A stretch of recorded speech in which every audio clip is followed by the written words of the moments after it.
Narrator: a man in a suit and mask, sitting on the ground with a suitcase in his hand and a red face painted on his face, was observed by a team of neuroscientists in an abandoned bathroom. In the same room, they found a young woman who was unconscious and had a trap attached to her. The trap, constructed of sharp blades, was designed to cut through her chest if she failed to escape in time. Neuroscientist 1. The trap is designed to produce extreme fear and increase the level of distress hormones in the victim. Neuroscientist 2. The red painted face on the man in the suit is intended to elicit a fear response, a common technique used in horror movies. The young woman awakens to a message from Jigsaw and realizes that she must escape the trap before it's too late. She begs and pleads for help as the team of neuroscientists monitor her brain activity. Neuroscientist 1. Her brain activity suggests that she is experiencing extreme levels of fear and anxiety. Neuroscientist 2. The fear response triggers the release of cortisol, the stress hormone, causing an increase in heart rate and respiratory rate. Jigsaw eventually spares the young woman due to her young pure innocence. Jigsaw, I have spared you because you have something worth living for. Neuroscientist 1. It appears that Jigsaw is using a form of moral manipulation to control his victims. Neuroscientist 2. The young woman's brain activity suggests a pattern consistent with gratitude and relief. Suddenly, an unexpected twist occurs as the young woman is revealed to be an accomplice of Jigsaw's all along. Young woman: thank you, Jigsaw. I am ready to join you now. Narrator: the team of neuroscientists observe in shock as the young woman detonates a bomb, killing herself and everyone in the room. The neuroscientists had unknowingly become unwilling participants in Jigsaw's twisted game. The experiment raises ethical questions about the use of human subjects in research and the potential consequences.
Title: Quantum Hilarity with Rick and Morty. The episode begins with Rick and Morty traveling through the universe, and they arrive at a planet with strange properties. Rick explains that this is a quantum planet where time works in a nonlinear manner. Morty dismisses this as impossible, but Rick provides an in-depth analysis invoking Feynman diagrams and quantum mechanics. Now, Morty, brace yourself for the magic of quantum mechanics. As you can see, this planet experiences time travel at the quantum level. The non-linearities lead to the creation of multiverses where both of us exist simultaneously. Whoa, that's insane. But what does that mean in practice? It means that anything is possible. In this universe, we could be superheroes, or we could be cavemen. Who knows? As they explore the planet, they encounter Edwin Hubble, who is annoyed at their lack of understanding of his work on the expansion of the universe. Hubble, you know, it's not easy being an astronomer in a universe where everyone confuses me with Hubble telescopes. Ah, I hear Einstein had it worse. Everyone thinks his hair was why he was smart. But Professor Hubble, we are here to discuss your theories. How do they fit in with the quantum properties of this planet? Hubble, well, I believe that the universe is expanding at an accelerating rate. But who knows, maybe on this planet, the universe is contracting. Interesting point, Hubble. But let's not forget the real question on everyone's mind. Who's up for a game of Butt Blaster 3000 feet? Oh, not again. As they play the game, they accidentally create a black hole that threatens to destroy the planet. Rick saves the day by conjuring up a giant hamster wheel that harnesses the power of the black hole. See, Morty, science is all about taking risks. And if you're lucky, you get to save the universe with the power of gerbils. I don't think that's how science works, Rick. Oh, lighten up, Morty. Let's grab a drink at the nearest space bar. I hear they have quantum coladas. The episode ends with Rick and Morty drinking and laughing in the space bar, while Hubble scratches his head in disbelief at their absurd antics. Hubble, I'll stick to my telescopes, thank you very much.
The episode titled The Fooly Cooly Plunge begins with a series of 2 screens depicting a man in a futuristic environment.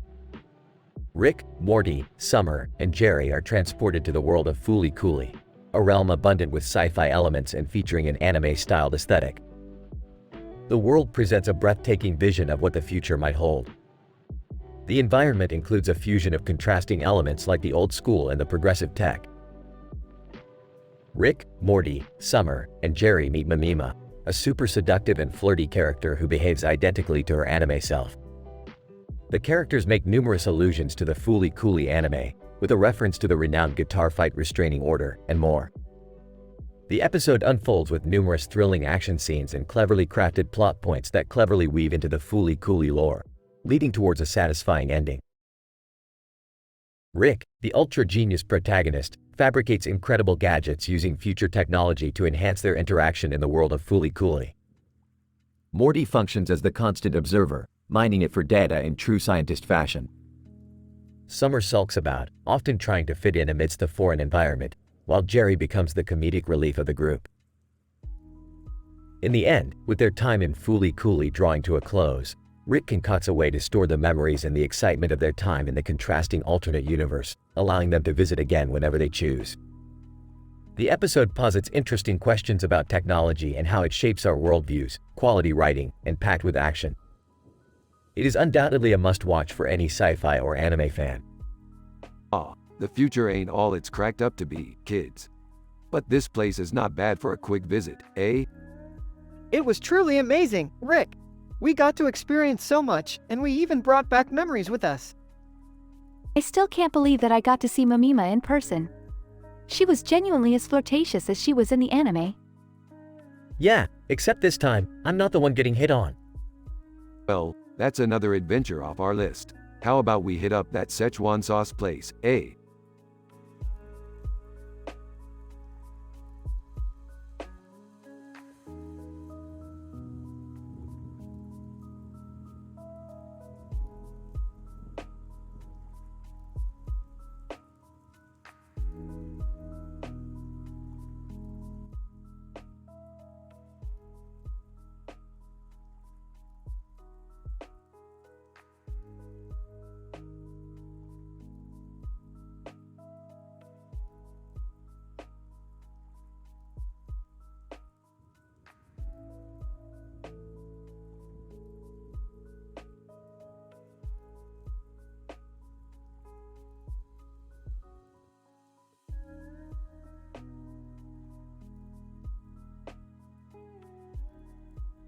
Title: The Purge, a scientific perspective. Synopsis. The episode begins with Rick introducing a new invention that transports the Smith family to the universe where the Purge movie is taking place. Upon arrival, They find themselves in a modern mansion and encounter a group of masked purgers. Listen up, y'all. We're in a universe where murder is legal for 12 hours. Let's make the best of it. I don't know about this. Is it really safe? Oh, come on, Dad. Let's give it a try. It's just like playing a video game. I don't know if I can handle this. I mean, what if we get hurt? Relax, Morty. We're with Rick. He knows what he's doing. Suddenly, the group of masked purgers bursts into the room and a brawl ensues. The camera follows the paw of the viewer as they punch and fist fight with the group of purgers. Ah, this feels just like the simulations I run in my lab. I can't believe I'm doing this. What will our neighbors think? Whoa, this is so cool. I feel like a real badass. I don't want to hurt anyone. Don't worry, Morty. Just stick close to me. The group eventually defeats the purgers and escapes the mansion before the purge ends. As they return to their own universe, they reflect on their experience. Now that's what I call science. I don't think I'll ever be the same again. Can we do it again, Rick? Please? I'm just glad we're all safe. I think we learned an important lesson today. And that is, well, I'm not sure what it is, but it was definitely an experience.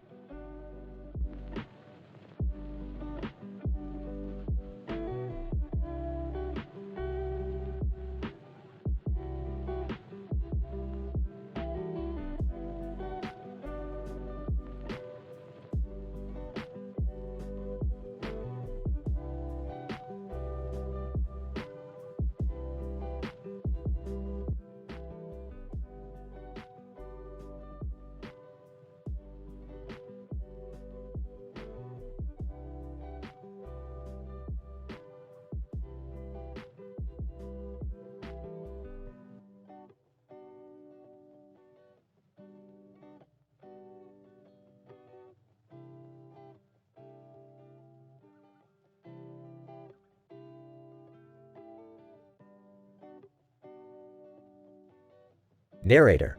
In this exciting episode, titled The Snail Transformation, we witness the adventures of Rick, Morty, Summer, and Jerry as they enter the world of SpongeBob.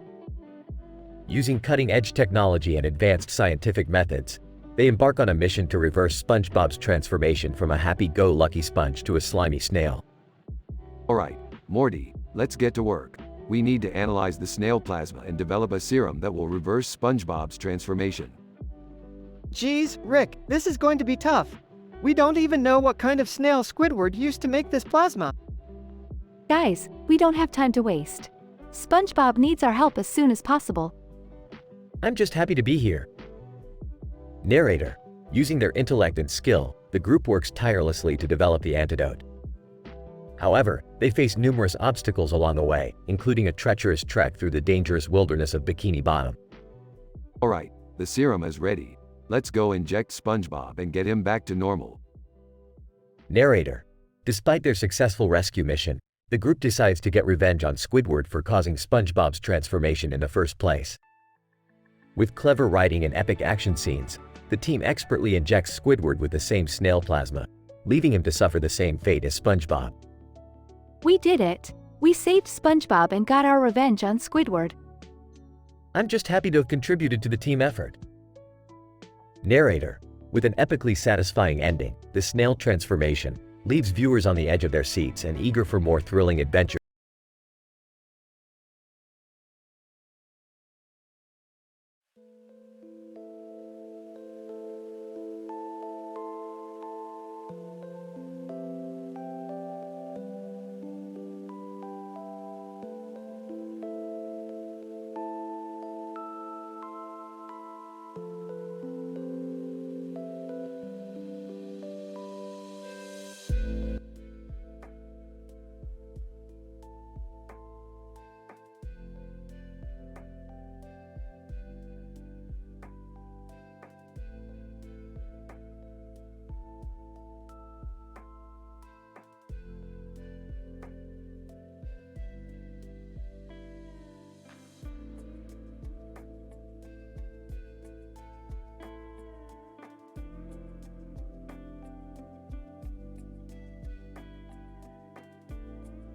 Title: The Surprising Social Experiment.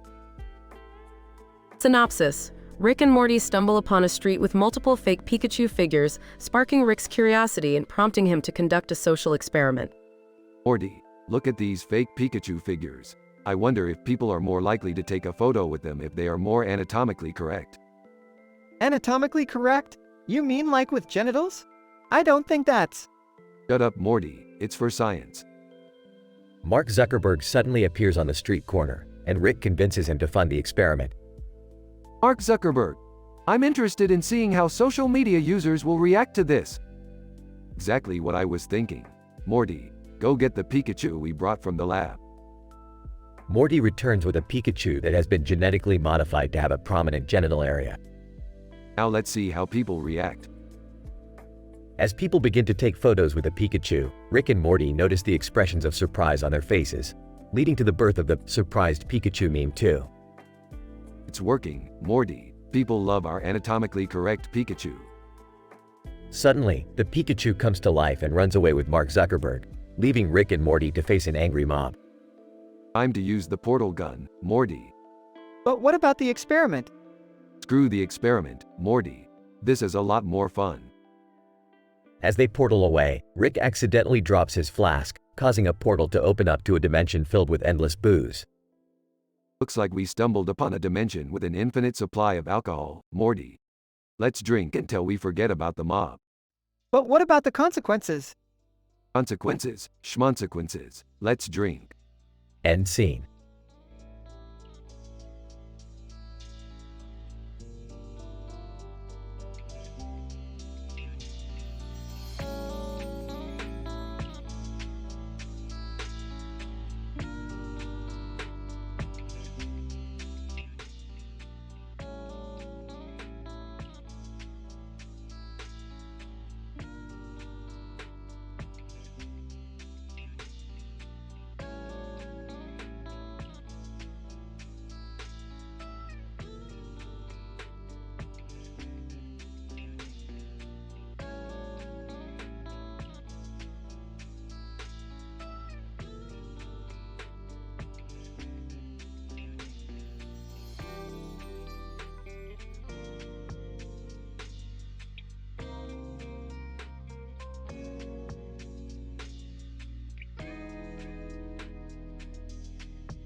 Title: The Toxic Cherry Experiment. The episode begins with Rick and Morty flying in a small plane over a green field with a blue sky background. They are on a mission to collect samples of soil and air for their next experiment. Morty, are you ready to get your hands dirty? We need to collect samples of soil and air to test for the presence of arsenic. I don't know, Rick. I don't really feel comfortable working with toxic substances. Laughs. Come on, Morty. We're scientists. We don't let a little bit of poison scare us. Meanwhile, back at the Smith household, Jerry is in the kitchen snacking on some cherries. He notices that they taste funny, but thinks nothing of it. Beth walks in, balancing a stack of papers. Jerry, have you seen my research notes? I need them for my presentation tomorrow. Munching on cherries. No, haven't seen them.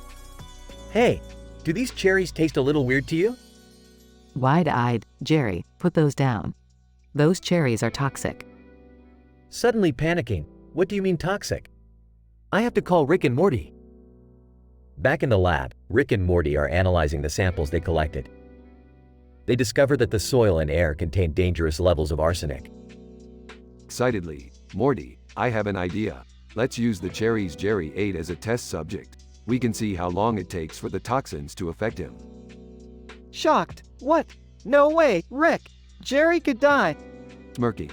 That's the fun of science, Morty. Now hand me those cherries. Cut to Jerry, who is now experiencing strange symptoms after eating the toxic cherries. Dazed. I don't feel so good, Beth. I think I'm growing a second head.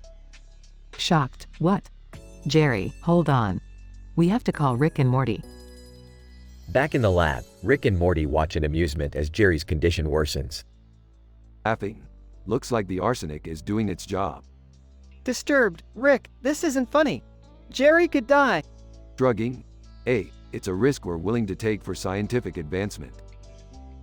Beth barges into the lab, outraged. Yelling, "What the hell, Rick? You're using my husband as a test subject?" Defensively.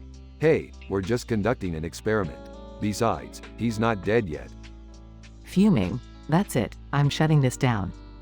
The episode ends with Beth smashing the toxic cherries and Rick and Morty being scolded by a furious Beth. The lesson learned: never mess with toxins, or Beth.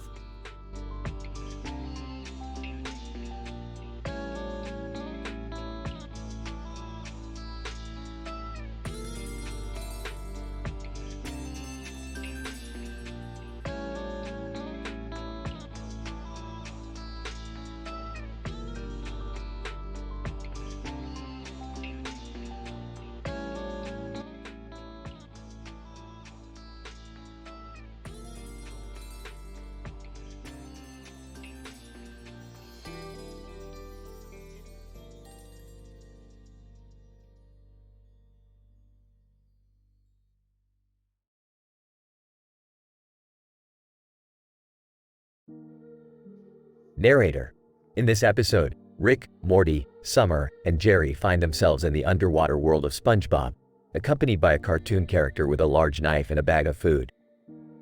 After witnessing SpongeBob's transformation into a snail due to an accidental injection from Squidward's snail plasma, they begin their heroic journey to help transform SpongeBob back into his original form. It seems that the snail plasma caused a rapid mutation in SpongeBob's genetic makeup, resulting in a significant alteration in his physical characteristics. How are we going to transform him back? We don't have any of the corresponding plasma to reverse the mutation. Maybe we can synthesize a new formula that will reverse the mutation. But we don't know the exact composition of the snail plasma that Squidward used. Narrator. The group works together to gather resources and analyze the composition of the snail plasma. After several attempts, they successfully create a new formula that manages to reverse SpongeBob's mutation. SpongeBob, thank you all so much for helping me. I feel like myself again. Cartoon character. Let's get revenge on Squidward for what he did to you. Narrator. The gang decides to use the remaining formula to inject Squidward with his own creation. Squidward complains about this, but the group moves on with the satisfaction of a job well done. This was a great scientific success. We were able to analyze and synthesize a complex solution in a completely different environment. And we helped SpongeBob turn back into his normal self. Yeah, let's hope there aren't any more mutations like this around. I think we can handle anything together. Narrator. The episode ends with the group celebrating their victory and contemplating their next scientific adventure.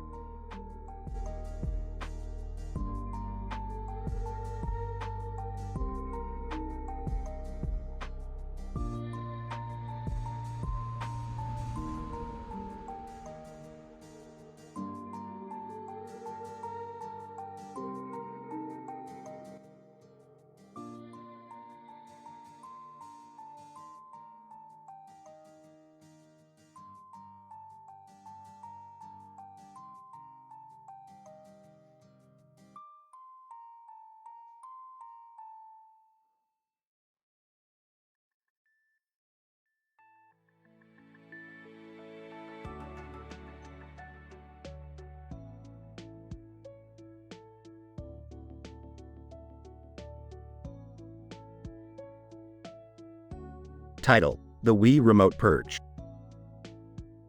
Synopsis. In this episode, Rick, Morty, Beth, and Summer decide to unwind with a game of Wii Sports in their living room. However, things take a wild turn when they accidentally activate an experimental portal gun that teleports them into the world of the Purge 2013 movie scene. They find themselves in a modern mansion, facing off against a group of masked purgers in a vicious fistfight. Will they survive the night? Morty, you gotta be more careful with that portal gun. We could have ended up in a worse situation. Sorry, Rick.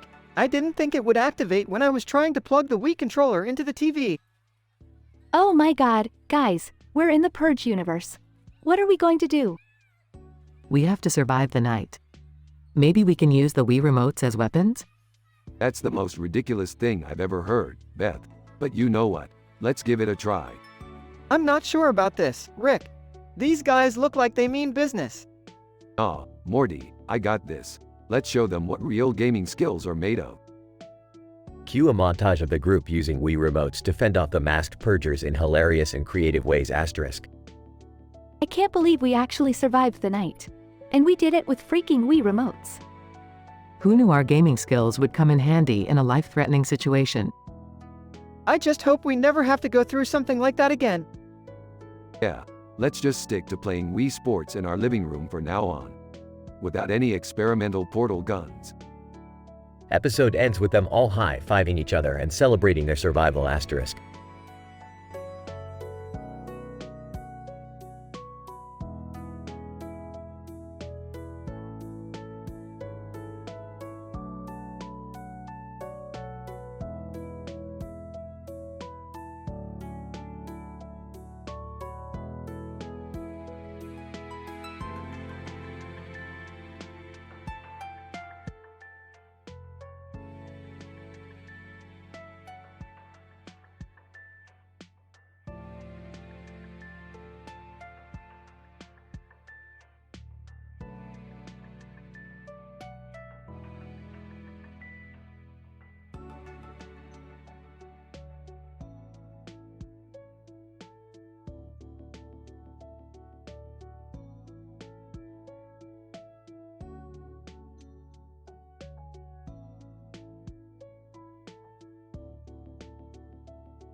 Dr. Smith.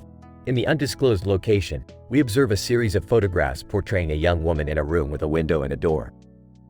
The light shining on the door represents a potential exit, but an ordeal awaits her.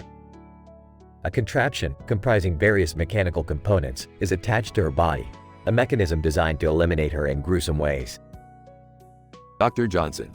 The meticulous design of the trap alludes to the precision and intelligence of someone with advanced engineering skills. The trap comprises a reverse bear trap, a tool that consists of two interlocking spring-loaded clamps designed for clamping a human skull. Once activated, the trap would clasp the victim's head and crush the skull in seconds. Dr. Smith. The victim awakens from the sedative, experiencing a state of panic and extreme fear, a typical response to a life-threatening situation. A videotape reveals the perpetrator's identity, John Kramer, referred to as Jigsaw. Dr. Johnson. Jigsaw clarifies the rules of the game, stating that the victim must escape the trap before it's too late. However, there's a twist. The victim has an impure life history. Jigsaw kills those he deems immoral, a concept motivated by Jigsaw's terminal stage cancer diagnosis. Dr. Smith. The victim barters for her life, breaking down in tears and pleading for mercy, appealing to Jigsaw's sympathetic side. However, Jigsaw reveals he feels pity for her pure innocence, sparing the victim but with a twist explaining why he spared her. Dr. Johnson. An unexpected twist. Jigsaw informs the victim of her life's purpose, revealing she was the product of Kramer's only child, which his ex-wife aborted before they divorced. In a mesmerizing twist, Jigsaw spares the victim, realizing her purity and innocence saves her from the fate of other immoral individuals. Dr. Smith. The episode ends with the victim leaving the bathroom to encounter another dangerous scenario, leaving the viewer in anticipation of future episodes and twists. Dr. Johnson. The cleverly crafted message of morality warns individuals about the consequences of immoral actions and the grueling punishment that awaits those who don't repent.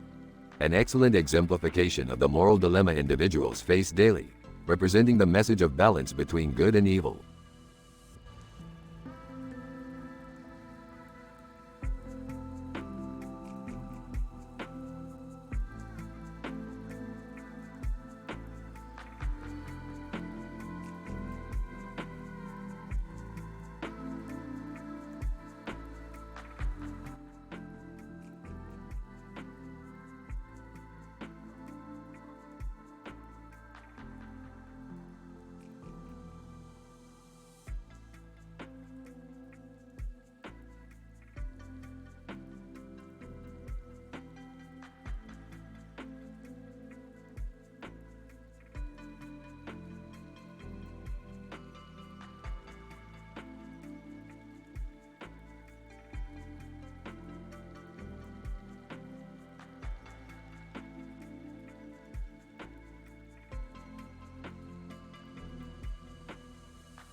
Title: The Skateboarders Purge. Synopsis. Rick, Morty, and Jerry find themselves accidentally transported into a modern mansion during the Purge, a government-sanctioned 12-hour period of lawlessness where all crimes are legal. Amidst the chaos, they discover a blurry photo of a group of people in the mansion with a skateboarder lying on the floor. As they attempt to unravel the mystery, they are ambushed by a group of masked purgers, and a fistfight ensues. It appears we have found ourselves in a temporary alternate reality where societal norms have been eradicated. Fascinating. This is crazy. We could die here. I don't want to die. I'm just a regular guy. As they fight for survival, the trio realizes that the mansion belongs to a secret society of skateboarders who use the Purge to practice their extreme skills without fear of law enforcement. It seems we have stumbled upon a group of adrenaline junkie skateboarders who use this holiday as a means of extreme training and pushing the limits of their hobby. So, they're just using the Purge to do tricks on their skateboards? I guess it's better than killing people? Amidst the madness, Rick creates a makeshift hoverboard out of various household items and challenges the skateboarders to a race. The ensuing chaos leads to a massive, over-the-top chase scene through the mansion with the masked purgers in hot pursuit. I may be a genius, but I'm also a badass. Let's see how these skateboarders handle a little interdimensional hoverboarding. Rick, I don't think this is a good idea. I don't even know how to skateboard. Help! In the end, the trio manages to escape the mansion with a blurry photo and hoverboard in hand, narrowly avoiding the chaos. As they return to their own reality, they are relieved to be back to their normal lives. Well, that was a wild ride. Who knew skateboarding could be so dangerous? I'm just glad we made it out alive. Can we please never do anything like this again?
Narrator. In this episode, a group of individuals, namely Popolo, Offloa, Send, Jimmy, Rick, Morty, Summer, and Jerry, are transported into the world of Fooly Cooly.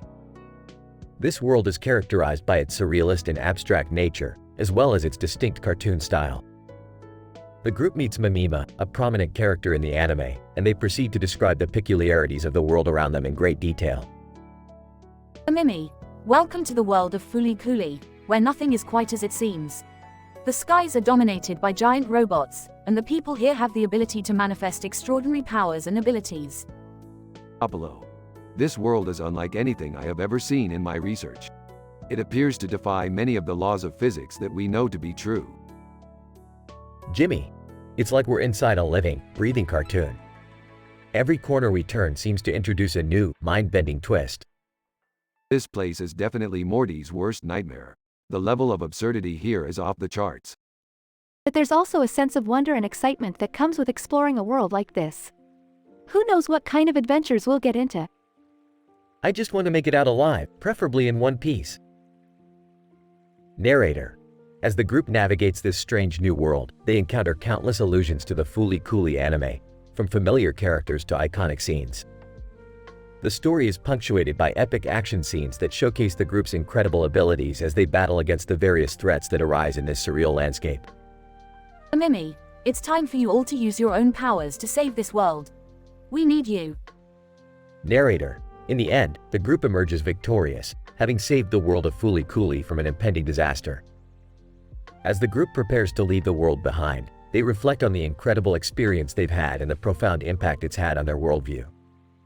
I have to admit, this has been quite the ride. Who knows what kind of strange, new worlds we'll explore next.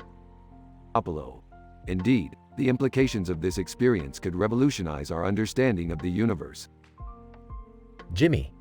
All I know is that I'm glad we had each other to rely on throughout this whole adventure. Narrator. And with that, the group returns to their own world, feeling forever changed by the incredible experience they've had in the world of Fooly Cooly.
Title: The Explosive Adventure of Rick and the Teens. Abstract. In this paper, we present an episode of the popular television show, Rick and Morty, entitled, The Explosive Adventure of Rick and the Teens. Our episode explores the scientific phenomenon of explosive reactions and their unpredictable consequences. Characters include Rick, Morty, Jerry, and Beth, as well as a group of teenagers who accompany Rick on his latest adventure. Introduction. The episode opens with a large white object exploding in the sky, sending smoke and debris raining down on the town below. Rick, always eager for a new adventure, convinces a group of teenagers to join him in investigating the source of the explosion. They arrive at the scene to find a car parked in front of the mysterious object, which turns out to be a prototype experimental rocket. Looks like someone was trying to launch a rocket without proper safety precautions. This is going to be a messy one, kiddos. Oh geez, Rick, is this safe? Safe? Who cares about safe? We're scientists, Morty. We live for danger. Methods. As Rick and the teens explore the area, they discover that the rocket launch was merely a decoy for a group of rogue scientists attempting to build an advanced propulsion system. The group decides to test the propulsion system in the nearby high school, causing explosive reactions in the building's plumbing. The toilets begin to explode one by one, and the group is forced to flee. What's going on? Why are the toilets exploding? It's simple, Jerry. The propulsion system is causing a chain reaction in the school's plumbing. I would have thought you'd know that, considering your extensive background in plumbing. Results: the group narrowly escapes the school before it completely explodes. However, they manage to capture one of the rogue scientists responsible for the rocket launch and propulsion system. Rick and the group interrogate the scientist and find out that he was attempting to create a new form of space travel that would revolutionize the field of astrophysics. Well, ain't that a kick in the pants? You could have just asked me for help, kid. Conclusion. In the end, the group learns the importance of safety and proper scientific procedures. They leave the scene with a newfound respect for the power of science and the importance of using it responsibly. Well, I hope you kids learned something from all this. Teenager, yeah, we learned not to mess with experimental rocket propulsion systems. And always remember, kids, science is all about taking risks. Just, try not to blow up the whole town next time.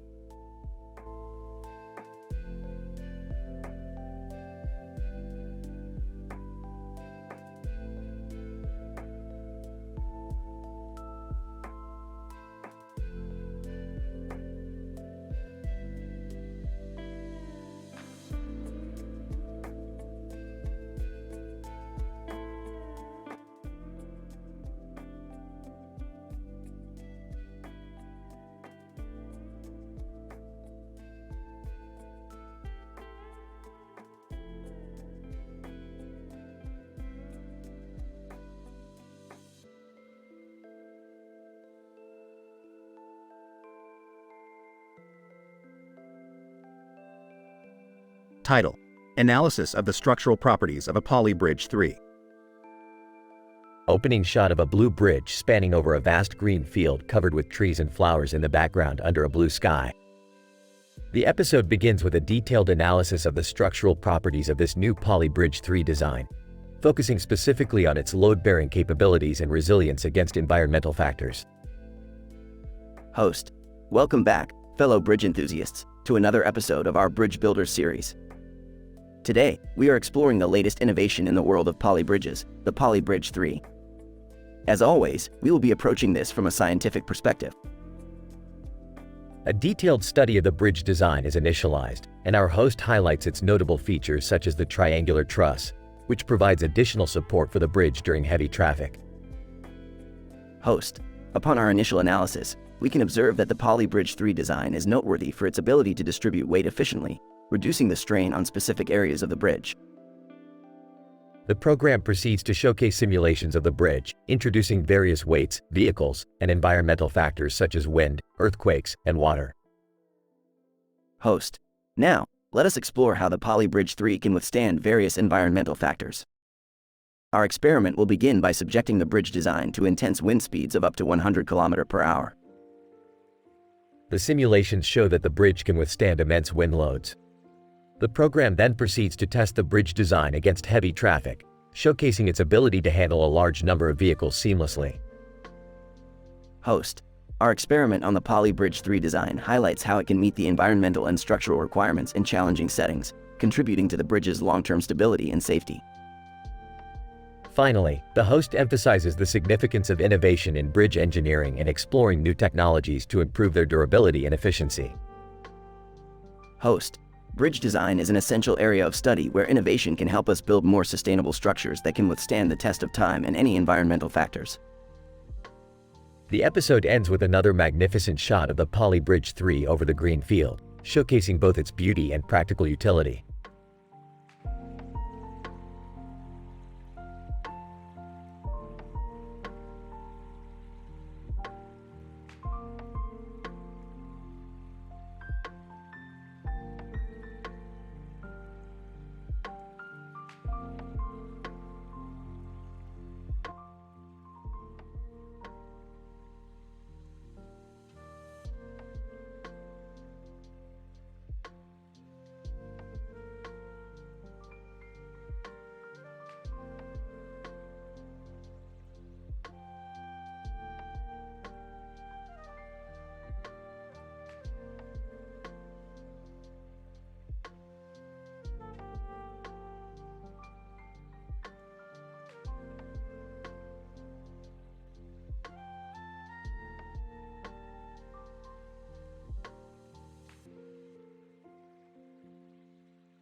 Title: The Nutella Food Challenge from a Scientific Perspective. The episode begins with Rick conducting experiments on 3 different types of sauces in small tins on a tabletop with a spoon in one of them. Morty, in his typical teenage fashion, becomes obsessed with a viral video he saw online called the Nutella Food Challenge. Hands-free, where individuals try to consume an entire jar of Nutella without using their hands. Rick scoffs at Morty's fascination with the video, deeming it a foolish and futile endeavor. However, Morty is determined to accept the challenge, leading Rick to create a device that will aid Morty in consuming the Nutella without using his hands. As Morty embarks on the Nutella Food Challenge with the help of Rick's device, chaos ensues as he struggles to control the device and consume the Nutella. The sauce experiments on the table begin to react to the device, creating a dangerous situation for the duo. As the experiment spirals out of control, Rick and Morty must find a way to save themselves before the entire lab explodes. Name: Rick, Morty. Do you really think you can conquer the hands-free Nutella challenge? Name: Morty. Absolutely, Rick. I've been training for this my entire life. Name, Rick, Morty, you've only seen the video for 5 minutes. You don't even like Nutella. Name, Morty, that may be true, Rick, but I have a thirst for challenge and adventure. Name, Rick, size, fine, I'll make a device to help you out, but I'm warning you, Morty, this could get dangerous. Name, Morty, I'll take my chances, Rick. I have faith in your abilities. Name, Rick, mutters. You really shouldn't. Name, Morty, excitedly, I'm ready, Rick. Activate the device. Name, Rick, sarcastically, sure, Morty. Let's just sit back and relax while you eat Nutella with a machine we've never tested before. Name, Morty, struggling, Rick, this is harder than it looks. Name, Rick, rolling his eyes, I told you so, Morty. Name, Morty, frantically, Rick, something's happening to the sources. They're reacting to the machine. Name, Rick, alarmed, Morty, shut it down. We have to evacuate the lab. Name, Morty, panicking, I can't, Rick. The machine won't stop. Name, Rick, yelling, Morty, we're going to die because of your stupid challenge. Name, Morty, defensively, hey, I'm not the one who created the device, Rick.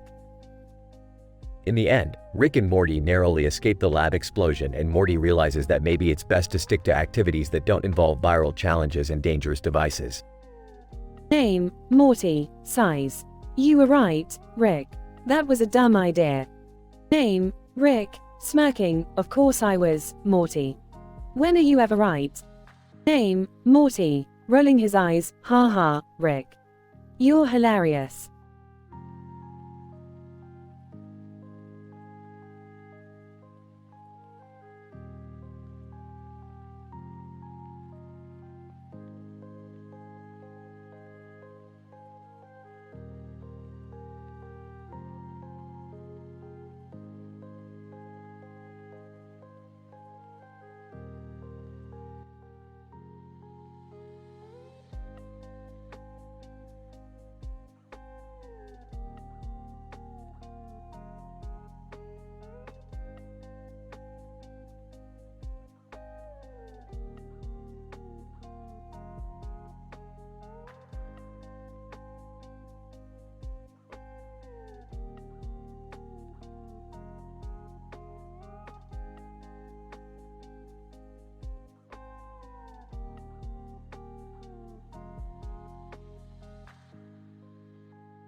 Narrator. In this exciting episode, the beloved characters of Rick and Morty, Summer, and Jerry embark on a perilous adventure in the world of the grim adventures of Billy and Mandy. Against the backdrop of a foreboding mountain and crimson sky with ominous clouds, they find themselves ensnared in a spiderweb lair by none other than the nefarious Velma Green. Great, we're spider food now. Oh, geez, I didn't sign up for this. Can't we just portal out of here? I don't think that's going to work, Summer. Velma, welcome, my unsuspecting guests. You are now in my web and will soon become a part of me. You'll feel a slight sting as I inject you with my paralyzing venom before I slowly digest you and add you to my brood. She is not making this easy. Quick, everyone, we need a way out of here. The group puts their minds to work, finding clever solutions to thwart Velma's plans while paying homage to the iconic characters and events of the grim adventures of Billy and Mandy. Intense action sequences accompany every daring escape attempt as they race against the clock to avoid becoming permanent spider minions. I think I found a way out. If we can break this web here, we can create a hole large enough to crawl through. Sounds like a plan. Let's do it. Right behind you guys. This is why I love you guys. The group successfully breaks through the web and makes a mad dash for freedom, leaving Velma and her spider minions far behind. As they hurtle towards safety, they breathe a sigh of relief, knowing that their exploits in the world of the grim adventures of Billy and Mandy will stay with them forever, and that they are ready for whatever else the universe throws their way. Narrator. And so ends another exciting chapter in the adventures of Rick and Morty, Summer, and Jerry. With their resourcefulness, quick thinking, and camaraderie, they prove that they are truly unstoppable, even when facing off against the most fearsome foes from beyond the veil.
Title: Quantum Frisbee.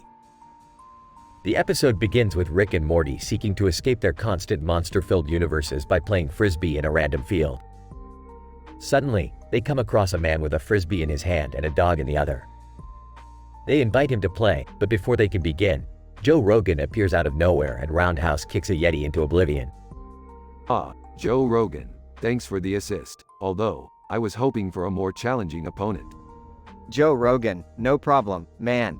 I just love roundhouse kicking things. Wait, you know Joe Rogan? The man with the frisbee explains that he is a professor of quantum physics and has been studying the effects of frisbee throws on space-time. Rick, naturally curious, demands to know more. Professor, when you throw a frisbee, you are creating a mini wormhole that temporarily suspends the laws of relativity. It's fascinating, really, and when combined with quantum mechanics, it opens up a whole new realm of possibilities. Wow, that's deep. But can we still play frisbee? Of course, but let's liven things up a bit. I'll modify this frisbee to make it explode on impact. Joe Rogan, dude, that's sick. Let's do this. As the game begins, the professor explains the intricate physics behind each throw. But as the game intensifies, their conversation becomes more and more ridiculous. I bet you can't throw it through a black hole. Professor, challenge accepted. This is crazy. I'm too young to die. Joe Rogan, quit being a wuss, Morty. Let's see where this frisbee can take us. As they continue playing, the frisbee bounces between various dimensions, causing chaos and destruction wherever it goes. But in the end, they all end up back in the field, unscathed. Well, that was fun. Thanks, Professor. Who knew frisbee could be so scientifically enlightening? Professor, anytime, Rick. I have to admit, that was the most fun I've had playing frisbee in ages. Joe Rogan, can we do it again? I want a roundhouse kick a T-Rex this time. I think I need to lie down for a bit.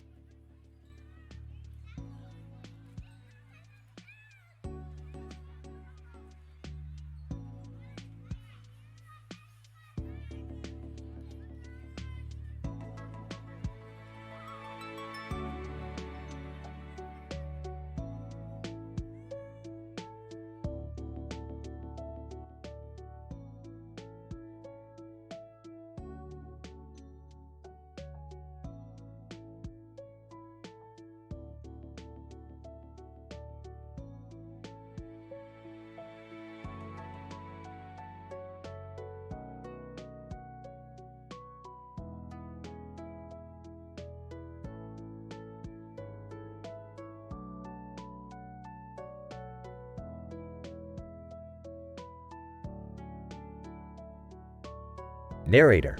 In this episode, we see a scene with a man and woman attired in a suit and dress, respectively, at the backdrop. In the foreground, we find the characters Rick, Morty, Summer, and Jerry sitting down for dinner.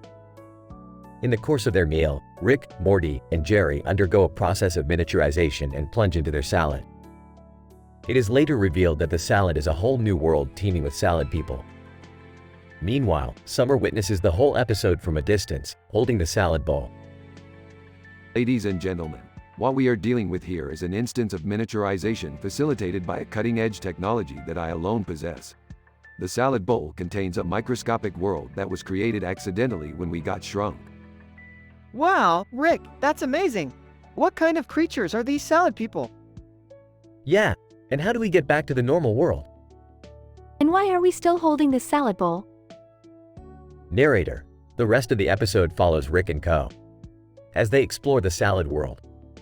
Along the way, they face perilous challenges and threats, battling against rogue lettuce and malfunctioning dressing servers. The group encounters various salad communities, including the Crouton Kingdom and the Cabbage Commons.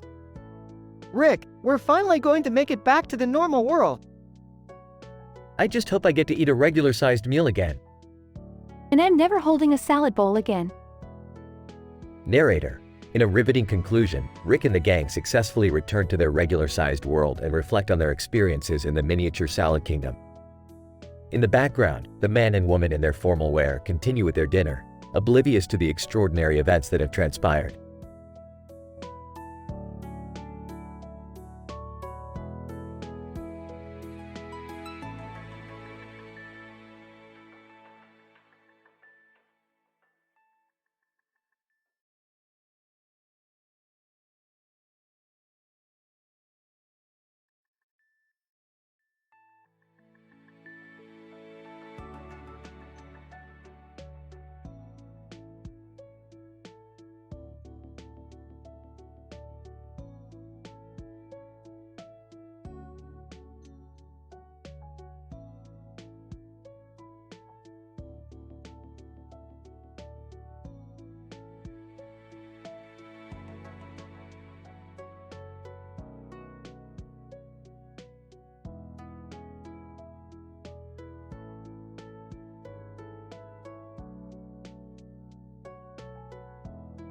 Title: The Quantum Bounce of Shitterstock Road.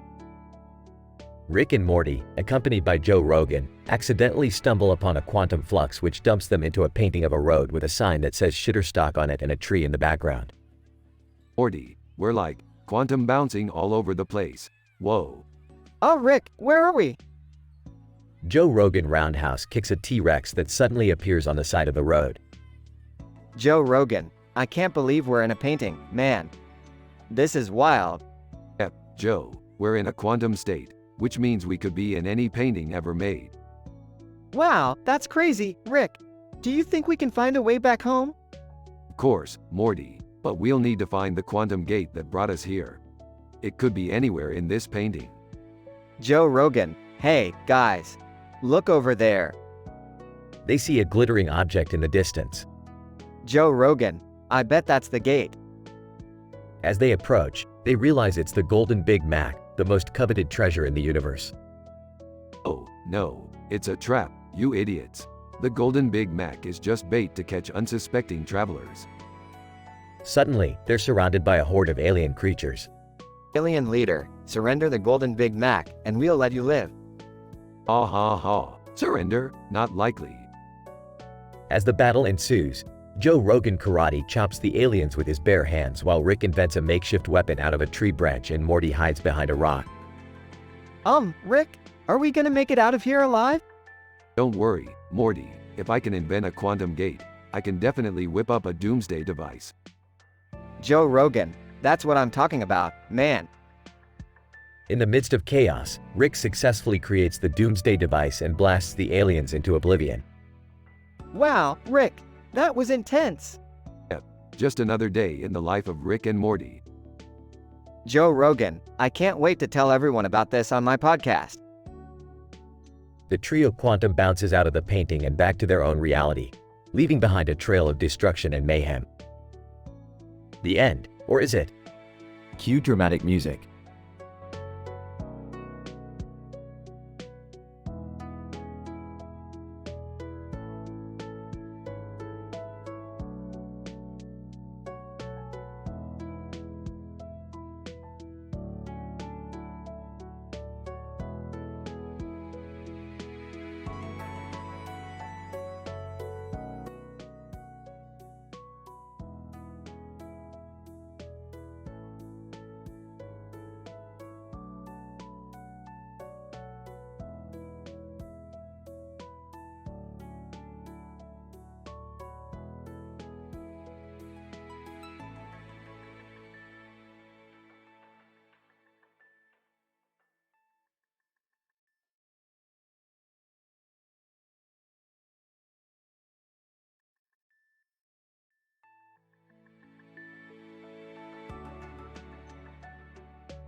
Title: Analysis of the colorful background with multiple borders.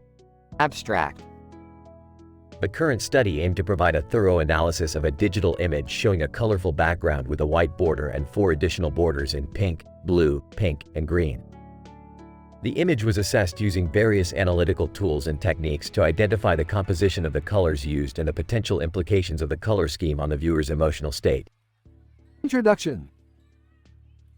A digital image depicting a colorful background with multiple borders can be a source of visual attraction and enhance the aesthetics of a website, poster, or social media profile.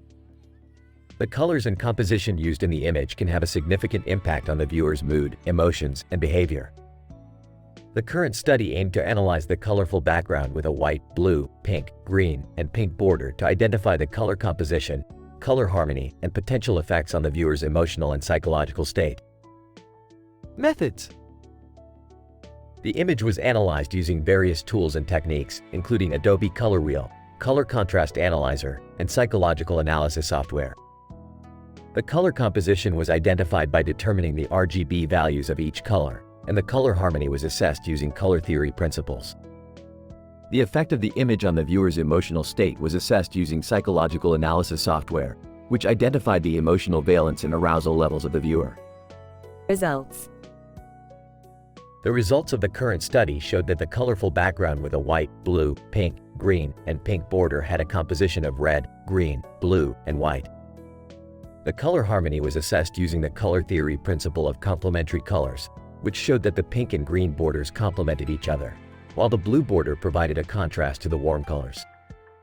The psychological analysis software identified the emotional valence of the image as positive, with a high level of arousal, indicating that the image was visually stimulating and attractive. Discussion.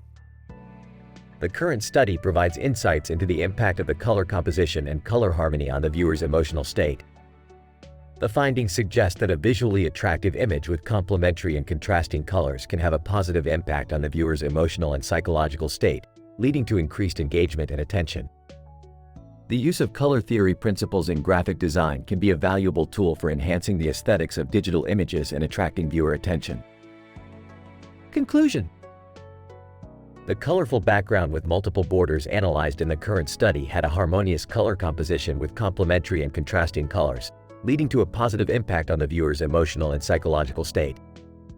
The findings of the study provide insights into the use of color theory principles and their potential impact on the aesthetics and effectiveness of digital images. Future research can explore the impact of different color schemes on the viewer's emotions and behaviors in different contexts. John. This study highlights the importance of color composition and harmony in graphic design and digital marketing.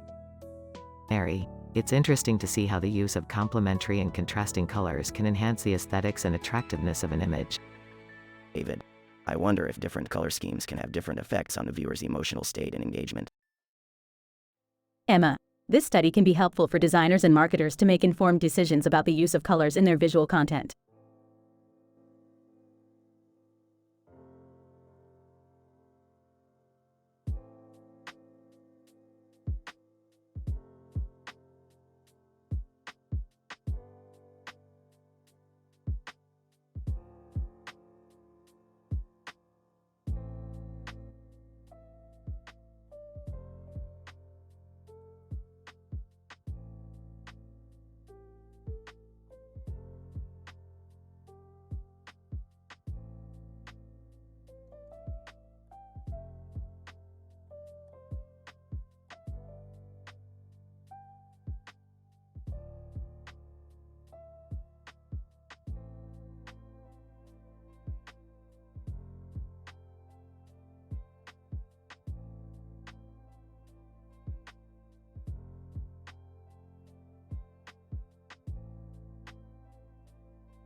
Title: The Nutella Experiment.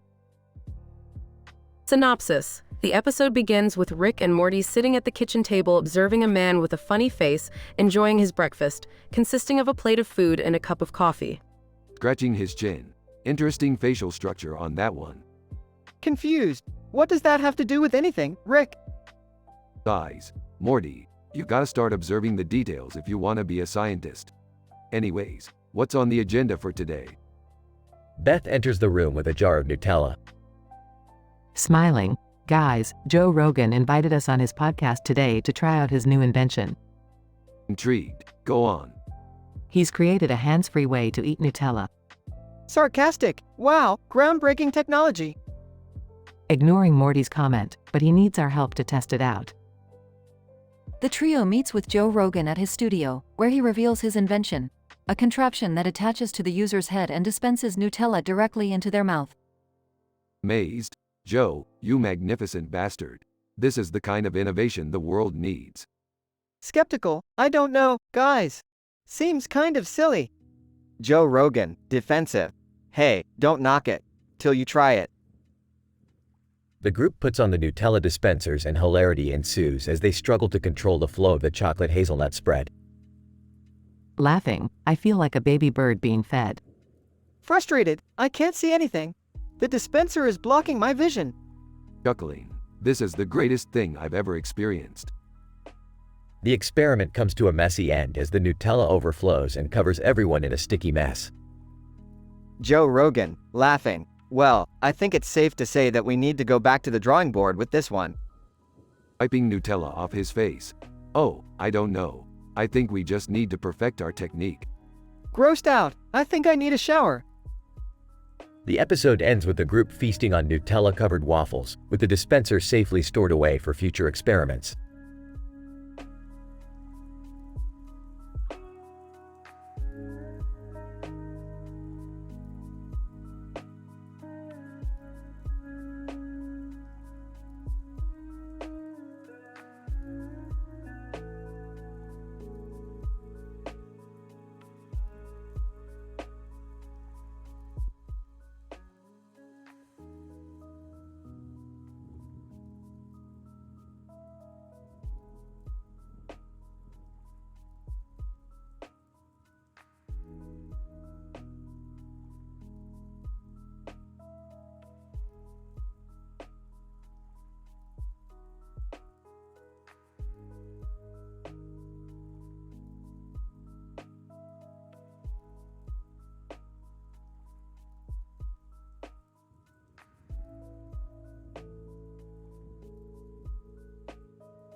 Title: Purple Flower Mountain Madness.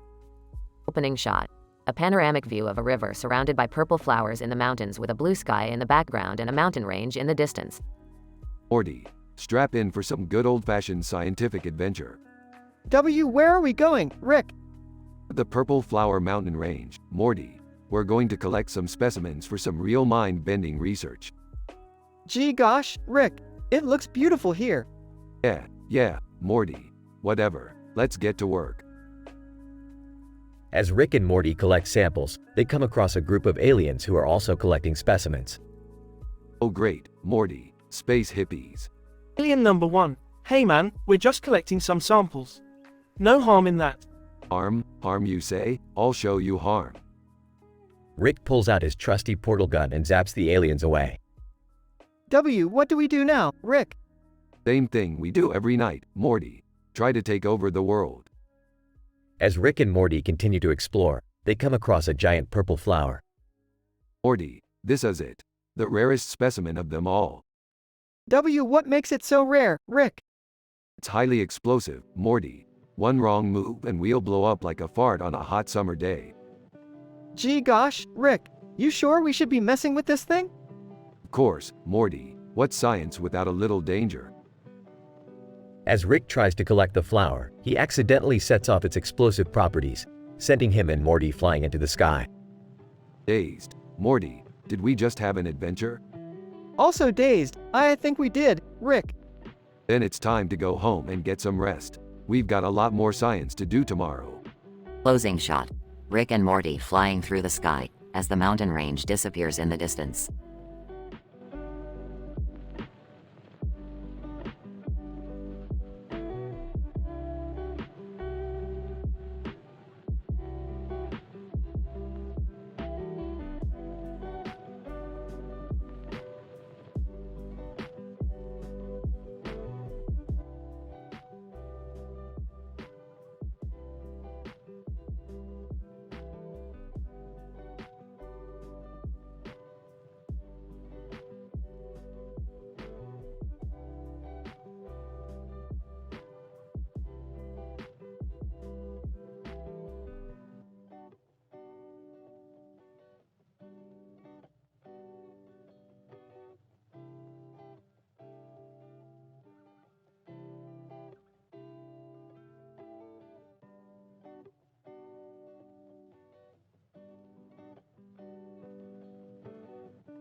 Title: The Battle of Brainiacs, Elon Musk vs. Rick and Morty. Summary: in this episode, the Smith family decides to have a picnic in a large field with a lot of grass and trees, enjoying the blue sky above it and the few buildings in the distance. However, their peaceful day is interrupted when Elon Musk suddenly appears, challenging Rick to a battle of brains. Act 1. What the hell, Musk? Can a genius catch a break? Musk, I challenge you to a battle of intellect. May the smartest man win. Rick, who's this bald dude? This is Elon Musk, Morty. The dude who wants to put us all on Mars. And now, he wants to take me on? Ha, I accept, Musk. Let's do this. Act 2. Wait, what's going on? Why are you fighting? It's a long story, Jerry. Musk and I have been rivals for years. He's always trying to upstage me. But this time, I'm gonna show him who's boss. Boys will be boys, I guess. Just don't break anything too important, okay? Can I help? I want to be part of the action. Fine, fine. You can be our referee, Summer. Just don't get in the way. Act 3. Musk, I'll start with a simple math problem. What's 4 plus 4? Please, that's too easy. Try something harder, like, what's the airspeed velocity of an unladen swallow? Wait, what? I don't get it. Don't worry about it, Morty. Just sit back and enjoy the show. Act 4. Okay, guys, let's keep it fair.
Title: The Transdimensional Taco Terror.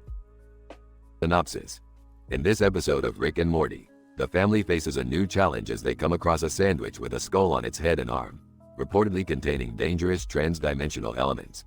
Rick and Morty team up with Jerry to investigate the origins of the sandwich, while Beth and Summer try to hide their dislike of each other by teaming up on a school project. Morty, I've analyzed the sandwich, and it's made of a rare transdimensional element.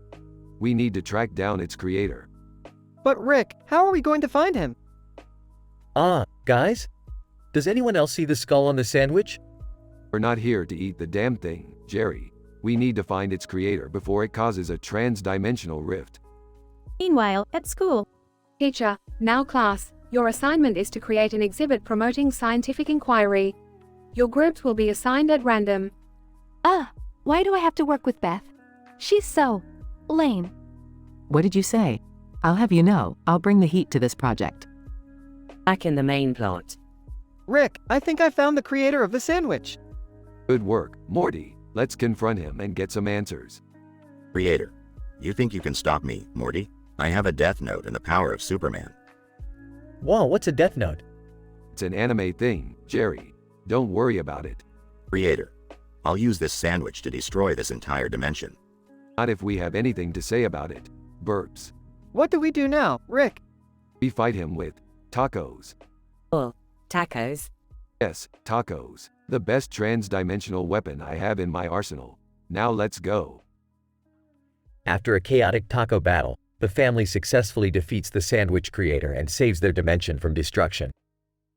The school project also ends in a victory as Beth and Summer's exhibit wins first place. Okay, I gotta admit it, working with you on that project was pretty fun. Yeah, it was. Maybe we should do something like this more often. Glad to see you two are bonding over something, but can we get back to the fact that we just defeated a trans-dimensional sandwich? Yeah, I still don't understand how Taco saved the day. I don't even know what just happened.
Title: Anomalous activity during the purge.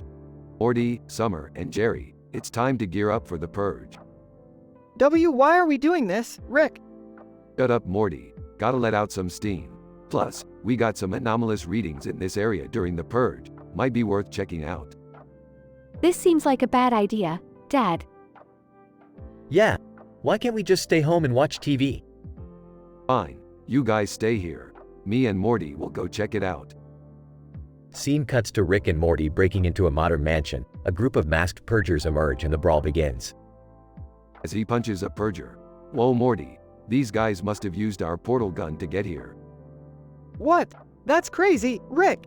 If it's crazy and it works, it's not crazy, Morty. Meanwhile, Jerry, Summer, and Beth are dancing in a room with a mirror in the background. This is a weird way to spend the purge.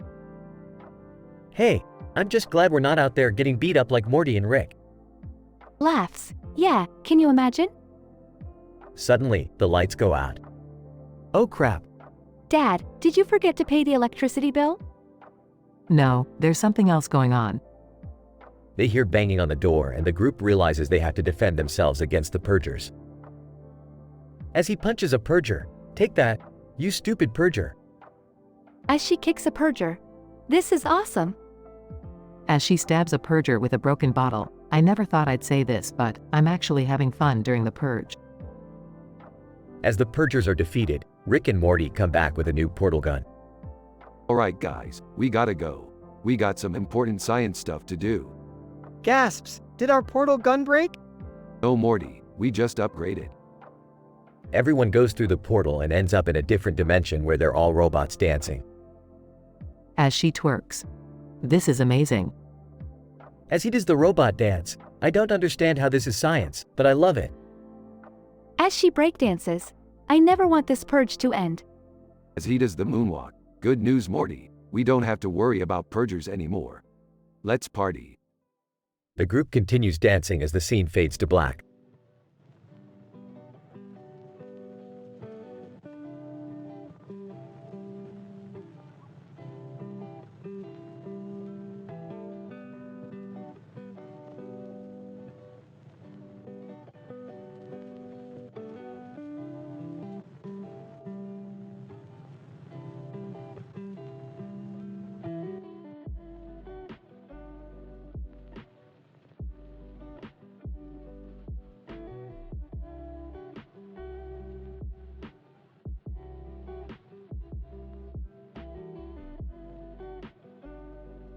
Dr. Rick Sanchez, along with Morty, Summer, and Jerry, embark on a dinner adventure that leads them to a world of salad people.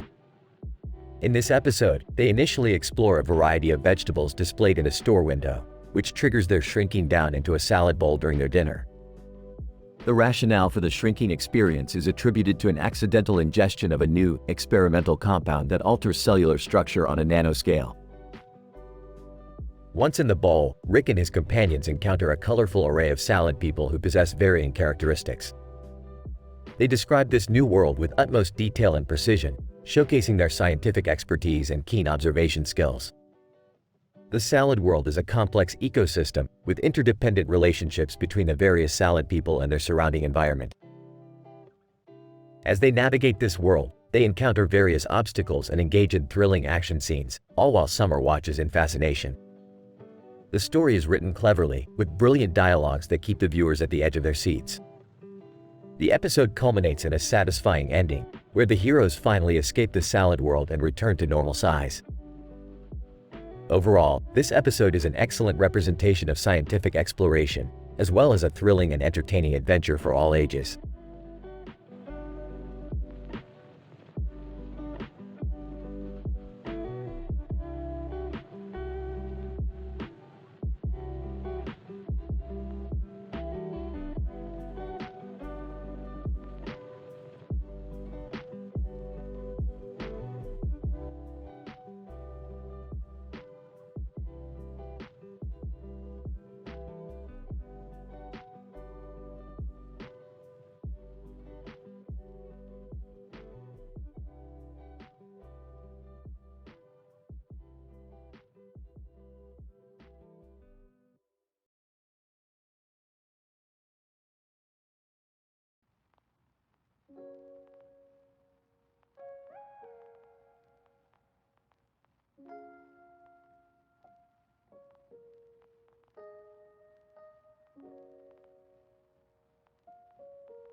Title: The Purging of Rick and Morty. Opening scene. Rick and Morty are in their spaceship, cruising through space when they receive a distress signal from an unknown planet. Rick, being the curious scientist he is, decides to investigate the signal. Morty, we're receiving a distress signal from an unknown planet. Let's go check it out. Oh geez, Rick, do we really have to? It could be dangerous. Nonsense, Morty. Danger is just another scientific experiment. Plus, I heard there's a killer party on that planet. Upon landing on the planet, Rick and Morty soon realize that it is the planet of the Purge. They find themselves trapped inside a modern mansion, surrounded by a group of masked purgers. Well, this is just great. We're stuck in a purge situation. Oh man, we're gonna die. Suddenly, a group of purgers burst into the room and begin fist-fighting with Rick and Morty. Morty, looks like we're gonna have to brawl our way out of this one. Oh geez, I'm not much of a fighter, Rick. Just follow my lead, Morty. The fight ensues, with Rick and Morty taking down purger after purger. Meanwhile, a man is holding a woman up to her chest and a woman is standing in the middle of the room, urging them to stop. Woman, please stop. This is not what the purge is about. Man, they're right, this isn't what the purge is about. As the fight comes to an end, Rick and Morty realize that they have been fighting for no reason. Well, that was anticlimactic. Yeah, we just beat up a bunch of people for no reason. Woman, thank you for stopping. The purge is a night for release, not violence. Man, we were just caught up in the moment. We didn't mean any harm. Well, we definitely released some stress. Let's get out of here before something else happens. As they prepare to leave the planet, Rick and Morty realize that they have learned a valuable lesson about the dangers of mob mentality and the importance of individuality. Rick, do you think we'll ever come across something like this again? Knowing our luck, Morty, probably sooner than later. But hey, that's just the nature of science.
Narrator.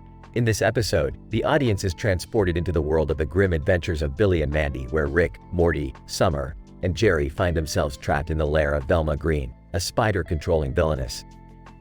Whoa, this is like that cartoon we used to watch. Is that Velma Green? We have to find a way out of here. Narrator. Velma Green approaches the group, plotting to turn them into spider minions forever. Velma Green. Ah, my prey has arrived. Soon you will be a part of my spider army forever. The transformation process is long and arduous, involving a total change in your genetic makeup. Yeah, we get it. But how about you let us go instead?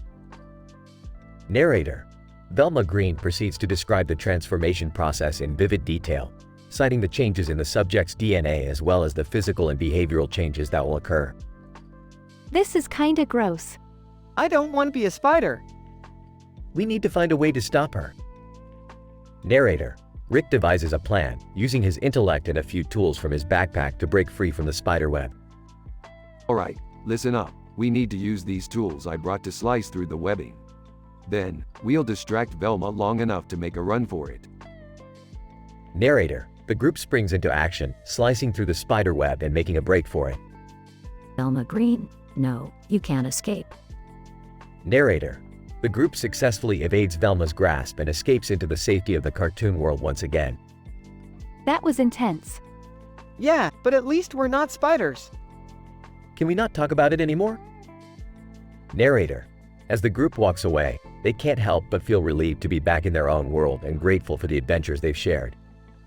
Well, kids, that was quite the experience. Let's go home. Narrator. The episode comes to a satisfying close as the group walks away, ready for whatever adventures the future may hold.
Title: The Quantum Fart Jumper.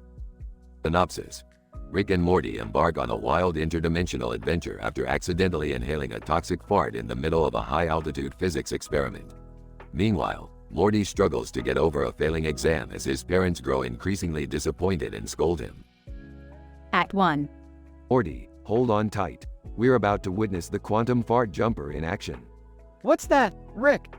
It's a device that uses quantum entanglement to extract the most potent flatulence from parallel universes and convert it into raw energy. Whoa, sounds amazing. But is it safe? Safe? Are you kidding me? This is science, Morty. Nothing is safe. Act 2. As Rick and Morty activate the device, a greenish gas fills the lab and sends them spiraling into a chaotic, surreal dimension. They land on a barren wasteland populated by giant, sentient mushrooms with attitude. Rick, what the hell is going on? Where are we? Oh, come on, Morty. Can't you see we're in the middle of a cosmic party? These shrooms know how to party hard. I don't think I like their vibe. Can't we just go back home? Of course we can, Morty. But first, we need to find the secret ingredient that will make our quantum fart jumper unstoppable. And it's hidden somewhere on this planet. Act 3. After a series of mind-bending trials and tribulations, Rick and Morty discover the secret ingredient, a rare crystal that can amplify the power of the quantum fart jumper. Okay, we got the crystal. Can we please go back home now? Not so fast, Morty. I have one more experiment to try out. Suddenly, Rick pulls out a can of beans and opens it, unleashing a massive and noxious fart that propels them back to Earth. Act 4. Back on Earth, Morty's parents confront him about his failing exam and the consequences of his irresponsibility. Morty, I'm really disappointed in you. You were supposed to study and get good grades. Now you're just wasting your potential. Yeah, Morty. You need to get your act together and stop following that science maniac. But guys, you don't understand. I just had the craziest adventure of my life. I learned so much about science and the universe. Rick, burps, that's right, Morty. Science is all about taking risks and making mistakes and having fun. Now let's go make some more trouble. Epilogue. As Rick and Morty fly off into the sunset, Morty can't help but feel grateful for all the wild and crazy adventures he's had. No matter what happens, he knows that science will always be his guiding light. And fart jokes are never going to get old.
Narrator.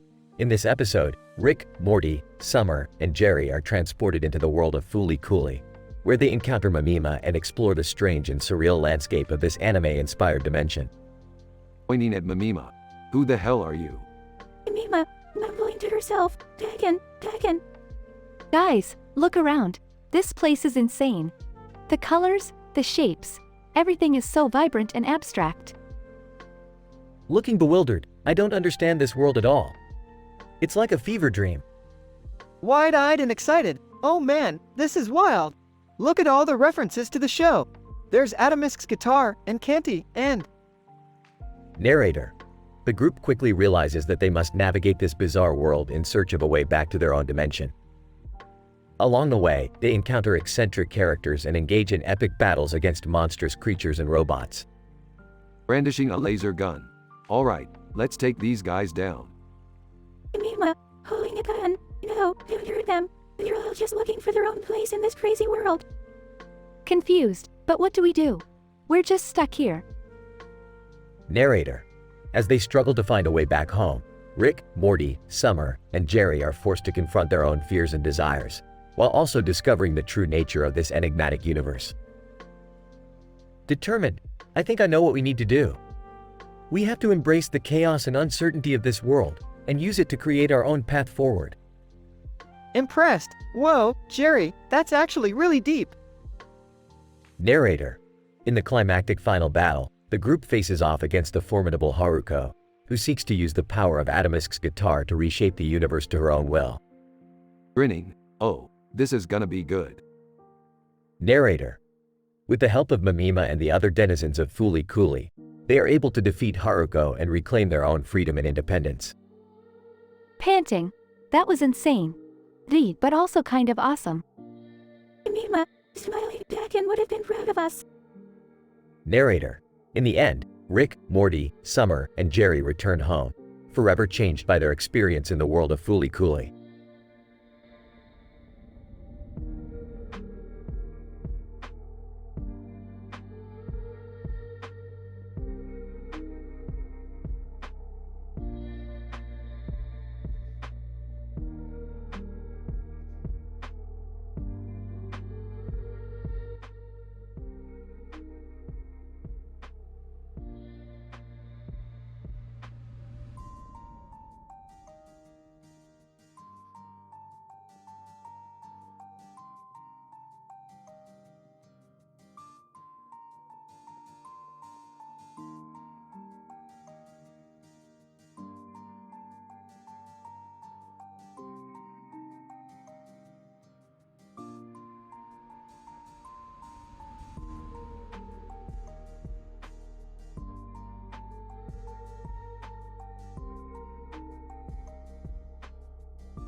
quantum entanglement of Buttersteck and Keanu Reeves in Tokyo Vampires Brawl, a Rick and Morty hilarious adventure in the multiverse.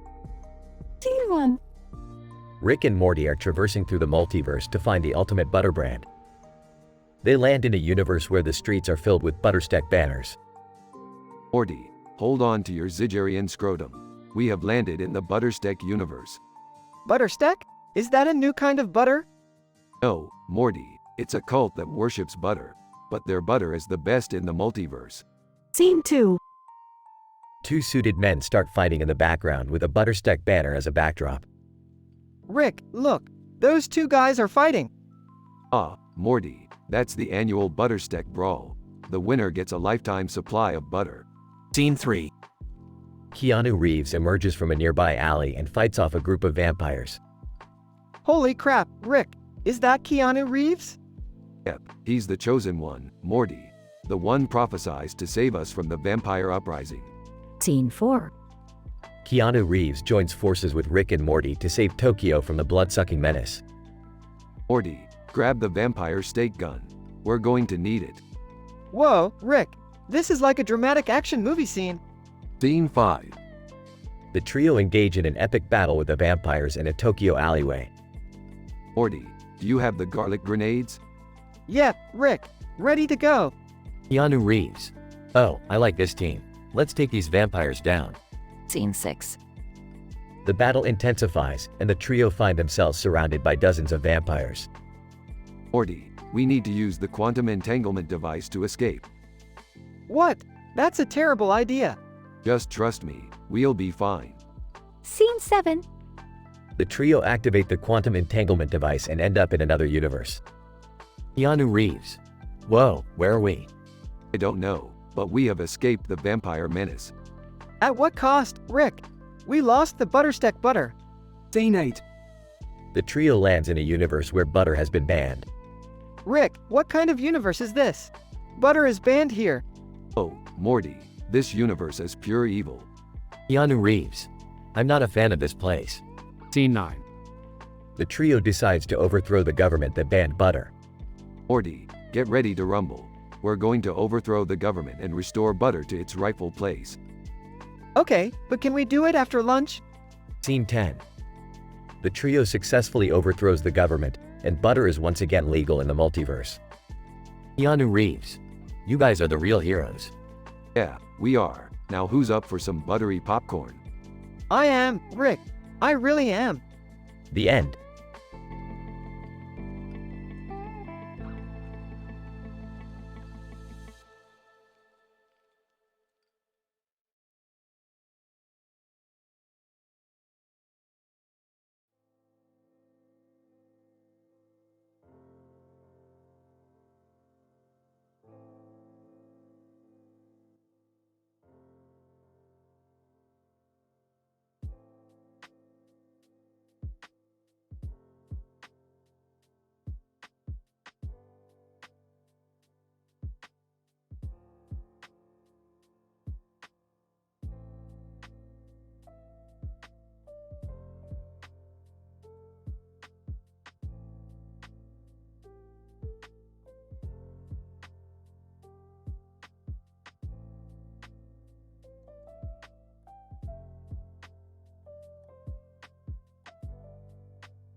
Title: The Quantum Cookie Catastrophe.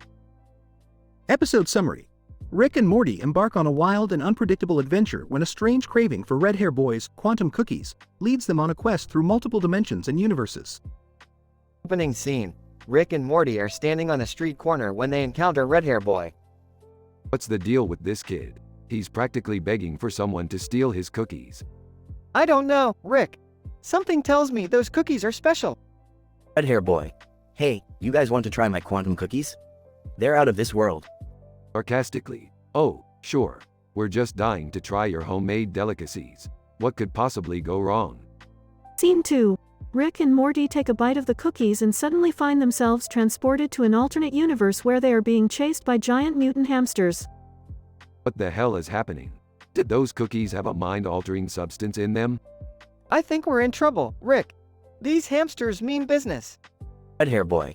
Oh no, I forgot to warn you guys about the side effects of consuming too many quantum cookies. Scene 3.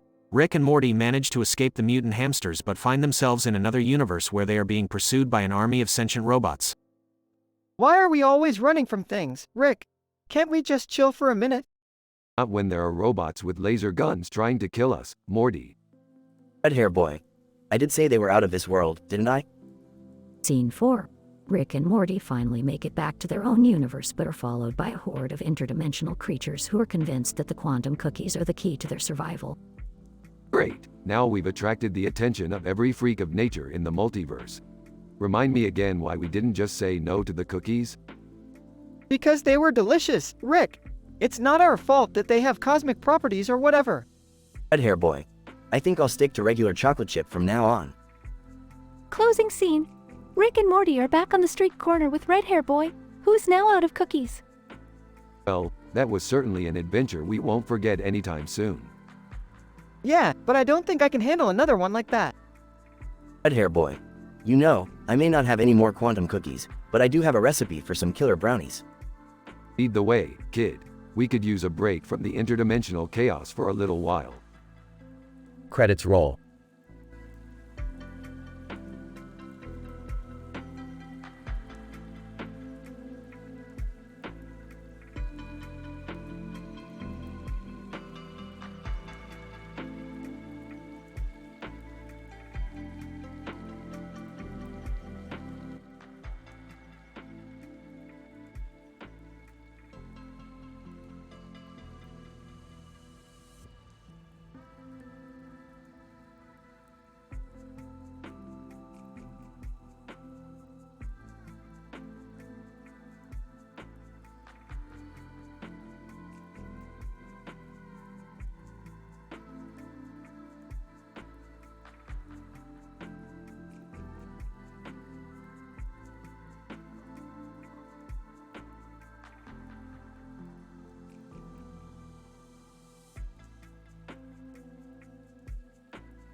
Title: A Frisbee Full of Fun and Folly, Rick and Morty's Adventures in Self-Reflection. Abstract. In this episode, we follow the adventures of the eccentric genius Rick Sanchez and his grandson Morty Smith as they indulge in Friday night fun activities that involve a group of men, a frisbee, and a mirror. Along the way, they encounter a rapping alien, engage in meta-discussions about the nature of storytelling, and explore their own self-identities through the lens of the playful game of frisbee. Act 1. In the opening scene, we see Rick and Morty hanging out in Rick's laboratory, surrounded by various scientific apparatuses. Suddenly, Morty suggests they take a break and go play frisbee with some of Rick's friends. Rick agrees, and they transport themselves to a room filled with a group of men standing around. Hey, guys, ready to play some frisbee? And one. Sure thing, Rick, but why do we need this mirror on the wall? Oh, just for some extra fun. Trust me, it'll be a blast. Act 2. As the game of frisbee begins, Morty throws the frisbee towards the mirror, and it comes back with strange distortions. Suddenly, a rapping alien named Friday Night Funkin' Boyfriend appears, challenging Morty to a rap battle. Friday Night Funkin' Boyfriend, yo, Morty, you think you can beat me in a rap battle? Let's do this. Oh, I don't know how to rap. Don't worry, Morty, I got this. Act 3. Rick and Friday Night Funkin' Boyfriend engage in an epic rap battle, with Morty providing backup. As the game of frisbee continues, the men start to engage in a meta-discussion about the nature of storytelling. And two, hey, Rick, this is kind of like a story, isn't it? What do you mean? And two, well, there's a beginning, a middle, and an end. And there are characters, conflict, and resolution. It's like we're all part of a narrative. I never thought of it that way. You know what, guys? Let's make this a story. Act 4. As the game of Frisbee gets wilder and crazier, each character takes on a role in the storytelling. Rick becomes the wise sage, Morty the naive hero, and Friday Night Funkin' boyfriend the trickster. They explore themes of identity and self-reflection as they try to catch the Frisbee in the distorted mirror. You see, Morty, life is like a Frisbee. Sometimes it throws you a curveball, and you have to catch it in a way you never expected. Yeah, I guess you're right, Rick. You always have to be ready for anything. Epilogue. As the game of Frisbee comes to an end, the group of men reflect on what they've learned about themselves and each other. And 1. You know what, guys? This was the best game of Frisbee I've ever played. And 2, yeah, we bonded over something as simple as a frisbee. It goes to show you that sometimes the simplest things in life can bring us the most joy. Well said, guys. And just think, we didn't even need any of my crazy gadgets to have a good time. Yeah, Rick. Sometimes the most fun is just being with your friends. The end.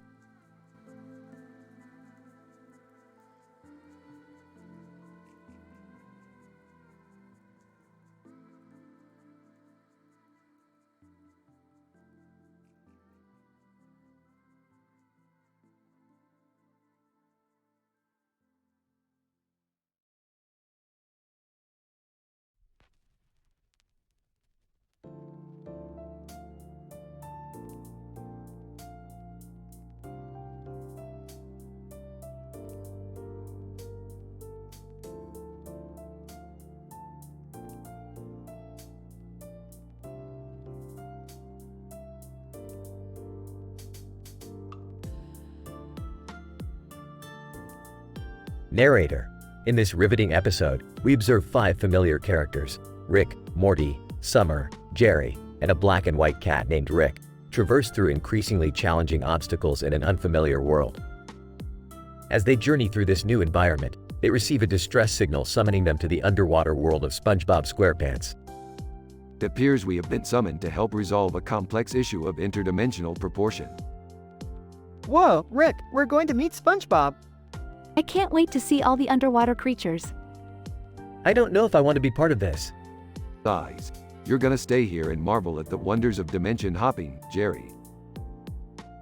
As our protagonists arrive in the underwater city Bikini Bottom, they encounter a mutated SpongeBob who has been transformed into a snail. They learn that Squidward mistakenly injected SpongeBob with snail plasma meant for his pet snail, Gary.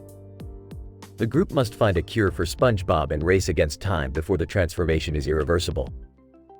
We need to find out how snails are transformed so we can concoct an antidote. Excellent observation, Summer. Let's head to the Bikini Bottom Institute of Underwater Sciences. With the help of some underwater scientists, the group concocts a cure for SpongeBob just in time. As they leave Bikini Bottom, they decide to exact revenge on Squidward by injecting him with the same snail plasma. Squidward, why did you do this to me? It's not funny. Sorry, man. It's just one of those days. In the end, our characters leave Bikini Bottom, with SpongeBob restored to his former self and Squidward left as a snail. The episode concludes with them swiftly dimension hopping back home, leaving behind a trail of laughter and satisfaction.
Title: The Quantum Transformation of Grades.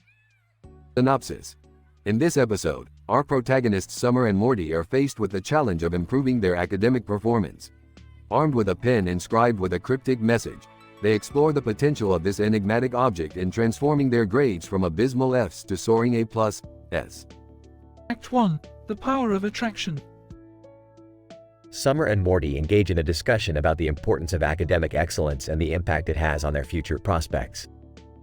Morty laments about his poor performance in his recent exams and expresses his desire for a quick fix. In the midst of this, they chance upon a mysterious pen with a message inscribed on it. They both notice that the pen attracts metal objects and seems to have a magnetic pull towards their exam papers. Intrigued by this strange phenomenon, they decide to investigate further. This is fascinating, Morty. The pen seems to have some magnetic properties that are drawing metal objects towards it. Yeah, and it looks like it's pointing towards our exam papers. Do you think it's trying to tell us something? Act 2. The Quantum Transformation. In their quest to improve their grades, Morty decides to experiment with a pen by marking his exam paper with a symbol inscribed on it. To his amazement, he realizes that the pen has the power to transform his grade from an F to an A+. Summer, who is intrigued by Morty's findings, decides to test the pen on her own exam paper. The results are the same, and the two are elated by their newfound abilities. It's working, Summer. My grade has gone from an F to an A+. This pen is amazing.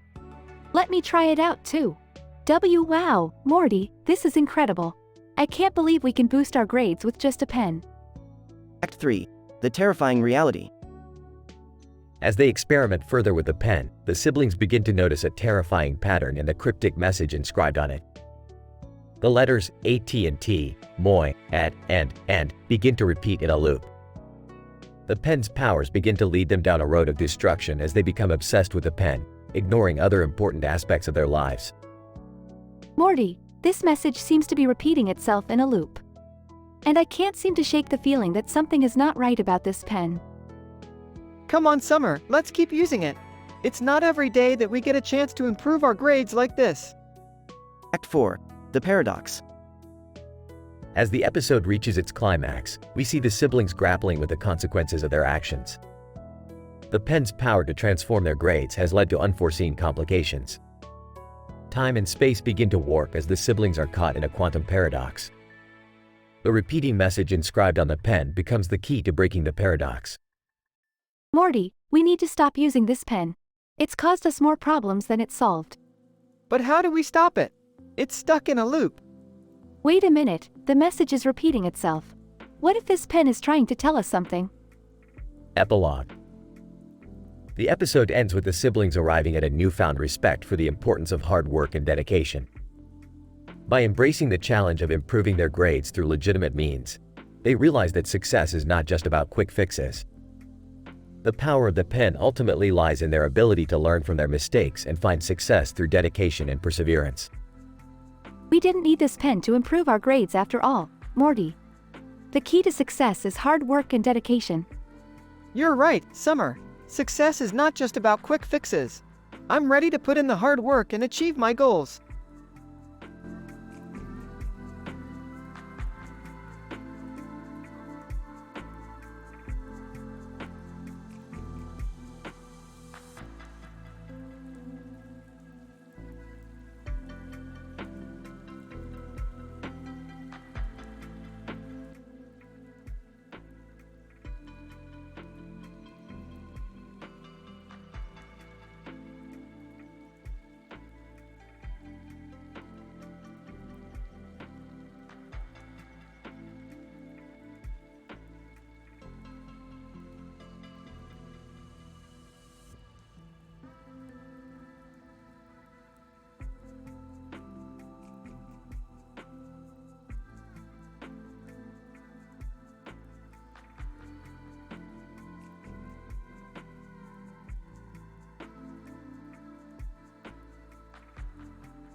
The Canine Conundrum.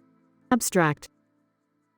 In this episode, we explore the phenomenon of canine cognition and the manifestation of group dynamics in a pack of mutated pugs.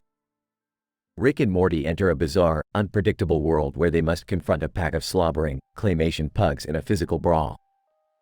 Through their knowledge and scientific expertise, our protagonists must fight for survival and understand the complex dynamics of the mutated pug hierarchy. Scene 1: The Carpet Conundrum.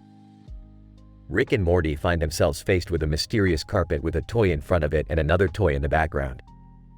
They ponder the significance of these objects and the potential implications it may have for their current predicament.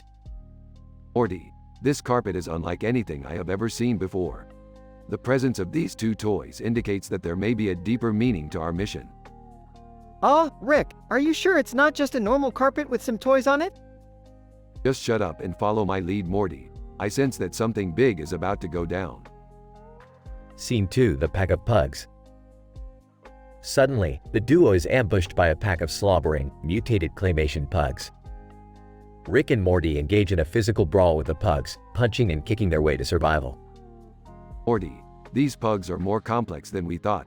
Their group dynamics are on a whole different level. Jeez, Rick, I can barely keep up with all of this craziness. Just stay focused, Morty. We need to understand their hierarchy if we want to survive this pug apocalypse. Scene 3: The Mutated Pug Hierarchy. After successfully defeating the pack of pugs, Rick and Morty conduct an in-depth analysis of the pug hierarchy. Through their scientific expertise, they uncover the complex power struggle and social dynamics that exist within the pack. Morty, these pugs have a complex hierarchical system that rivals that of any human society. Wow, Rick, who knew that these claymation pugs could be so complicated? Indeed, Morty. This just proves my theory that the line between animal and human cognition is not as clear-cut as we once thought. Scene 4: The Conclusion of the Canine Conundrum. After surviving the pug apocalypse and uncovering the secrets of the mutated pug hierarchy, Rick and Morty come to a profound realization about the nature of existence. Morty, the complexity of these pugs just goes to show that the universe is truly limitless and we have only scratched the surface of what is out there. Geez, Rick, I don't know what's crazier, these pugs or the fact that we survived this whole thing. Oh, Morty, that's just the beauty of life. You never know what's going to happen next. Conclusion. In this episode, we explored the complex dynamics of mutated pug group behavior and the limits of canine cognition. Through their scientific expertise and fighting skills, Rick and Morty are able to survive this bizarre experience and come to a profound realization about the nature of existence. This episode showcases the chaotic yet humorous nature of the Rick and Morty universe.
Narrator.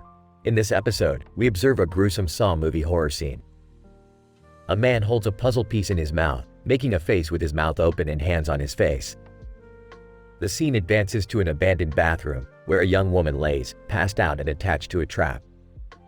The trap is a device designed to inflict severe pain on the victim should the trap fail to disarm. Victim wakes up, notices the trap attached to her. What is this? Someone help me. Narrator. The victim, alarmed and terrified, tries to free herself from the trap when an ominous message from the notorious Jigsaw appears on an old TV screen. The message informs her that she is one of his latest games, and her life is in her hands. Jigsaw, on TV screen, good evening. You're probably wondering why you're here. In your life, you have taken many things for granted. Now, you'll learn the value of life, and you will work hard to keep it. The device you are attached to is designed to kill you if you don't release yourself. Narrator. The victim, realizing that she is running out of time, makes panicked attempts to free herself from the trap, all the while begging the twisted Jigsaw for mercy. Victim, begging please, I don't deserve this. Please let me go. Narrator. In a sudden and unexpected twist of events, Jigsaw takes pity on the victim due to her young and pure innocence. He explains his reason for letting her go and reveals an epic and thought-provoking ending to the story. Jigsaw, on TV screen you are not like the others. You still have the essence of life in you, and it would be a waste to take that away. Remember, life is a precious gift, and every moment is valuable. For you, I shall make an exception. Narrator. The victim, relieved and grateful, exits the abandoned bathroom and never looks back. The story weaves the complex psychological importance of valuing life, even in its darkest moments. The clever writing of this award-winning episode is sure to give viewers an adrenaline-pumping experience, diving into the depths of human emotions and the horrors of what the human mind is capable of.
Title: The Poop Emojis of Dimension Z47. Synopsis. In this episode, Rick, Morty, and Summer are sucked into a bizarre alternate dimension filled with a seemingly endless field of floating poop emojis. The trio find themselves stranded and desperately searching for a way back to their own dimension, all while encountering a plethora of zany characters and obstacles along the way. Morty, Summer, strap in. We're heading into Dimension Z47. According to my calculations, it's going to be one wild ride. Rick, are those floating poop emojis I see out the window? Ew, gross. Why are we in a dimension filled with poo emojis? I don't have all the answers, Summer, but what I do know is that we need to get out of here before we get stuck. Oh geez, Rick, look out for that giant poop monster. Guys, I found a portal. Let's get out of here. Excellent work, Summer. Now let's make like a bird flying over a field of yellow flowers in the fall season with a blurry background of trees and get the hell out of here. I don't think that's a real saying, Rick. Yeah, I'm pretty sure you just made that up. What can I say? I'm a genius. Now let's go home and forget this ever happened. As the trio make their escape, they can't help but wonder what other bizarre dimensions and creatures they'll encounter in the future. One thing is for certain, wherever they go, it's sure to be one wacky adventure.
Narrator.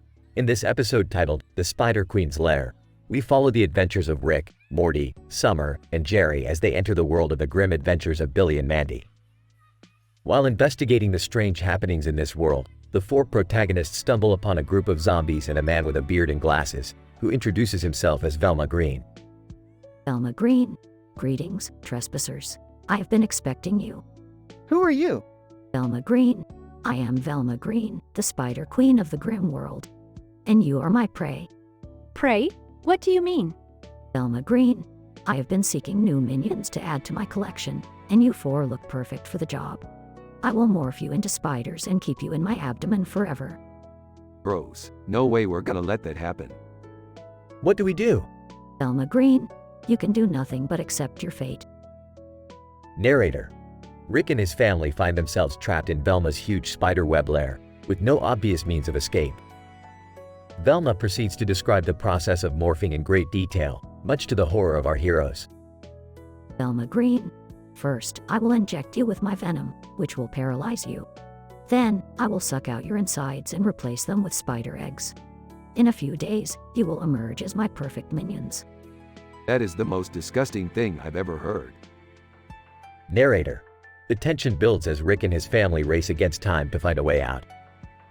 There are plenty of epic, thrilling action scenes, with nods to the original show's cast of characters, including Billy and Mandy. We have to find a way out of here. Yeah, and fast. Look, there's a crack in the wall. Maybe we can squeeze through. Narrator. With quick thinking and teamwork, Rick and his family manage to escape the Spider Queen's lair, much to Velma's frustration. Velma Green. No, how could they have escaped? Narrator. The episode concludes with a satisfying ending, with Rick and his family victorious, and Velma vowing revenge as they make their way back to their own dimension. Another day, another danger. And another adventure. What a crazy world we live in. Can we go home now? Narrator. And with that, our heroes return to their own world, ready for their next adventure.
Title: The Blurred Reality Experiment.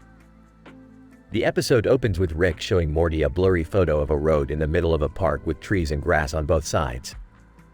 He reveals that he has created a device that can transport them into the blurry reality of the photo. Morty, I've done it again. I've created a device that can transport us to another reality. Okay, Rick. But why would we want to go to a blurry reality? We could get lost. Don't be a pussy, Morty. This is science. We're going to blur the lines between reality and insanity. The scene cuts to the family sitting around the dining table.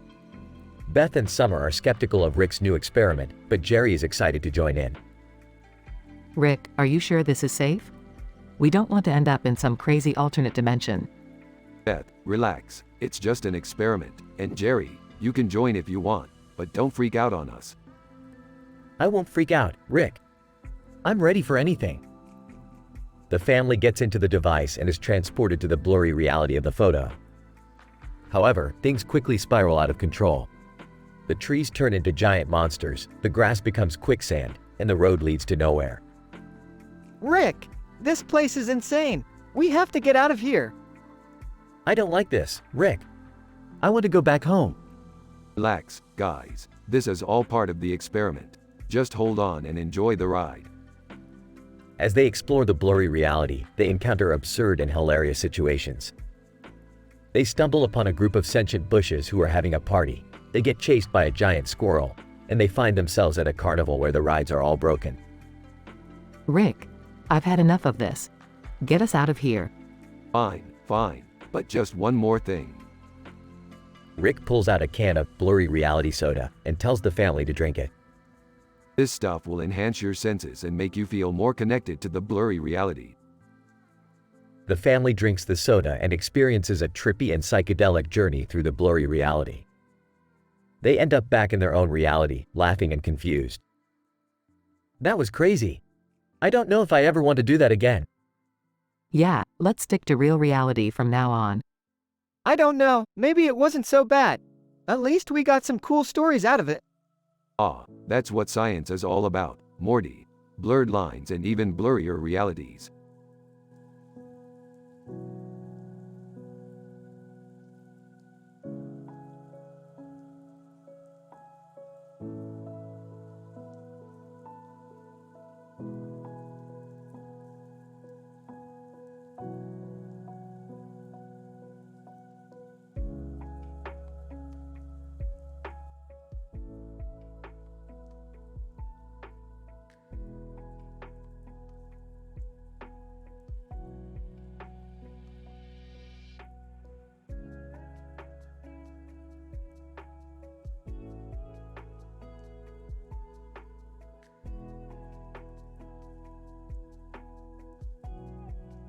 Title: The Suitcase Experiment.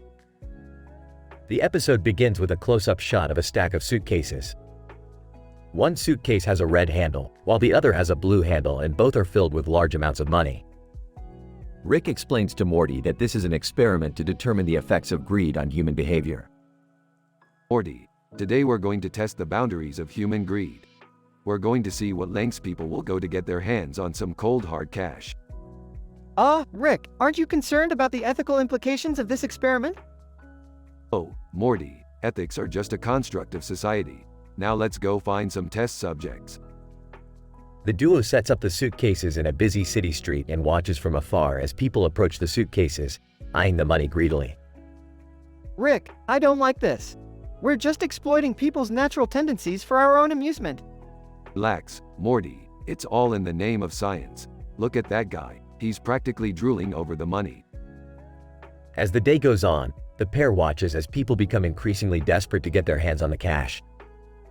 One man even tries to break into the suitcases with a crowbar, while a woman starts crying when she can't figure out the combination to the locks. This is messed up, Rick. We're causing these people to lose their minds. Nonsense, Morty, we're exposing the true nature of humanity. And let's be real, it's pretty funny. As the experiment comes to a close, Rick and Morty reflect on what they've learned. Well, Morty, looks like greed really does bring out the worst in people. I don't think we needed an experiment to figure that out, Rick. Yeah, I guess you're right. But at least we got a good laugh out of it. The episode ends with Rick and Morty throwing the suitcases into a dumpster and walking off into the sunset, laughing and joking about the absurdity of their latest experiment.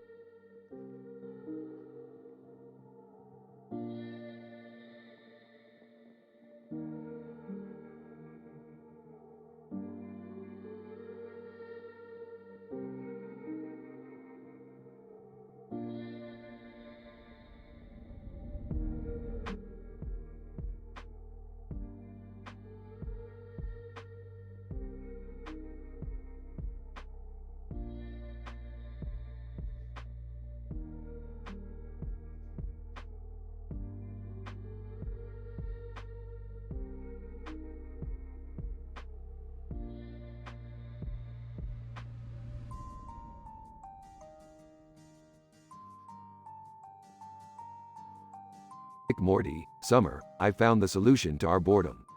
We're going on a shopping spree to interdimensional Walmart. Wow, that sounds awesome. We're going to need some extra carts, though. Wait, why? Can't we just share one? No can do, Summer. We each need our own cart for maximum shopping efficiency. As they approach interdimensional Walmart, they see two women pushing shopping carts on the sidewalk. Rick, there's some old ladies blocking the way. No problem, Morty. Watch and learn. Rick steps in front of the women and burps loudly, causing them to scatter. But as they move forward, Summer accidentally bumps into one of the old ladies with her cart. Old lady 1. Hey, watch where you're going, you young whippersnapper. Sorry, ma'am. It was an accident. Old lady 2. HMPH. Kids these days, no respect for their elders. Suddenly, old lady 2 hits Summer's cart with her cane, causing a domino effect and knocking over several displays. Whoa, things just got wild. Agreed, Morty. Let's show these old ladies what we're made of. The trio engages in an epic shopping cart battle with the two old ladies, using everything from cans of soup to brooms as weapons. In the end, they emerge victorious and continue on their interdimensional shopping spree. I never knew shopping could be so exhilarating. Yeah, we should do this more often.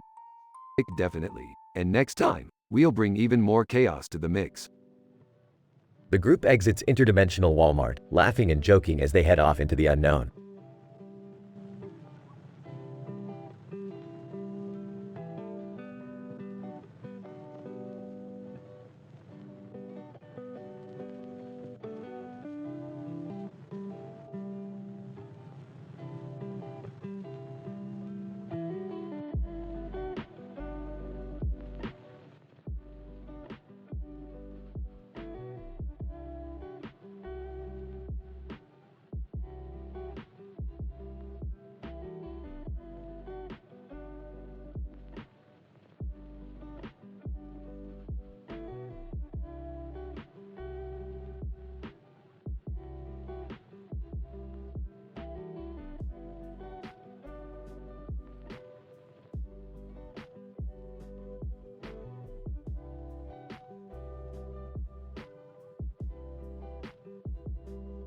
Title: The Virtual Reality Conundrum.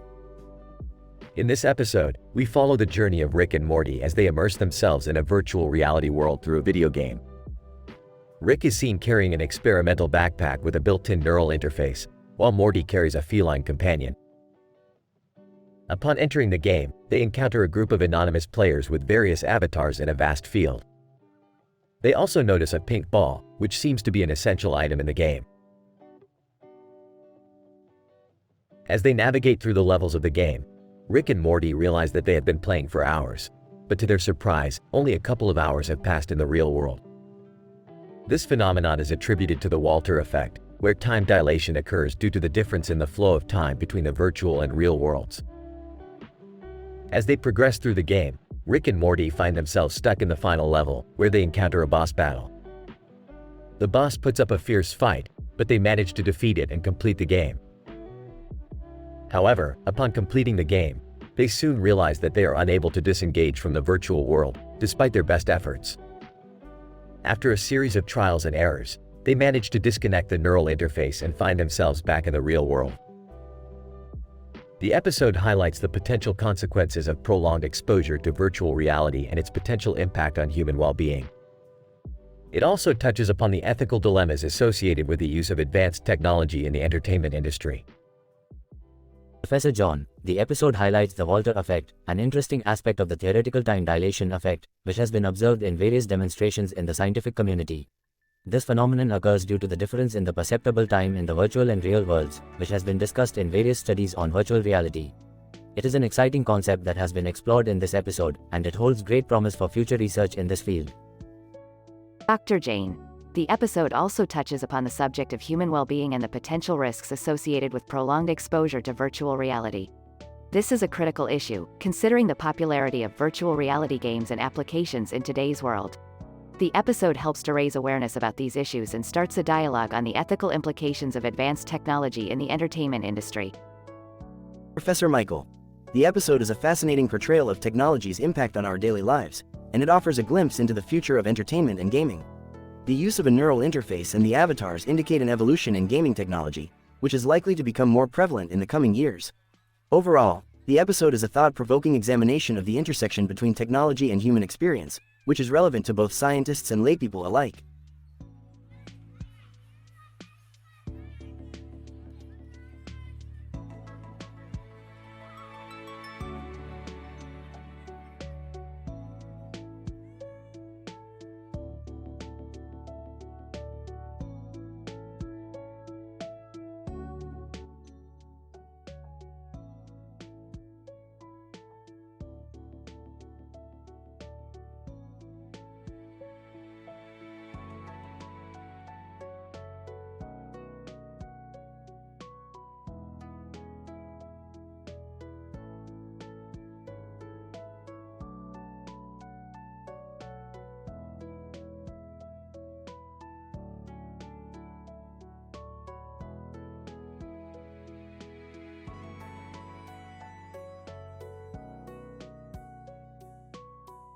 Title: The Quantum Chaos of Mount Annapurna.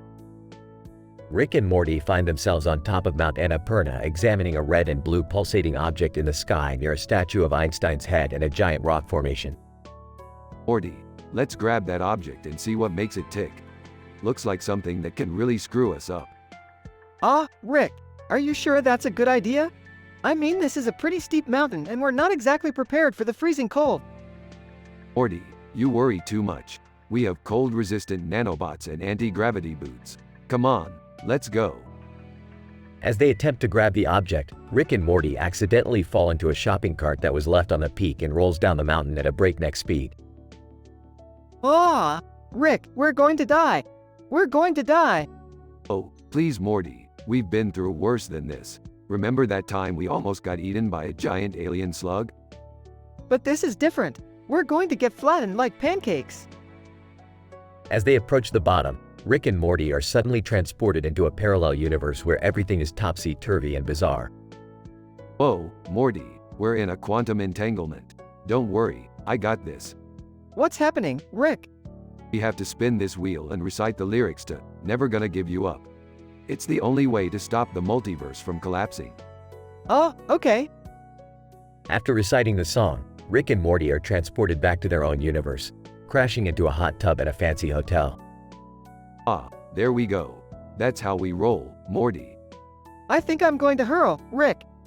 Yeah, that's the anti-gravity boots for ya. Come on, let's grab some drinks and enjoy the rest of our adventure. As they exit the hot tub, the hotel guests stare in shock and horror at the sight of two naked, freezing, and drenched men in a shopping cart. Don't worry about them, Morty. They're just jealous of our quantum physics swag.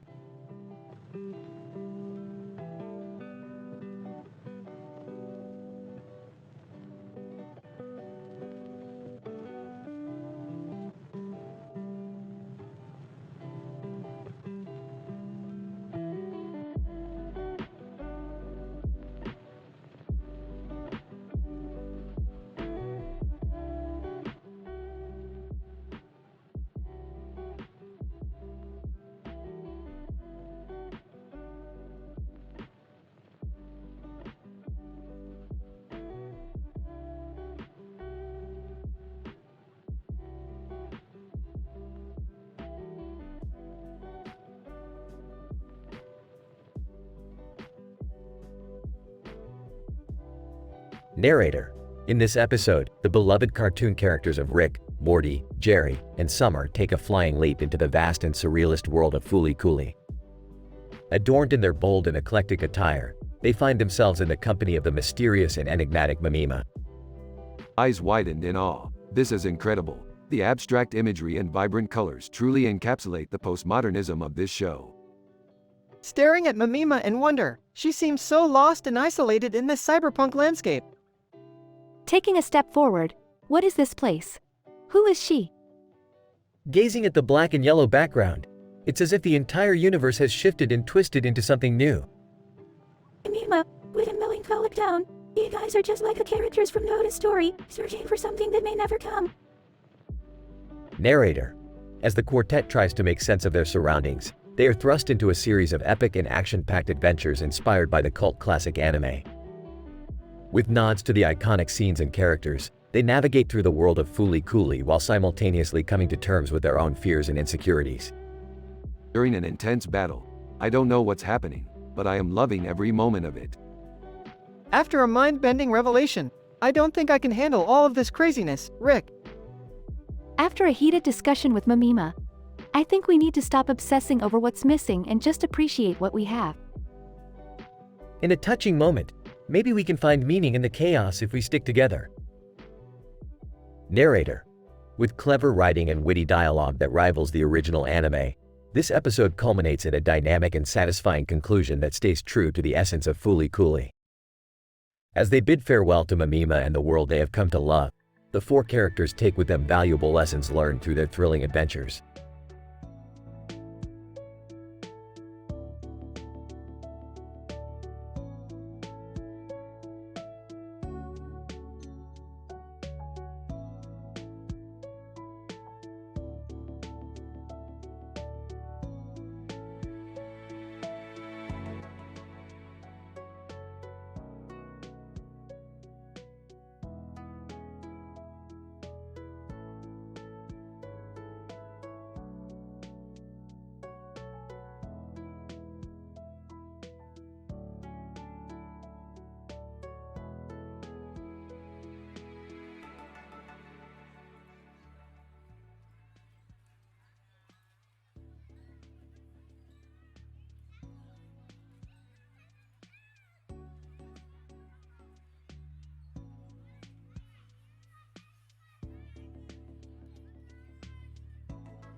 Title: Money, Mayhem, and Multidimensional Madness. Synopsis. The episode begins with Rick and Morty scavenging a newly discovered planet for valuable resources. However, their greed leads them to a mysterious portal, where they stumble upon a magical banknote with extraordinary powers. The note can replicate itself infinitely, leading the duo on a madcap adventure filled with twists and turns. Morty, I think we just hit the jackpot. This banknote has the potential to revolutionize the way we gather resources. What do you mean, Rick? It's just a piece of paper. Trust me, Morty, this is no ordinary paper. It's been enhanced by quantum particles, giving it the ability to self-replicate and create an unlimited amount of wealth. Hey, guys, what are you up to? Oh, nothing much, Jerry. Just making a quick buck. Can I join in? I could use some extra cash to impress Beth. Jerry, you don't need money to impress me. Right, of course not. But it wouldn't hurt, would it? Guys, check it out. I found another one of those banknotes. Summer, don't touch that. It could cause a chain reaction that could destroy the entire galaxy. Relax, Grandpa. I'll be careful. The episode then follows the group as they try to outsmart each other and unlock the true potential of the banknote. Chaos ensues as the note replicates beyond their control, leading to a sticky situation with an interdimensional gang of thieves. We have to act fast, Morty. We can't let those thieves get their hands on the banknote.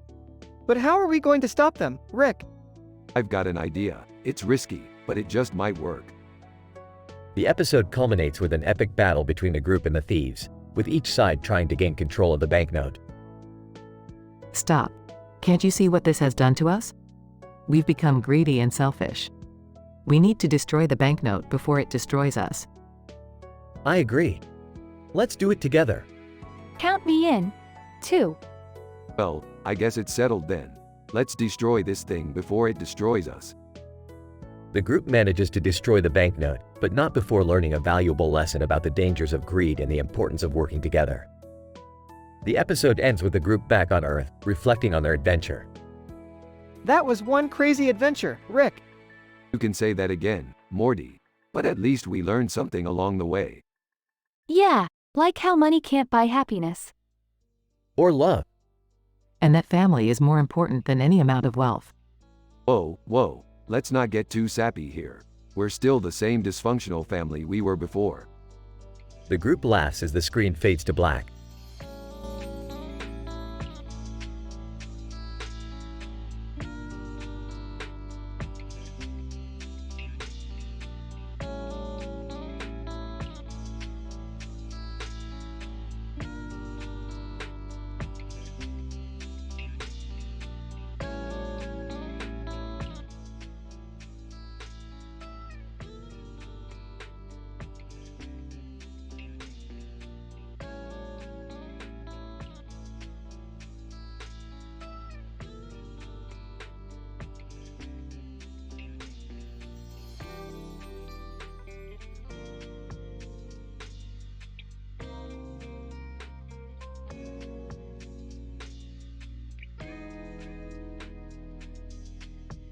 Narrator.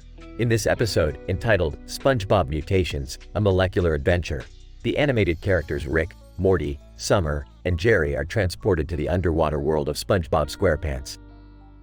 The environment is studied with precision and accuracy, displaying a diverse array of marine life forms and complex ecological systems. The episode commences with a standoff between two cartoon characters, one holding a container of candy and the other with a canine. Morty, what have we gotten ourselves into this time? The molecular stability of this world is unlike anything we've ever seen. I know, Rick. This place is kinda weird. Narrator. As the two characters attempt to make sense of their new surroundings, they are confronted by the mutated SpongeBob, who has been transformed into a snail due to the accidental injection of snail plasma by Squidward. The narrative takes a scientific turn as the characters discuss the implications of such a transformation.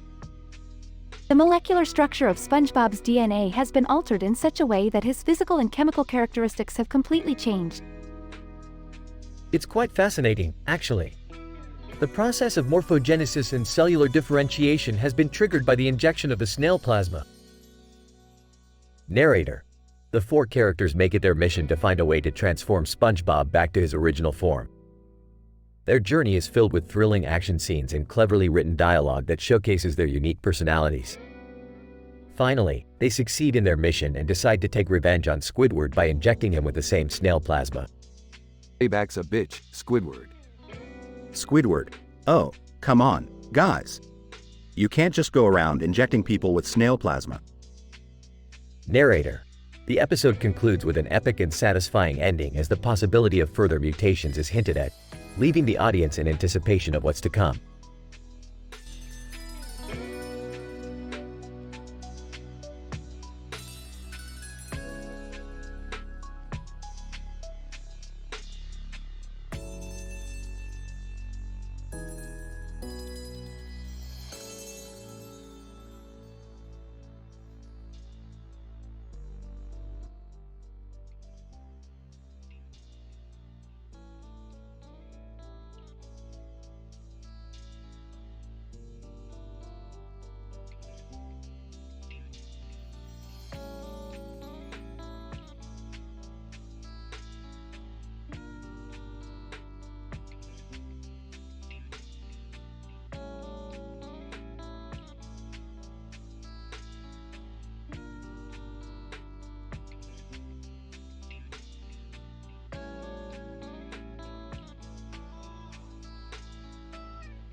Title: The Cane Conundrum, a Rick and Morty shopping adventure.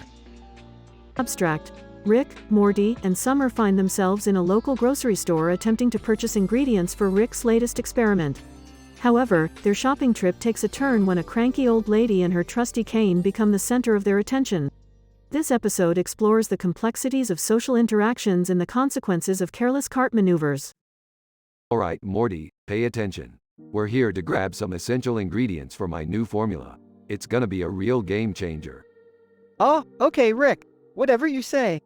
Guys, can we hurry up? I have plans later and I don't want to be late.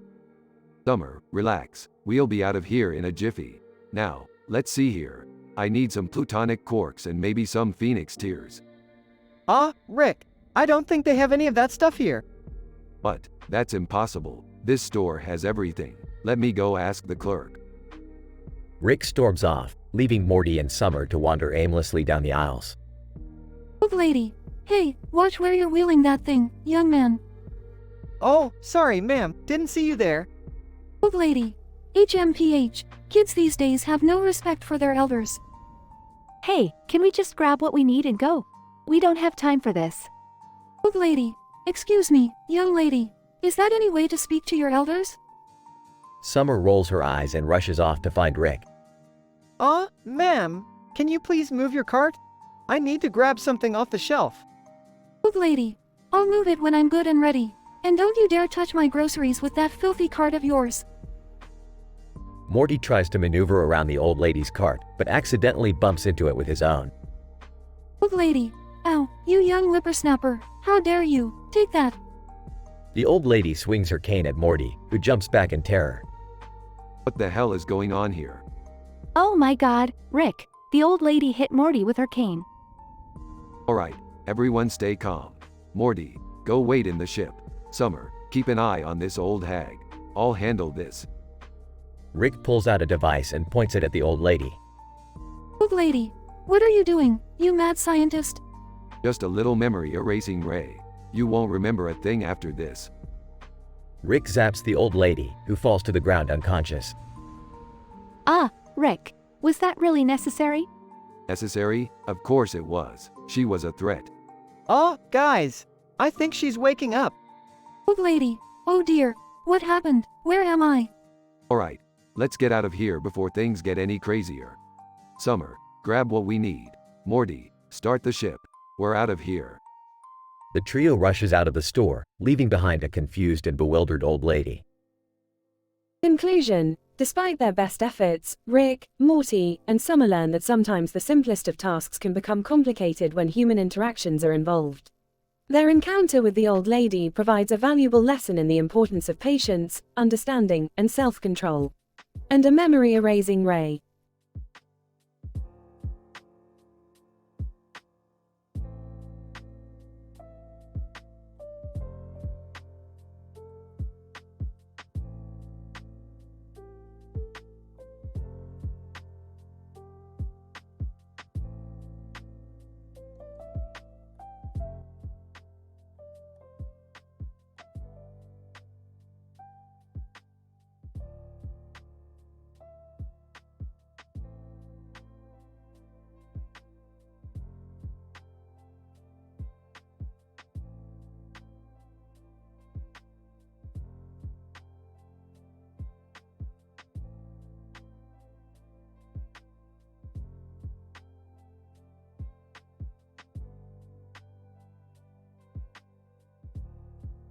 Title: Rick and the Boob World Expedition.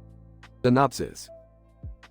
Rick and Morty, depicted as a cartoon character with a backpack and a backpack in front of a cartoon background with a cartoon character in the background, embark on a thrilling expedition to the infamous boob world referred to in previous episodes of the Rick and Morty TV series. 1. Rick, what kind of universe is this? Everything here is made up of pink-colored orbs and, well, boobs everywhere. 2. Morty, this, my boy, is the boob world, a place solely dedicated to satisfying men's sexual fantasies, existing as the most perverted and objectifying universe out there.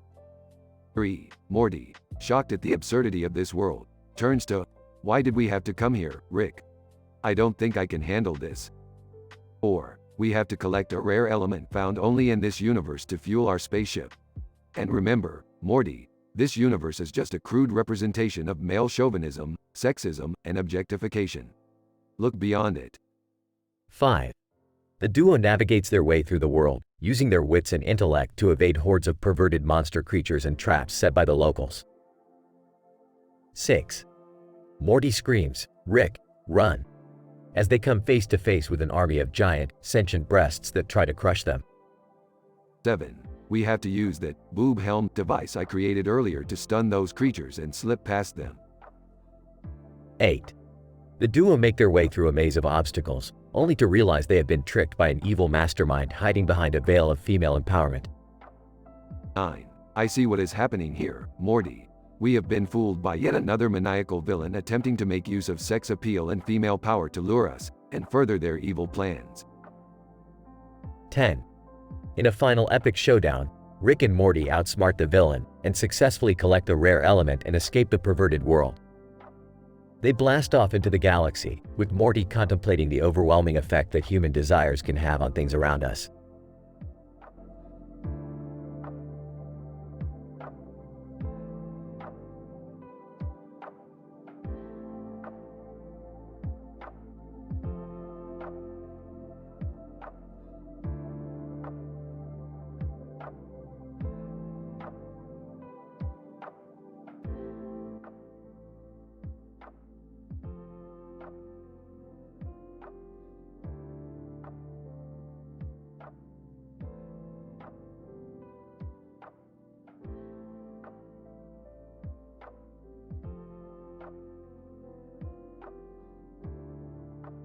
Title: The Suit Fiasco. Synopsis. In this episode of Rick and Morty, the duo finds themselves embroiled in a scientific adventure involving a mysterious man in a green suit with a purple tie and a black mask on his face. Rick, being the genius that he is, decides to try on the suit for size. However, things quickly go awry when the suit won't fit his body. Morty, hand me that suit. Let's see what all the fuss is about.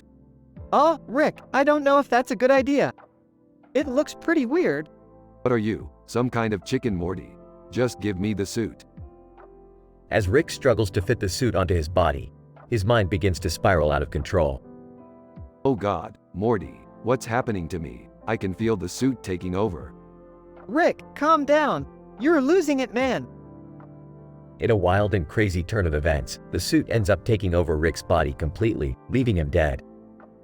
Morty, left alone to fend for himself, must use his wits and humor to unravel the mystery of the suit and save his grandfather from eternal damnation. Oh man, Rick, not again.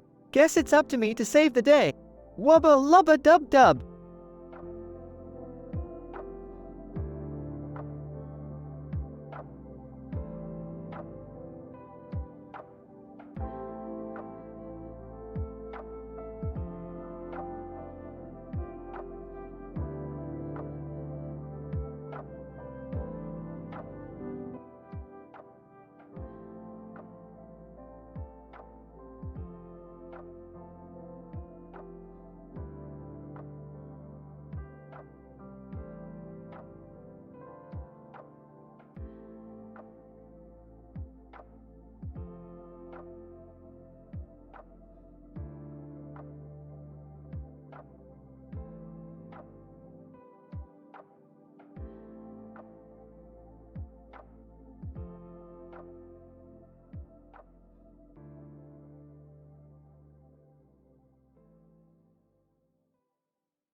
Title: Reverse Polarity of Law Enforcement.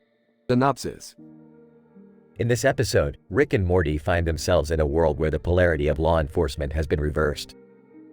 Criminals are now the ones who enforce the law while the police are the ones committing crimes.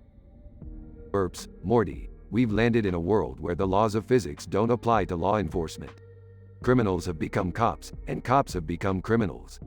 What? How is that even possible, Rick? I don't know, Morty, but it seems like the universe decided to reverse the polarity of law and order. As they walk down the street, they see a group of cops robbing a store. Whoa, look at those cops. They're stealing from that store. Laughs. Yep, in this world, cops are the ones breaking the law. And look over there, Morty. Those robbers are now the ones patrolling the streets. This is crazy, Rick. How are we supposed to survive in a world like this? Smirks. Leave it to me, Morty. I've got a plan. Pulls out a rope. What are you going to do with that rope, Rick? Wraps it around a blue container outside a police station sign that reads police station on its side. We're going to use this container to trap those cops and robbers. How is that going to help us, Rick? Laughs. With the polarity of law enforcement reversed, our only chance is to create chaos and confusion. Once we trap them in there, they'll start switching roles again. I don't know about this, Rick. Sternly. Trust me, Morty. I'm the smartest man in the universe for a reason. Now, let's get to work. As they execute their plan, chaos ensues. Cops become robbers and robbers become cops, causing mayhem throughout the world. Burps. See, Morty. Chaos is the only way to restore order in a world like this. Laughs. Yeah, chaos seems to be the only constant in the universe.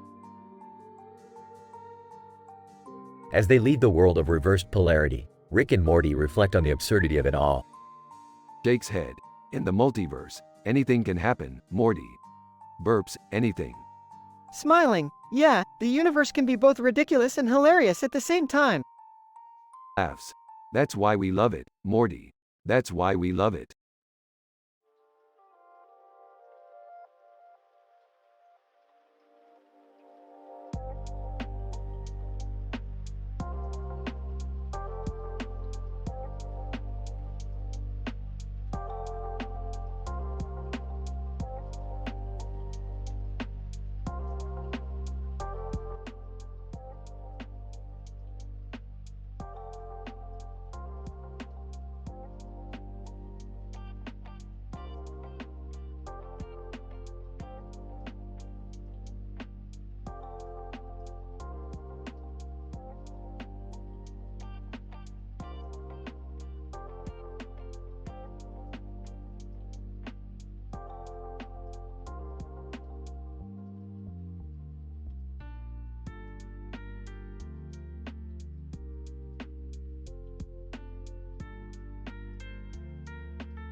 Title: The Springfield Rap Battle. Synopsis. In this episode, Rick, Morty, Jerry, and Summer find themselves in a futuristic city with a mountain in the background and a sky background with a bird flying over it and a bird flying over the city. They are transported into the world of The Simpsons and must participate in a rhyming rap battle against Homer. According to my calculations, we have been transported into a parallel universe inhabited by a group of yellow-tinted animated individuals. Geez, Rick, I didn't expect we'd be diving into the world of The Simpsons. Oh great. We're going to get into a rap battle with Homer? This can't end well. I think we can do this. We just need to outrhyme and outroast Homer. As they prepare for the rap battle, they come up with clever and witty lines to mock Homer's physical appearance.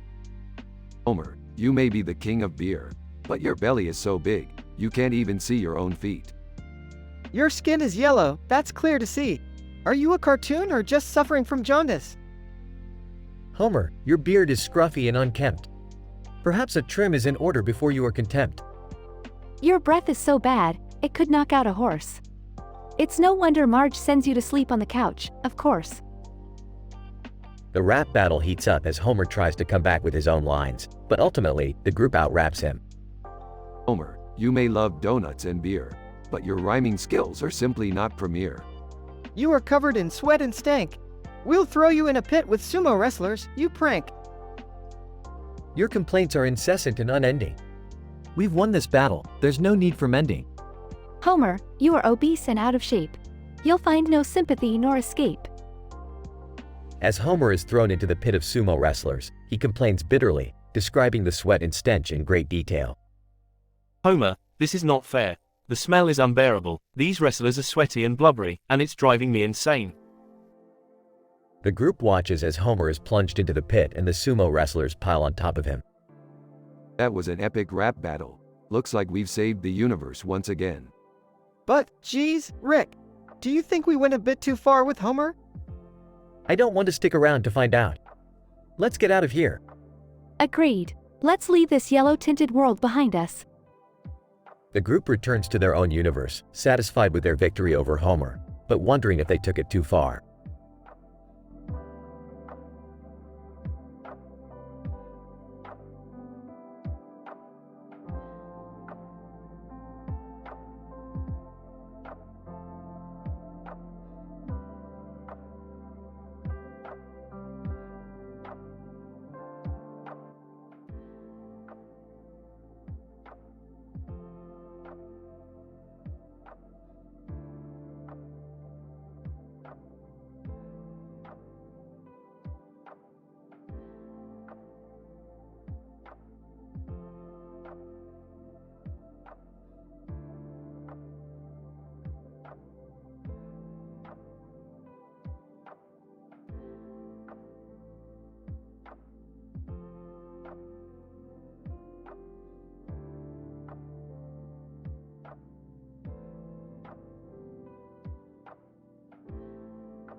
Title: The Inverted City Skateboarder. Introduction. In this episode, we follow the adventures of our favorite dimension-hopping duo, Rick and Morty, as they find themselves thrown into a world where gravity is reversed and everything is falling up into the sky. Our adventure begins with a person riding a skateboard down a street next to a traffic light and a bus on a rainy day in an inverted city. As our heroes explore this bizarre world, they encounter all sorts of strange and wacky creatures, including an upside-down pigeon and a twerking dog. Looks like we've stumbled into some kind of anti-gravity pocket universe, Morty. Better buckle up, because things are about to get wacky. I don't know if my stomach can handle this, Rick. Everything is going upside down and backwards. First encounter. As Rick and Morty make their way through the inverted city, they come across the mysterious skateboarder who seems to be having the time of his life, despite the gravity-defying chaos around him. Skateboarder. Yo, what's up, dudes? Welcome to the Upside Down Party. It's like a regular party, but way more extreme. Party? More like a potential catastrophic event that could destroy the entire universe if the gravitational constants aren't properly accounted for. Yeah, what he said. Second encounter. As the trio continues their journey, they come across a twerking dog who seems to have no problem adjusting to the topsy-turvy world. Dog.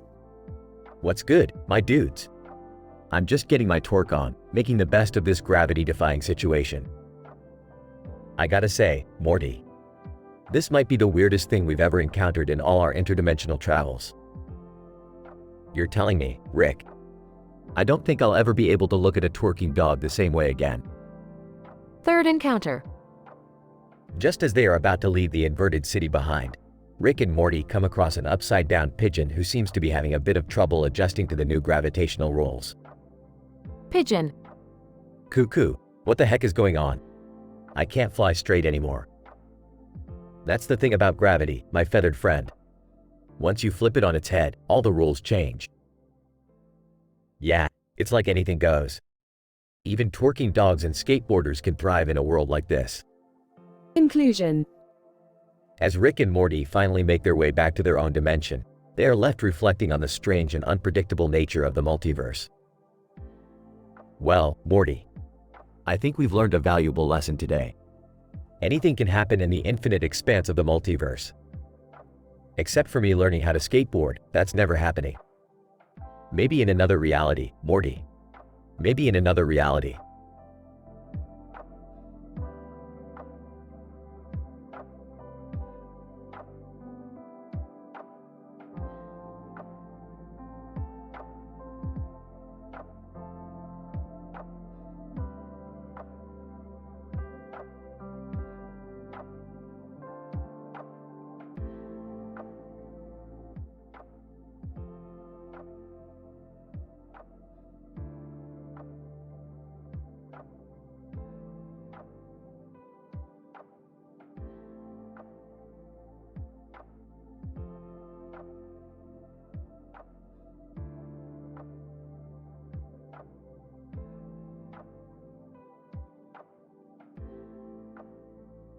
Title: Interdimensional Rhyming Battle Royale, Simpsons Edition.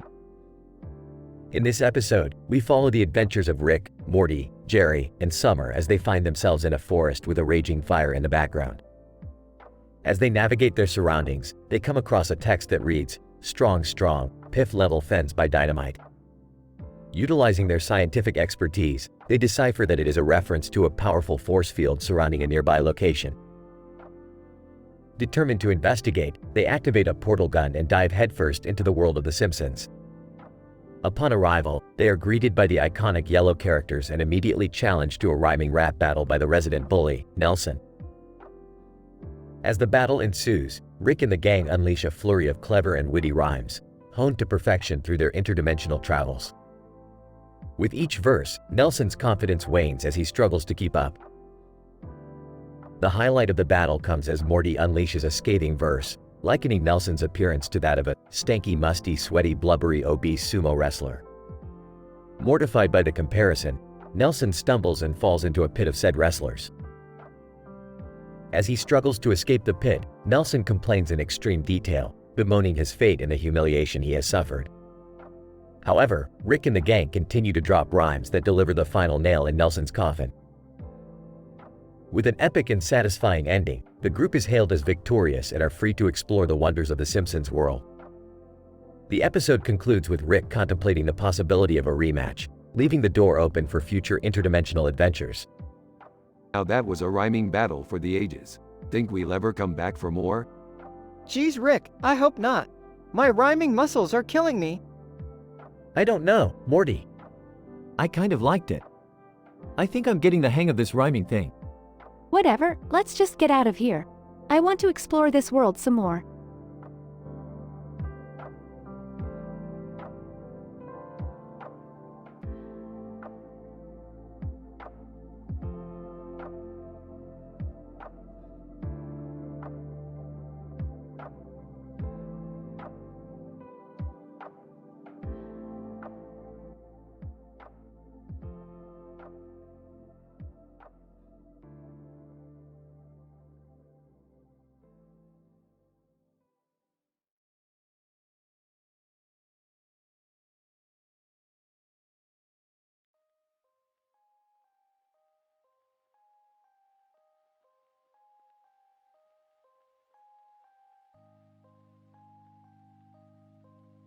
Title: The Paradoxical Parallels of Perceptual Perspectives. Opening scene shows Rick and Morty standing on a sidewalk contemplating the mysterious shadow of a person walking on the ground with their feet in the air. Morty, this is a case of perceptual paradox. The shadow contradicts the laws of physics. Oh, Rick, I don't get it. How is that even possible? Well, Morty, it's all about the relative positions and angles of perception. The shadow is a projection of the person's position, but the feet being up in the air creates a contradicting visual input. Suddenly, a passerby attempts to do a backflip, but ends up breaking their neck in the process. Oh geez, that was gruesome, Rick. Morty, that's the beauty of science. It's unpredictable and sometimes hilarious. I don't think anyone would find that hilarious, Rick. Well, Morty, humor is subjective, just like perception. Speaking of which, let's switch to another dimension and see how these paradoxical parallels play out there. As Rick and Morty switch dimensions, they find themselves in a wacky, upside-down world where everything looks like it's standing on its head. Whoa, Rick, this is crazy. It feels like I'm doing a backflip too. Morty, that's just your perception. But let's be careful. We don't want you breaking your neck like that passerby. Suddenly, they encounter a group of aliens attempting to do a synchronized dance routine, but failing miserably due to the topsy-turvy world. Alien 1. This is impossible. Our perception is all messed up. Alien 2. How will we ever win the intergalactic dance competition with this paradoxical perspective? Morty, these guys are hilarious. Let's help them out and show them how it's done. As Rick and Morty start their own crazy dance routine, the aliens join in, creating a hilariously chaotic spectacle. Morty, I'd say we nailed it. I don't know, Rick. I think I feel something weird in my neck after all that dancing. Morty, just remember, perception is everything.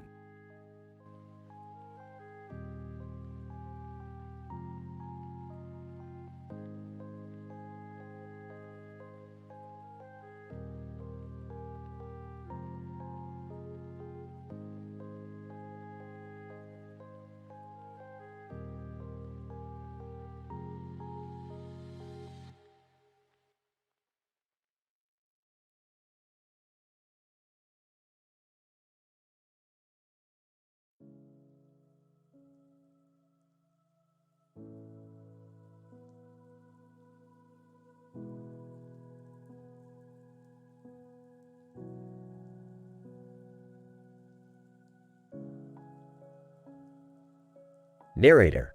In this episode of Futuristic World Domination, an advanced computer-generated image of a metropolis amidst hovering plains and mountains with spectacular clouds and mountains in the background forms the setting. The episode revolves around the tremendous bounty of Gallus IV and its resources for world domination. Professor X. The futuristic city depicted in this episode is a brainchild of advanced computer technologies capable of creating virtual environments that mimic the real world with unprecedented accuracy and detail. Dr. Y. Gallus IV is a planet in a distant galaxy, and its resources are crucial for the technological and military advancements required for world domination. Its rich deposits of rare metals, minerals, and advanced energy sources would provide the necessary impetus for the conquest of the world. Captain Z, the bounty of Gallus IV, coupled with cutting-edge space transportation and weapons, presents an opportunity for those with the capability and desire for global hegemony. Major A.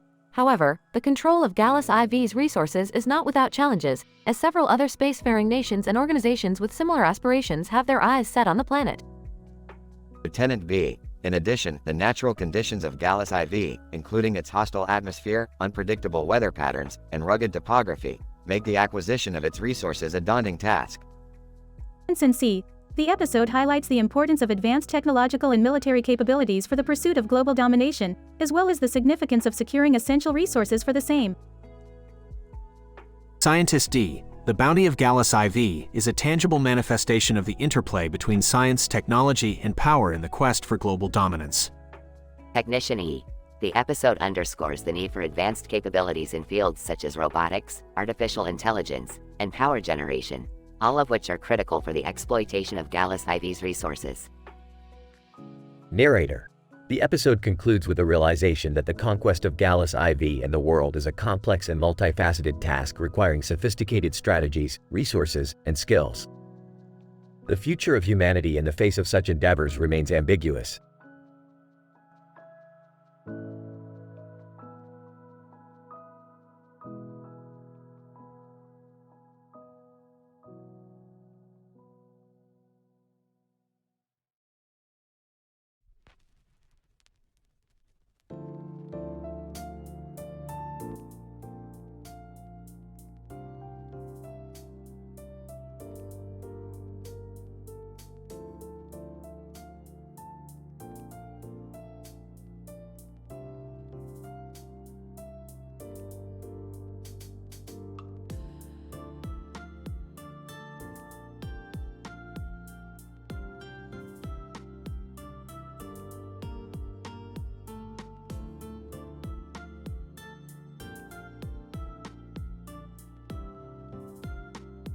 Title: Gravity Reversal Shenanigans. Synopsis. The episode starts with Rick and Morty flying in the sky, where they spotted a strange phenomenon. They saw an upside-down city where the gravity was reversed. Intrigued, they decided to investigate the matter. Morty, what do you make of this? Gravity is up, but everything is down. It's like a cosmic joke. I don't know, Rick. This is crazier than that time we turned into zombies. As they land, they notice Jerry is walking around the city, struggling with the reversed gravity. Guys, help me out. Everything is falling up, and I can't reach my surfboard. Rick decides to use his ingenuity and creates a device that could reverse the effects of the reversed gravity. Simple enough. I just need a few wires, a hamster wheel, and some plutonic quarks. Plutonic quarks? Is that even a thing? You want to fix the gravity or not, Morty? In the meantime, Jerry is struggling with the reversed gravity, and things start to get crazy. Watch out, Morty! That tree is falling up.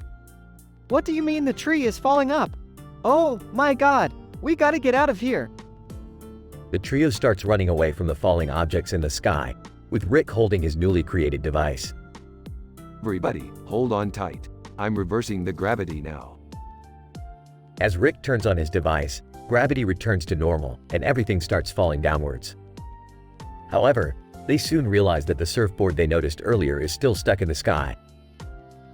Oh no, my surfboard! I need it for my beach party. Don't worry, Jerry. We'll get that surfing board for you. As they fly into the sky and grab the surfboard, they notice something strange happening. They see the upside-down city is now right side up. Whoa, what the heck happened? Everything is back to normal now. I don't know, Morty, but I think we just saved the universe again. And we got my surfboard back. Thanks, guys. The trio flies back home, ready for their next wacky adventure.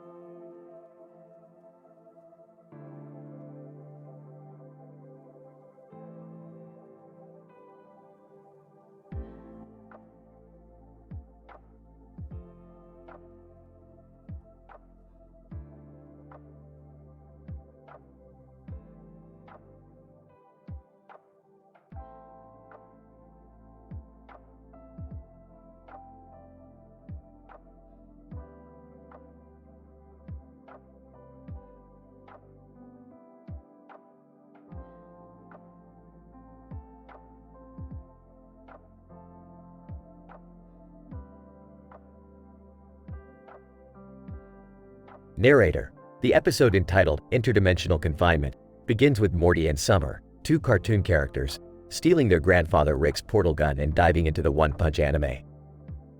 Armed with guns and lightsabers, Morty and Summer find themselves confronted by Pig God, a formidable entity in the anime that sends them into the depths of his stomach.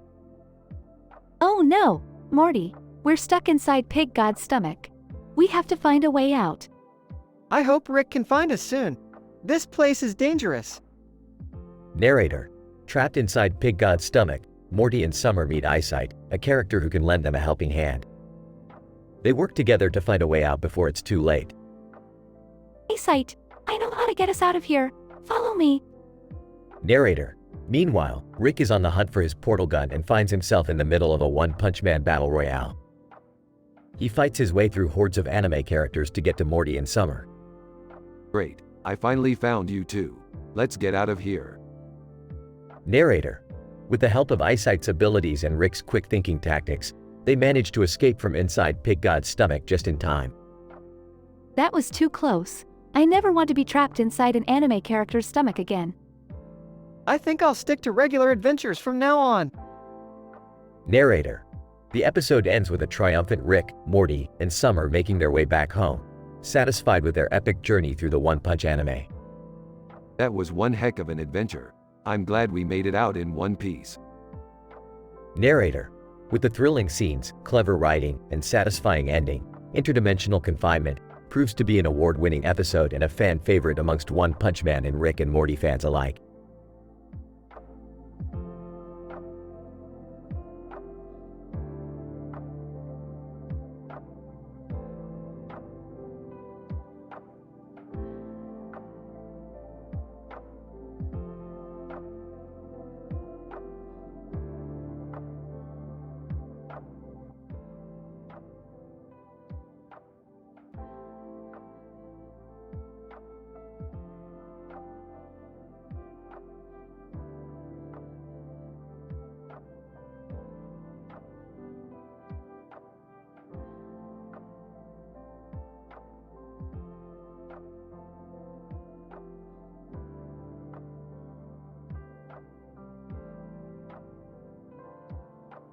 Title: The Quantum Blue Shoes. Rick and Morty, while exploring the multiverse, stumble upon a person wearing blue shoes on a green carpet, standing against a green background with a white spot on the floor. As Rick attempts to analyze the blue shoes with his gadgets, Morty falls through the white spot and into a quantum field. Oh geez, Rick, where am I? You're in a quantum field, Morty. Be careful, those things can be unpredictable. Morty finds himself falling through the quantum field into a bustling city far below. Whoa, there's a whole city down here. And it's all misshapen. You're probably experiencing a dimensional shift, Morty. Just try not to trip over any science. Morty explores the city and realizes that everyone is wearing blue shoes just like the person they saw earlier. It turns out that the blue shoes have been imbued with a powerful and unstable energy source. Rick, the blue shoes have some kind of energy source in them. And everyone down here is obsessed with them. Belching. Sounds like a classic example of mass hysteria brought on by an artificial stimulus.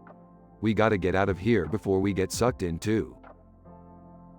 Morty and Rick devise a plan to extract the energy source from the blue shoes and neutralize it, which leads to a chaotic sequence of events involving high-speed chases, explosions, and a lot of trippy visuals. Sarcastic. Congratulations, Morty. You saved the world from quantum blue shoe mania. Now let's get out of here before another unexplainable catastrophe happens. Breathless. Phew, that was a close one, Rick. I don't think I'm ready for any more quantum adventures. Smirking. Relax, Morty. The universe is infinite. There's always more science to do.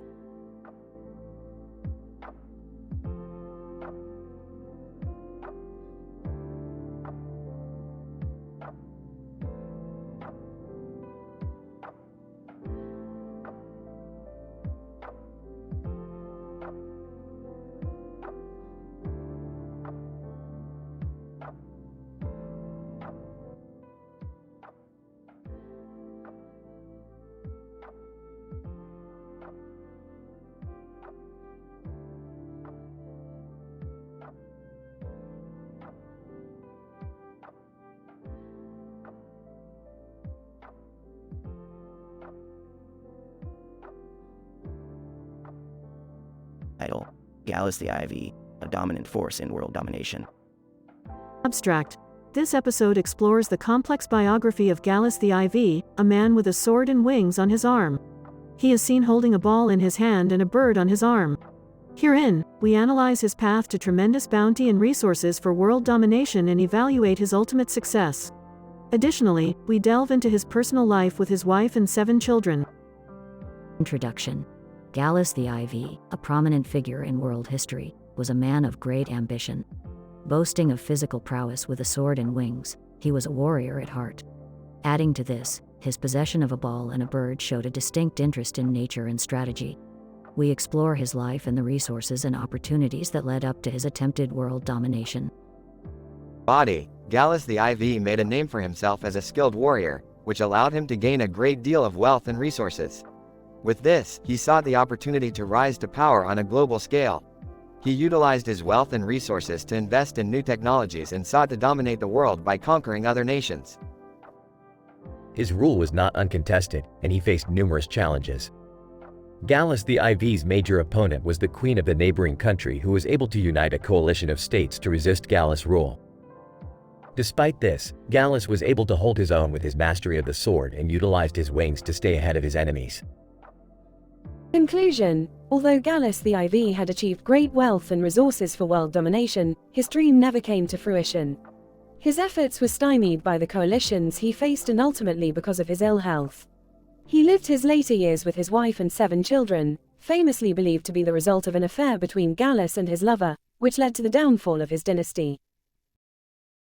Gallus the IV's story serves as a cautionary tale for those who attempt to rule with sheer force, as it proves that even with great power, one can still succumb to political opposition and unforeseeable circumstances.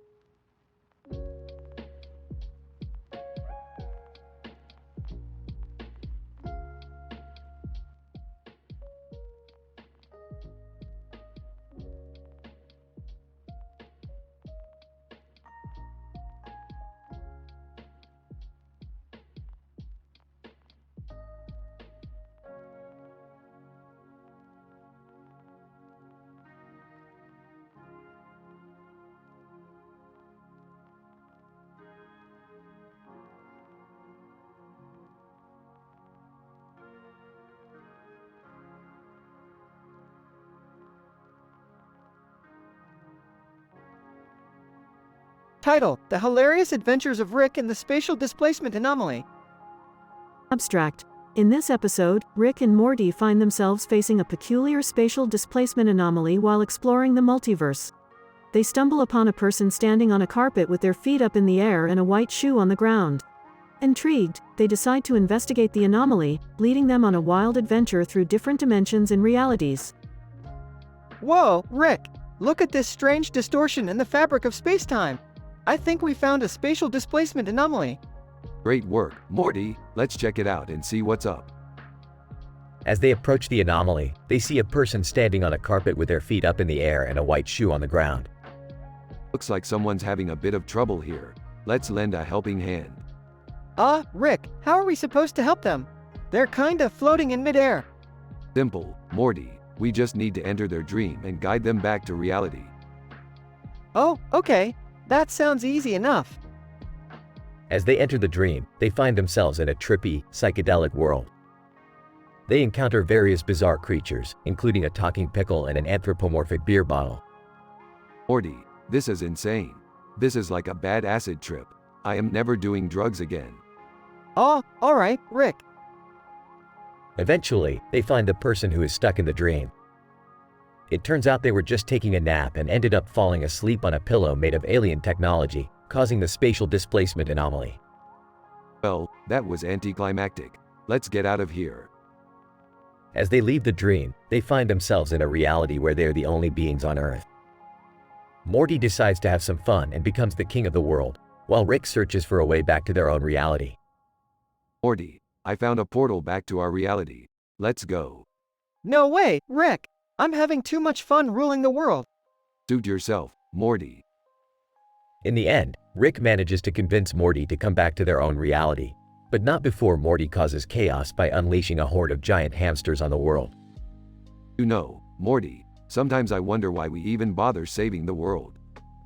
I dunno, Rick. It's just, like, our thing, you know? Yeah, I guess you're right. And with that, they head back to their own reality, ready for their next absurd adventure.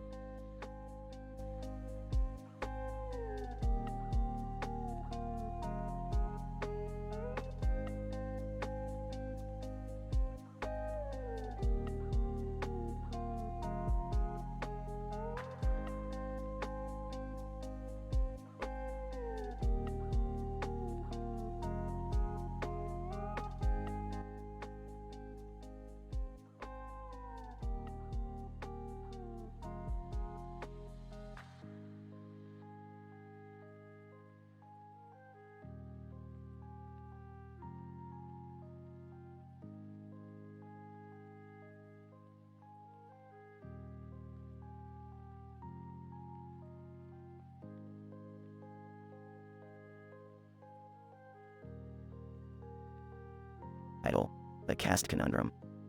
Synopsis.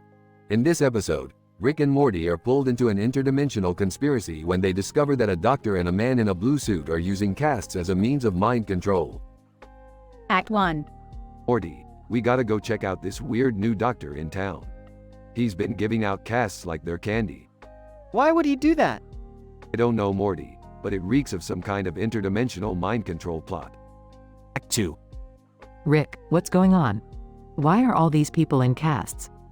Beth, we've stumbled onto something big here. This whole town is under some kind of caste-induced trance. So what do we do? We've gotta find out who's behind this and stop them. Act 3.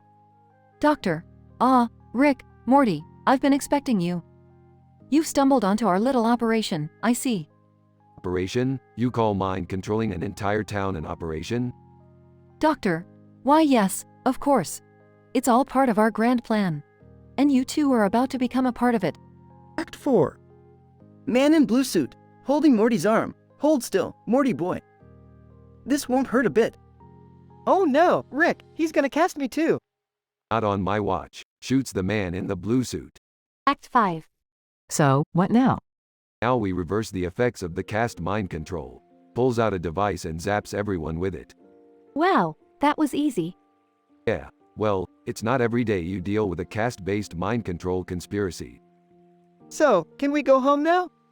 Sure, Morty, But don't be surprised if we stumble onto another crazy conspiracy next week.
Title: The Quantum Phantasmagorical Misadventures of Rick, Morty, and Summer. Synopsis. As Rick introduces his grandchildren to his latest invention, a virtual reality device that allows them to explore parallel dimensions, things quickly take a turn for the absurd. Morty becomes stuck in a dimension where everything is a literal interpretation of idioms. Summer explores a universe populated entirely by sentient food, and Rick accidentally swaps places with a version of himself who is a hippie pacifist. Chaos, hilarity, and a plethora of puns ensue. Opening shot. A person holding a cell phone in their hand on a green field of grass with the shadow of a person in the background. The scene transitions to the living room of the Smith house, where Rick is tinkering with a device resembling a VR headset while Morty and Summer look on in wonder. Behold, my latest creation, the Quantum Phantasmagorical Interdimensional Viewer. With this device, you can explore parallel universes without leaving the comfort of your own living room. Whoa, that sounds amazing! Yeah, can we try it out? Of course, just don't go getting any weird ideas. Cut to Morty's pod as he dons the headset and is immediately transported to a dimension where everything is a literal interpretation of idioms. Rick, I think I'm stuck in a world where everyone takes idioms literally. Oh boy, that's not good.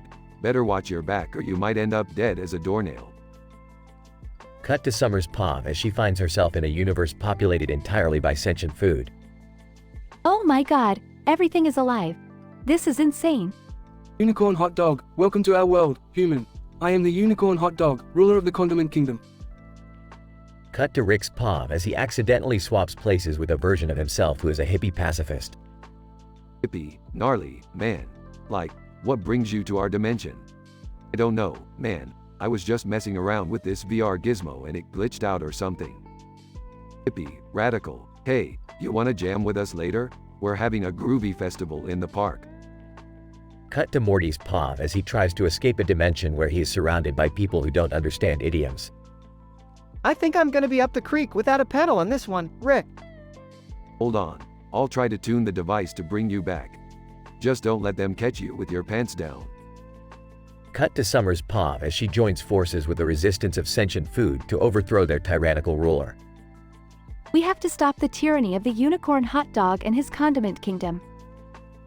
Broccoli warrior. For too long, we have been oppressed by their ketchup and mustard overlords. It's time for the vegetables to rise up and take our rightful place as the dominant species.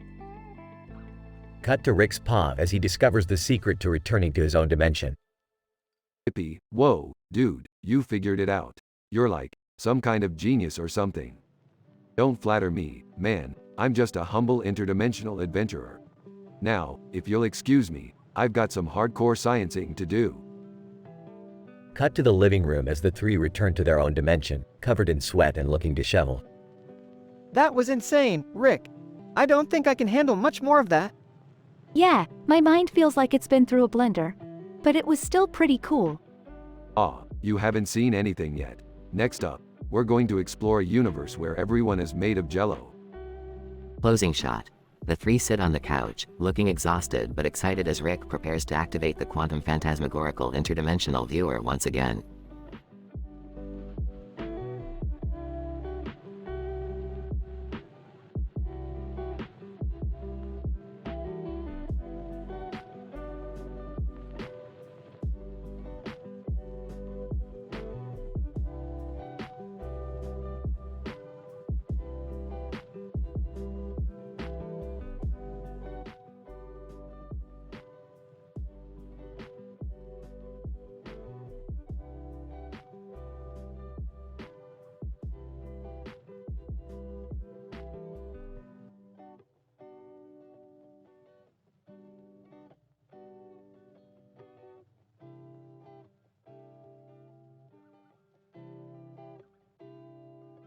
Title: The Purge 1, a scientific exploration of interplanetary travel. In this episode of the scientific exploration of interplanetary travel, Rick, Morty, Summer, and Jerry find themselves in a forest with a tower in the background at nighttime with a green light shining on the ground. Through some incredible interdimensional travel, they land inside the mansion of the Sandin family, the protagonists of the famous Purge movie. As they explore their surroundings, they encounter the armed, creepy masked Purgers. Using their intellect and quick thinking, they engage in intense combat with the Purgers. The battle is a thrilling spectacle with spectacular displays of laser beams and acrobatic maneuvers. Throughout the episode, the references to the Purge movie are consistent, with a range of characters such as the Bloody Stranger and James Sandin seen making appearances. The dialogue is clever and witty, with punchlines that leave the audience in stitches. The writing deserves an award for its impeccable use of device, as it seamlessly integrates recurring motifs that bind the narrative together, making it both coherent and engaging. As the episode progresses, a final showdown between Rick and the head Purger ensues. The fight is intense, and it concludes with Rick unleashing a massive blast of energy that destroys all the Purgers. The episode culminates in a satisfying finale, where the source of the green light is revealed as a device for interplanetary travel. Our heroes manage to use the device to return to their original world, but not before leaving behind a trail of blown minds and a whole lot of excitement. Now that's some sweet interdimensional combat. I didn't think we were gonna make it out of this one, Rick. You should learn to pick your battles, Morty. Can we go home now? Overall, this episode is a prime example of top-notch storytelling within the realm of interdimensional travel.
Title: Canine Combat, a quantum entanglement of wolves and Mortys.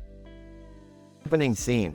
Rick and Morty are traveling through a dimensional portal in search of a rare element when they suddenly get transported to snowy forest terrain. As they wander through the woods, they soon come across a pack of wolves, leaving them with no choice but to engage in combat. Whipping out a laser gun. Morty, quick, we gotta defend ourselves against these feral beasts. Pulling out a makeshift club. Oh geez, Rick. This is insane. The camera switches to a pause shot as we see Morty swinging his club, fighting off a group of wolves. Grunting, come on, you furry jerks. I'm gonna pound you like it's knuckle puck time. Meanwhile, Rick is analyzing the wolves' behavior, scanning their brainwaves and entrained quantum fields. Analyzing data. Fascinating. These Canis lupus lycaon are displaying heightened aggression subroutines. It appears that they too are from an alternate dimension. Dodging a wolf's attack. What does this all mean, Rick? Shooting his laser gun. It means that we're stuck in a quantum entanglement with these wolf shutter dimension wolves. We gotta outsmart them. The fight intensifies as the blizzard picks up, but Morty's tenacity proves useful as he manages to take down several wolves. Catching his breath. Phew! That was close. Now what, Rick? Arching forward. Now we bring the fight to them. They wanna play rough? So can we. The duo charges towards the pack of wolves, flexing their muscles and grunting. Shouting, "Come on you wolf shutters. You think you can outfight us?" Suddenly, a voice booms from above, causing both Rick and Morty to look up in confusion. Voice, echoing, that's enough. Both of you put down your weapons. Rick and Morty glance at each other, wondering who or what could be speaking to them. Voice, echoing, this is the Wolf Shutter leader speaking. You have proven yourselves worthy opponents. Join us and together we can rule over all dimensions. Rick and Morty exchange looks, weighing their options. Whispering, oh boy, Rick. What do we do? Whispering back, we play along, Morty. We'll take these wolfies for everything they got. The camera fades to black as we hear Rick laughing maniacally and Morty muttering under his breath. The wolf shutter dimension just got a whole lot crazier.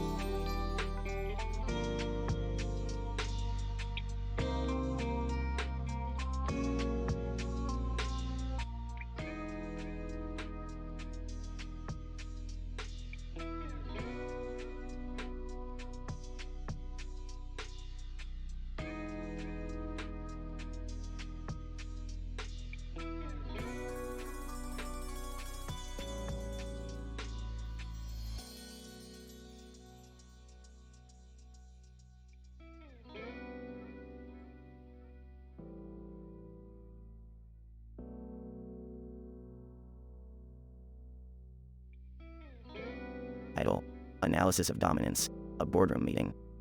Abstract. This episode features a boardroom meeting among the successors of a powerful corporation who are vying for domination in the industry. The setting consists of a large screen in the middle of the room, rows of chairs, and a red carpet on the floor. The dialogue and actions of the characters are analyzed and interpreted from a scientific perspective. Introduction. The episode begins with the camera panning over the opulent boardroom, where the successors have gathered for a meeting. The setting appears to be designed to intimidate and impress the attendees with its grandeur and technological advances. The camera then focuses on the screen, which displays a series of graphs and charts, each representing the company's various departments in their competitive rankings in the industry.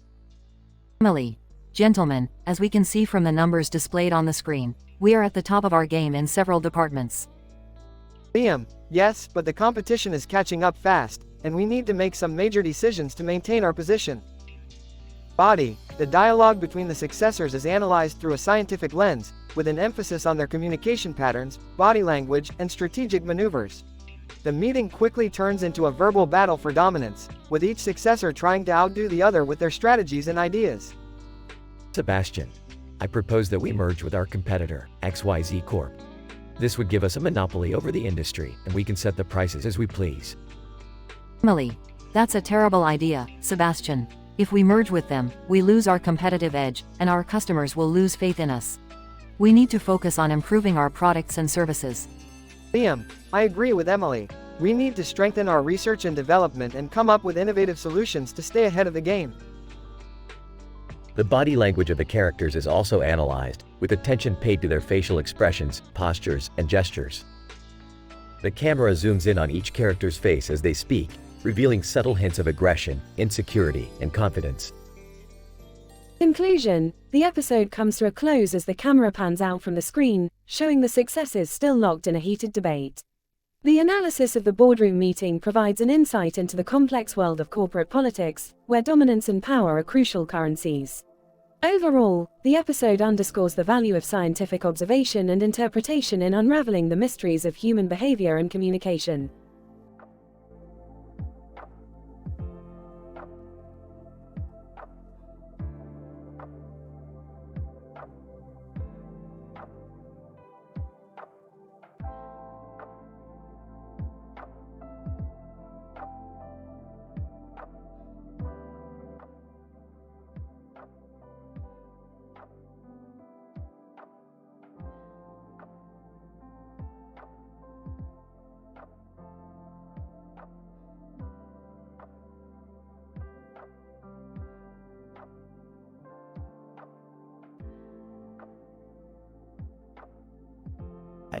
The Ski Bear Brawl, a Rick and Morty adventure. Synopsis. Rick and his family take a winter vacation in a remote snowy forest. While skiing, Morty accidentally captures a blurry photo of a person skiing with a bear on his back and a snowboard on his shoulder. Curious about the strange sighting, Rick invents a device that can enhance the image and tracks down the skier's location. Upon arrival, the family finds themselves in the middle of a fistfight with a giant mutant bear, leading to a wild adventure in the blizzard. Morty, why did you have to take a blurry photo of some freak carrying a bear on his back? You ruined my vacation. I didn't mean to, Rick. It was an accident. Well, since we're already here, why don't we make the most of it and explore the forest? I agree, it's freezing out here. Let's just find a cabin and stay warm. Oh, come on, Jerry. Don't be a wuss. Let's see if we can find that weird skier and his bear friend. As the family treks deeper into the forest, they stumble upon the mutant bear, which attacks them. In a blur of fists and snow, they fight for their lives and eventually defeat the bear. We did it! We survived a giant bear brawl. Looks like that skier was onto something after all. These bears must have been mutated by some kind of radiation. I gotta collect a sample. I don't even want to know how you're going to do that, Rick.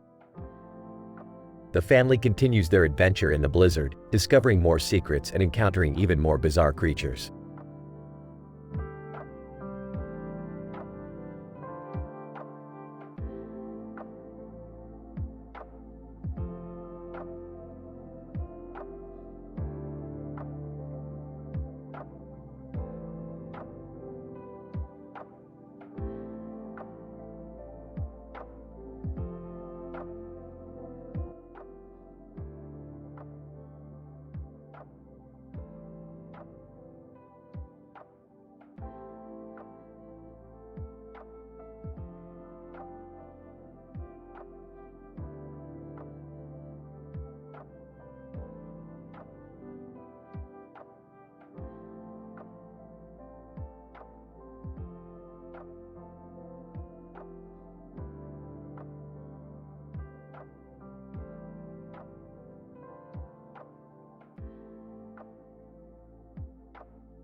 Title: Temporal Manipulations of a Clock Tower. Abstract. This episode follows the adventures of the animated characters, Rick, Morty, and Jerry, as they explore the mysteries surrounding a clock tower located in a bustling city.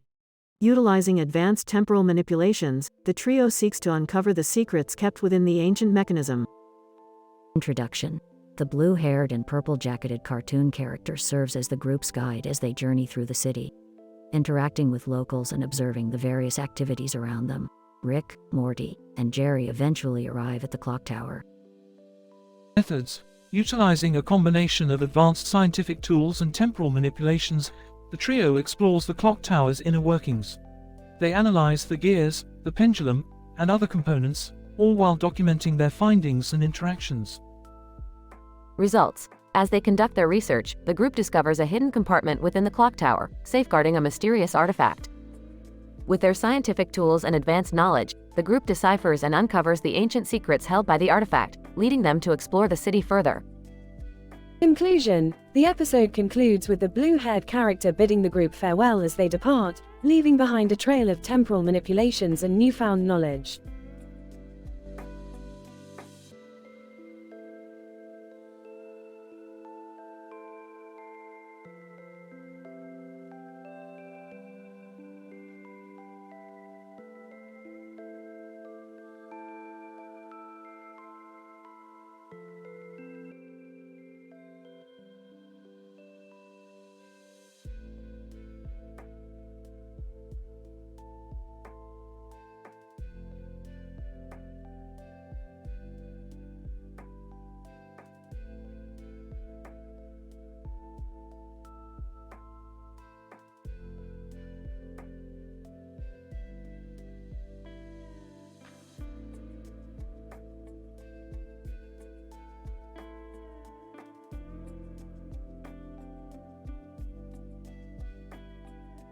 Title: temporal inversion in Wubba Lubba Dub Dub. Synopsis. The episode begins in a large field in which Rick and Morty are traveling in their spaceship. They spot a nearby planet with an interesting anomaly. A dirt path leading to a truck that seems to be driving backwards. Morty, we have to check this out. This kind of temporal inversion could be a game changer for our research. Rick, are you sure messing with time is a good idea? Remember that time we almost destroyed the universe? EFF, Morty, that was just a minor setback. We'll be fine. As they land and step out of the spaceship, they notice that the entire world is moving in reverse. People are talking and walking backwards, and the very laws of physics seem to be inverting. Whoa, Rick, this is freaky. How are we going to navigate this?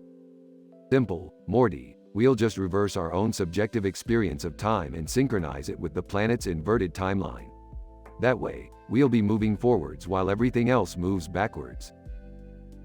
As they begin walking backwards, they encounter a group of beings who are speaking in reverse. Beings, evol equal rewap eblliwsiht. What the hell are they saying, Rick? Just reverse your own perception of language, Morty. It's a simple matter of transdimensional phonetics. Okay, I'll try. Ooh, I get it now. They're saying, this will be power like love. Rick and Morty continue to explore the inverted world, encountering all sorts of strange and hilarious phenomena. They even encounter a group of beings who are watching a game of reverse basketball, in which the objective is to shoot the ball into the wrong hoop. As the episode comes to a close, Rick and Morty manage to find a way to reverse the inversion and return to their own timeline. Phew, that was insane. I don't think I can handle any more temporal hijinks. Don't worry, Morty. We'll always find a way to break the rules of reality. That's just how we roll. As they fly off into the sunset, the sky itself seems to be waving goodbye backwards, as if to say, "Wubba lubba dub dub, motherfuckers."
Title: Frisbee Fiasco, The Physics of Pain.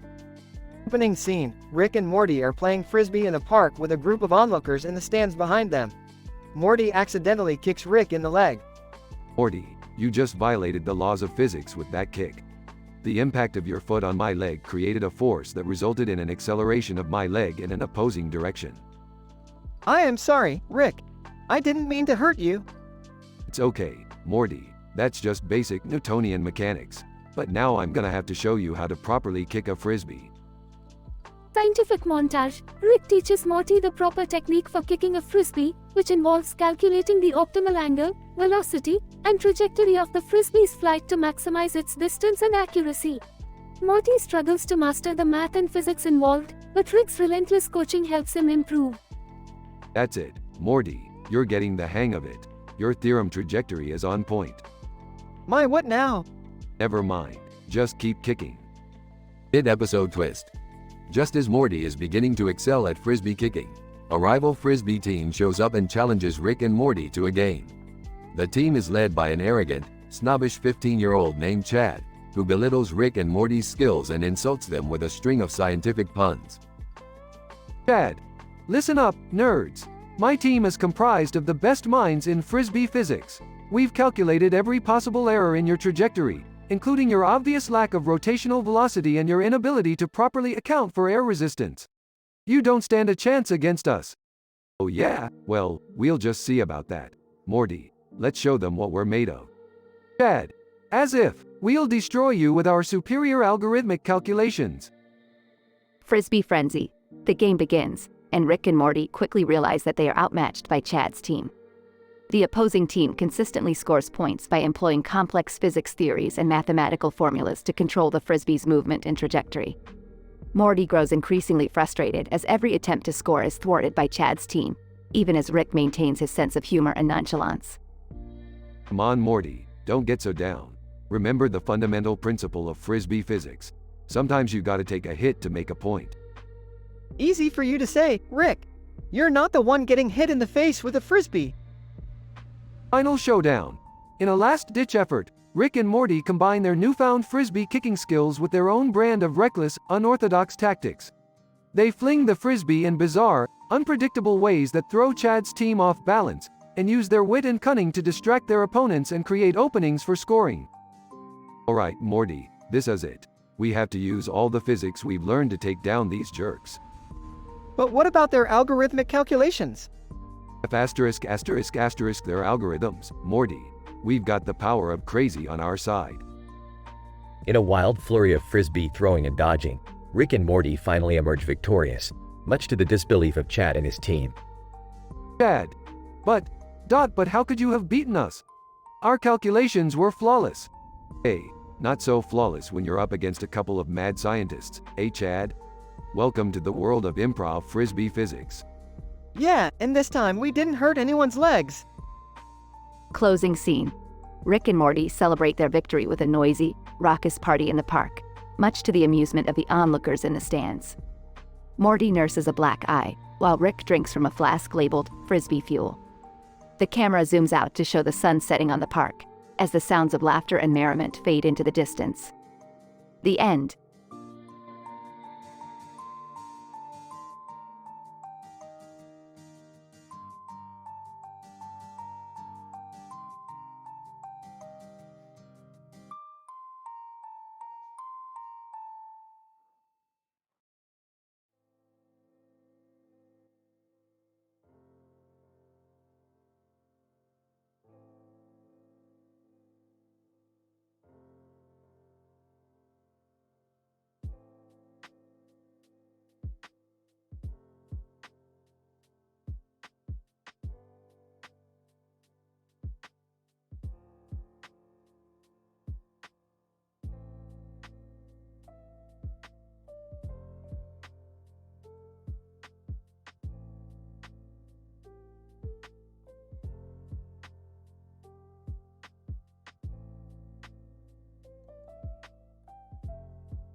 Title: The Fruity Misadventure. Opening scene. Rick and Morty are in the kitchen, surrounded by a variety of fruit and vegetables. Rick stares at a bowl of cut-up fruit. Morty, you see this bowl of fruit? It's a prime example of nature's diversity. The vibrant colors, the juicy textures, Rick, what's the point? The point, Morty, is that this bowl of fruit is a metaphor for life. It's unpredictable, it's messy, and sometimes it chokes you up. Wait, what? Chokes you up? Yeah, Morty, you know, like when you take a bite of an apple, and it gets stuck in your throat. It's a common problem, Morty, one that we're going to solve today. Main scene. Cut to Jerry entering the kitchen, eager to grab a handful of the fruit salad. Hey, guys! Mind if I snag some of this fruit salad? It looks pretty ripe. No problem, Jerry. We cut it up this morning. Help yourself. Jerry starts munching on the salad, enjoying the mix of sweet and savory flavors. Suddenly, he feels a piece of fruit lodged in his throat. Huh. HHHGGGRRR. Guys. HHGGGGRRR. Help me. HHHGGGRRR. Morty, we got a live one here. Let's do the Heimlich maneuver. Wait, Rick. We can't just. No time for hesitation, Morty. We gotta act fast. Rick jumps behind Jerry and starts thrusting his chest with great force. Morty tries to intervene, but Rick shoves him away. Rick, you're gonna kill him. Nonsense, Morty. He's just a Vindicator-level choking victim. I've dealt with worse. Jerry starts turning blue, and Beth freaks out, screaming for help. Oh my God, someone call 911. No need, Beth. I got this. Rick pulls out a homemade contraption from his pocket, consisting of a plunger, a paper clip, and a rubber band. I call this the Fruit Extractor 3000. It's gonna suck that piece of fruit right out of his throat. That's insane, Rick. You can't just. Rick plunges the device into Jerry's mouth and hits the release button. A loud sucking sound fills the room, and the bowl of fruit starts to rattle. Hold steady, Jerry. This is gonna be a bumpy ride. After a few seconds, the device releases a splat, and a piece of fruit flies out of Jerry's mouth, hitting Morty in the face. Gah! That was disgusting, Rick. Jerry gasps for air, relieved to have the obstruction gone. Thank you, Rick. I thought I was a goner. Please, Jerry, do I look like a mortician to you? I'm a scientist, and I just saved your life with my revolutionary invention. You're welcome. Epilogue. The scene fades to black as Beth and Morty look at Rick in disbelief. Rick, that was the most insane thing I've ever seen. Yeah, Rick. You could have killed him with that thing. Nonsense, Morty. Science is all about taking risks and pushing boundaries. Now, who's up for some fruit salad? The credits roll as the soundtrack plays a remix of Beyoncé's Crazy in Love and the sound of Jerry gagging.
Narrator.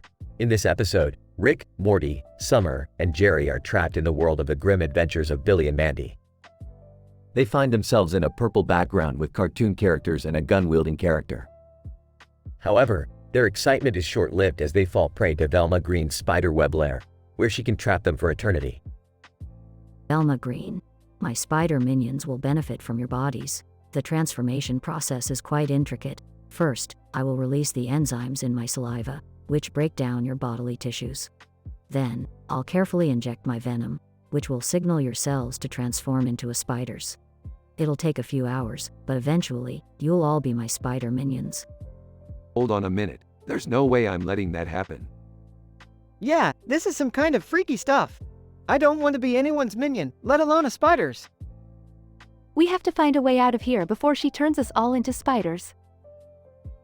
Yeah, I don't think I'm really suited for the arachnid life. Narrator. Rick and his family must use their wits and cunning to escape Velma's clutches.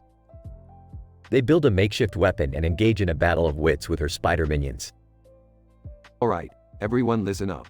We need to create a distraction so that we can escape. Summer and Jerry, you guys take out the spiders on the left. Morty, you cover the base while I make a run for it. Got it. I hope I don't regret this. Alright, let's do this. Narrator. The ensuing action scene is thrilling and action-packed. Rick and his family use their weapons and wit to fend off the spider minions, all the while trying to find a way out. Almost there, just a little further. Narrator.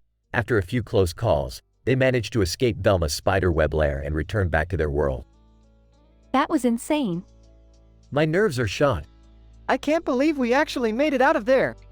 I told you guys, we're the smartest people in the room. Narrator. This episode is a great homage to the grim adventures of Billy and Mandy, with tons of references to the show that fans will love. The writing is clever and award-winning, and the ending is epic and satisfying.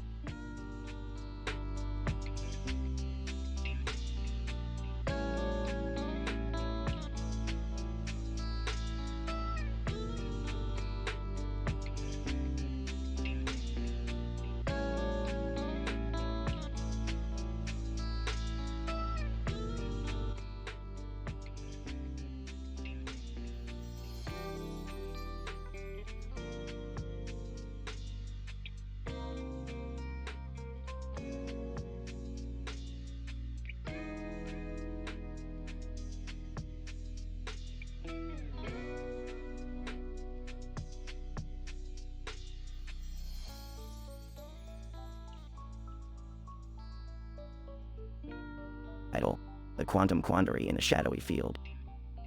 Opening scene takes place in the garage laboratory where Rick is frantically tinkering with his latest contraption. Morty cautiously enters. Hey Rick, what's going on?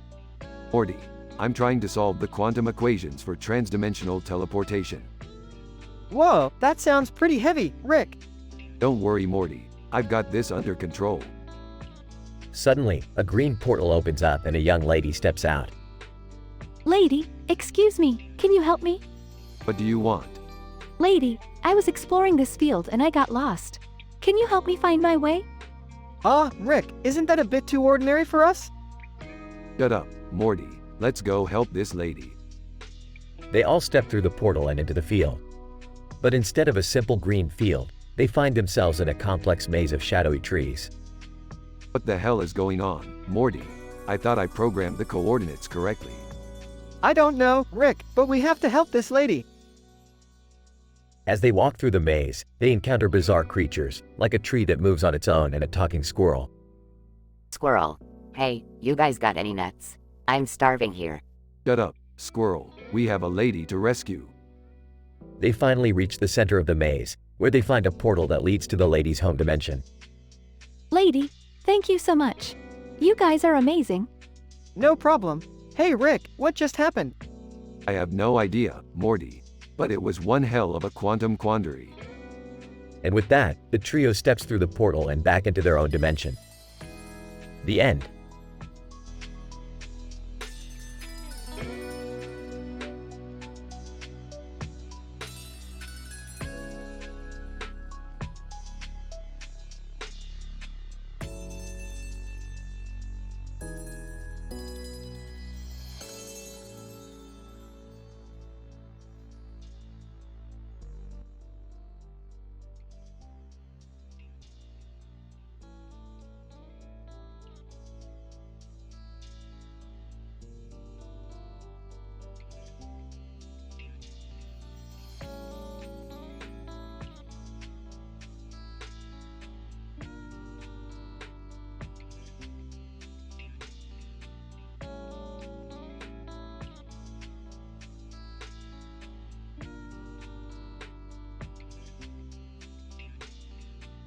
Scene 1. Cut 2. A group of people in uniforms with guns in a field of grass with a sky background and a large group of people in spacesuits. Narration. As the sun set on the desolate planet of Gallus IV, a group of armed individuals assembled in the vast grasslands. Simultaneously, a team of astronauts landed in their spacecraft, outfitted with spacesuits and advanced equipment. Little did they know that the fate of the planet lay in their hands. Scene 2. Captain, welcome everyone. We have convened here today in light of the tremendous bounty of Gallus IV. The planet has been known to contain vast reserves of a rare mineral that is critical for the intergalactic war effort. Our mission is to secure the resources and ensure that they are used for the greater good of the universe. Scene 3. Cyborg General, I have detected the presence of a rebel faction on the planet. We cannot afford to let them disrupt the mission. All available resources must be allocated to neutralizing the threat. Scene 4. Ed Astronaut. Our scans indicate that the mineral deposits are located deep beneath the planet's surface. We will need to devise a plan to excavate them while ensuring the safety of the team. Scene 5.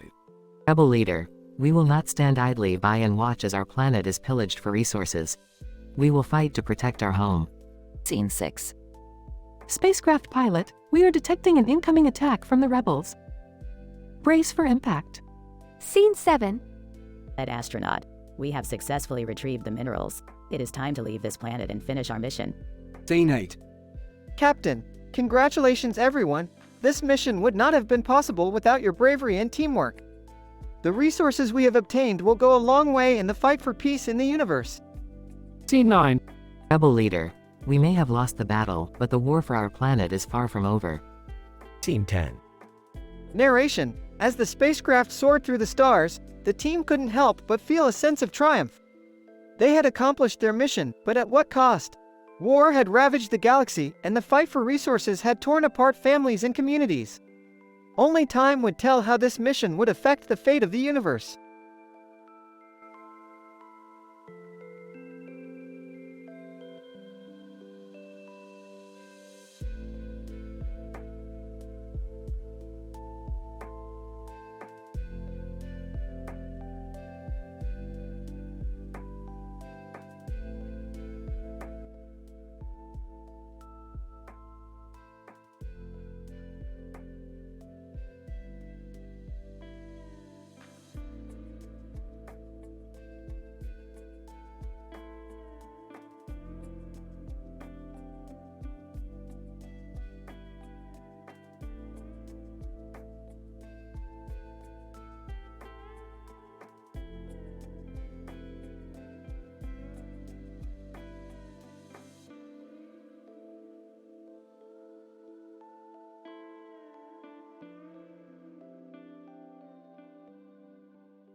Title: Feline Kinetics and Canine Pursuits. Synopsis. In this episode, Rick and Morty encounter a group of cats crossing the street next to a hill while a lone feline lies on the ground. Meanwhile, on the beach, two overweight men sport French unitards and run as an unrealistically large dog chases them. Act 1. Morty. These cats are exhibiting an interesting pattern of feline kinetics. See how they move in sync while the lone cat exhibits a different behavioral pattern. Oh, yeah, sure, Rick. Can we just go now? Not so fast, Morty. We need to collect some data. I'll use my cat language translator to communicate with them. Act 2. The cats reveal that they are on a secret mission to overthrow the humans and control the world. Rick and Morty offer to help, but things get complicated when the lone cat reveals himself to be a shape-shifting alien. Oh great, another one of these guys. Morty, grab the anti-alien blaster. Act 3. Meanwhile, on the beach, the overweight men are in a wild chase with a massive dog. One of them reveals a hidden talent for running as he leaves his friend behind. Overweight Man 1, gasping for air. I knew these French unitards would come in handy someday. Overweight Man 2. Wait up, Jerry. You said you were going to bring snacks. Act 4. As Rick and Morty battle the shape-shifting alien and fend off the cats, the overweight men join the fray. Jerry uses his newfound running skills to take down the alien, while his friend finally brings out the snacks. Overweight Man 2. I brought peanut butter and jelly sandwiches, Jerry. It's a beach tradition. Wow, Jerry, you really are a man of hidden talents. Thanks, Rick. I owe it all to the unitards. Finale. The episode ends with Rick and Morty bidding farewell to the cats and the men, who have formed an unlikely bond. Morty cannot help but think that he has learned nothing from this adventure. But Rick reminds him that sometimes it's just important to have fun and appreciate the absurdities of life.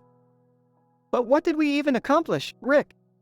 Who knows, Morty, but we did it in French unitards, and that's what really matters.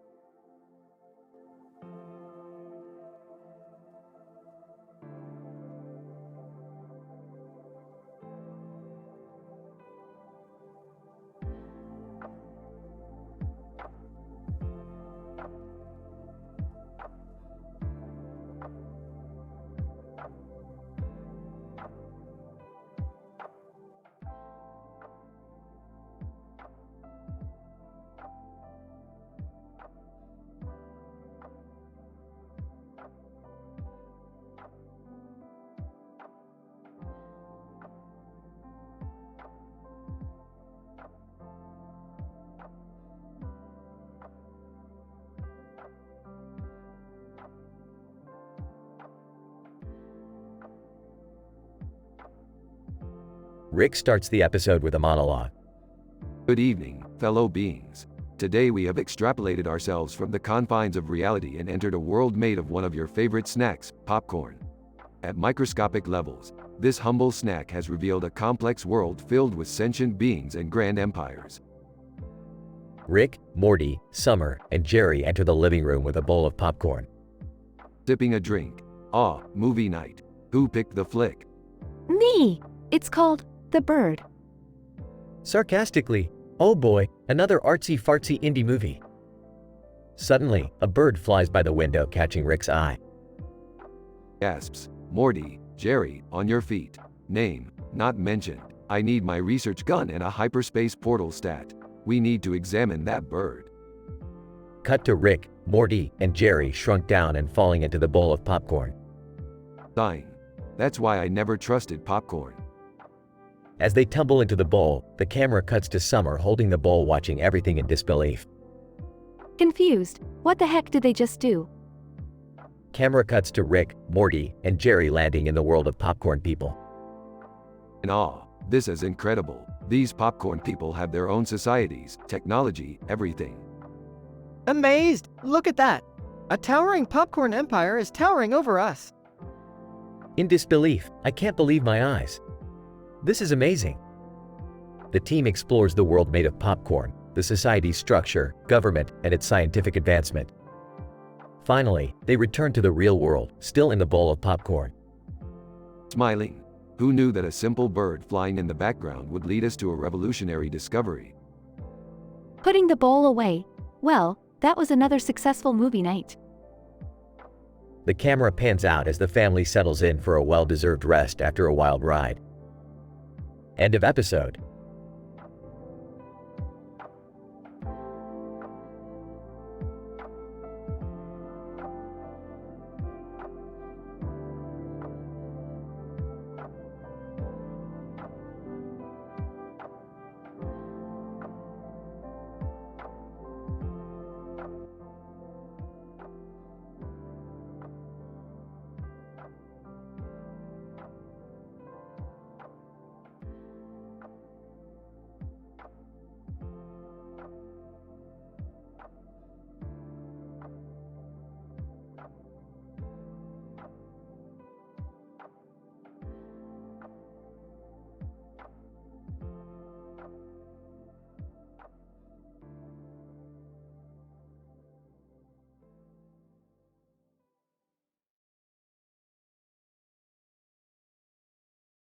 Title: The Shrinking Shenanigans.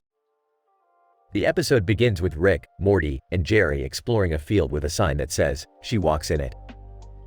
After observing a horse in the distance, the trio accidentally shrinks themselves using Rick's latest invention, the miniaturizing ray. Morty, I told you to set the ray on growth, not shrink. Oh geez, I thought you said shrink. My bad. Guys, why are we so small? This big, wide world is going to kill us. The tiny group sees the horse walking towards them and runs for their lives. As they hide under a blade of grass, they overhear a group of insects discussing their mating rituals. Oh boy, looks like we're in the middle of a science experiment. What's the plan, Morty? I don't know, Rick. This is all you're doing. Can't you reverse the effects? Please hurry before some bug decides that we're a snack. After a quick analysis, Rick realizes that the miniaturizing ray caused the shrinking effect by altering the molecular structures of their bodies. Alright, guys, I can reverse the effect, but we need to find a power source. My portal gun won't work at this size. The trio encounter many obstacles along the way, including a group of spiders and a gust of wind that sends them flying. However, they finally manage to find a battery in a ladybug's nest. Rick, I can't believe we almost got eaten by a spider. This is crazy. Thank God I didn't have to deal with the spider lady. I don't think I have the courage for that. Yeah. Let's just get out of here and get back to normal size. I have a craving for some mega seeds. After plugging in the battery and hitting the reverse button, the trio return to their normal size. They then proceed to celebrate their victory by having a wild party with some of Rick's alien friends. Well, that was quite an adventure, huh guys? Maybe next time, we should try to avoid shrinking ourselves. Or maybe we should just stick to normal-sized fun, Rick. I'm really not a fan of being tiny. I don't think I can handle another excursion like that. Let's just stick to watching horse races, alright guys? The episode ends with the trio watching the horse walk away, grateful to be back to their regular size and ready for their next adventure.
Scene opens with a panoramic view of the vast expanse of the Gallus IV landscape as a group of military personnel stood confined in a line formation on the grassy terrain. Narrator: a group of well-trained troops are stationed on the terraformed Gallus IV, a planet rich in resources, providing a constant source of power to numerous political entities that demand it for survival and prosperity.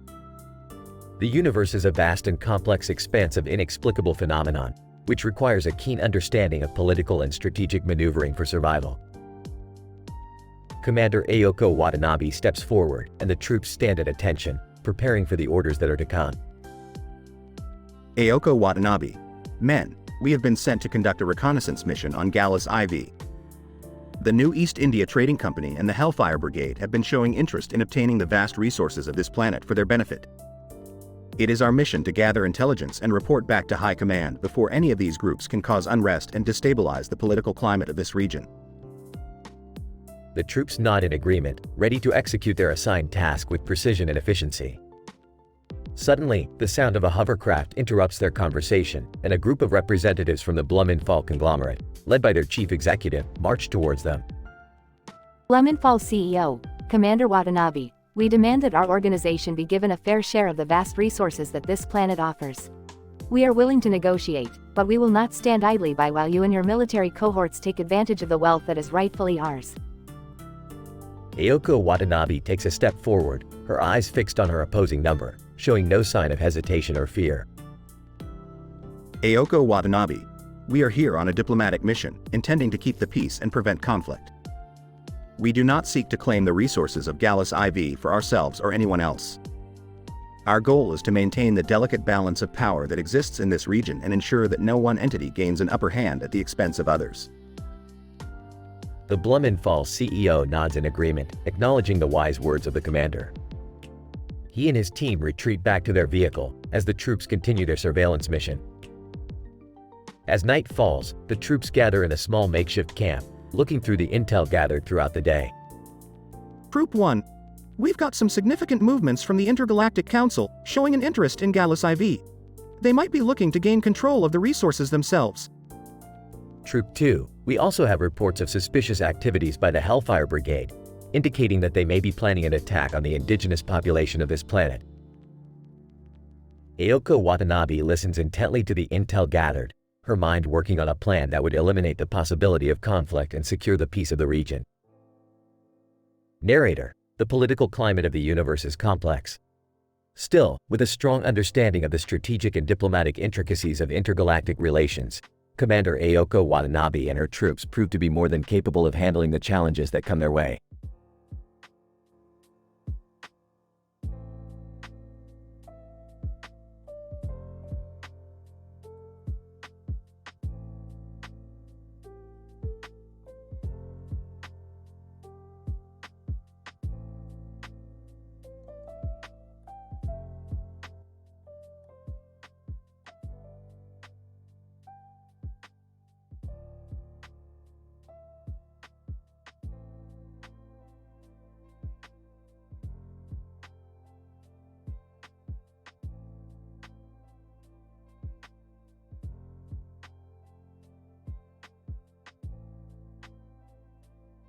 Title: Interdimensional Dental Swap.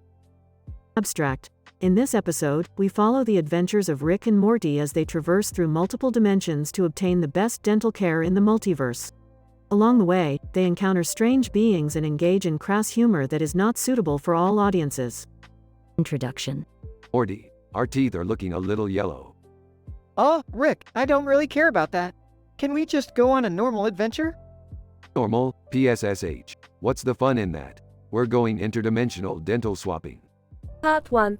Rick and Morty travel to a dimension where all dental work is done by alien tentacles. They quickly realize that this method is painful and ineffective, prompting Rick to say, "This experience sucks more than a black hole on Viagra." Part 2. Next, they visit a dimension where all dental procedures are performed by robots. However, the robots have a malfunction that causes them to mistake Morty's teeth for a lethal weapon. Morty exclaims, I never knew my teeth were this powerful. Maybe I should consider a career as a superhero. Part 3. The duo then enters a dimension where people grow new teeth instead of going to the dentist. However, the process is excruciatingly painful and causes Morty to scream. My mouth feels like it's on fire. Why did we come here? Part 4. In their final attempt at finding the perfect dental care, Rick and Morty land on a dimension where everyone has perfect teeth. They quickly realize that the residents achieve this by eating nothing but rocks, causing Rick to quip. Well, I guess we can add, make a rock salad, to our to-do list. Conclusion. In the end, Rick and Morty return to their own dimension, feeling satisfied with their adventure and new pearly whites. Morty comments, I guess going through all that pain was worth it in the end. But why do I feel like I need therapy now?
Title: Digital Destruction and Uncontrollable Hurricanes. Synopsis. In this episode, Rick and the family are forced to confront the perilous consequences of their digital antics, as they find themselves trapped in a virtual reality game that has spiraled out of control. Amidst the chaos, a devastating hurricane brews outside, posing a dual threat to both their virtual and physical realities. Act 1. Virtual Mayhem. Rick, Morty, and Summer find themselves lost in a virtual reality game that Rick had created for his own amusement. Jerry enters the game, but due to his poor motor skills, he fails to keep up with the others and gets stuck in an area swarming with enemy drones. Ah, you're like a fly caught in a spiderweb, Jer Bear. Should have taken those gym classes. Can somebody please help me? These things are shooting at me. Whoa, this is so cool. How are we even in here, Rick?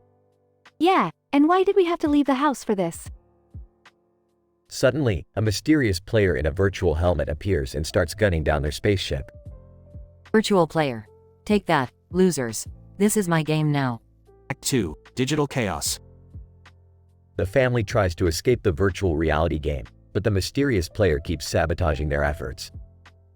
In the midst of their struggle, a loud rumbling sound and flashes of lightning from outside hint at the incoming hurricane. This is perfect. I love some good old-fashioned chaos in my games. Ah, Rick, I don't think this is part of the game. Look at the news. A news anchor on the virtual TV reports on the real-life hurricane that has been escalating outside, causing widespread destruction. News anchor. Breaking news. Hurricane Ferocious is heading towards us at full force, with wind speeds exceeding 200 miles per hour. Authorities are urging residents to evacuate immediately. Suddenly, the family realizes they are trapped in the virtual reality game, with no way out. Great. Perfect. We're gonna die here, aren't we? Act 3. Survival Instincts. The family hatches a plan to work together and defeat the mysterious player while simultaneously trying to figure out a way to escape the virtual reality game before the hurricane hits. Guys, I have an idea. What if we merge our avatars together and form a mega robot? Nothing can stop us then. That's genius, Morty. Let's do it. Using their combined strength, the family defeats the mysterious player and escapes the virtual reality game just in time before the hurricane hits. They emerge from the game to find themselves safe and sound, but their house in shambles from the storm. Oh my god, thank you guys. I thought we were goners for sure. Hey, it was nothing. Just another day in the life of the Smiths. Can we please take a break from your crazy adventures, Rick? And miss out on all the fun. Please. Epilogue. The episode ends with the family repairing their destroyed house and enjoying a much-needed break from Rick's virtual reality game. In the background, news reports show a world in turmoil due to a series of intense hurricanes and natural disasters. News anchor. Unprecedented natural disasters continue to wreak havoc across the globe. Scientists are scrambling for answers. Looks like my hurricane machine worked better than I thought. The family looks horrified as Rick chuckles to himself.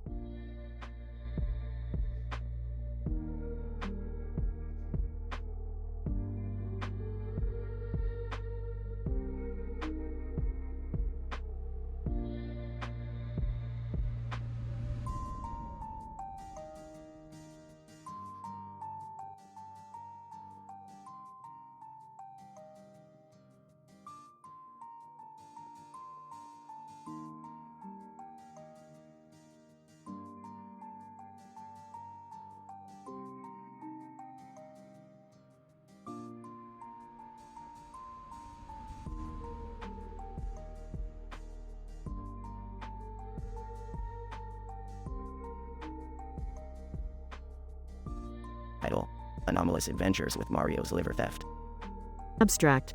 In this episode of Rick and Morty, the characters are faced with a bizarre and high-stakes scenario involving a strange blue ball with two white faces on its side and a green background with a white stripe. Mario, the infamous video game character, has managed to steal Beth's liver, leaving her unable to breathe without significant medical intervention. The team must navigate a series of complex ethical and scientific dilemmas to retrieve Beth's vital organ and restore her to full health. Morty, we're in deep shit now. Mario's gone rogue and stolen Beth's liver. This is going to require some serious science. Geez, Rick, what are we gonna do? Can't we just call a doctor or something? You think a regular doctor can handle this kind of anomalous bullshit? We need to use our multidimensional portal technology to track down Mario and get that liver back. But Rick, what about the ethical implications of stealing another being's liver? Isn't that wrong? Beth, we're not stealing anyone's liver. We're taking back what's rightfully ours. And besides, it's not like Mario is the poster child for morality in the first place. Oh, this is gonna be crazy. I hope we survive this one. Survive? Morty, we're the smartest beings in the universe. We can handle anything that comes our way. Now let's go kick some Mario ass. Several interdimensional portal jumps and wacky encounters later. Wow, I can breathe again. Thanks, guys. I don't know how you did it, but you saved me. No big deal, Beth. We're just a couple of crazy scientists doing our thing. And who knows, maybe next time we'll have to deal with Bowser stealing your intestines or something. Oh man, I don't know if I can handle another one of these crazy adventures. Buckle up, Morty. The multiverse is full of all kinds of strange anomalies that need our scientific expertise. It's all in a day's work for us.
Narrator.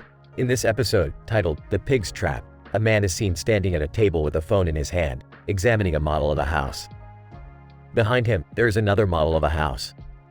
Suddenly, the scene changes, and we find ourselves in an abandoned bathroom with a young man who has passed out. He wakes up to discover that he has been trapped by an elaborate and unique trap, consisting of several pigs and potentially fatal consequences. Young man, what's happening? I can't move. What is this?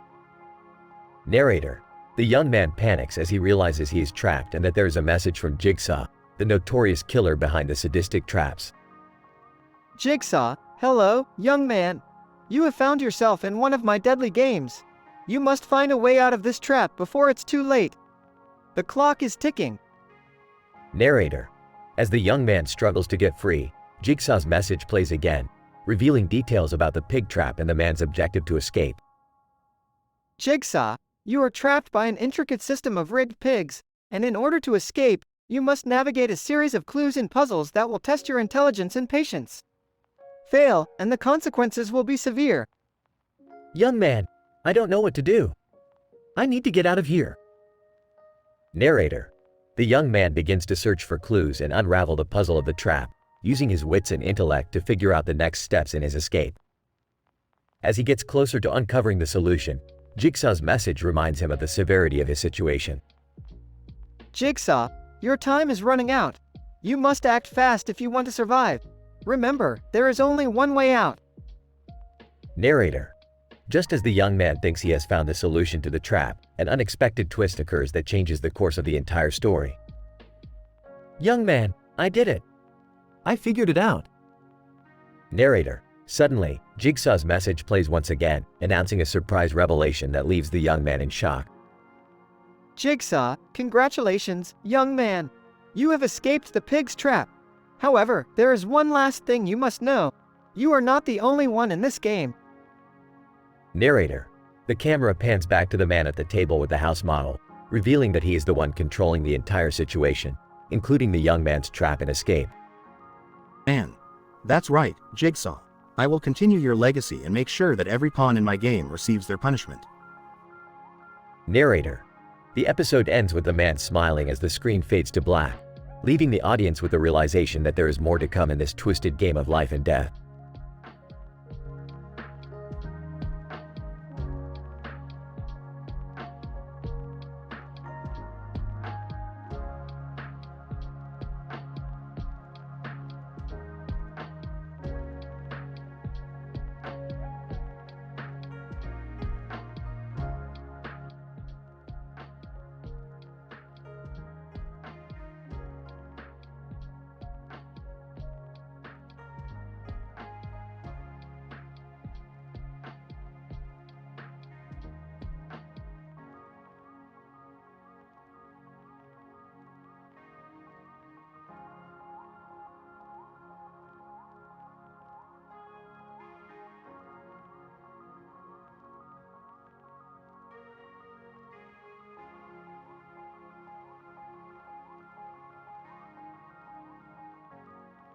Title: Interdimensional Plant Party in the Cave of Wonders.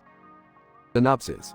The episode opens with Rick, Morty, Summer, Jerry, and Beth exploring a strange cave with a light coming from its ceiling and trees growing inside it. Rick explains to the group that the cave is actually an interdimensional portal and they have stumbled upon an alternate universe where a rare plant species is nearing extinction. Morty, we need to save these plants. They have the power to cure anything and everything. Plus, it gives us an excuse to party like interdimensional rock stars. But Rick, we can't just go around messing with other universes. Yeah, it's not like we have any qualifications for this kind of stuff. I don't want to be a part of any illegal activity. I have a family to think about. Jerry's right. We should just leave this alone and go back home. Suddenly, the group is teleported to an interdimensional rave where they are surrounded by aliens and strange creatures dancing to otherworldly music. Now this is a party. Let's get down with some extraterrestrial beats. I don't think this is a good idea, Rick.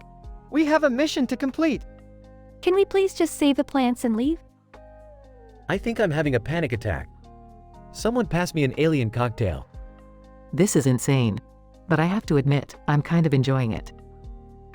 The group splits up to search for the rare plant, with Rick and Morty teaming up to find it.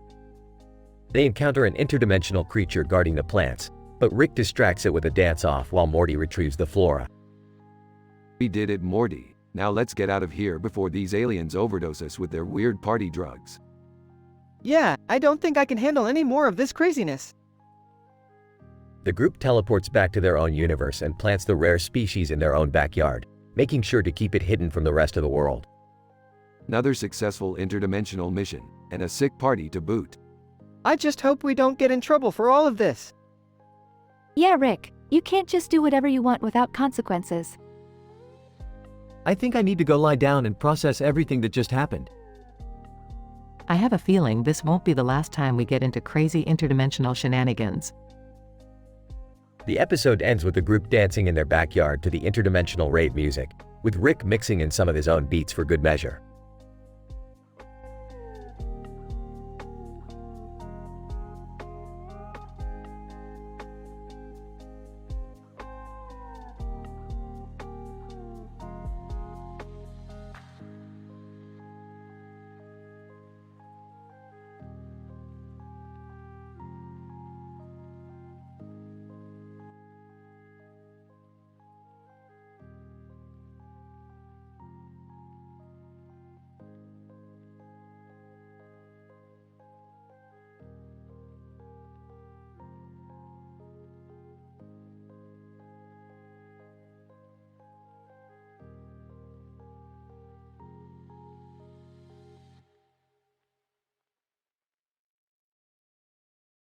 Title: The Brain Discombobulation Experiment. Synopsis. Rick and Morty embark on a scientific experiment to explore the neural pathways of the human brain. They construct a brick wall with a drawing of a human head on its side, and another brick wall behind it to create a confined space for the experiment. Alright, Morty, let's see what happens when we mess with the frequencies of your brain waves. Rick, are you sure this is safe? Of course it is. It's just a little experiment, Morty. Stop being such a worrywart. As they activate the machine, Morty's brain suddenly falls out of his head and onto the floor. What's happening to me? Relax, Morty. It's just a minor side effect. Your brain is just taking a little vacation, that's all. Morty's brain begins to float around the room, causing chaos and mayhem. Looks like we've got a live one here, Morty. Time to round up that rogue brain. But I can't even think straight without my brain. Nonsense, Morty. It's just a figment of your imagination. Now let's catch that brain before it causes any more trouble. As they chase after Morty's brain, it begins to merge with random objects and turn them into bizarre, sentient creatures. Rick, what have we done? This is like something out of a bad acid trip. Relax, Morty. It's just a little harmless fun. Besides, what's the worst that could happen? Morty's brain eventually makes its way back to his body, but not before causing a lot of chaos and destruction. I don't think my brain will ever be the same again, Rick. Can we please never do this again? Oh, don't be such a downer, Morty. Science is all about pushing the boundaries of what's possible. And who knows, maybe next time we'll create something even more insane.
title, The Backroom Feast.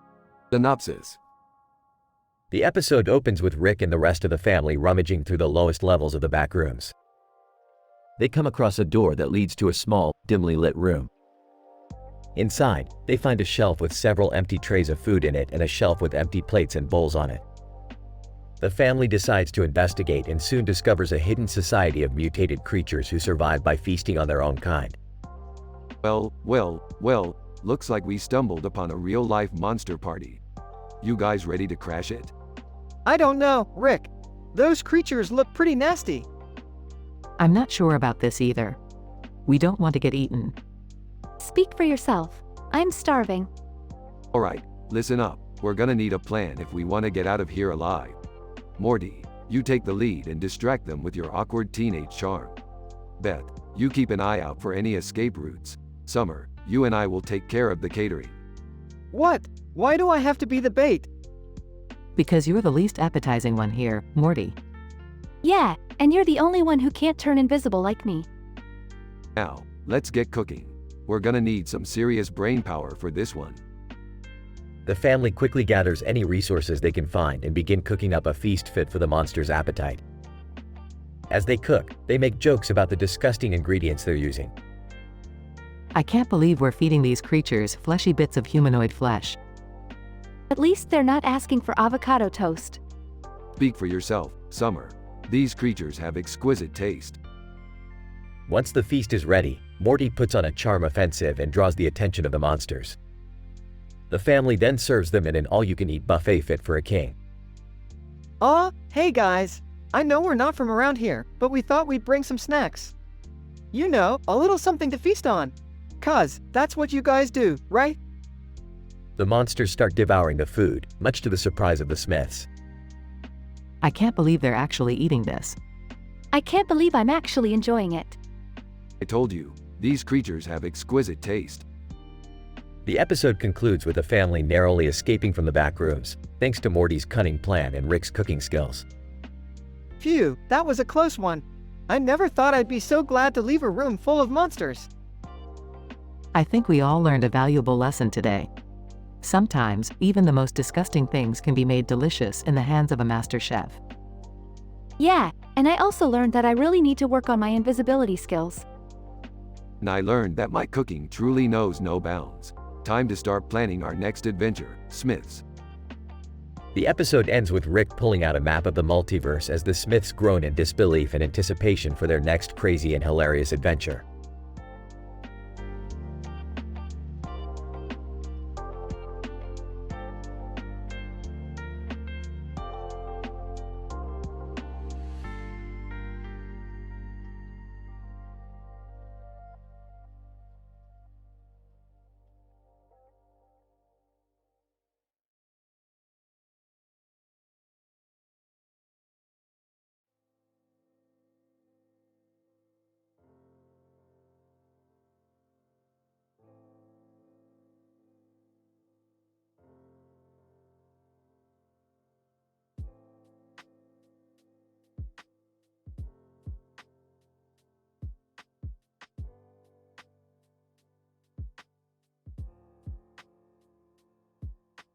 Narrator.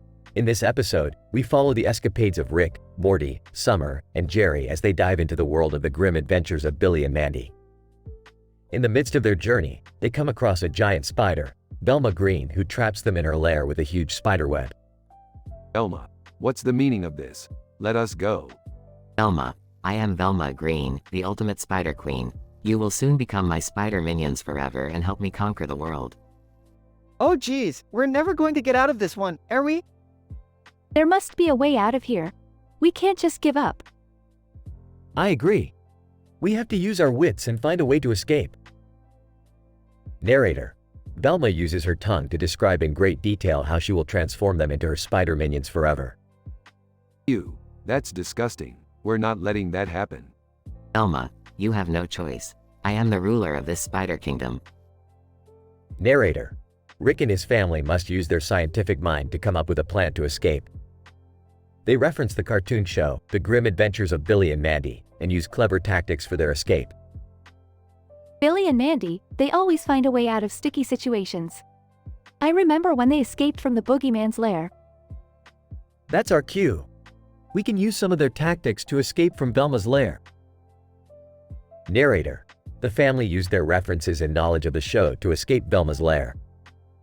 They had tons of thrilling action scenes and clever award-winning writing. We did it! We escaped! That was intense. I'll never forget that adventure. I'm just glad we made it out in one piece. Narrator. The family made it out safely and continued on with their adventures. It was an epic and satisfying ending to a thrilling episode.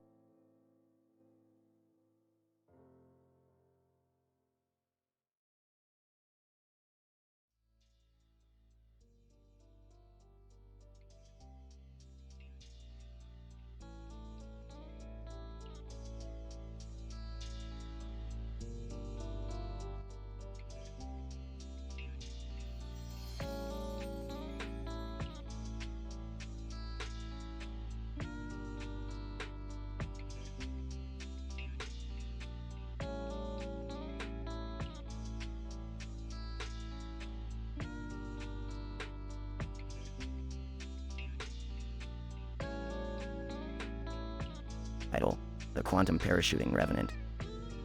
Rick, Morty, Beth, and Summer are relaxing on the couch when they suddenly get sucked into a quantum portal. They find themselves skydiving alongside Hollywood heartthrob, Keanu Reeves, who is decked out in a parachute and helmet. Morty, we just got sucked into a quantum portal with Keanu Reeves. This is big. Whoa, dude, that's like super celebrity status. Suddenly, a fleet of laser-shooting drones appear and begin firing at Keanu. What the heck is going on? Are those drones shooting lasers? Wow, talk about some serious high-flying action movie scene. Keanu pulls out his trusty samurai sword and begins slicing through the drones as they explode in a fireworks display of epic proportions. Keanu Reeves. I really need to learn how to skydive without getting shot at. Well, if you can survive the Matrix, you can survive this. Yeah, I bet there's like a whole simulation thing going on here. Can we please focus on how we're going to survive this? Woo-hoo! This is better than any amusement park ride I've ever been on. Together, the group battles their way through the drone army, dodging explosives and laser beams along the way. In the end, they manage to reach the ground safely, and Keanu declares them all honorary members of his elite skydiving team. Keanu Reeves. You guys are totally breathtaking. Damn, we're good. Yeah, we totally nailed that. I swear, I need a vacation after this. Can we do it again? Can we? As the episode ends, the group jumps back through the quantum portal, back to their normal lives, but with the memories of their epic skydiving adventures still fresh in their minds.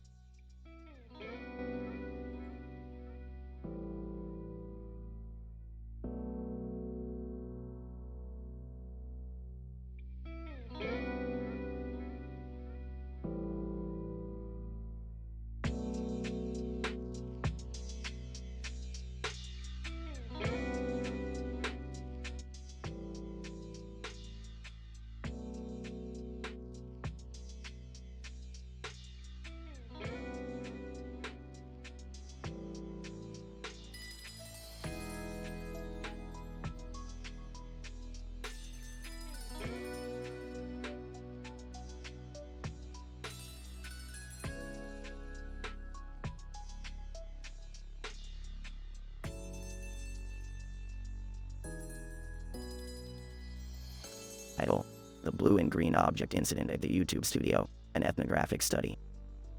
Abstract. In this episode, we examine the behavior and actions of Rick, Morty, and a young boy at the YouTube studio during a fire alarm. We employ an ethnographic approach to understand the cultural context and the human interactions within the studio during the incident. Our findings reveal that the presence of a blue and green object in the center of a green and yellow object with a white center and a black circle around it played a role in the events that unfolded. Introduction. Fire alarms are a common occurrence in public spaces and buildings. They are designed to alert individuals of a potential fire hazard and prompt them to evacuate the area. The YouTube studio is no exception, and on the day of our observation, a fire alarm was triggered, leading to a flurry of activity. We sought to understand how the individuals present in the studio, Rick, Morty, and a young boy, responded to the alarm. Methods. We employed an ethnographic approach, observing the events as they unfolded and recording the actions and interactions of the participants. We also conducted post-incident interviews with Rick and Morty to gain additional insights into their thought processes during the incident. Results. Our analysis revealed that the young boy, who was fascinated by the blue and green object in the center of a green and yellow object with a white center and a black circle around it, accidentally triggered the fire alarm.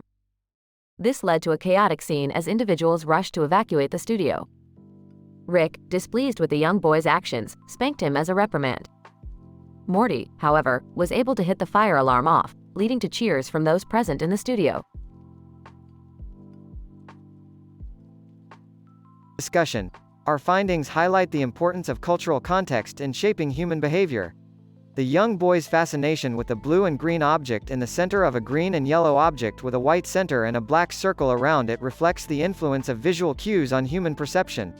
Rick's reaction, on the other hand, reveals the cultural norms around discipline and punishment in society. Morty's actions demonstrate problem-solving skills in a crisis situation. Conclusion. The incident at the YouTube studio sheds light on the complex interactions between humans and their environment. Ethnographic methods provide a valuable tool for analyzing cultural context and understanding human behavior. Further research is needed to explore the effects of visual cues on human perception and the dynamics of disciplinary practices in society.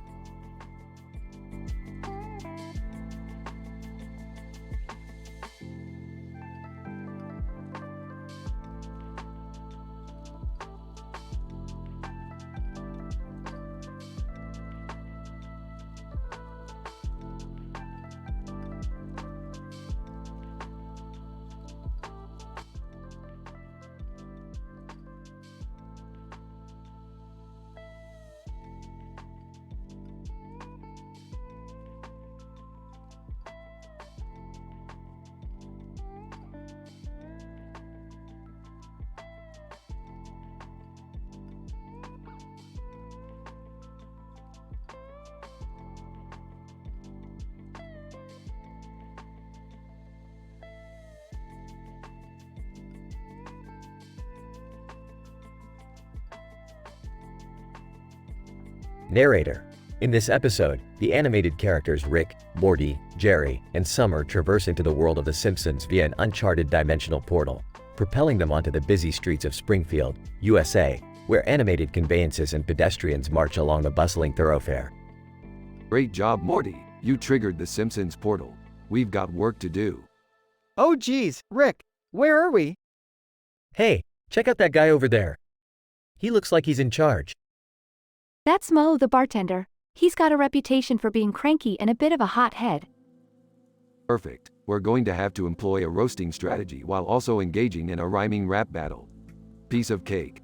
A rap battle? I don't know how to do that. Just follow my lead, Morty. You'll be fine. I've never roasted anyone before. I've got this. Let's get started. The group approaches Mo, who stands behind his iconic bar. The challenge commences, and the insults and rhymes fly back and forth, with everything hinging on the outcome. Mo, you're acting like a clown. Your bar is the saddest place in town. You're serving up the crappiest drinks. I'd rather have toilet water, I think. Your face makes me wish I was blind. I can't bear the sight of your behind. You're sweating like a sumo wrestler. I can smell you from a mile, you smeller. Oh. Hey, this is a load of hooey. I'm the best bartender, and you're just a bunch of screwy loonies. Despite Mo's best efforts, he is unable to defend himself from the group's well-aimed insults. In the end, he is relegated to the pit full of stanky, musty, sweaty, blubbery, obese sumo wrestlers, utterly defeated. Mo. No, this is the worst punishment I've ever had to endure. As the group exits the bar, they marvel at their accomplishment, knowing that they have just crafted another exciting adventure in the multiverse.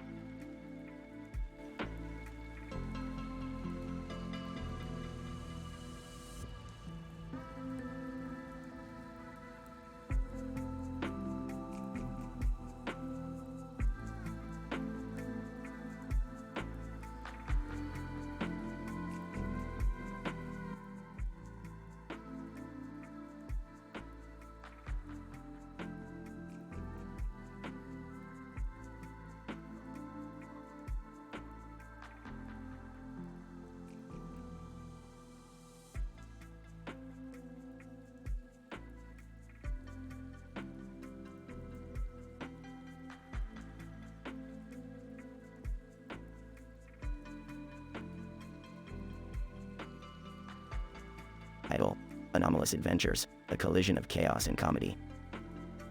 The episode begins with Rick and the family leaving on a road trip in their jalopy, an experimental vehicle with a problematic exhaust system.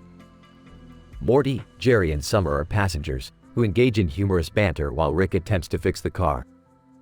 The vehicle gains momentum as it approaches a hill, moving at an increasingly faster speed. We really need to get this engine fixed ASAP or we'll be racing down Mount Annapurna. Oh boy, that would be one hell of an adventure. Suddenly, the scene shifts to Mount Annapurna, where Chris Pine is racing down the mountain in a shopping cart. Behind him, a fleet of laser-shooting robots is in hot pursuit, destroying everything in their path. Explosions and chaos ensue. What's happening? This is like a dramatic action movie scene. We gotta help Chris Pine. He's one of the finest actors in Hollywood. Relax, Jerry, we'll take care of it. Rick and the family join forces with Chris Pine and engage in a frenzied battle with the robots, firing off an array of weapons and gadgets. The intense fight scene is interspersed with plenty of jokes and gags. Who knew that a shopping cart could be this fast? It's like a mini roller coaster. Chris Pine. In a Scottish accent. This be way crazier than Star Trek. I don't think I can handle all this excitement. Finally, Rick and the gang manage to defeat the robots, and Chris Pine escapes unscathed. The family piles back into the jalopy, which miraculously still runs despite all the destruction around them. Well, that was one heck of a ride. Don't know if we'll ever top that. Never say never, Rick. Weirder things have happened. The episode ends with the family driving off into the sunset, leaving behind a trail of fire and destruction. This is why we can't have nice things. At least we have each other. And a car that's indestructible. Sort of. The credits roll, accompanied by a catchy pop song about the joys of adventuring.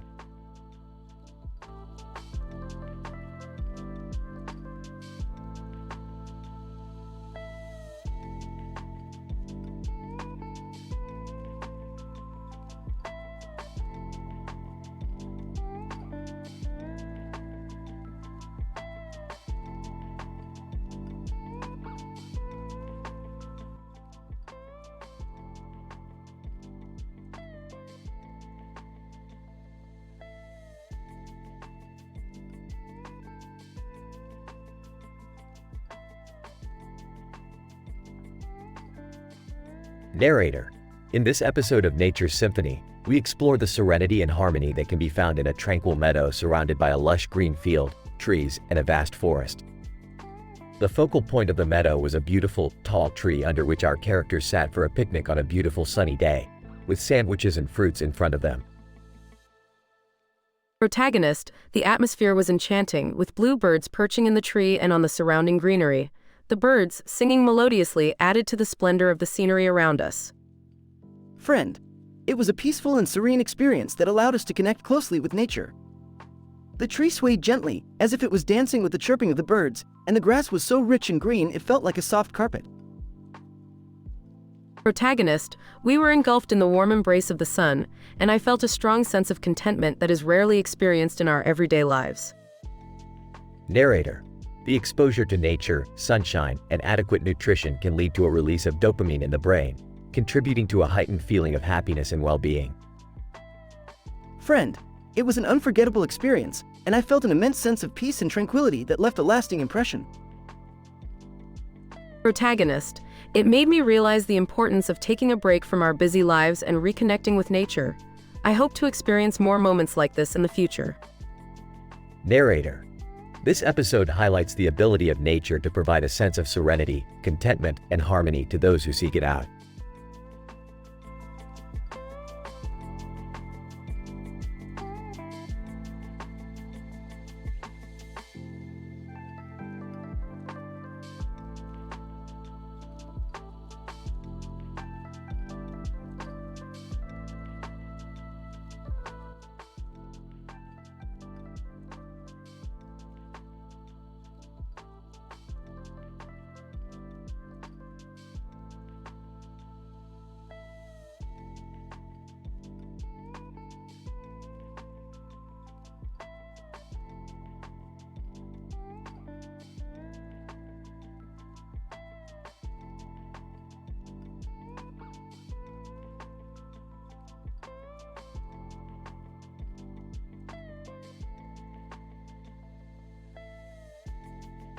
Title: Clones, Fights, and Phone Calls, a Rick and Morty brawl. Morty, we got an urgent call from Keanu Reeves. He needs our help in a high-tech cloning facility. Oh man, that sounds intense. What's happening there? I'll answer that, Morty. The cloning facility was compromised by a group of slimy mutants clones and Keanu Reeves is down fighting them. We have to help him. Alright, but let's not forget our moral obligation as scientists. We can gather some excellent sample data amidst the chaos. Groans, whatever you say, Rick. In the cloning facility. Keanu Reeves. Punches clone. You slimy bastard. Dodges a clone's attack. Rick and Morty, where the hell are you guys? We're here, Keanu. Let's show these clones who's boss. Hockey, no one messes with the Smith family. Sarcastic asterisk, let's not forget about the scientific data we need to collect. As the brawl starts, the team fights their way through the clones while trying to gather the necessary samples. Flailing around, this is insane. I think I just got some DNA in my eye. Keep fighting, Morty. We need those samples. Keanu Reeves. Punches a clone. Guys, we're running out of time. We need to destroy the cloning tanks before they take over the world. Confidently leave it to me. I'll shoot my way through the tanks. As Summer takes out the tanks, the team finishes collecting their samples and defeats the last of the clones. Excited, this data is going to make a great dissertation. In pain, can we please go home now? My whole body hurts. Proud, that was one hell of a brawl. We could definitely do this again sometime. Keanu Reeves. Smiling, thanks for your help, Rick and Morty. I'll make sure to invite you to the premiere of my new action movie. Fangirling, oh my god, we're going to hang out with Keanu Reeves. The team leaves the cloning facility, ready for their next adventure. The end.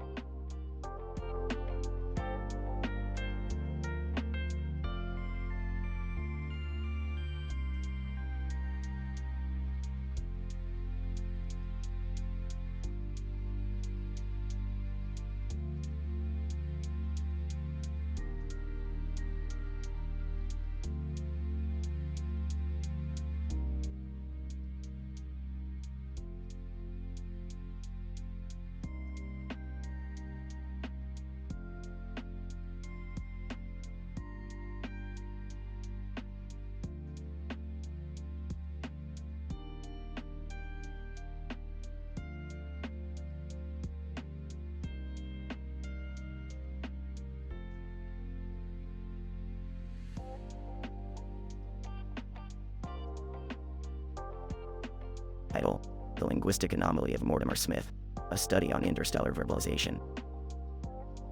Opening shot, cut to Morty flying through space, arms outstretched, fingers spread, shouting woohoo. Rick, Leo, here we go again. Cut to Rick, Jerry, and Beth in the ship's lab. Jerry is typing on a keyboard, Beth is examining a monitor, and Rick is examining a sample under a microscope. Morty's neural pathways are being affected by cosmic radiation. It's causing his brain to make unusual synaptic connections. So why is he talking like a Jedi? The interstellar radiation is stimulating Morty's parietal lobe, which controls language processing.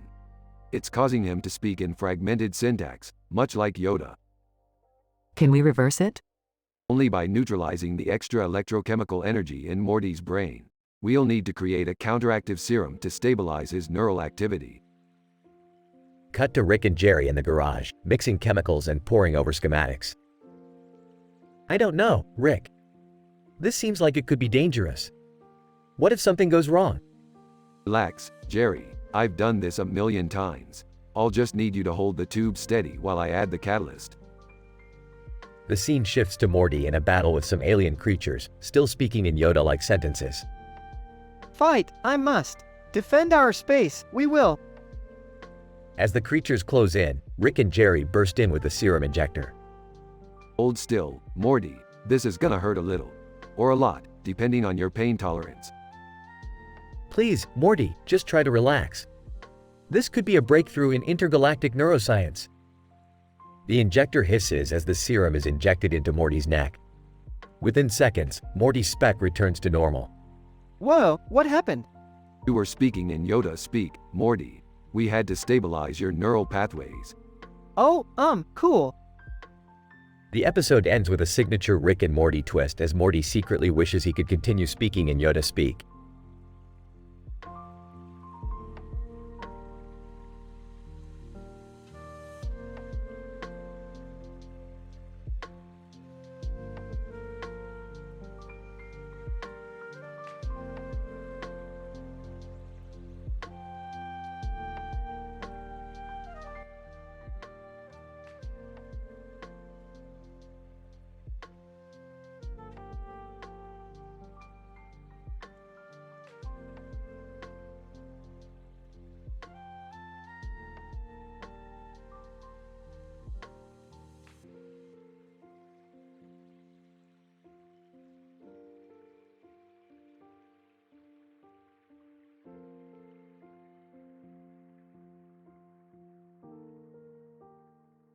Rick Sanchez, Morty, listen up.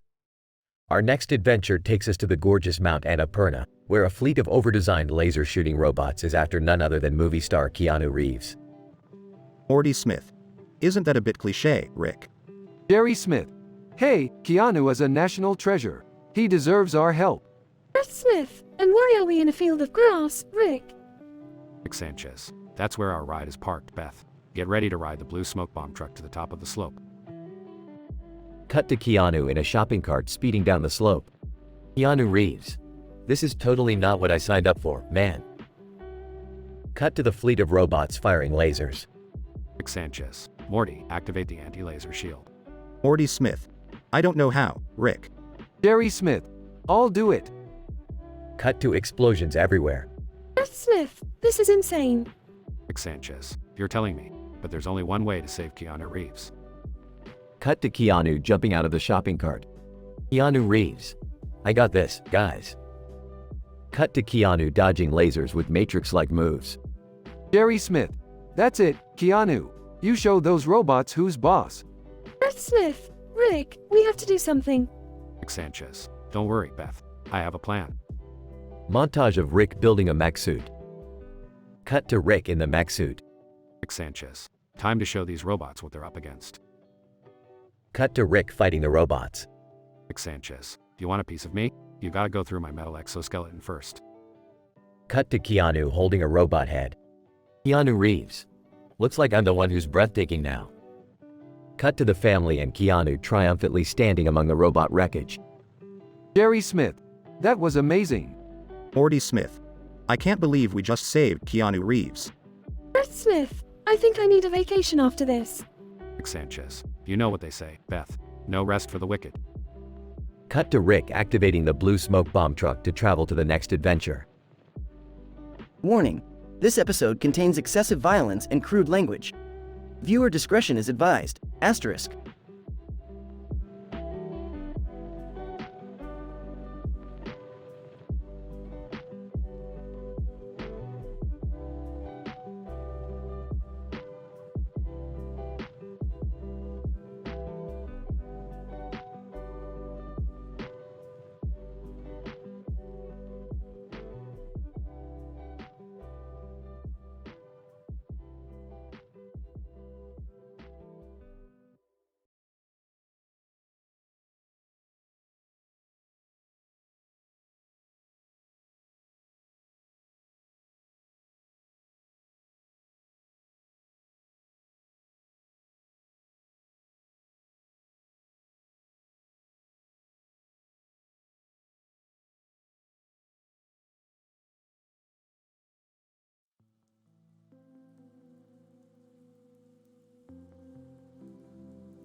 Title: An interdimensional fishing trip.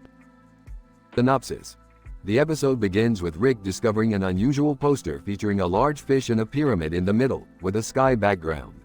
The poster appears to be a gateway to a parallel universe with different physical laws, and Rick convinces Morty, Jerry, and Summer to join him on a fishing trip to this universe. Listen up, kids. This poster is not just a piece of paper.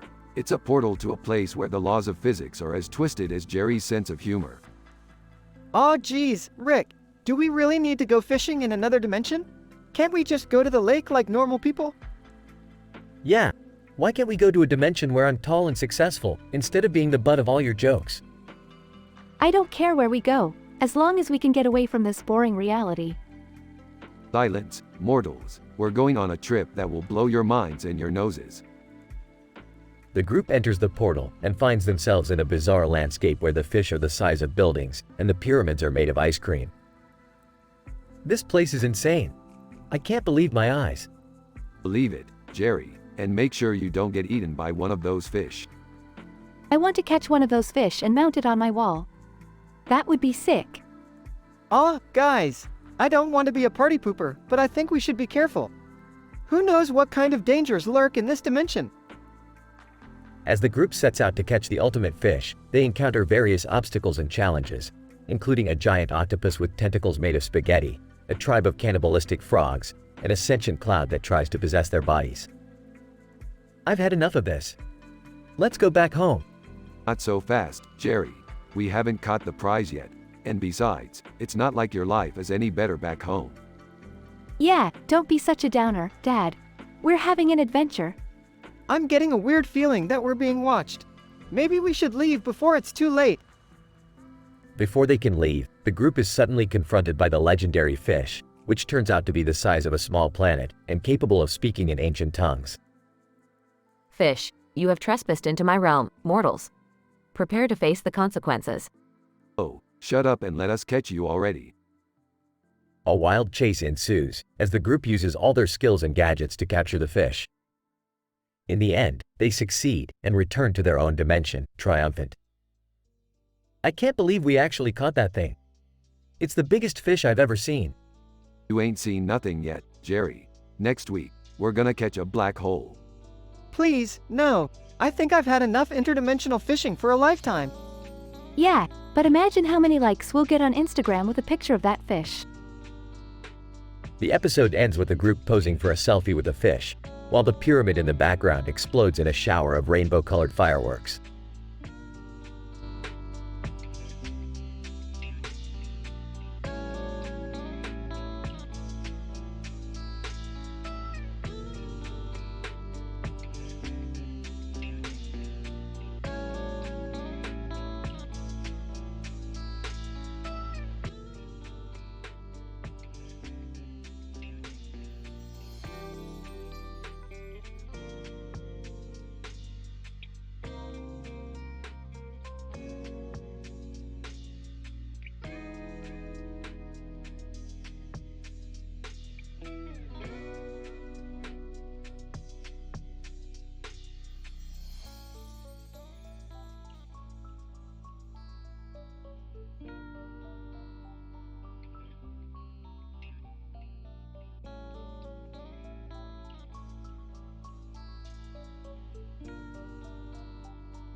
Title: Quantum Skydive Shenanigans. Opening scene. The camera pans out to reveal a breathtaking view of a green field from a plane window with the sun shining on it and a blue sky. Rick, Morty, Beth, and Summer board the plane, preparing for their skydiving adventure. The camera then shifts to a POV shot of the viewer, skydiving off of a tall skyscraper high above, falling down to the city below. Oh geez, Rick, I'm not sure if I'm ready for this. Morty, quit being such a wuss. We've got a quantum skydiving machine. It's totally safe. Can we trust this thing, Rick? I mean, it's not like we can just hit the brakes midair. Yeah, Dad. Plus, I don't want to end up as a pancake on the pavement.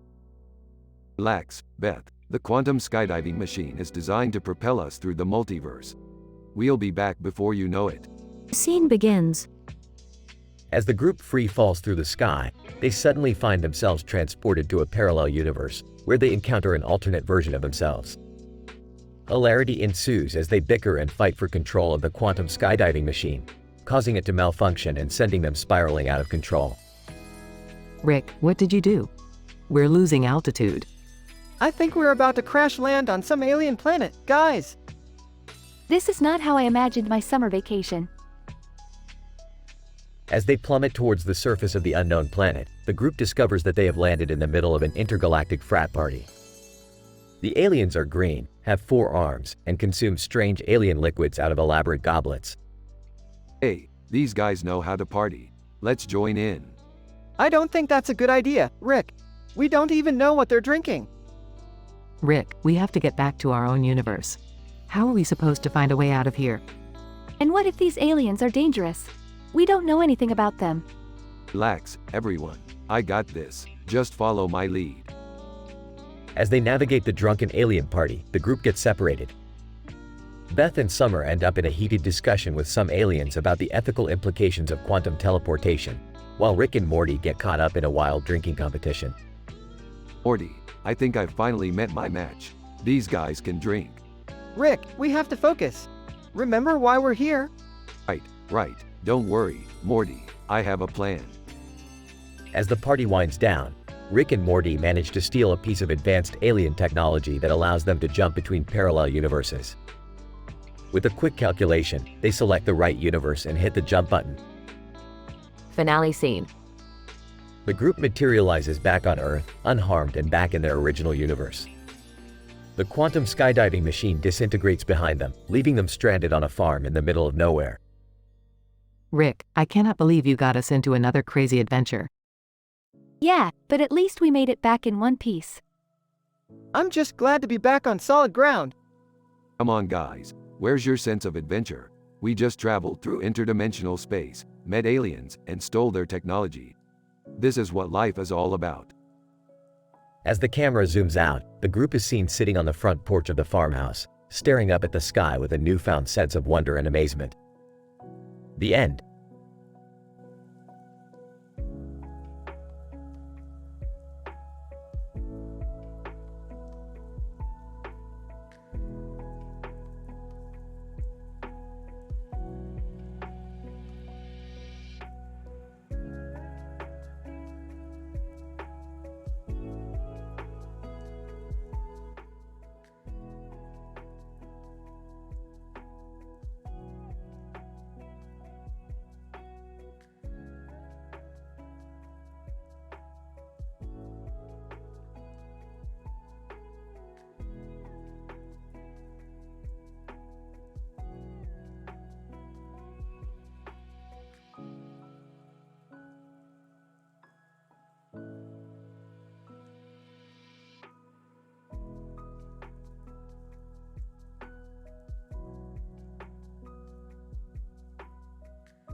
Title: The Feline Conundrum, a Multiverse Odyssey. Abstract. In this episode, the interdimensional duo of Rick and Morty, accompanied by Morty's mother, Beth, find themselves embroiled in a perplexing quandary surrounding the presence of 2 cats at a local shopping center. The circumstances surrounding the cats, a black feline positioned without a care in the world before a storefront, and a nonchalant tabby seated precariously on a shopping cart, give rise to a series of bewildering events and unexpected humor. Scene 1. Morty, I've been to countless galaxies and traveled through infinite universes, but this situation takes the cake. What's with the cats? This is insane. Scene 2. Relax, Dad. They're just cats. What's the big deal? The big deal, Beth, is that nothing in the multiverse is as it seems. Things aren't always what they appear to be. Scene 3. Morty, in disbelief, a cat on a cart? This is madness. It's more than just madness. It defies the laws of physics. We have to investigate. Scene 4. We're not going to investigate anything, Dad. Just leave the cats alone and let's go home. No, no, no. We're going to get to the bottom of this, even if it kills us. Scene 5. Upon closer inspection, the shopping center's "No Dogs Allowed" sign is revealed to be the handiwork of the black feline. The tabby, having bribed the store's owner with promises of unlimited yarn, is permitted to sit atop the shopping cart while Rick and the gang investigate further. Scene 6. Hey, Dad, why is that tabby's tail so puffy? It's called piloerection, Morty. It's a physiological response to excitement or anxiety, or sometimes both. Scene 7. Okay, seriously, Dad. We need to go. This is getting ridiculous. Ridiculous? You want to talk ridiculous? Look at the cats, Beth. They're running the show. We're just pawns in their game. Scene 8. As Beth attempts to extract Rick and Morty from the situation, the tabby signals a group of feral cats, who emerge from the shadows and surround the trio. Rick, in disbelief. Oh, great. Now we're stuck in a bad episode of the Aristocats. Scene 9. In a stunning display of agility and grace, the black cat assumes a new form, revealing herself to be an alien queen intent on conquering the world using the local feline population as her foot soldiers. Dad, I'm so done with this. Can we please just go home now? Scene 10. As the episode draws to a close, Rick and Morty escape with a newfound appreciation for the cunning and intelligence of their feline counterparts. You know, Morty, those cats may be crazy, but they sure know how to run a heist. Yeah, Dad, I guess we can learn a lot from them. I didn't learn anything. Can we order pizza now?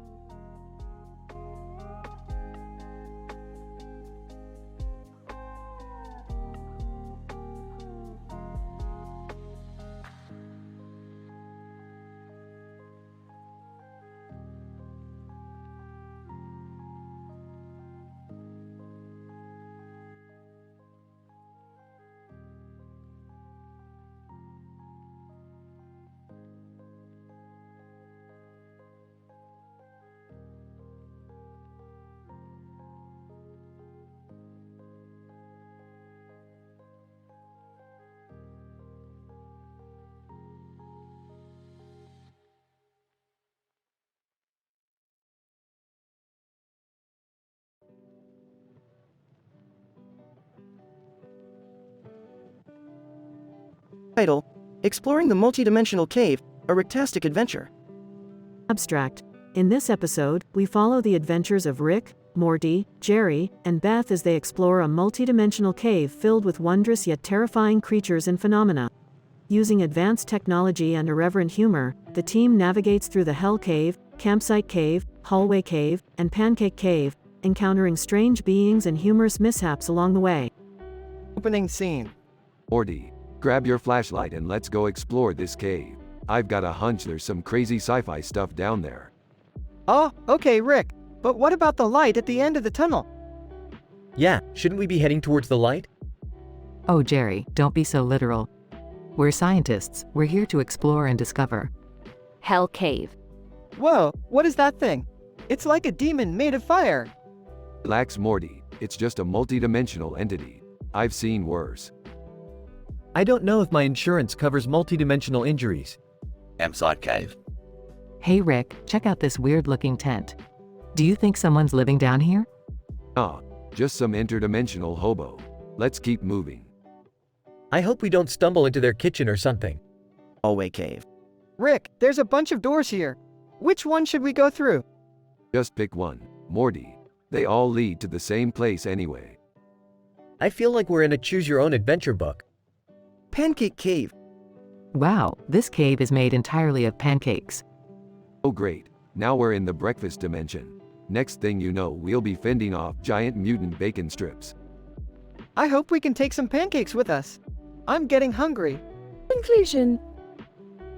In this episode, our intrepid team of scientists bravely navigated through a multidimensional cave, encountering both awe-inspiring wonders and comedic pitfalls. The sarcastic humor and irreverent spirit of Rick and Morty made the journey all the more unforgettable. Let us continue to explore the outer reaches of the universe, armed with our sense of adventure and a healthy dose of skepticism.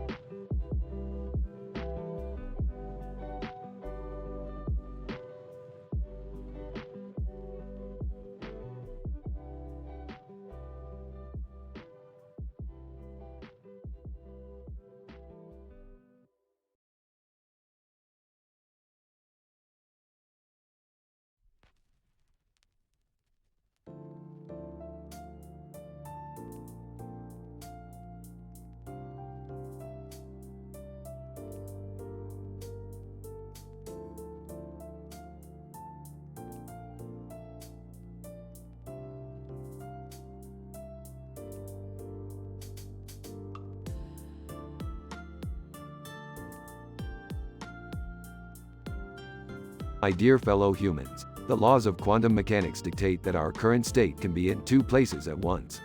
And in this particular scenario, our feeble mortal bodies have been shrunk down into the very pizza we consume. Whoa, that's insane, Rick. And I thought pizza couldn't get any better. You mean we are inside the pizza, and the pizza is a whole world? Each ingredient, every cheese, all of it is a separate element of this unified ecosystem? That's gross, Dad. But yeah, what do we do now? I'm starving. We need to move fast. Observe the large bipedal figure in the distance. That's our human Summer. She's slowly consuming our world, and we're too small to make any significant impact. This just went from pizza night to a world-saving mission. I hope we don't get indigestion from this adventure. I can hear you guys. And I'm not that big. Wait till you see my Instagram. We need to find the pizza people, blend in, and sabotage their defenses. Only then can we prevent our world from becoming a smear on Summer's face. I don't know, guys. I have a feeling we might be over our heads on this one. I have to agree with Morty. This is too much responsibility for pizza toppings. Well, it's a good thing I'm here to save the day. Now give me a slice, or you'll be the toppings instead. Finally, after many thrilling adventures and narrow escapes, our heroes manage to destroy the pizza people's defenses and escape from the pizza world, just before Summer takes her last bite. Well done, Morty and Jerry. You guys proved that even the smallest things can make a big difference. Thanks, Rick. But I don't think I'll be able to eat pizza again for a while. I never thought I would say this, but I agree with Morty. I'm so annoyed. That pizza was way too small. And thus ends their adventure in the pizza world, where they learned that even the smallest things can have enormous consequences and that sometimes the most substantial battles are fought right under our noses.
Title: Quantum Parachute Chaos.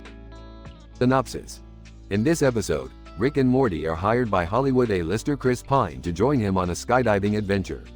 However, the simple thrill-seeking activity turns into an outrageous action-packed battle when a fleet of self-aware, laser-shooting drones surround them mid-air.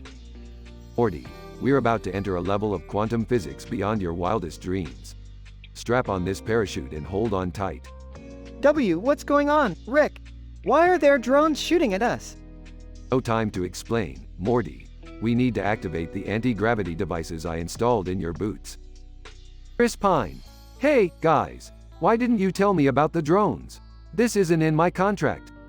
Don't worry, Pineapple. We'll get you out of this mess. Morty, activate the holographic decoy system and distract those drones while I work on hacking into their systems.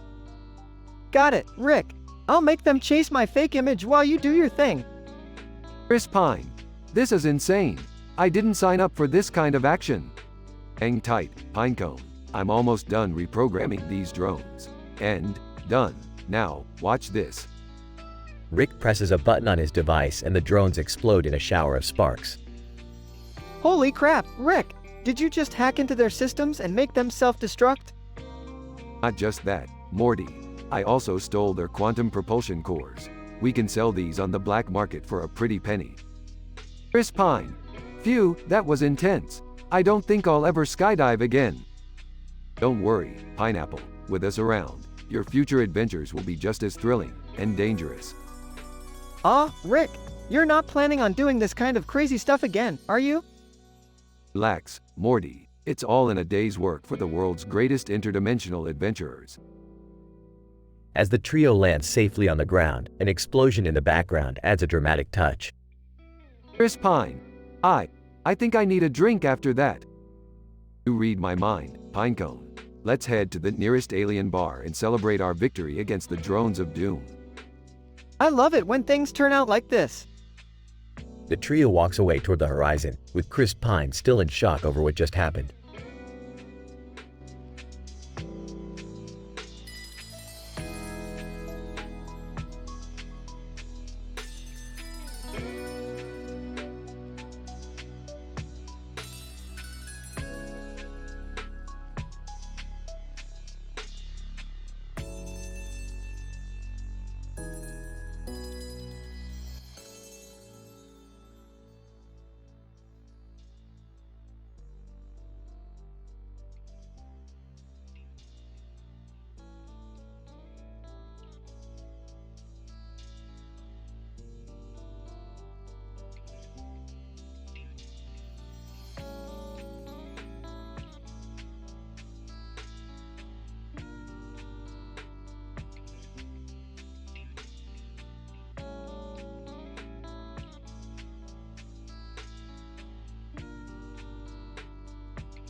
Narrator.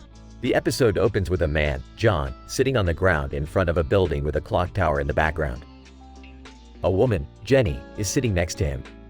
Suddenly, they hear a noise coming from the just above ground floor of the building.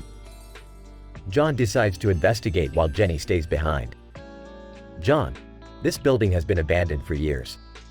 I wonder who could be in there. Narrator. As John enters the building, he discovers a young woman, Alice, passed out inside an abandoned bathroom. She has an extremely unique trap attached to her using sand that is described in extremely descriptive detail. John. The sand trap is designed in such a way that the weight on the trap increases as time passes. If the weight reaches a certain limit, the trap will activate, and the sand will crush Alice, killing her instantly. Narrator. Alice wakes up and gets a message from Jigsaw. She has to find out how to escape the trap before it's too late. Alice, the message from Jigsaw says I need to find the key to remove the trap from my body. But where could the key be? Narrator. Alice starts looking for the key in the bathroom. She searches every possible place but cannot find the key. Meanwhile, John and Jenny try to help Alice by locating Jigsaw's lair and find his identity to force him to stop the game. But their efforts are in vain. Jenny, we searched every inch of this building, and there is no trace of Jigsaw anywhere. Narrator. Alice's time is running out, and the weight on her sand trap is increasing. She realizes that Jigsaw has tricked her into thinking that the key was in the bathroom. The real key is hidden somewhere outside the building. Alice, the key is not in the bathroom. I need to think out of the box to find it. Narrator. Alice starts to think and remembers a small metal box that she had seen outside the building. She makes a run for it, grabs the box, and finds the key inside it. Alice, the key was outside all along. I need to hurry and remove the trap before it's too late. Narrator. Alice rushes back to the bathroom and manages to remove the trap just in time. She realizes that Jigsaw had put her through this ordeal to test her will to survive. Alice, Jigsaw wanted to test my survival instincts. I passed the test, but at what cost? Narrator. The episode ends with an epic, unexpected ending to the story. It is revealed that John had been Jigsaw the whole time. John, I am Jigsaw. You passed the test, Alice, but you will never forget what you went through. Narrator. The episode ends with a chilling reveal and clever award-winning detailed writing, leaving the audience in shock and awe.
Title: The Cloning Conundrum, Chris Pine-style fisticuffs.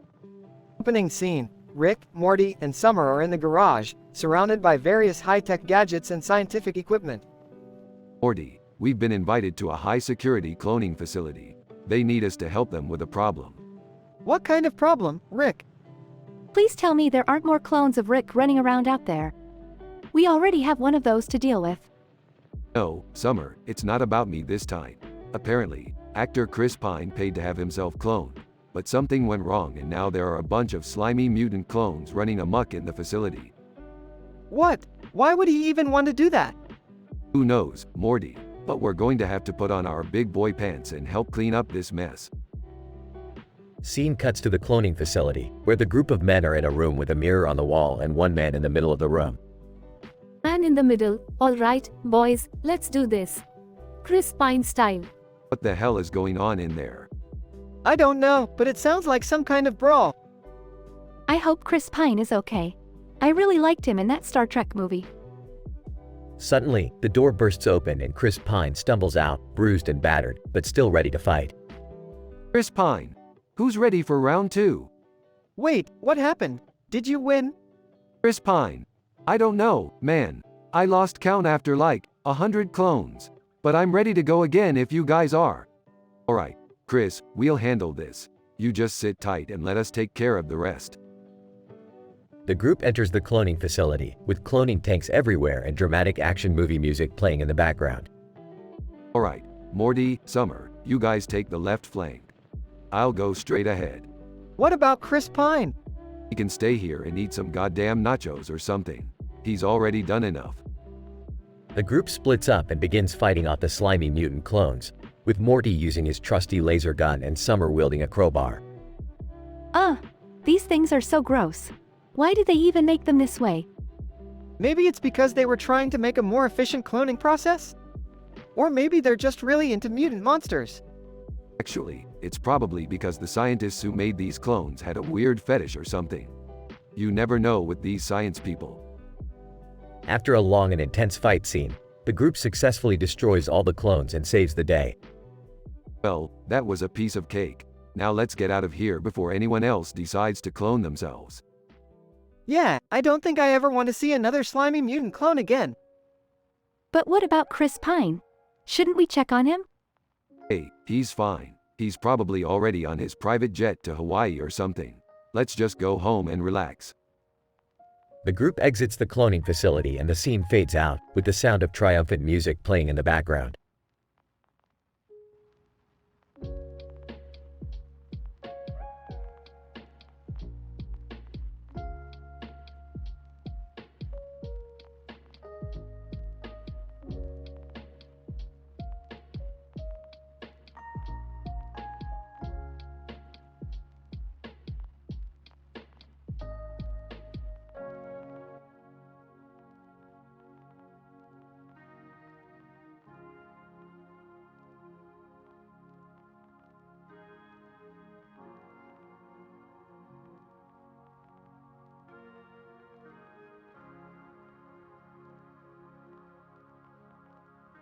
Scientific PhD University episode, Rick and Morty and the Computer Conundrum. Narrator. In this episode of Rick and Morty, we observe an intriguing situation involving computer technology and the limitations of power line connections. As our characters Rick and Morty attempt to connect their computer device to a power source, they are met with a significant challenge due to the extensive length of the power line. Rick attempts to overcome this obstacle by exerting physical force to pull the power line, although his efforts prove to be insufficient. This is ridiculous, Morty. We need to get this computer powered up. Narrator. Recognizing the need for an alternative power source, Rick discovers that the computer requires a disk to operate. He scours through his old computer equipment and finds a suitable disk which he inserts into the device. Aha, this is perfect. Let's get this thing up and running, Morty. Narrator. Morty then proceeds to log onto their account, whereby unexpected events transpire. Due to the outdated nature of the equipment, Morty is pulled into the computer device, prompting Rick to attempt to retrieve him. In the midst of his efforts to save his companion, Rick inadvertently deletes Morty via computer mouse click, confounding him as to his next course of action. What have I done? Morty, where are you? Narrator. Despite the loss of his companion, Rick decides to push forward and regards the need to do work as the most pressing priority. Thus, the episode ends with Rick attempting to move forward, despite the unexpected challenges and obstacles presented by computer technology. Well, guess it's just me and the computer now. Let's get to work.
Title: The Absurd Adventures of Rick and Snow Day Shenanigans.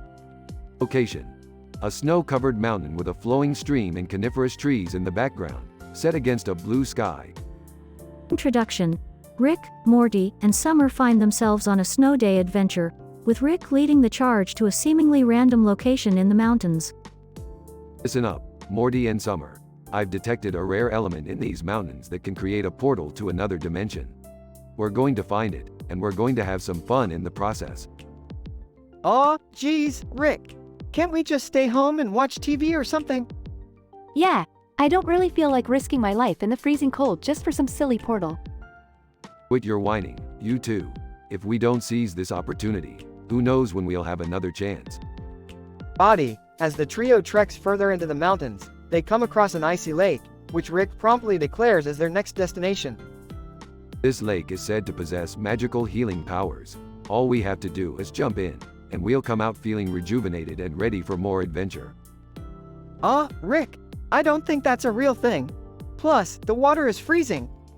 Yeah, I don't want to jump in and catch hypothermia. Thank you very much.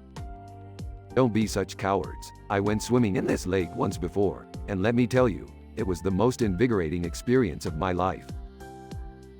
As Rick takes a running start and performs an impressive backflip into the icy lake, Morty and Summer watch in horror as Rick begins to convulse upon resurfacing. Oh no, Rick, are you okay? I'm fine, Morty. This is just the after effect of the lake's power. Now we just have to wait for it to take effect. As Rick begins to hallucinate and spout nonsensical phrases, Morty and Summer frantically try to figure out a way to get him back home safely. This is bad, Summer. My grandpa's gone completely nuts, and we're stuck out here in the freezing cold. We have to snap him out of it. Maybe if we distract him, he'll come back to reality. As Morty and Summer attempt to engage Rick in conversation, he begins to spout absurd jokes and puns, causing them both to break out in laughter. I was the math book sad, because it had too many problems. Okay, that one was actually kind of funny. Yeah, Rick, we may be stuck out here, but at least we have your terrible jokes to keep us amused. Conclusion. Despite the chaos and danger that ensued on their snow day adventure, Rick, Morty, and Summer all emerged relatively unscathed, and with some silly stories to tell their friends back home. Well, looks like we didn't find that portal after all. But hey, at least we made some memories. Yeah, memories of almost freezing to death in the middle of nowhere. I guess it was worth it for the laughs, though.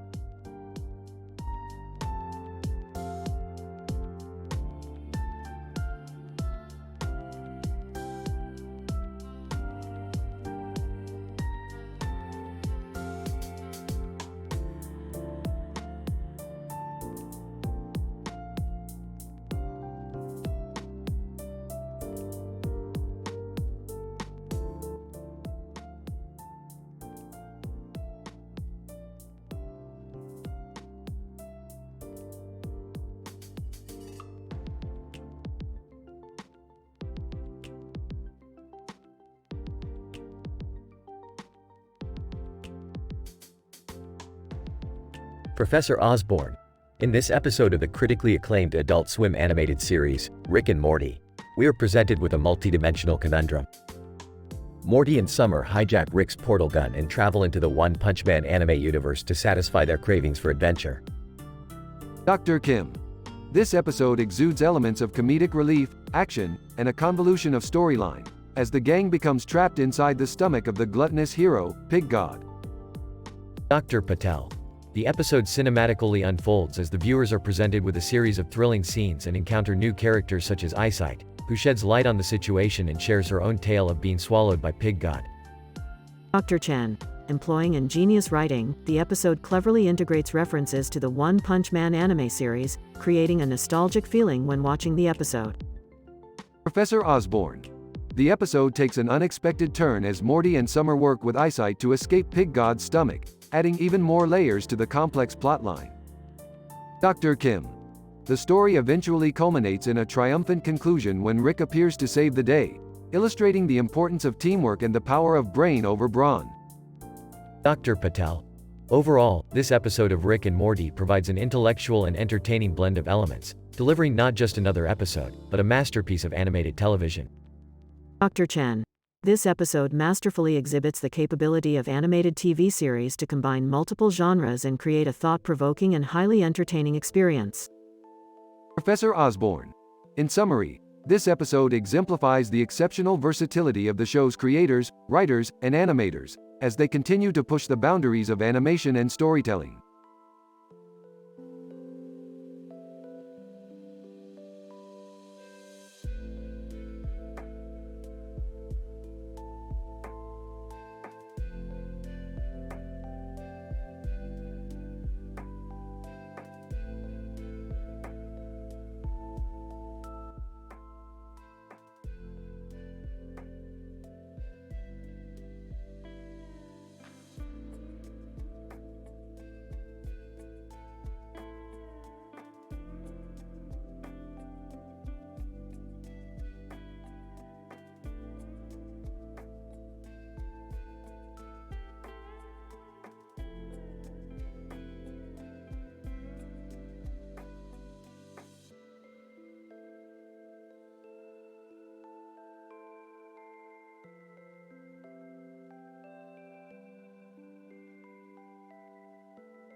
Title: The Blue Surfboard Paradox.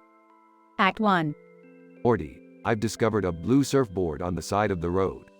It's emitting a strange energy signature that is eluding my scanners. Okay, Rick, but why does that matter? Well, Morty, this could be a portal to another dimension, or a trap set up by the Galactic Federation. We won't know until we investigate further. Can I come? I used to love surfing in high school. I'll come too. I need a break from my research on genetic mutations. Act 2. The group arrives at the blue surfboard and are immediately hit with a storm. They zip up their jackets and huddle together. I think it's a sign from the surfing gods that we should turn back. Nonsense, Jerry. This is just a little rain. Let's investigate this thing. As they approach the surfboard, thunder booms loudly and a bolt of lightning strikes the tree next to them. Rick and Morty jump back while Beth and Jerry cower on the ground. Act 3. Rick and Morty carefully examine the surfboard and discover that it's a highly advanced piece of technology. Suddenly, the surfboard starts glowing and levitating off the ground. Rick, what's happening? It seems we've activated some kind of interdimensional travel mechanism. Hang on to your butts. The group is whisked away to a parallel universe where surfing is the only form of currency and everyone wears wetsuits. Act 4.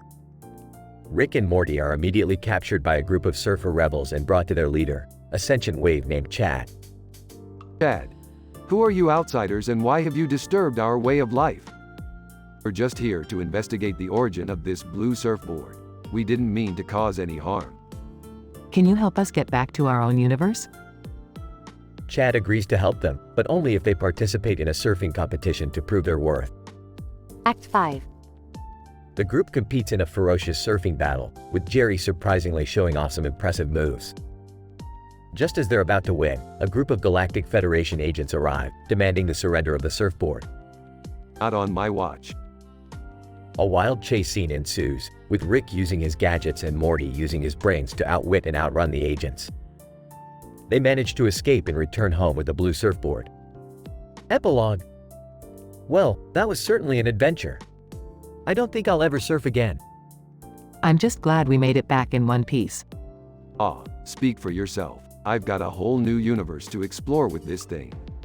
I just hope we don't accidentally activate it again. My heart can't handle any more thrills.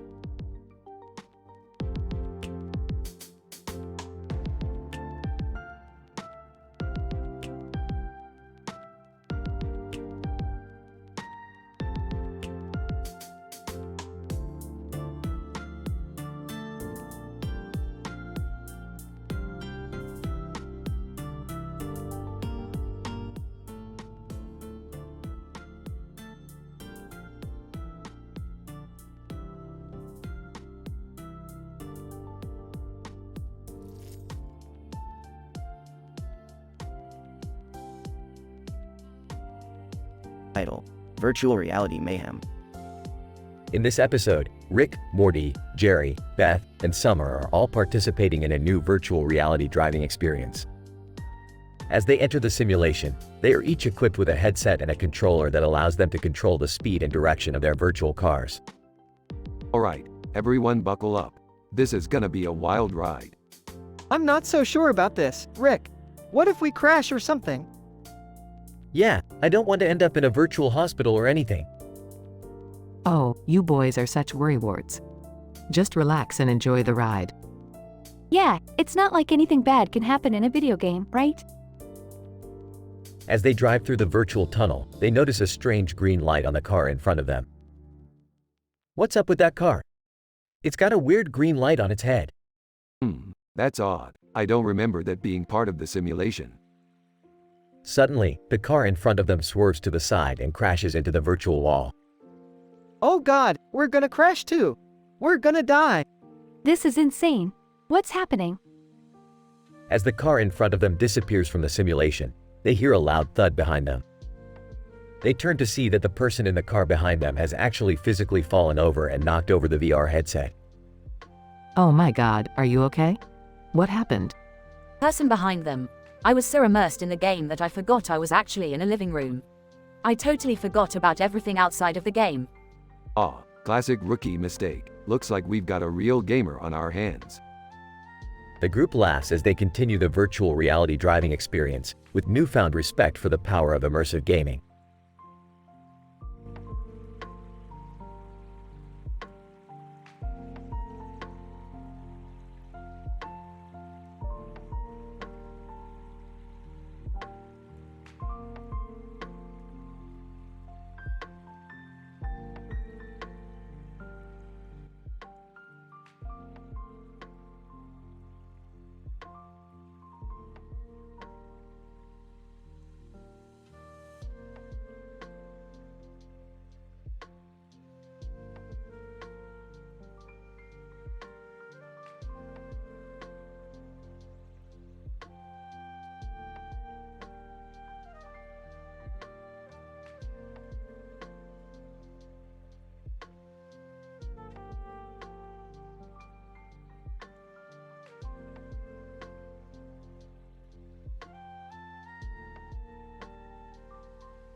Title: Electrified Beef.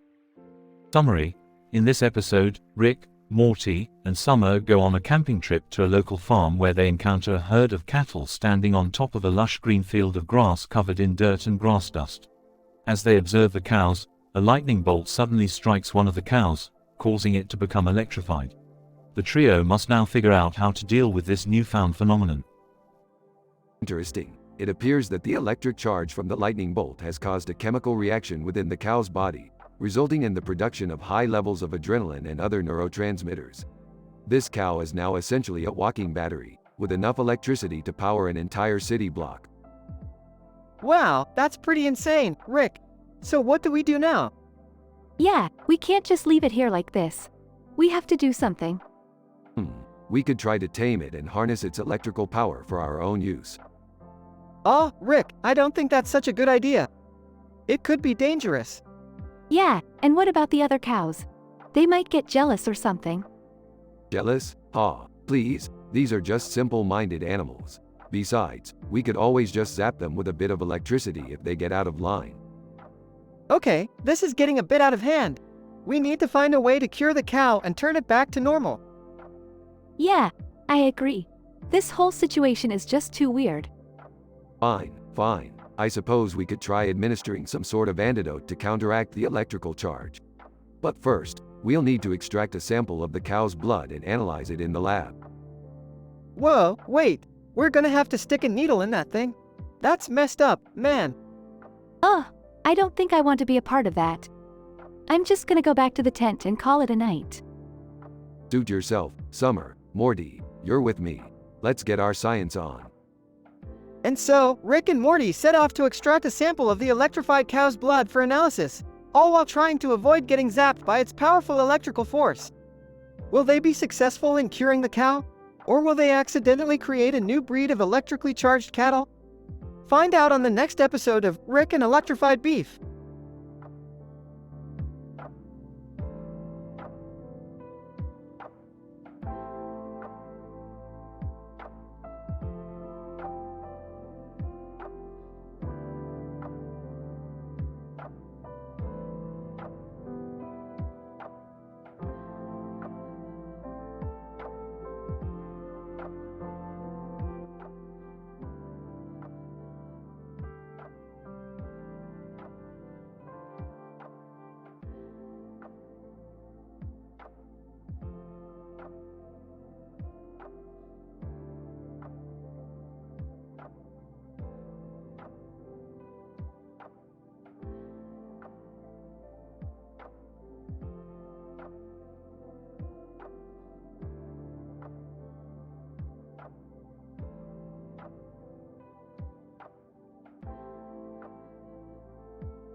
Scientific PhD University episode, The Snail Transformation.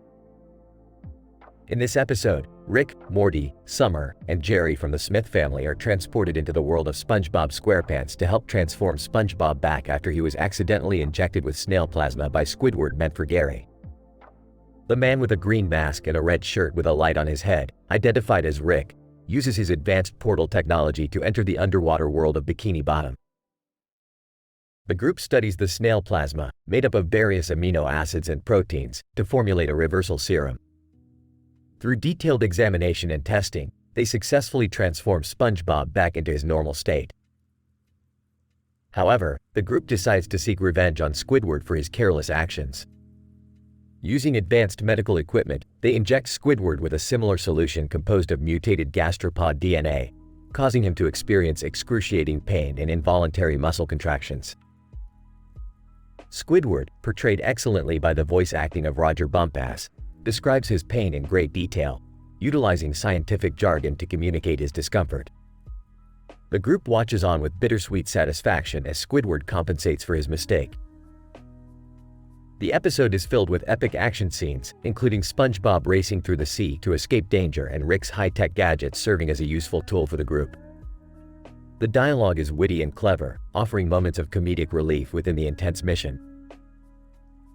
Ultimately, the episode concludes with a satisfying ending as the group successfully transforms SpongeBob back to his original self and takes revenge on Squidward, serving as a valuable lesson on the importance of taking responsibility for one's actions.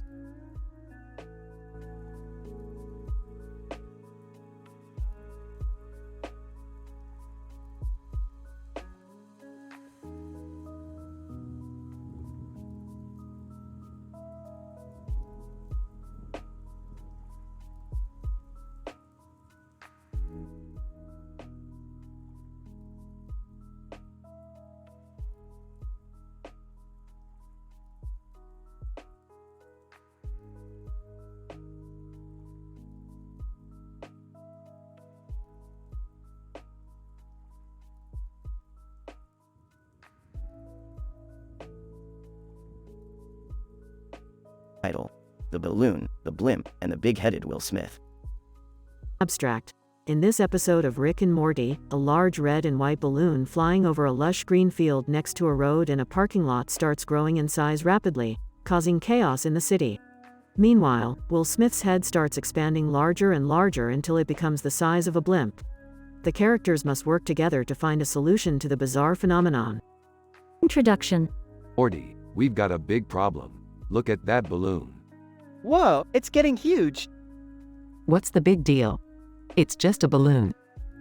It's no ordinary balloon. It's a powerful alien artifact capable of causing mass destruction.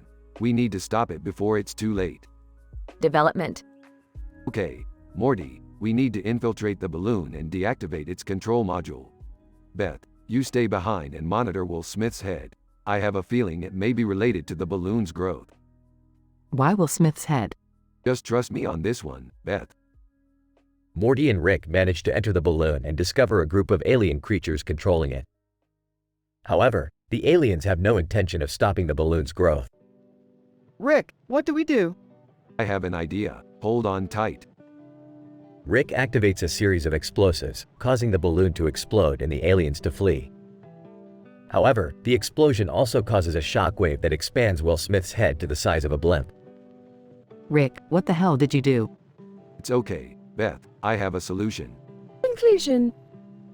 Rick constructs a device that can transport Will Smith's head into another dimension, thus removing the threat of it causing damage to the city.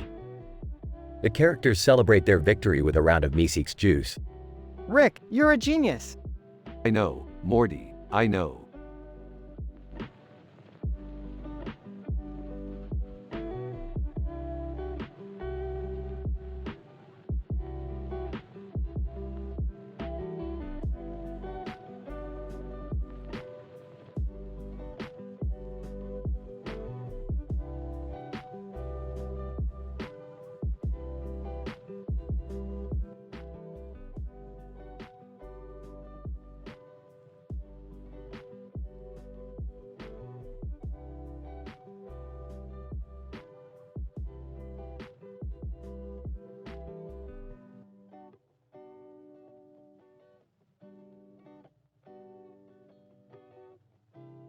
Title: The Power Connection Conundrum.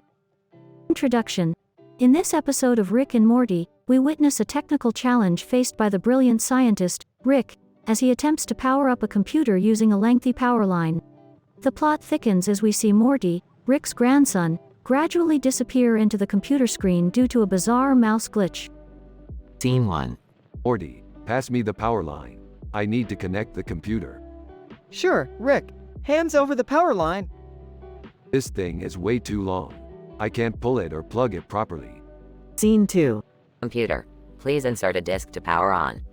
Searching through a pile of old disks. Let's see. No, not this one. Not this one either. Rick, I think I found it. This blue one should work. Scene 3. Okay, Rick, I logged us in. It's asking for permission to access the computer's memory. Just click yes, and let's get this over with. Scene 4. Being pulled into the computer screen. Rick, it's sucking me in. Hold on, Morty, don't touch the screen. Scene 5. Damn it, Morty, where did you go? Why did you touch the screen? Mouse. Clicking frantically. File deleted. File deleted. File deleted. Oh no, now what do I do? I don't know how to get Morty back. Conclusion. As this episode comes to a close, we see Rick grappling with the consequences of his hasty actions, as Morty is lost somewhere in the vast expanse of the computer's memory. Despite the setbacks, we are left anticipating the next adventurous episode in the series.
Title: Thunderific Hoodie Adventure.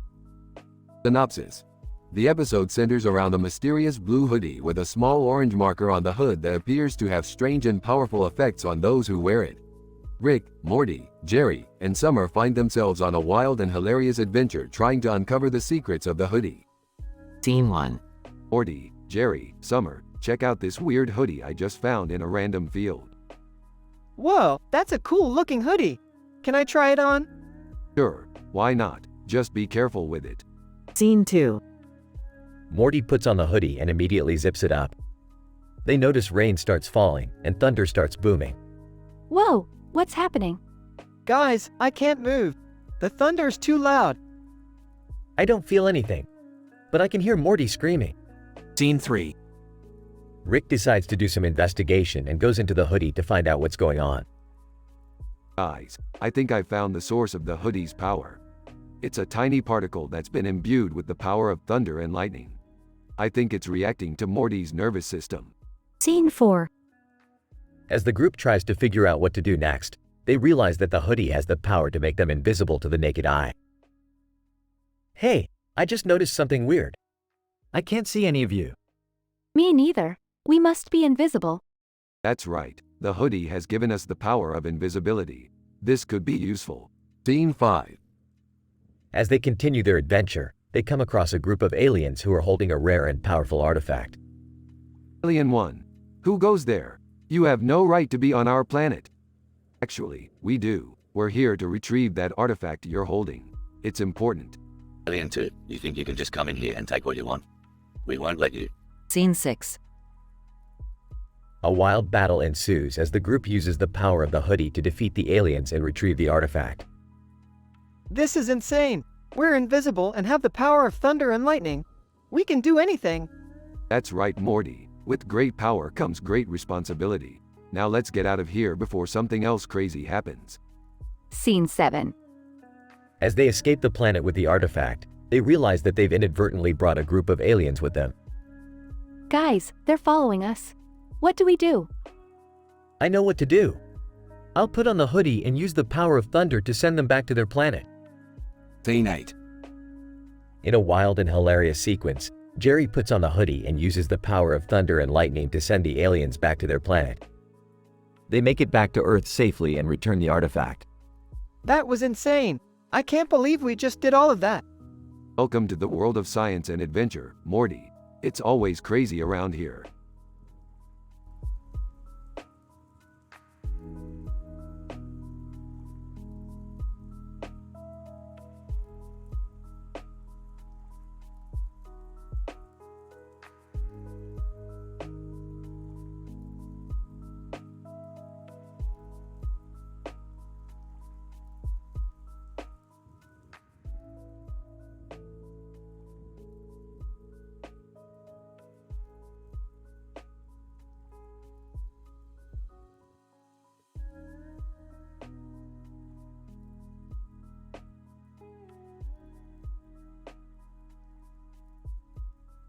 The episode begins with a man standing on a tennis court holding a sign that states, "Reese Rest," while another sign beside him indicates the countdown until the reset occurs in -186 minutes.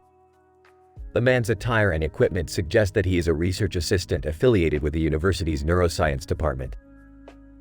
Neuroscience Research Assistant. These signs are part of the experiment designed to investigate the effects of rest on cognitive function. We hypothesize that rest can significantly enhance cognitive performance and cognitive flexibility. Meanwhile, a group of participants are seen playing tennis on the court, all with wearable devices that monitor their heart rates, oxygen levels, and brain activity. The game is interrupted occasionally when the participants need to rest for predetermined intervals following the protocol of this experiment. Participant 1. I feel exhausted, but I have to keep going. I want to see how this helps my cognitive abilities. Participant 2. I think this experiment is interesting, but I struggle to stay focused when I have to stop in the middle of the game. Through the help of technology, the researchers observed the participants' cortical activities during the game and rest periods and analyzed the data to draw conclusions about the effects of rest on cognitive functions. Neuroscience researcher. The data suggests that short rest periods might actually be counterproductive, causing cognitive decline instead of improvement. Moreover, we need to compare the results of the current experiment with those of a control experiment with no rest periods to strengthen our hypothesis. As the timer for the reset ticks down, the players continue to compete. The research assistant takes notes on the participants' performance, and the researchers discuss their next steps, eagerly anticipating the completion of their scientifically rigorous and cutting-edge study. Neuroscience researcher. This study could change the way we approach rest, work, and productivity. We hope to successfully publish our findings and contribute to the advancement of cognitive neuroscience research. The episode concludes with the timer reaching 0 and the researchers setting up for the next batch of players and another round of experiments.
Title: Interdimensional Luggage Brawl, a Simpsons Naruto adventure. Abstract. The present study explores the serendipitous discovery of a piece of luggage in an interdimensional portal by Rick Sanchez and his teenage grandson Morty Smith. The ensuing adventure involves a hypothetical brawl between popular cartoon character Homer Simpson and a kangaroo reminiscent of Naruto-style animation. The scientific analysis of the episode lies in the satirical humor portrayed with relatable characters and interdimensional travel through the lens of science fiction. Opening scene. Morty, we have to find that gosh darn piece of interdimensional luggage before it falls into the wrong hands. But Rick, what's so important about it? It's just a piece of luggage sitting on some random green field. Morty, this isn't just any regular luggage.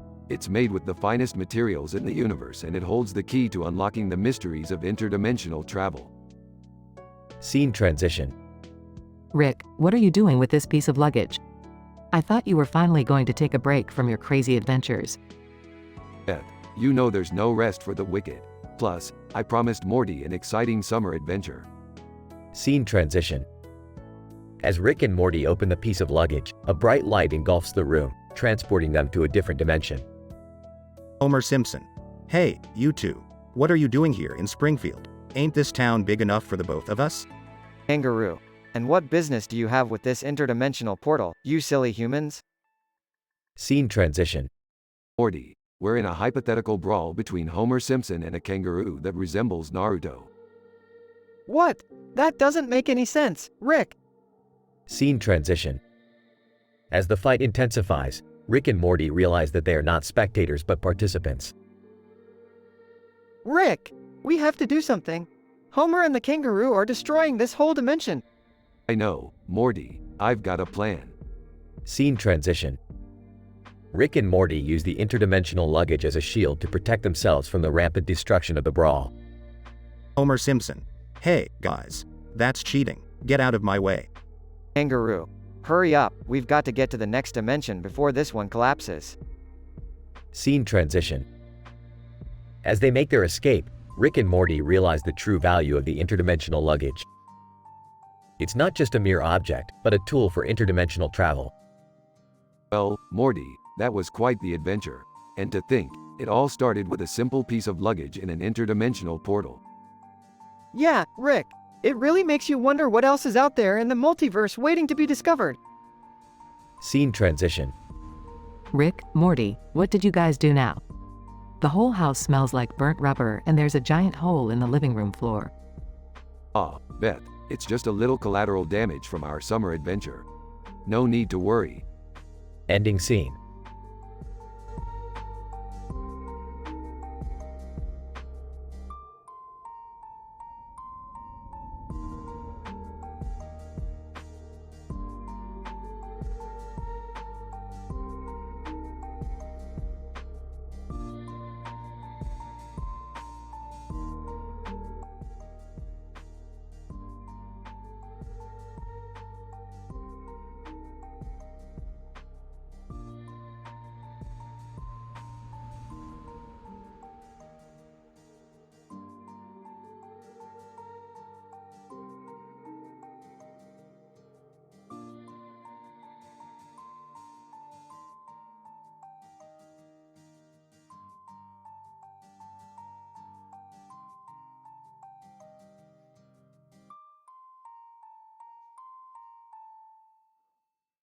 Title: The Spider Queen's Lair, A Grim Adventure.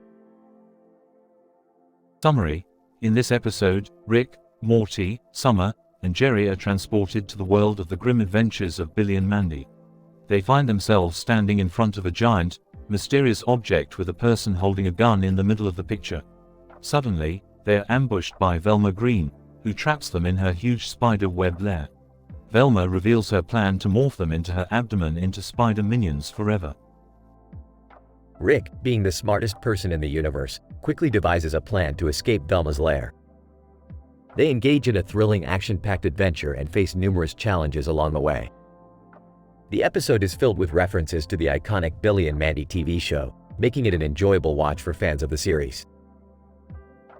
At one point, Velma describes the process of morphing the group into spider minions in a highly descriptive manner, which is explained in a scientific PhD university terms, detailing the genetic and physiological changes that would occur during transformation.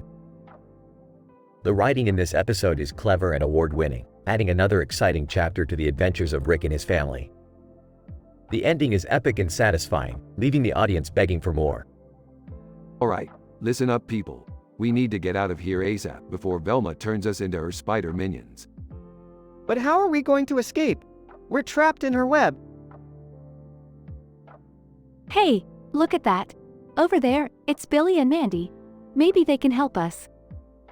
Do we really have to involve them? They're just kids. Trust me, I have a plan.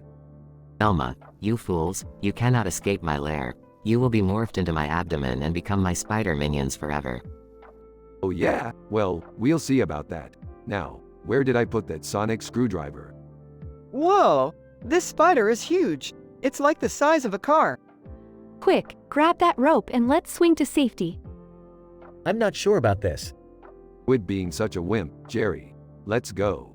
Velma, no, this cannot be happening. How could you escape my lair? Billy, that was so cool. Rick, can we do it again? Andy, yeah, I want to see Velma rock in that web again. Maybe next time, kids. We have a universe to save. The end.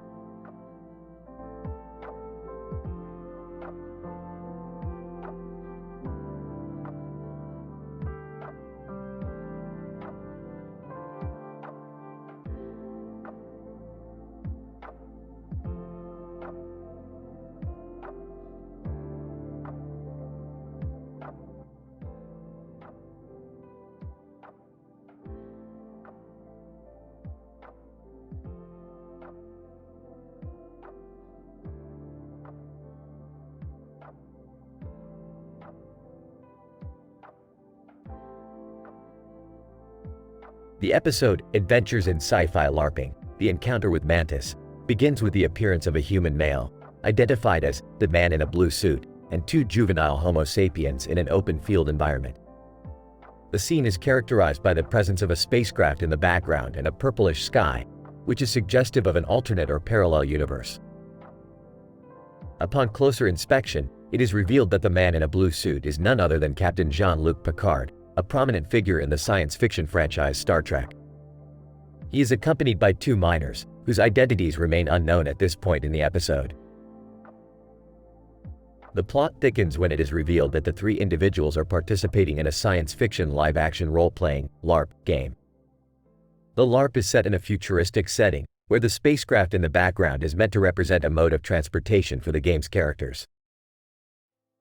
As the game progresses, the trio encounters a new character called Mantis, who is an armored insectoid alien. Mantis is characterized by its unique anatomical and behavioral features, including segmented limbs, an exoskeleton, and a mandibular apparatus. The interaction between the three human characters and Mantis is governed by the rules and constraints of the LARP game.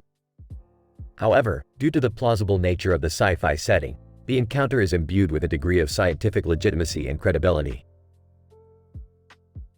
The episode ultimately culminates in a confrontation between Mantis and Captain Picard, whereby the former accuses the latter of trespassing on its territory.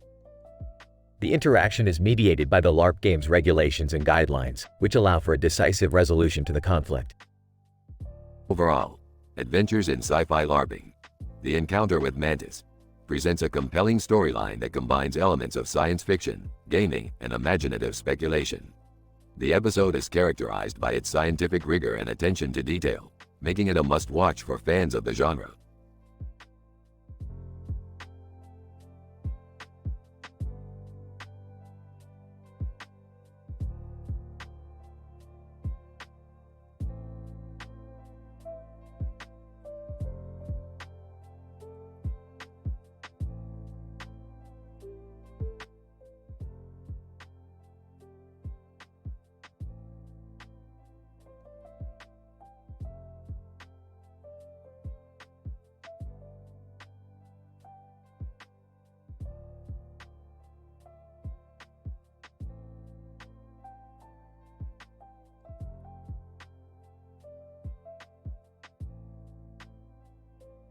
Title: The Mollusk Manuscript.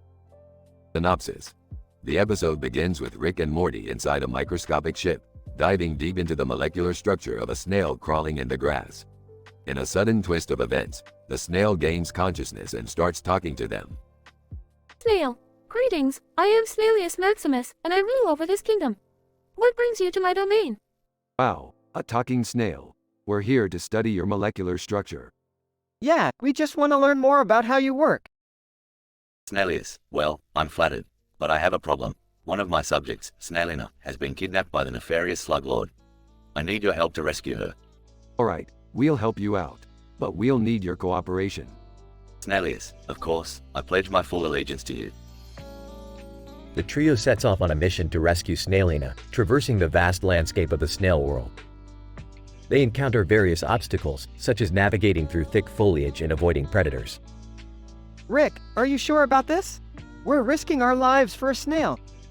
Morty, don't be ridiculous. This is science. We can't back down now. Snailius, fear not, my friends. We're almost there. Finally, they reach the castle of the Slug Lord, where they engage in a fierce battle. Morty, hand me the snail-sized plasma cannon. I think it's called a salt shaker, Rick. Whatever, just give it to me. They defeat the Slug Lord and rescue Snailina, who is grateful for their help. Snailina, thank you so much for saving me. I thought I was done for. Our pleasure. Now, do you mind if we take some samples from your DNA? Snailina, sure. The episode ends with Rick and Morty analyzing the snail DNA in their lab, discovering shocking truths about the origin of snails. Morty, you know what this means? No, what? We just reinvented the wheel. Ha ha ha. Oh boy. End of episode.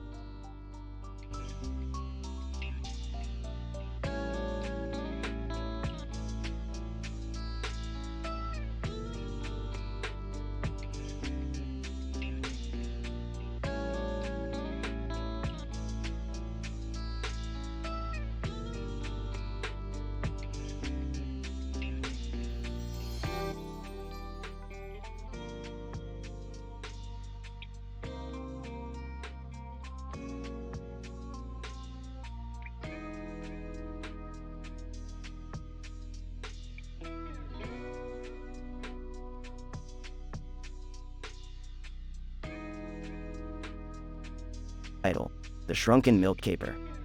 Synopsis. In this episode, our protagonists, Rick, Morty, Jerry, and Beth, are standing in front of a beautiful blue sky with a bottle of a strange, unknown liquid. Little do they know, this liquid is actually the key to their wildest adventure yet. Attention, everyone. I have discovered a new type of fluid that can shrink anything it touches to a miniature size. I will now demonstrate its power. Is this even safe, Rick? Don't worry, Jerry. I trust my father's ingenuity. Oh, guys, I think the bottle is leaking. What? No. Suddenly, the bottle of liquid drops to the ground, shattering and coating the nearby milk carton in the fluid. Instantly, the milk is shrunk down to an incredibly tiny size, barely visible to the naked eye. Ha! It's like the milk just went through puberty. Oh, Jerry. If only your sense of humor were as mature as that joke. Now, let's focus. The milk may be small, but it's still valuable. We have to retrieve it before someone else gets their hands on it. But how are we going to find it? It's like trying to find a needle in a haystack. Suddenly, a group of tiny aliens appear, carrying the shrunken milk container with them.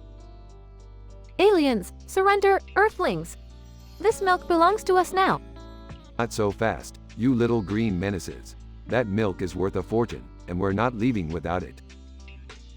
What follows is a series of zany, action-packed antics as our heroes battle the aliens for control of the shrunken milk.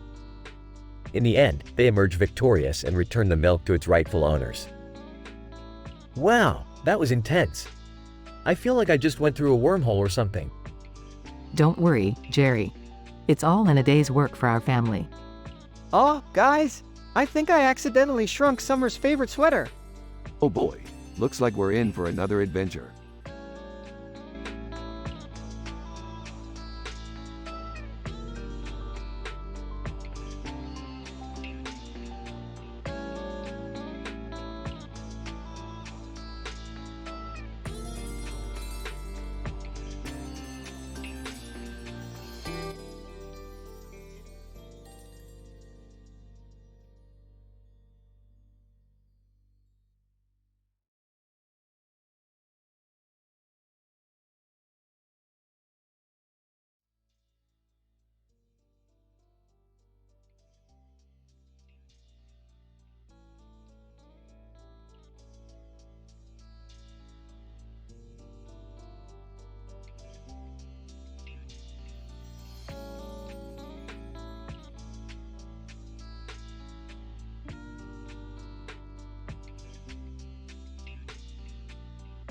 Title: The Blue Ball Experiment. Synopsis.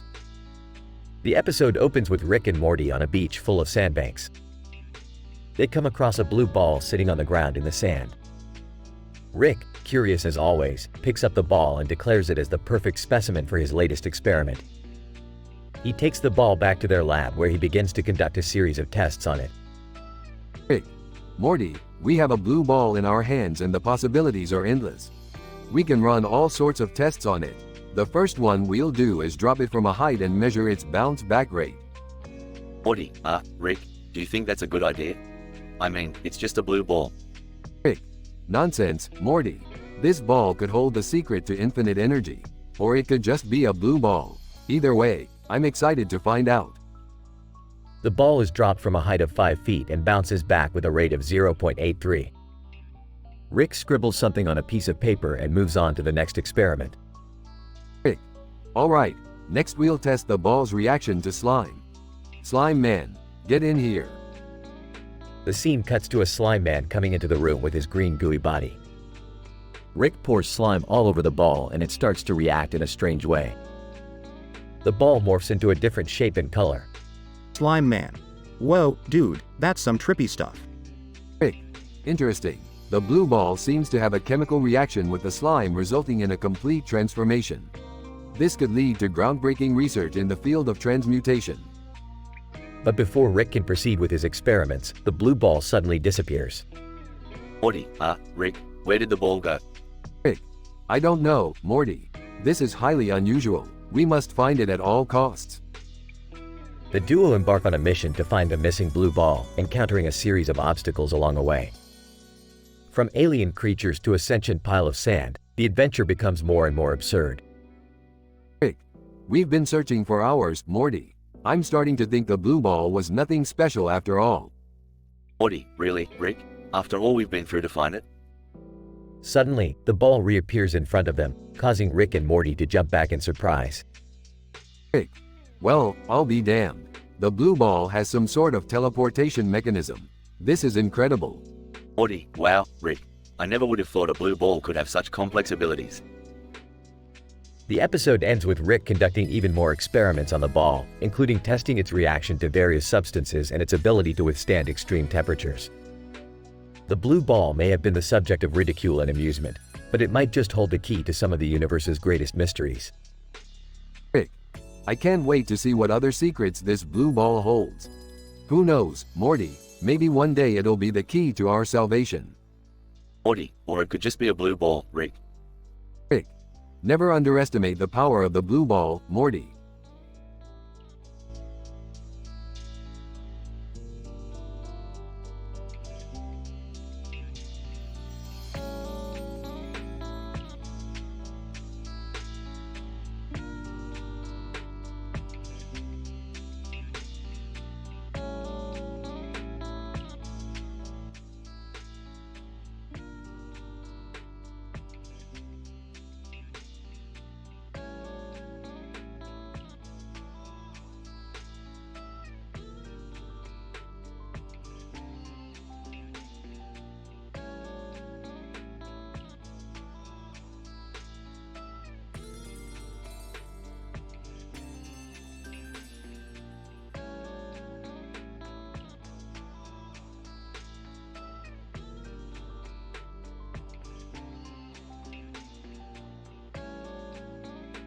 Title: The Entomological Paradox in Existentialism.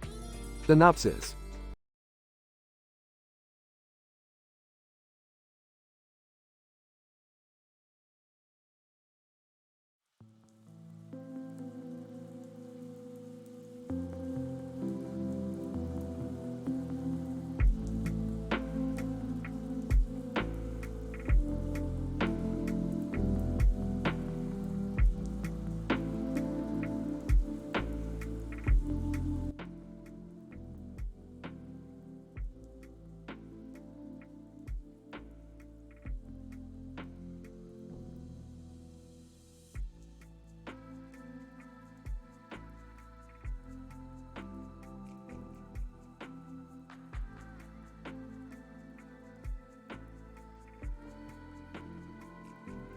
According to the extraterrestrial artifact smugglers, this lighthouse is the key to unlocking the secrets of the universe.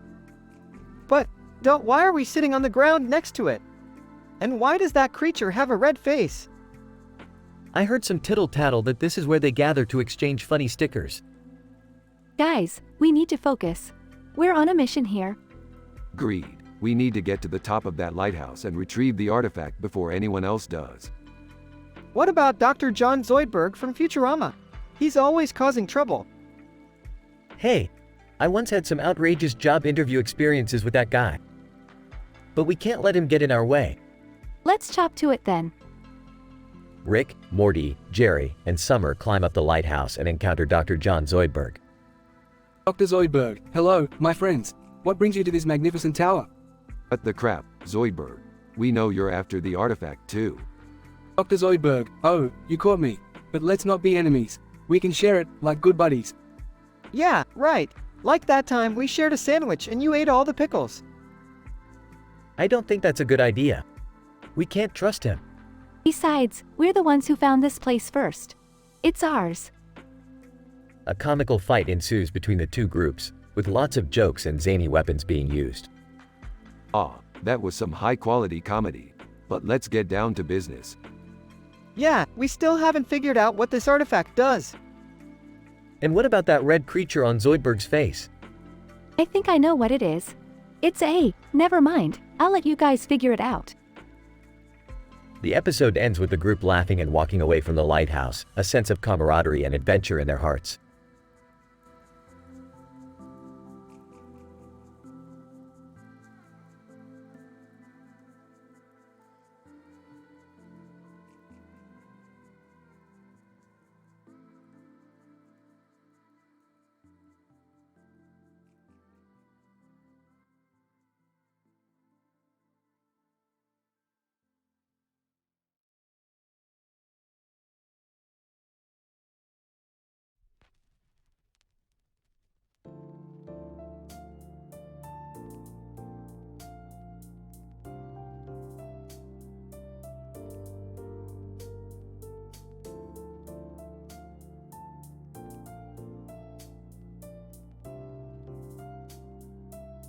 Title: Analysis of Food Presentation and Customer Service at a Fast Food Chain, a case study of Jack in the Box.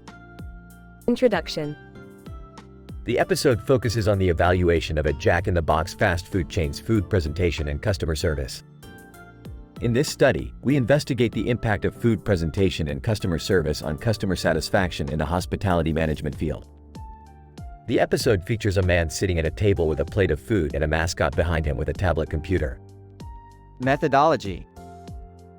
The research design of this study is descriptive and analytical. The sampling technique employed is purposive, and the study population comprises customers who purchase food at the Jack in the Box fast food chain. The descriptive method is used to determine the characteristics of the food presentation, including serving size, color, and arrangement, while the analytical method is used to determine the impact of food presentation and customer service on customer satisfaction. Results. The results of the study show that food presentation has a significant influence on customer satisfaction. The food looks pleasing and appetizing, with a variety of colors and textures. The portion sizes are appropriate and served at the optimal temperature. However, customer service showed several weaknesses, including poor communication and waiting time. These factors negatively affect customer satisfaction. Discussion. Hospitality businesses should prioritize the presentation of food as a vital factor in customer satisfaction. Presentation affects the initial perception of the food, thus impacting customer satisfaction. The episode highlights the need for fast food chains to train their employees to deliver excellent customer service. Conclusion. In conclusion, the study shows that the presentation of food and customer service play a significant role in customer satisfaction in the hospitality management field. The study concludes that Jack in the Box should improve its customer service to enhance customer satisfaction. The episode closes by acknowledging the importance of good research and analysis to drive improvements in the hospitality management industry. Anne, wow, this burger looks delicious. Mascot, thank you for choosing Jack in the Box. Have you filled out our customer satisfaction survey? Anne, no, but after this meal, I'll definitely leave you a positive review. Mascot, excellent to hear. We strive to provide the best customer experience. Anne, the burger looks appetizing and the fries are crispy. Mascot, we take pride in our food presentation. Can I get you anything else? Anne, no, thank you. But I hope your customer service can improve. It took a while to get my meal.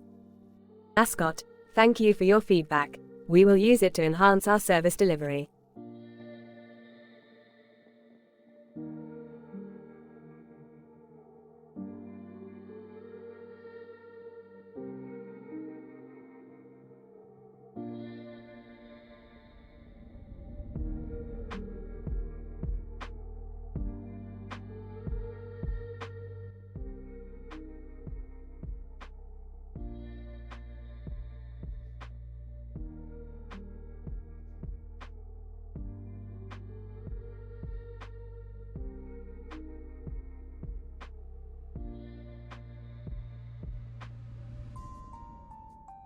Title: The Oral Microbiome, a study of bacteria in the dental plaque.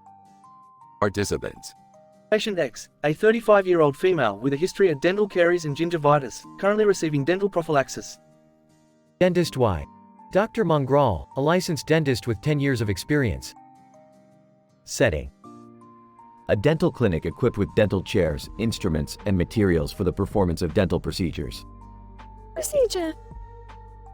Patient X was scheduled for a routine dental prophylaxis, which involved scaling, polishing, and application of a fluoride treatment.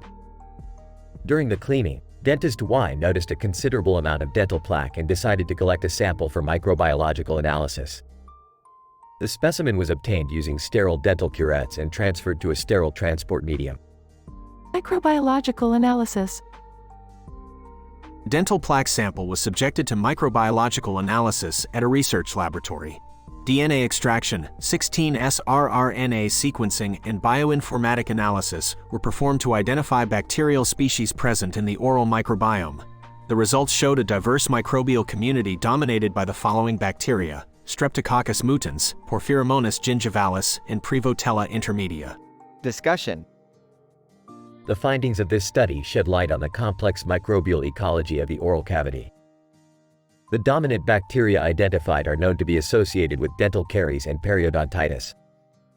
The high abundance of S. mutans suggests a need for improved oral hygiene practices and dietary modifications to reduce sugar intake. Moreover, the presence of P. gingivalis and P. intermedia supports the importance of regular dental checkups to prevent the development of periodontal diseases. Conclusion. A routine dental prophylaxis can contribute to the documentation and understanding of the oral microbiome. The identification of pathogenic bacteria can serve as a basis for patient education and preventive measures. Further research can be conducted to explore the role of the oral microbiome in systemic health and disease.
Title: The Quantum Entanglement of Rick and Morty's Wacky Adventures.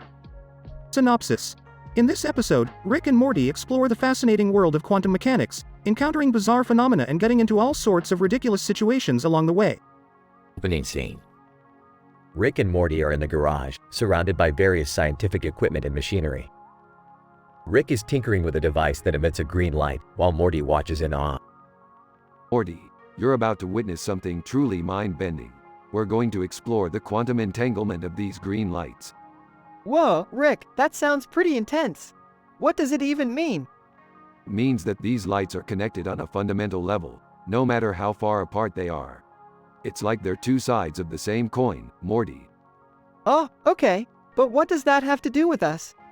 Everything, Morty, everything. Scene 2.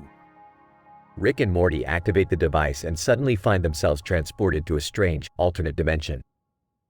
Everything is upside down, and there are giant talking insects everywhere. Rick, what the hell is going on here? Why are there bugs talking to us? Relax, Morty. We just crossed over into a parallel universe where insects are the dominant species. Insect number 1. Greetings, visitors. Welcome to our humble abode. My name is Zorp, and I am the queen of this colony. Oh, nice to meet you, Zorp. But do you have any idea how we can get back to our own universe? Zorp. I'm not sure. But perhaps our resident quantum physicist can be of assistance. Scene 3.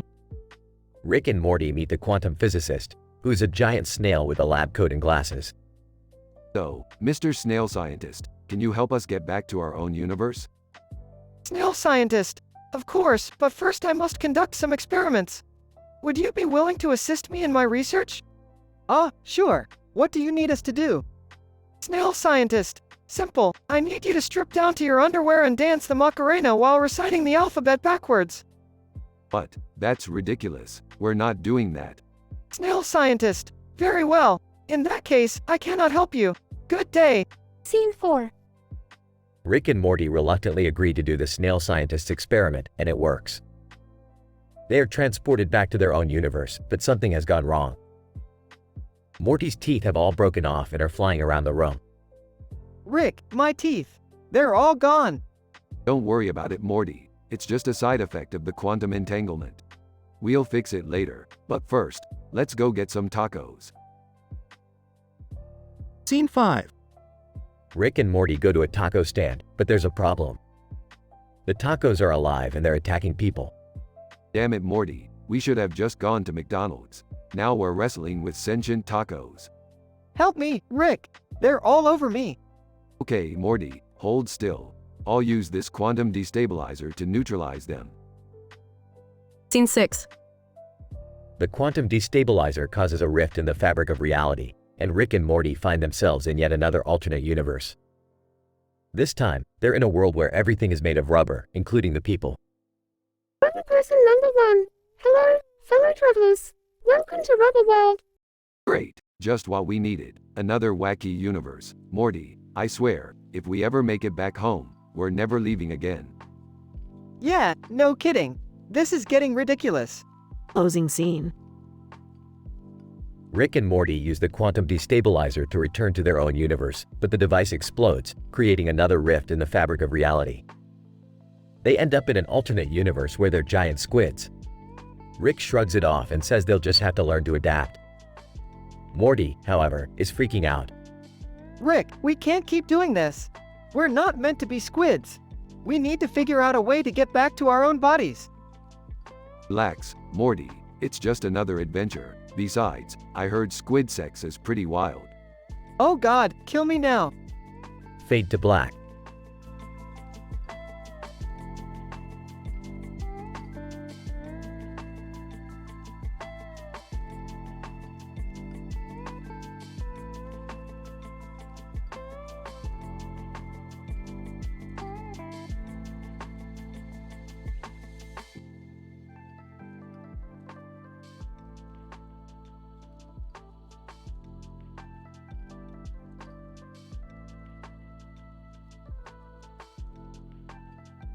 Abstract. In this experiment, we follow the antics of Rick, Morty, and Beth as they encounter a bird flying over a body of water with a wave coming in from the water and a person on a surfboard. famous comedian and podcast host Joe Rogan joins the trio to teach them how to eat Nutella hands-free. However, things take a turn when it is discovered that the Nutella has been contaminated with steroids, resulting in unexpected consequences. Introduction. Rick, Morty, and Beth found themselves on a beach observing a bird flying over a body of water. As a wave approached, they noticed a surfer riding the wave with impressive skill. Their attention was then drawn to a commotion on the beach, which led them to famous comedian and podcast host Joe Rogan. Methodology. Joe Rogan offers to teach Rick, Morty, and Beth how to eat Nutella hands-free, and they eagerly accept. As they start to eat, they notice an unusual boost of energy and strength, leading them to suspect that the Nutella has been contaminated with steroids. Results. The group begins to experience unexpected side effects, including heightened aggression and a sudden increase in hair growth. As they try to come to terms with their new abilities, Joe Rogan decides to show off his martial arts skills and roundhouse kicks a Yeti, much to their amazement. Discussion. The group discusses the potential implications of their new abilities and the ethics of using steroids, even unintentionally. They also debate whether or not they should continue using the Nutella or seek medical attention for the side effects. Conclusion. In conclusion, the discovery of contaminated Nutella leads to a series of unexpected events for Rick, Morty, and Beth. The group learns valuable lessons about the importance of ethical decision-making and the potential dangers of using substances that are not properly regulated.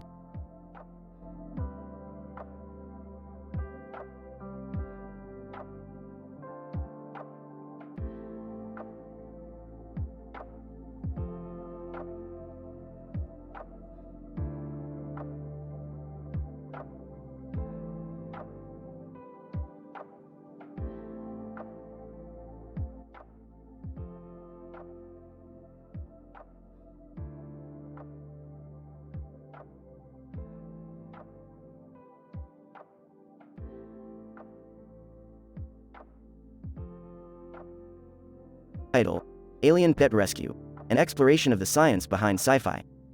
Introduction.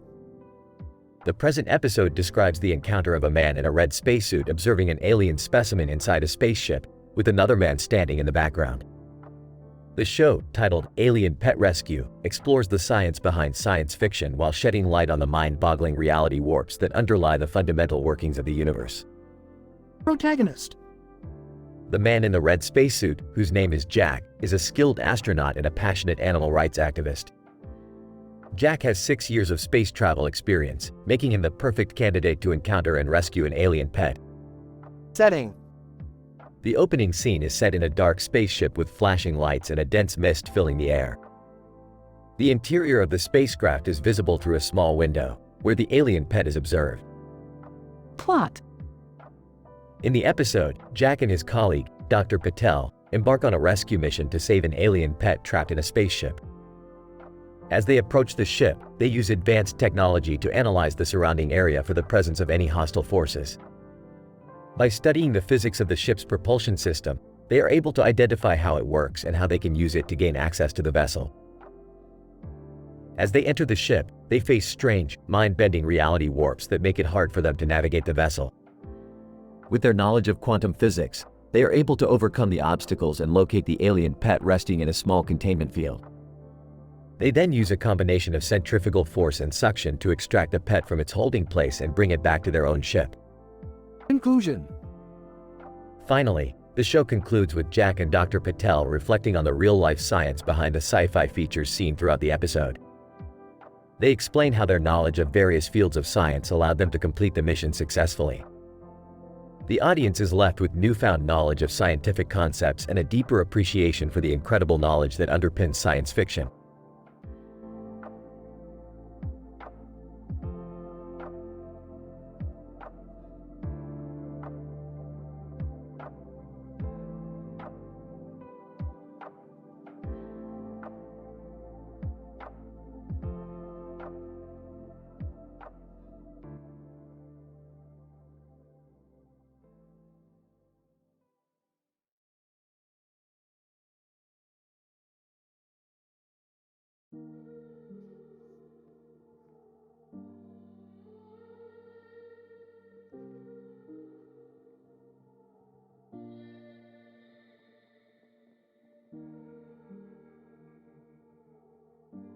Title: The Hallway Cave Experiment.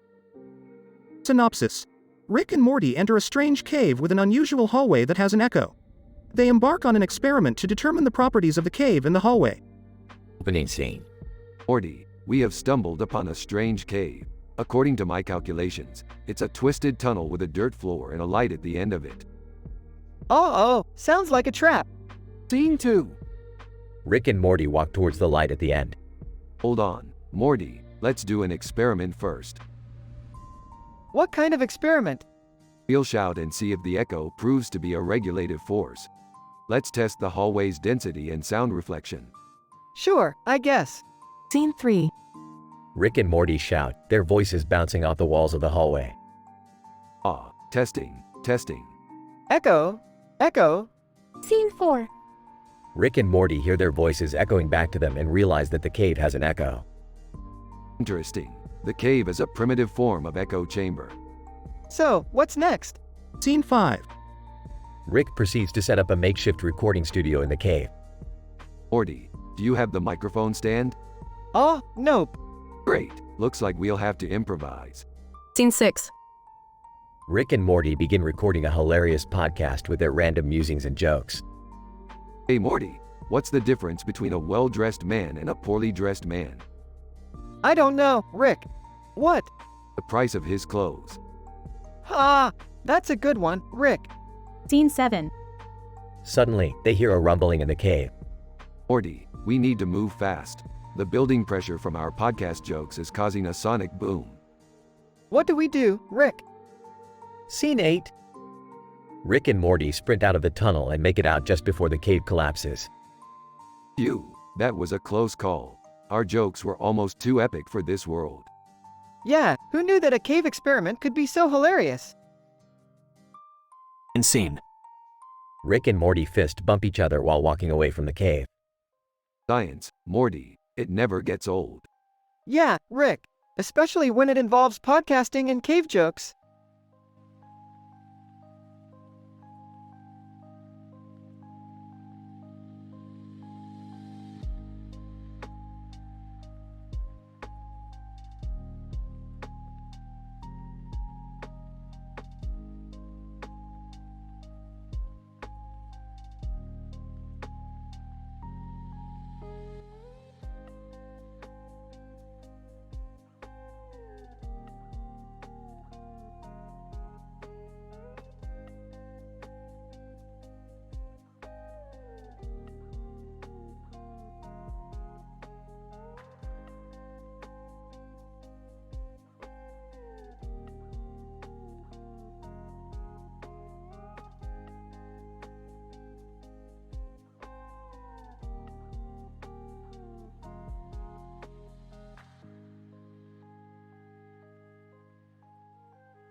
Title: An analysis of the effects of the Wheel of Fortune on the Smith family.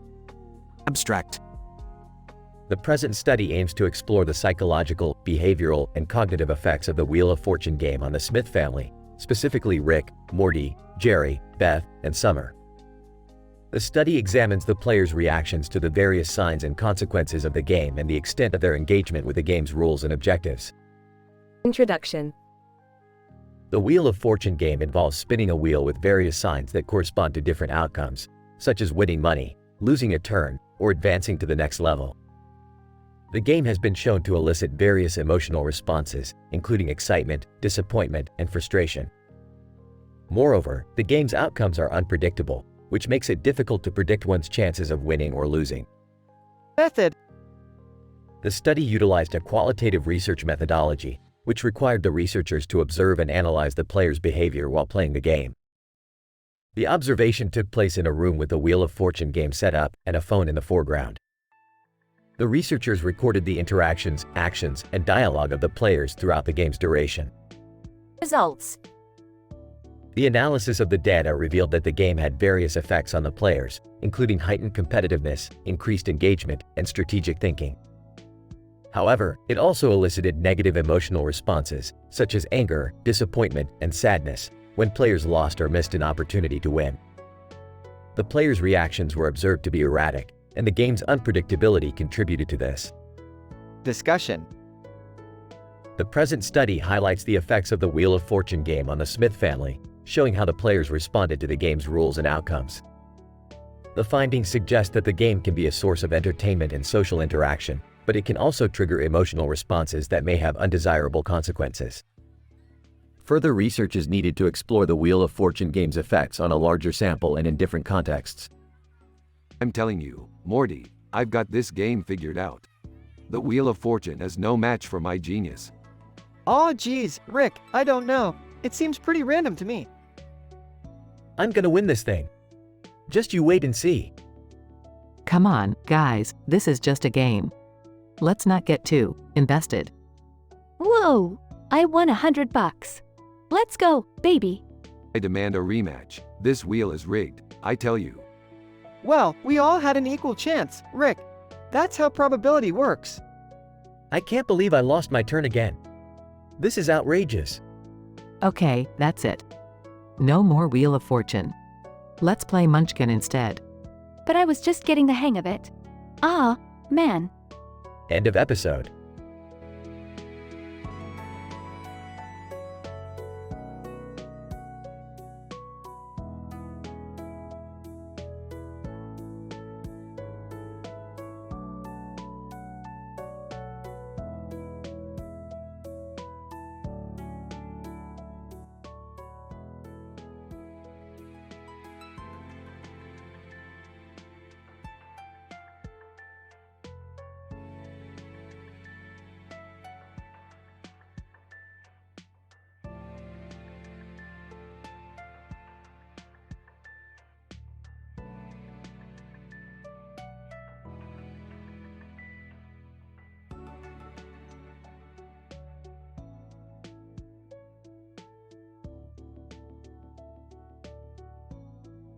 Title: The Nutella Incident, a scientific and hilarious Rick and Morty episode. Synopsis. The episode starts with Rick and Morty having breakfast with Jerry in the kitchen. Suddenly, they hear a loud crashing sound coming from the living room. They run to see what happened and find a woman's hand with a manicure on her nails sitting at a table with a cup of coffee and a plate of fruit. What the hell is going on here? Who are you and how did you get into our house? Hand with manicure. Relax, guys. I'm just here for the Nutella. The Nutella? We don't have any Nutella. Hand with manicure. Oh, I thought this was the home of the Nutella Lovers Club. My bad. Suddenly, two women enter the room, each holding their own spoons and a jar of Nutella. Woman 1, hey, is this the Nutella Lovers Club meeting? Woman 2, I brought my own jar. What the actual F? Language, Rick. I don't understand what's going on. Hand with manicure. It's simple. We all love Nutella and wanted to have a little taste party. Care to join? Oh, I get it. You're all part of some kind of Nutella cult or something. Woman 1, no, we just appreciate good food. Woman 2, and what could be better than Nutella? I don't know, maybe not having strangers break into our house? Yeah, that would be nice. Hand with manicure. Relax, guys. We'll leave soon, but first, let's enjoy some Nutella together. The group proceeds to indulge in the Nutella, making jokes and puns about the spread. I gotta admit, this is pretty good, but don't get any ideas about breaking into our house again. Woman 1, hey, no promises. The episode ends with the group sharing a laugh and Nutella-filled spoons. PhD level analysis. This episode serves as a commentary on the societal obsession with certain foods and the lengths people will go to satisfy their cravings. The use of the Nutella spread symbolizes the consumerist, pleasure-driven nature of modern-day society. The characters' reactions represent different attitudes towards the topic, with Rick and Morty exhibiting cynicism and skepticism, and Jerry displaying confusion and bewilderment. However, in the end, all the characters come together to enjoy the experience, highlighting the power of food to bring people together. The humor and jokes throughout the episode add a lighthearted tone to the otherwise complex and layered analysis.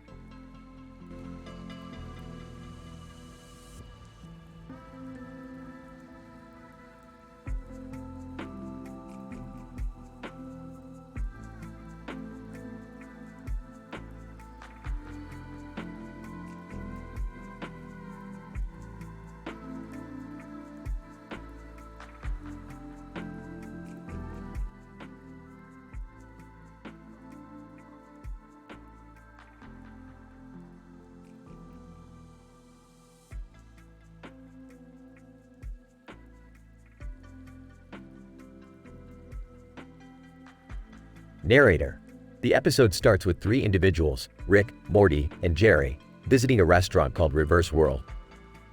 As they sit at a table, they notice the food appears to be in reverse form, seemingly defying the laws of thermodynamics. Rick, how can the food be cooked in reverse? It doesn't make any sense according to the second law of thermodynamics. I have no idea, Morty. This must be some kind of alternate universe where entropy behaves differently. Guys, can we just order something? I'm starving here. Narrator. The waiter then arrives and presents the menu in a forward direction, which resolves the issue observed earlier. Rick and Morty go to the kitchen to investigate the phenomenon, but they find it empty. Meanwhile, Jerry orders multiple dishes, eager to satiate his hunger. Morty, look at this ice cube. There seems to be some kind of frozen anomaly within it. Let me see. Hey, do you think we can cook something extraordinary from it? Narrator. Morty subsequently cooks a Krabby Patty from SpongeBob SquarePants upon obtaining permission from Jerry to continue ordering. However, their interaction is eventually interrupted by the annoyed waiter, who informs them that the kitchen is for staff only. Waiter, gentlemen, I appreciate your enthusiasm, but the kitchen is off limits to customers. Narrator. The scene concludes with Jerry continuing to order food while Rick and Morty enjoy the dishes they have prepared in the Reverse World restaurant. Their gastronomic adventure in this topsy-turvy world is complete.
Title: The Quack Up. Synopsis. The episode is centered on Rick, Morty, and Beth as they encounter an intellectual duck on their summer walk near a pond. The episode begins with Rick noticing the duck in question and attempting to engage in conversation. Ah, Morty, look at this duck. Its frontal lobe development is quite impressive. This could be an excellent opportunity for interspecies communication. Ah, Rick, I don't think the duck can understand us. I mean, it's a duck. Leave the poor duck alone, Rick. Let's just enjoy our walk. As they continue their walk, the duck suddenly steals Rick's wallet, leading to a frantic search around the pond. The group eventually discovers the duck living in a luxurious fenced-in pond, surrounded by other wealthy animals. This is preposterous. We can't let this duck just get away with stealing my wallet. Rick, it's just a few dollars. Let's go home and forget about it. But guys, what if this duck is part of a bigger criminal organization? What if they're planning to take over the world? Good point, Morty. Let's interrogate this duck and find out what he knows. After a hilarious and slightly disturbing interrogation, the group discovers that the duck is indeed part of a criminal organization, plotting to use its intellect and wealth to take over the world. With the help of a group of rebellious squirrels, Rick and Morty devise a plan to thwart the duck's evil intentions. The episode ends with a musical number featuring Rick, Morty, and the squirrels, celebrating their victory over the would-be world-conquering duck. What did we learn today, Morty? Don't mess with ducks who steal your wallet. No, Morty, we learned that even the most unexpected creatures can be a threat, and it's up to us to protect the world from their evil plans. The episode concludes with a cryptic message from the episode's writer, inviting viewers to keep an eye on their local ponds.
Title: The Upside Down House Adventure. Synopsis. In this episode, Rick and Morty discover an upside-down house that defies the laws of physics, which piques their scientific curiosity. They enter the house and find themselves immersed in a topsy-turvy world where the ceiling is alive and gravity works in reverse. Hilarity ensues, and they encounter various bizarre creatures and situations that challenge their wits. Scene 1. The Upside Down Discovery. Morty, whoa Rick, what's this weird house doing here? Rick. Looks like an upside-down house, Morty. Let's check it out. Morty, why does the door open downwards? Rick. Because, Morty, in an upside-down house, up is down, and down is up. Simple physics. Scene 2. The living ceiling. Morty, Rick, the ceiling is moving, it's alive. Rick. So what? You've seen weirder things in your life, Morty. Remember that time we went to a planet of talking butts? Morty, yeah, but this is freaking me out, man. Rick. Relax, Morty. It's just a sentient ceiling. Nothing to worry about. Scene 3. The Gravity Reversal. Morty, Rick, look, I'm floating. Rick. That's because gravity works the opposite way in here, Morty. Don't get too excited. Morty, this is so cool, I feel like I'm in a carnival ride. Rick. Good for you, Morty. Just don't forget to watch your step. Scene 4. The Creature Encounter. Morty, Rick, what's that thing over there? Rick. That's a flapdoodle, Morty. They're harmless, but they like to steal shiny objects. Morty, what if it steals our portal gun? Rick. Relax, Morty. It won't even know what it is. Just keep your hands to yourself. Scene 5. The Jokester Jester. Morty, Rick, what's that annoying sound? Rick. That's the Jokester Jester, Morty. It's a clown that tells bad puns and jokes. Morty, I hate clowns, can we just leave? Rick. No way, Morty. We need to collect scientific data on its humor algorithm. Scene 6. The Mind-Bending Maze. Morty, Rick, we're lost, this maze is driving me crazy. Rick. That's the point, Morty. It's a mind-bending maze designed to challenge your cognitive skills. Morty, I can't take it anymore, my brain hurts. Rick. Hang in there, Morty. The prize at the end is worth it. Scene 7. The Ultimate Reward. Morty, Rick, what's this? Rick. It's the ultimate reward, Morty. A cosmic egg that contains the secrets of the universe. Morty, can we eat it? Rick. No, Morty. We have to study it and unlock its potential. Morty, bummer. Scene 8, the escape plan. Morty, Rick, how do we get out of here? Rick. Easy, Morty. We just use our portal gun and reverse the polarity of the upside-down matrix. Morty, what does that even mean? Rick.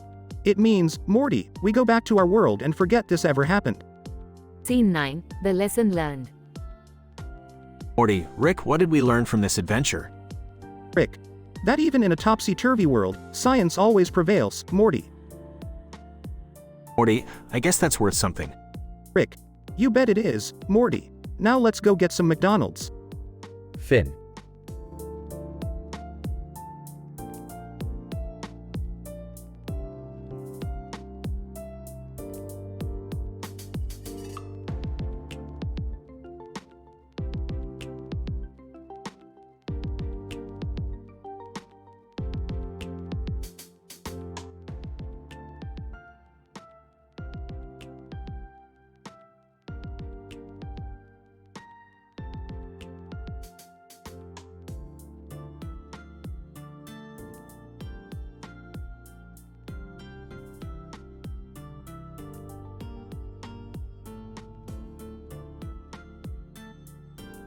Title: The Ash Tree Comedy Adventure. The episode begins with an aerial view of a house and a field with trees in the background. Rick and Morty receive an invitation to a new adventure from their old friend, Professor Keenbean, who needs their help to collect samples of a rare type of ash tree. What are we supposed to do with this ash tree, Professor? Professor Keenbean. Extracting some oils from it could be used as a chocolate milk flavor enhancer. You had me at chocolate milk. The trio heads to the location where the ash tree grows. Rick uses his portal gun to travel to another dimension to get a piece of equipment that enables them to collect the samples. They travel to the dimension, but something strange happens, and they end up in an alternate universe where everything is a comedy. Rick, what is happening? I don't know, Morty, but the universe we landed on seems to operate under the principles of humor. Expect some unexpected jokes. The trio is then attacked by a horde of killer clowns who want to kill them with their comedic weapons. Rick and Professor Keenbean manage to get away, but Morty is captured and taken to their headquarters. Rick and Professor Keenbean must come up with a plan to rescue Morty. Professor Keenbean. Rick, do you have any ideas on how to get Morty back? Well, we can use a mixture of some metals and acids to create a comedic explosive that will cause a chain reaction of laughter, incapacitating the clowns and allowing us to rescue Morty. The plan works, and after rescuing Morty, they travel back to the normal dimension with the samples in hand. The episode ends with a funny twist, with the oils of the ash tree having no effect on chocolate milk but making people laugh uncontrollably. Well, at least we're not thirsty anymore. That was so crazy, I don't even know what to say. Professor Keenbean. I'm just glad you guys made it back safely. Overall, the episode was a perfect instance of the intersection between science, humor, and adventure. The dialogue between the characters was engaging, and the comedic plot kept the audience engaged throughout the entire runtime.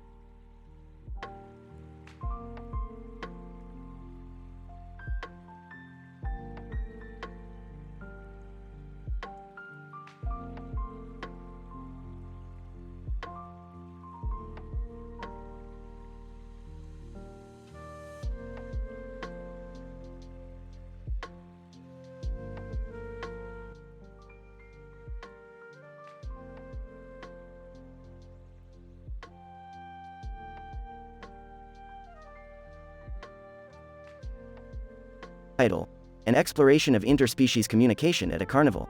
Introduction.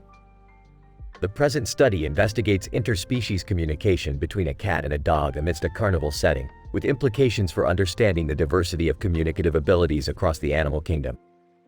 Methods. Dense qualitative data was collected through an advanced observational protocol equipped with state-of-the-art machinery. The subjects, a cat and a dog, were placed in a themed environment filled with colorful lights, carnival music, and an array of animals including cows and cats. The subjects were given 30 minutes to explore the environment. Results. The cat and the dog displayed a variety of communicative cues while navigating the carnival setting. The dog relied heavily on vocalizations, particularly barking, to signal the presence of other animals. The cat, on the other hand, preferred more subtle forms of communication, including whisker twitches and tail flicks. Despite these differences, both animals relied heavily on visual cues, especially changes in posture and facial expressions, to communicate with other animals. Discussion. The results of this study suggest that despite the differences in the communicative abilities of cats and dogs, they are able to interact effectively in a complex and dynamic social environment. Additionally, the presence of different animals within the carnival environment may have influenced how the cat and dog communicated with one another, suggesting that non-human animals are capable of adjusting their communicative strategies to suit the context in which they find themselves. Conclusion. The present study highlights the importance of understanding the diverse communicative abilities of animals and the complex ways in which they interact with each other in social environments. The observed patterns of communication may have important implications for animal welfare, as well as the development of new technologies to facilitate communication between humans and non-human animals.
Title: The Melting of Donald Trump.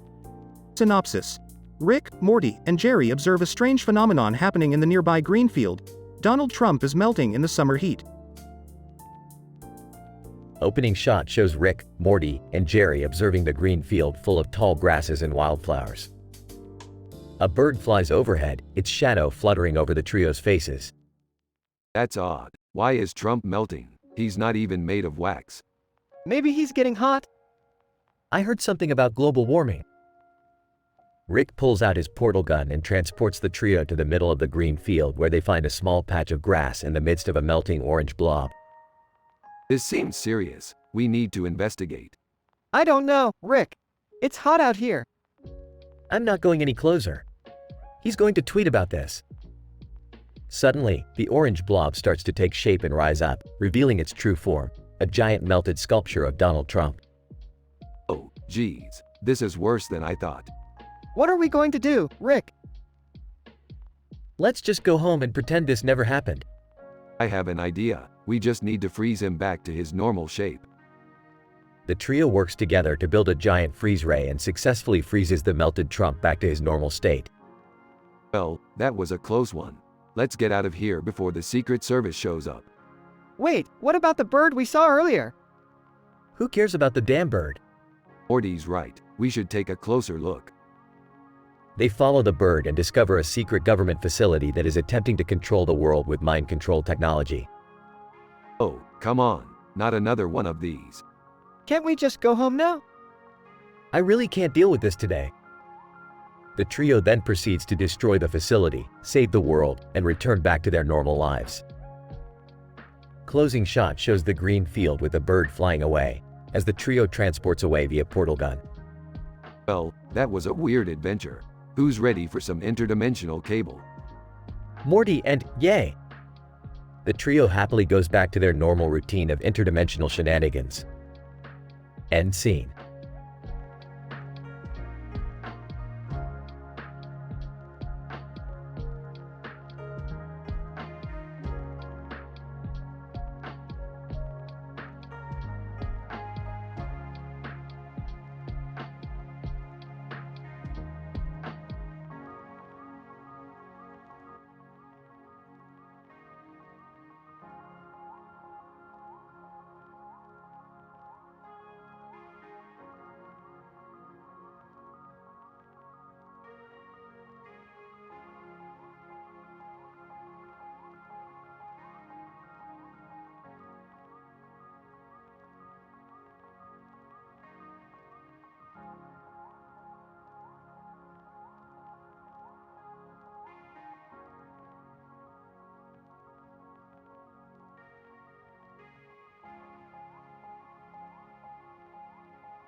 Title: The Quantum Bedroom.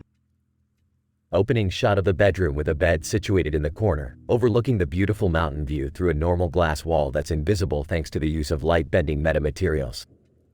Rick, Morty, Jerry, and Beth are all present in the room. Commanding tone. Morty, Jerry, Beth, listen up. We're gonna do something crazy tonight. Nervous. What is it, Rick? Intrigued. Yeah, come on, Rick. Tell us.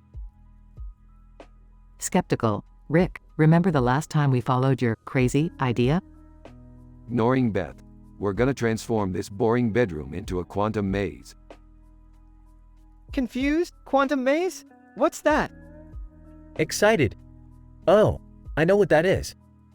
It's like a maze, but with quantum physics involved, right? Impressed. I guess I underestimated you, Jerry. But yeah, the maze will take advantage of the random nature of quantum mechanics to create a constantly shifting and unpredictable environment. Worried. Rick, that sounds dangerous. Laughing. Relax, Beth. I've installed safety protocols to prevent any accidents. As Rick presses a button on his wrist, the glass wall becomes opaque, and the room transforms into a futuristic-looking space with glowing panels and floating objects. Amazed. Whoa, this is awesome. Sarcastic. Yeah, until we get lost in this quantum labyrinth. Confident. Fear not, Morty. I've also added a backdoor exit that leads straight to the restroom. Suddenly, the room starts shaking, and the maze walls begin to morph and shift in unpredictable patterns. Panicking. Rick, what did you do? Calmly. Just sit back and enjoy the ride, baby. As the episode progresses, the four characters navigate through the maze, encountering bizarre and absurd obstacles, from giant rubber ducks to sentient plants that sing show tunes. Rick adds his usual brand of zany humor and pop culture references, while Morty and Jerry struggle to keep up with the quantum mechanics involved. In the final scene, the group emerges from the maze victorious, only to find themselves back in the normal-looking bedroom. Dazed. Whoa, what just happened? Amused. I think we just experienced a quantum adventure, Jerry. Smiling. That's right, sweetie. And judging from the looks on your faces, you all had a great time. Exhausted. Can we please just go to bed now? Shrugging. Sure, Morty. But let me just tweak a few more things first. As the episode ends, the lights flicker and the walls start to warp once more, hinting at more quantum hijinks to come.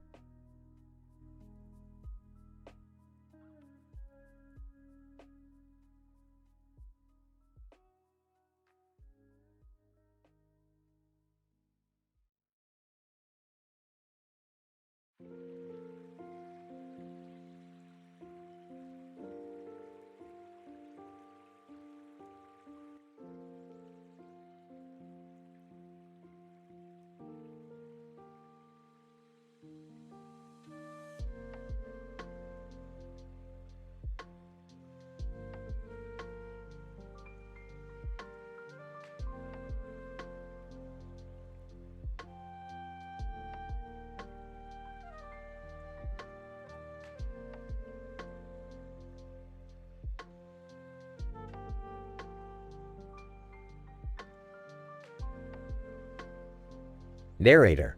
In this episode of Saw Horror Scene, a woman named Dr. Green, with unique features of green hair, makeup, and eyes, is placed in a trap using sand that restricts her movements completely. The trap is designed to cause extreme pain and possibly death if not escaped in time. Dr. Green, what is this? How did I get here? Narrator. Dr. Green realizes she has blood on her face and eyes and that she's in an abandoned bathroom.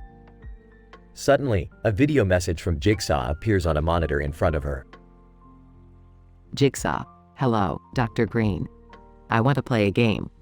The only way out of this trap is to find the key located inside that pipe. You have 60 seconds to find it before the sand causes your body to be entirely crushed. Narrator. Dr. Green starts to frantically search for the key while trying to avoid the sand from filling up the trap. Dr. Green. Screaming, where is the key? I can't find it. Help me. Jigsaw, please. Narrator. Time is running out, and Dr. Green's body is almost completely submerged in the sand. Suddenly, she remembers a piece of information she learned in graduate school. Dr. Green. thinking. I remember seeing a research paper on fluid dynamics and how sand behaves inside pipes. Narrator. With this knowledge, Dr. Green understands how the sand moves and finally finds the key. Dr. Green. Crying, thank you. Jigsaw, thank you so much. Narrator. Just as she unlocks the trap, she hears Jigsaw's voice again. Jigsaw, congratulations, Dr. Green. You have passed this test. But wait, there's one more thing. Narrator. Suddenly, the door opens, and a woman identical to Dr. Green enters the room. Jigsaw, you have a chance to save yourself. Your doppelganger will take your place in this trap. You can choose to escape, and she will suffer, or take her place and face a different challenge. The choice is yours. Narrator. Dr. Green realizes the harsh reality of the situation and makes a tough decision. Dr. Green. Hesitant, I'll take her place. Narrator. As Dr. Green walks to the next challenge, Jigsaw reminds her that compassion and selflessness will be rewarded in his games. Jigsaw, well done, Dr. Green. You have passed my test. You have shown immense compassion and selflessness, and as such, you can leave this place. Narrator. Dr. Green exits the room, realizing that the true challenge lies within oneself and that sometimes the best way to escape a trap is through empathy and sacrifice.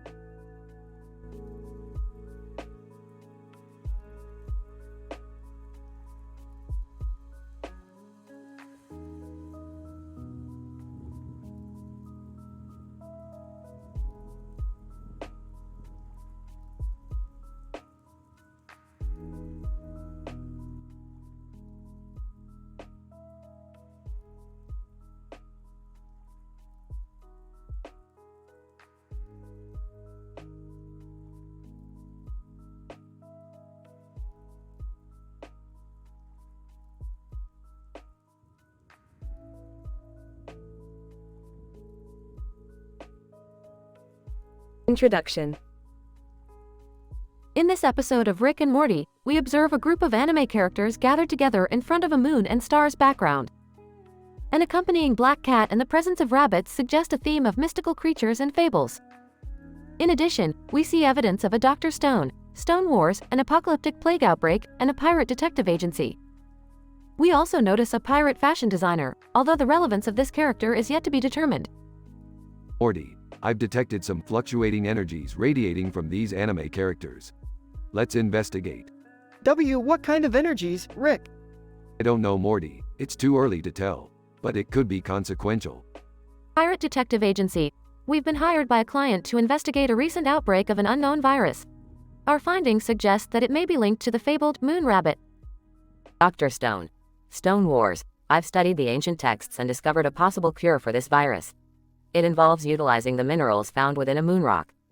Pirate fashion designer. I can fashion the perfect outfits to protect against this virus. My Thai-influenced designs incorporate biohazard-resistant materials. Guys, we're being surrounded by rabbits. No need to worry, Morty. These aren't ordinary rabbits. They possess telekinetic abilities and are probably connected to the fabled moon rabbit. One of the rabbits telekinetically lifts up Rick, causing him to yell out in surprise. Okay, maybe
Title: The Paradoxical Potter.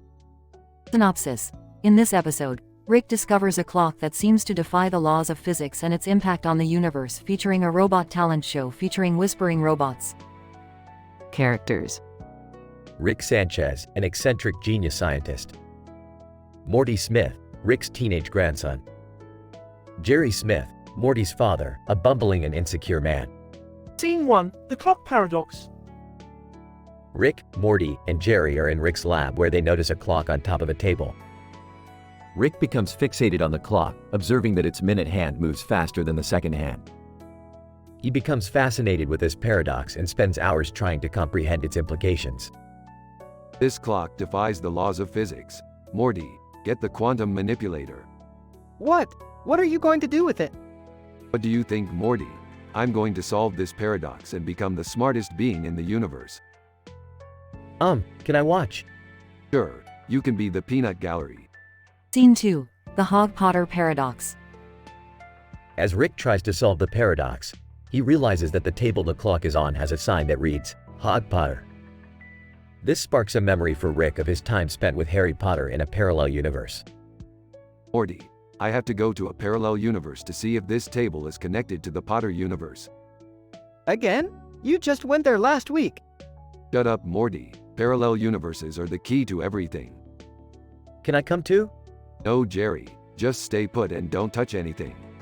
Scene 3, Harry Potter's Robot Talent Show. Rick arrives in the Potter parallel universe and finds himself at a robot talent show hosted by Harry Potter. The robots are all whispering to each other, causing chaos and confusion. Harry Potter, ladies and gentlemen, we have an incredible lineup of robots tonight. Let's give a warm welcome to our first contestant, Whisper. Whisper, a robot that can only whisper, takes the stage and whispers to the judges. Whisper, I am very excited to be here tonight. Thank you for having me. Rick is baffled by the robot's pointless performance and wonders what is wrong with the Potter universe. What is the point of this robot talent show? Why are all the robots whispering? Harry Potter, it's our thing, ya know? We like to be different. Scene 4, The Paradoxical Potter. As Rick watches the talent show, he realizes that the Potter universe is full of paradoxes, just like the clock in his lab.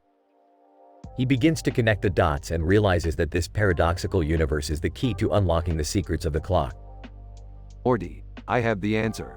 The Potter universe is connected to the paradoxical clock. What does that mean? It means that we can use the paradox in the Potter universe to reverse the paradox in the clock and solve it. Can I help? No, Jerry. Just stay put and don't touch anything.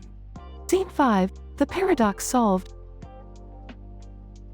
Rick, Morty, and Jerry return to the lab and use the Potter paradox to reverse the paradox in the clock. The clock returns to normal and Rick is able to finally understand the laws of physics. I did it. I solved the paradox. I am the smartest being in the universe. What about the Potter universe? Is it still paradoxical? Who cares, Morty? We solved the clock paradox.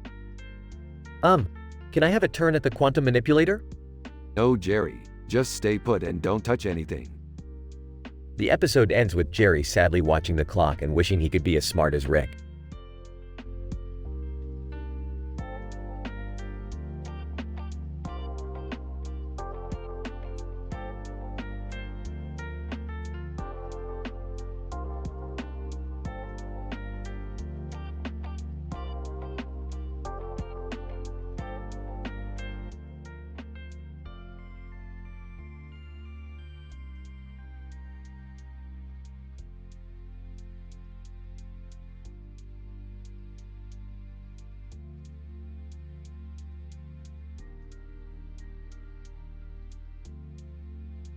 Introduction. The current episode depicts the story of a woman, having long black hair and a green dress, with red lips, having a smile on her face, experiencing déjà vu. She is attending a science fiction-themed event as a sales manager, where she overhears gossips about Billie Eilish, which leads to her intrigue. Meanwhile, she encounters an intriguing element, praseodymium, which leads her to unraveling the mystery of her déjà vu experience. Narration. Sales manager. As a sales manager, attending a science fiction-themed event was quite intriguing to me. The surroundings were such that it made me feel like being in another dimension. Déjà vu. I experienced deja vu while passing through the crowd. It felt like I had some memory of this place in the past. Billie Eilish Gossip Mill. While I was observing the event, I overheard people gossiping about Billie Eilish, as if they knew what happened to her after the recent controversy. Intriguing element. Then, I stumbled upon a man exhibiting praseodymium, a rare earth element. That caught my interest since it's not often one comes across such elements. Scientific research. In the pursuit of my curiosity, I inquired about it and found out praseodymium was used in spectacles and forceps for research purposes. Investigation. Curious about my deja vu experience, I started investigating the surroundings deeply, but I couldn't connect it to anything specific concerning my past. Scientific explanation. However, a scientific explanation could be that the high number of repeating shapes and patterns set off my memory and triggered my deja vu. Conclusion. It was an exciting and intriguing experience attending a science fiction-themed event, and I was excited to have witnessed something that led me to understand the scientific mysteries behind deja vu.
Title: The Extraterrestrial Escort Experience. Synopsis. In this episode, we observe the bizarre phenomena of an extraterrestrial escort mission that Rick, Morty, and Jerry encounter. The episode begins with Rick tinkering with an experimental interdimensional portal device in his lab while Morty and Jerry are bickering over the absurd things they overheard in public. Suddenly, an emergency holographic transmission interrupts their conversation, revealing an alien civilization in dire need of an escort for their royal family. Rick, ever the opportunist, sees this as a chance to score some alien tech and convinces Morty and Jerry to accompany him on this mission. Upon arriving on the planet, they are greeted by a stunning sight of the alien royals riding on flying creatures. However, the escort mission soon goes off the rails as the flying creatures begin to act erratically, causing the aliens to fall off. The trio quickly realizes that the creatures are high on a new form of space eggplants, which they had just discovered. The eggplants, when ingested, give the consumer intense hallucinogenic experiences that make them lose control. Rick, Morty, and Jerry are then forced to chase after the runaway aliens, who are making their way towards a dangerous planetary rift. As they catch up to the aliens, they realize that the purple alien on the bottom had been secretly huffing the eggplant fumes, causing the chaos.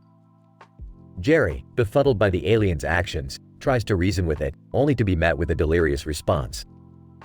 Rick, taking charge, quickly invents a device that neutralizes the eggplant's effects and saves the aliens. The episode ends with the trio returning home, richer in alien tech, but poorer in sanity. Discussion. I've always been intrigued by flying creatures, but these ones seem to be missing a few screws. No wonder they've turned to the eggplant gods. I don't get it, Rick. Why do these aliens need our help?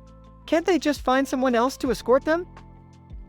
I for one think that it's an honor to be chosen for such a prestigious task. I mean, we're escorting aliens. We could be famous for this. Famous? Jerry, you really don't understand the gravity of this situation. We're not just escorting aliens. We're escorting aliens that are high on a new form of space eggplants. You do realize that, don't you? I'm pretty sure these eggplants are illegal in most galaxies, Rick. How did these aliens even get their hands on them? Well, we should take a sample with us. You never know if we could find a market for them back home. Jerry, let's focus on getting out of here alive. These aliens might have been high on eggplants, but they could have caused a planetary disaster. Yeah, Jerry, we're not turning this into some eggplant smuggling ring. Let's just get this escort mission over with and go home. Cue the sound of eggplants being punted away.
Title: The Multidimensional Adventures of Rick, Morty, and the Vampire Matchmaker. Opening scene. Rick and Morty are sitting in the garage when Beth walks in. Rick is tinkering with a gadget while Morty is playing with his Mr. Meeseeks box. What are you guys up to? Just working on a new gadget, Beth. Something that could revolutionize the whole multiverse. Yeah, and I'm just playing with Mr. Meeseeks. He's helping me with my algebra homework. Well, Morty, we're going to need all the brainpower we can get for our next adventure. This one's a doozy. Scene 1. Prodelith free. The trio finds themselves on a planet where everyone is a walking advertisement. A man in a suit and hat sitting on a stool in front of a neon sign that reads, Prodelith free, catches their attention. What in the name of molecular physics is going on here? Man, welcome to Prodelith Free, the place where people don't sell their souls for a quick buck. But why are you guys advertising it like this? Man, well, we have to make a living somehow. And who doesn't love a catchy jingle? Scene 2. PetSmart. The trio enters a PetSmart, only to find out that the animals are not what they seem. Dude, that cat just turned into a giant monster. I'm not surprised, Morty. This PetSmart is located on the planet Zorpatron, where all the animals are genetically modified to become weapons of mass destruction. What kind of sick planet would do that to their animals? It's a multi-billion-dollar industry, Beth. The kind that we can profit from if we play our cards right. Scene 3. Vampire Matchmaker Service. The trio comes across a vampire matchmaker service where Rick decides to play Cupid with a bit of science. Morty, I need you to find me some garlic and silver. What are you planning, Rick? I'm going to turn these vampires into love-struck puppies by tampering with their genetic code.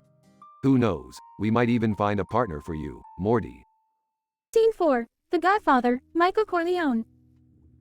The trio gets transported to a different dimension where they come across a group of aliens who are obsessed with the Godfather movie. They force the trio to reenact famous scenes in the movie. I can't believe we're doing this. Just play along, Beth. We might need the alien mafia's help in the future. Scene 5. Robot High School. Rick and Morty attend a high school for robots where Morty finds out he has a talent for programming. Rick, I think I found my calling. I want to become a robotics engineer. That's great, Morty. Just remember to not let your robot overlords take over the world. Scene 6. Ants in My Eyes Johnson. The trio comes across a man named Ants in My Eyes Johnson who literally has ants in his eyes. Ants in My Eyes Johnson. Hey, you guys want to buy something? I can't see what you want, but I'm sure I have it. No thanks, we have bigger fish to fry.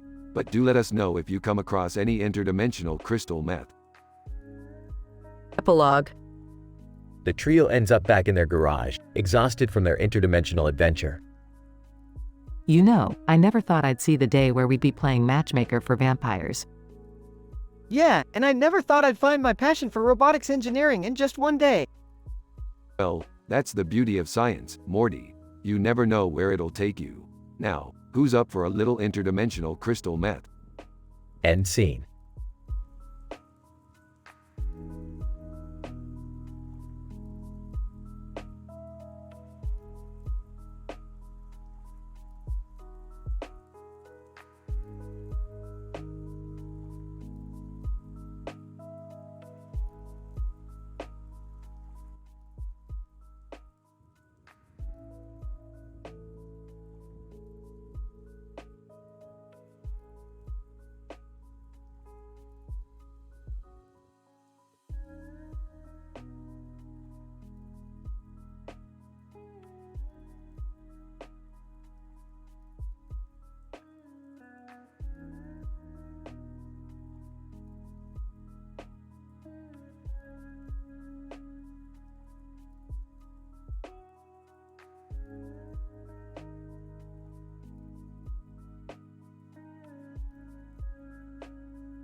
The following is an academic discussion of a hypothetical Rick and Morty episode with a teen rating.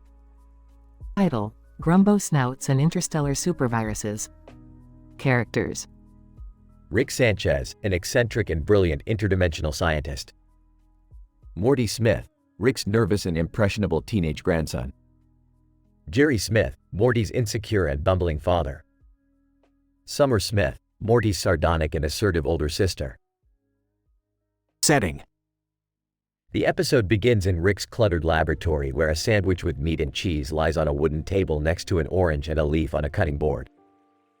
Jerry, Morty, and Summer are gathered around as Rick tinkers with a device emitting strange noises. I can't believe you guys aren't excited. Do you know what today is? It's Little Caesars Pizza Day. Oh boy, I love Little Caesars. I hope this isn't another one of your weird experiments, Rick. I'm just happy to spend time with my family. Relax, J Bear. I'm not doing anything dangerous. I just need you all to transport these Grumbo Snouts to a parallel universe. They're the key ingredient to a recipe for a new interstellar supervirus I've been working on. Wait, a virus? Isn't that dangerous? Only to the vampires who've been ruining my farm life simulations. Trust me, this will be an adventure. I'm in. Let's do this. I'm not sure about this, Rick.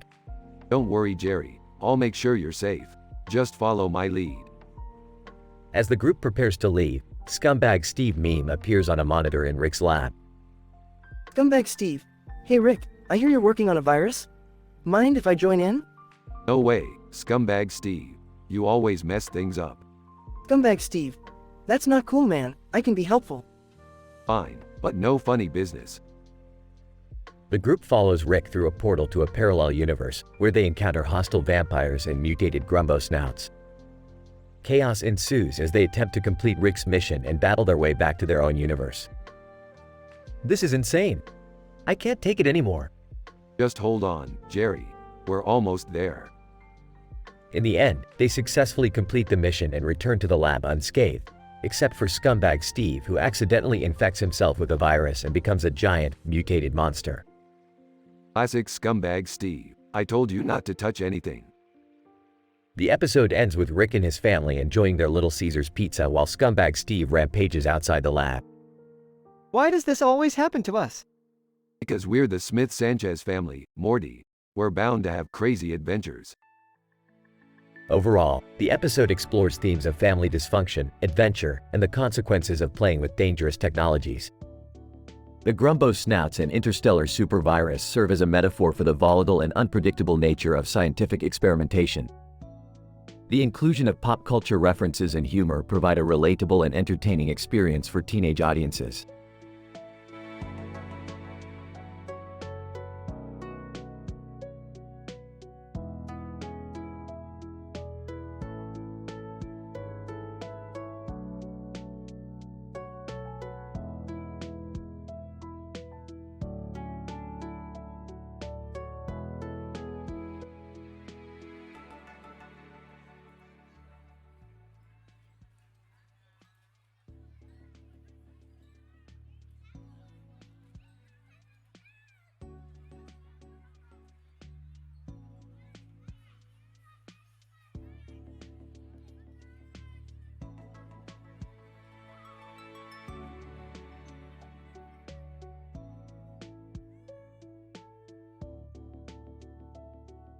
Title: Intergalactic Fashion Fiasco. Synopsis. In this episode, Rick and Morty visit a futuristic building with a sleek, modern design and notice a flying saucer hovering above it. Upon closer inspection, they discover that the building is actually an H&M store. However, the duo soon learns that the store has been overrun by hostile aliens, who have taken its employees hostage. Morty, we've got a code 43B here. Looks like these aliens have taken a fancy to Earth fashion. What are we gonna do, Rick? These aliens are totally decked out in the latest styles. Looks like we're going to have to outsmart them, Morty. We'll have to use our fashion expertise to blend in and fly under their radar. They disguise themselves as employees and try to blend in with the aliens, but things quickly go awry when they accidentally trigger the store's management system, which has been infused with alien technology. The system begins to malfunction, causing the store to go into lockdown mode and trapping everyone inside. Rick, we're trapped. What are we going to do now? Don't worry, Morty. I've got this. I'll use my knowledge of alien tech to hack into their system and unlock the doors. They successfully escape from the alien-infested H&M store, but their troubles are far from over. The aliens continue to pursue them through a nearby space station, prompting a wild and wacky chase sequence. Morty, we've got to use our wit and our fashion sense to outsmart these guys. I'm not sure I can keep up, Rick. They're too stylish for us. Nonsense, Morty. We'll show them what real fashion is all about. Through a series of hilarious mishaps and clever strategies, Rick and Morty eventually emerge victorious, leaving the aliens in the dust and cementing their status as unfashionable but triumphant heroes. Man, Rick, that was one crazy adventure. I never thought I'd see the day when fashion saved our lives. Well, Morty, the universe is a strange and unpredictable place. Anything can happen when you're a part of it. Overall, this episode explores the importance of ingenuity, bravery, and a keen sense of style in the face of adversity, while also poking fun at the fashion industry and our cultural obsession with the latest trends.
Episode title: The Subatomic Subway Adventure.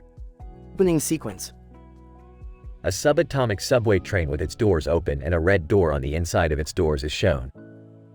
The camera zooms in on the red door and we see Rick, Morty, Jerry, Beth, and Summer standing inside the subway car amidst a group of confused, disorientated, and frustrated Dalmatians. What in the multiverse is going on here? We're on a subatomic subway train, Jerry. Get with the program.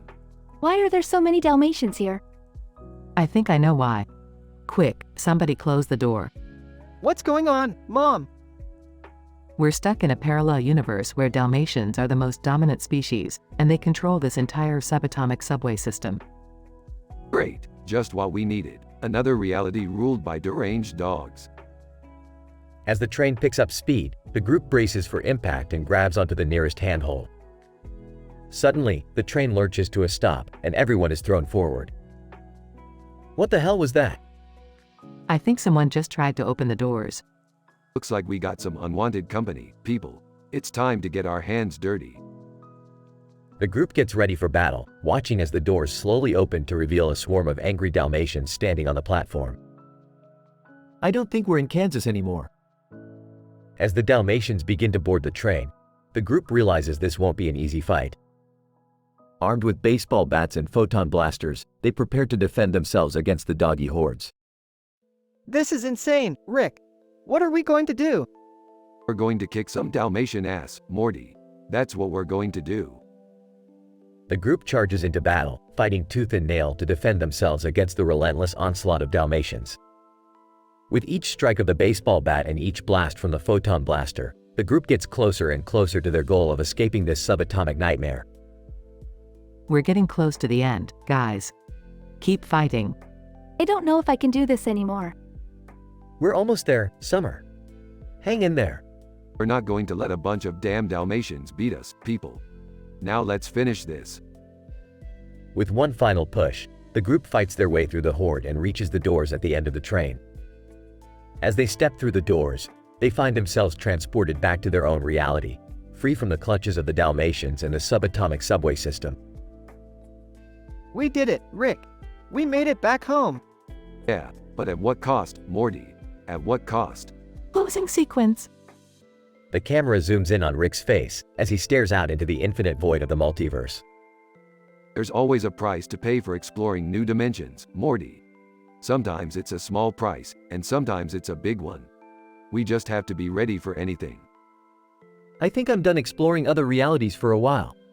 Yeah, me too. I just want to go home and spend time with my family.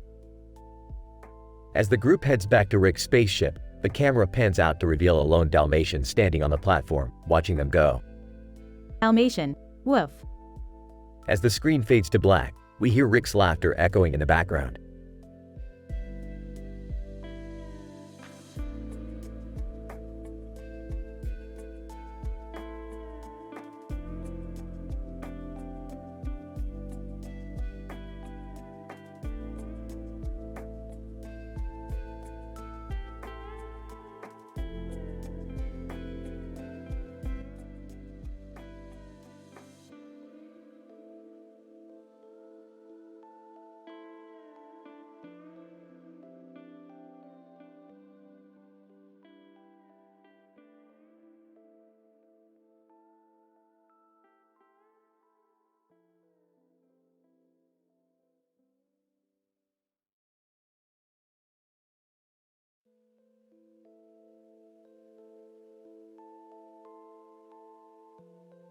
Title: The Green Skull Creature and the Bromine Bromance.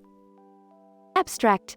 In this queer episode of Rick and Morty, the green skull creature with a green face on its chest and a green background, commonly known as bismuth, joins forces with the eccentric and pun-loving Shoulders, who proposes a new approach to interdimensional exploration.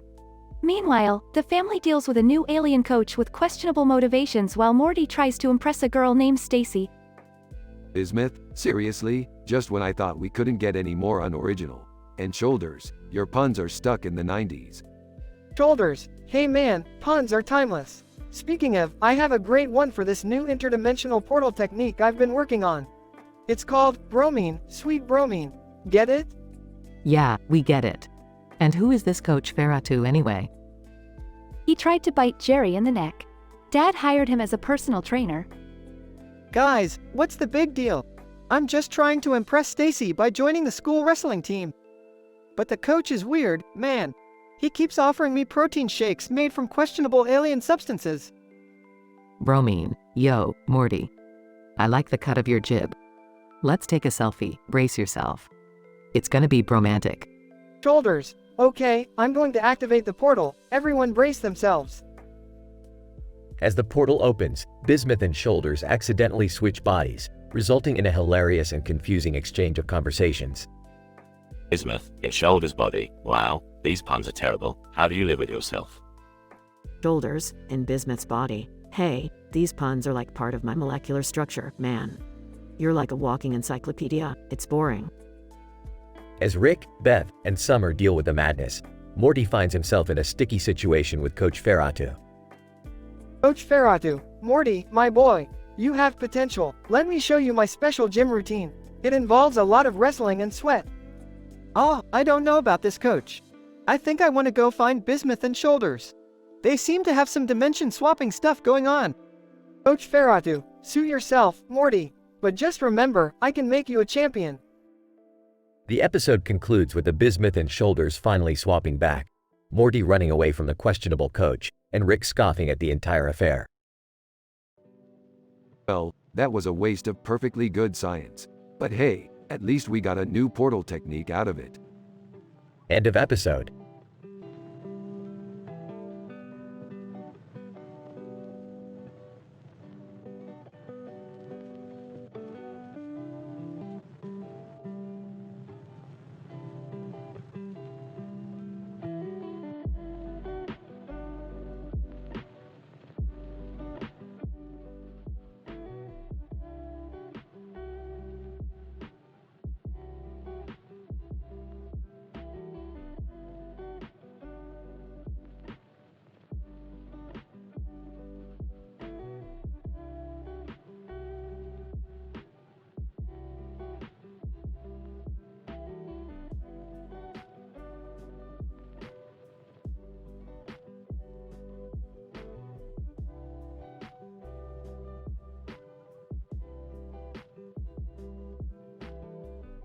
Title: The Interplanetary Language Barrier. Synopsis: Rick and Morty find themselves on a mission to retrieve an ancient alien artifact from the planet Pluto.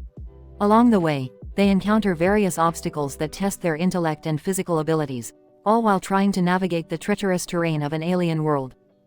Act 1. Rick and Morty are seen flying their ship, Space Cruiser 3000, towards Pluto. Rick is seen fiddling with his gadgets and gizmos while Morty is nervous about their mission. They soon arrive at Pluto, where they meet a robot who seems to have a peculiar attachment to a vehicle. Rick tries to communicate with the robot but realizes that they are speaking different languages. Morty suggests they use a universal translator, and Rick scoffs at the idea, believing that it's a waste of time. Universal translator? Ha, you might as well ask a fart cloud to speak Mandarin. Act 2. After making some progress on their quest, Rick and Morty come across a dark and creepy cave which holds the artifact they seek. However, the entrance is blocked by a massive boulder. Morty suggests using the vehicle the robot was so attached to move the boulder, much to Rick's chagrin. As they begin to move the boulder, they hear strange noises coming from the cave. Oh great, sounds like we got company. Probably some intergalactic bug or some shit. Come on, Rick, let's just get this thing and get out of here. Act 3. As Rick and Morty continue their journey, they come across a group of aliens who won't let them pass. Rick tries to reason with them, but communication is once again a challenge since they speak an entirely different language. Rick decides to use his file gun to hack into their systems and show them that he means business. The result is an explosion that sends them all flying. Rick, what the hell was that? Hey, just a little party favor I whipped up. Don't worry, they should be fine. Act 4. Finally, Rick and Morty retrieve the artifact and head back to their ship. As they take off, they are pursued by a group of bounty hunters led by a notorious space pirate. Rick and Morty engage in a high-speed space chase, with Morty panicking as they evade laser blasts and dodge obstacles. In the end, they outsmart the pirates and escape. Woo! That was intense, Rick. I'm just glad we made it out alive. Well, that's just another day in the life of a genius and his sidekick. Now let's get this thing to the museum before we cause any more interplanetary incidents. Overall, the Interplanetary Language Barrier is a wild, sci-fi adventure filled with laughs, action, and interstellar hijinks.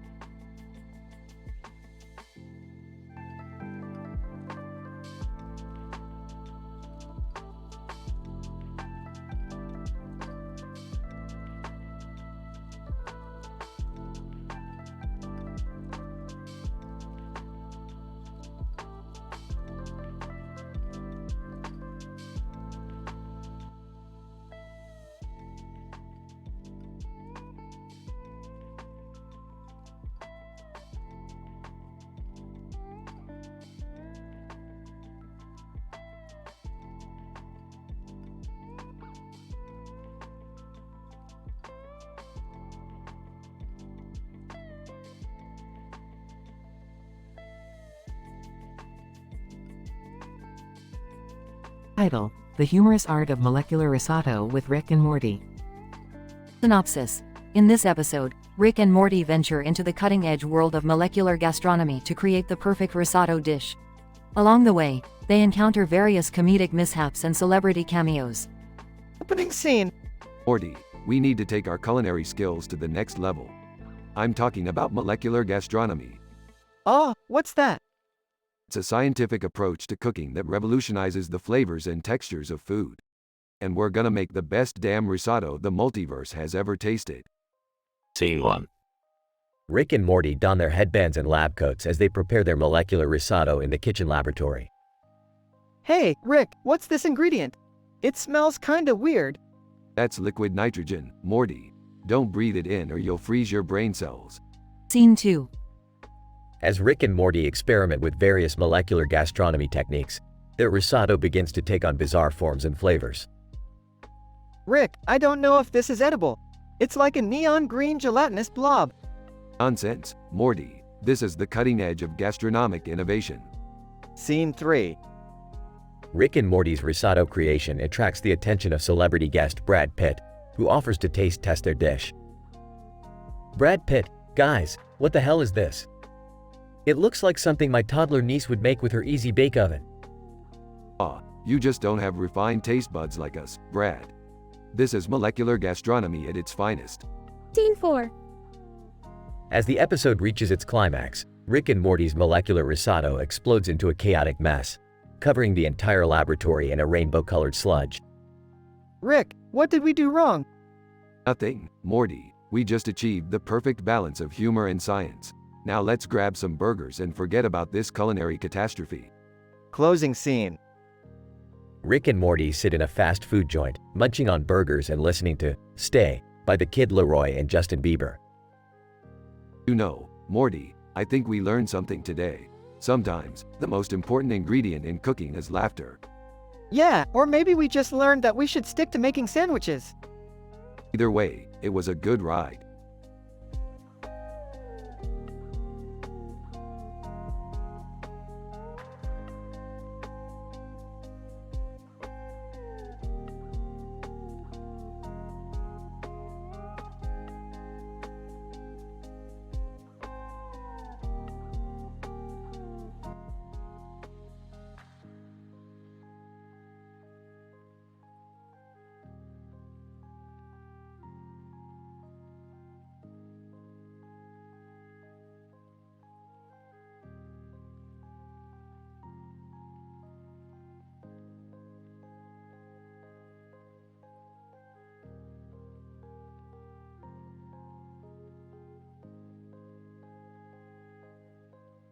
Title: The Phytocannabinoid Robotanist. The episode commences with Rick extracting a rare green plant with a black bird in the middle of the picture. After analyzing the plant's phytocannabinoid, Rick decides to smoke it with Morty. Morty, this plant contains enough phytocannabinoid to send us to the fourth dimension. Whoa, Rick, I don't know if I'm ready for that. Oh, come on Morty. What's the worst that could happen? As Rick and Morty smoke the plant, they are transported to a dimension filled with sentient plant beings. Looks like we stumbled into a dimension of some advanced phytocannabinoid robotanists.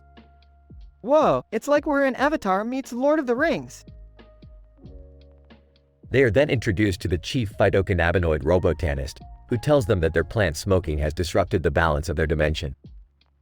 Chief Robotanist, your reckless consumption of our plants has caused a rift in our dimension's harmony. You must find a way to fix it or face the consequences. Rick and Morty try to find a solution by utilizing their scientific knowledge, but the plant beings keep getting them high, making their problem-solving skills progressively compromised. Morty, we need to focus. Let's try this again. Okay, but I can't stop seeing colors and shapes everywhere.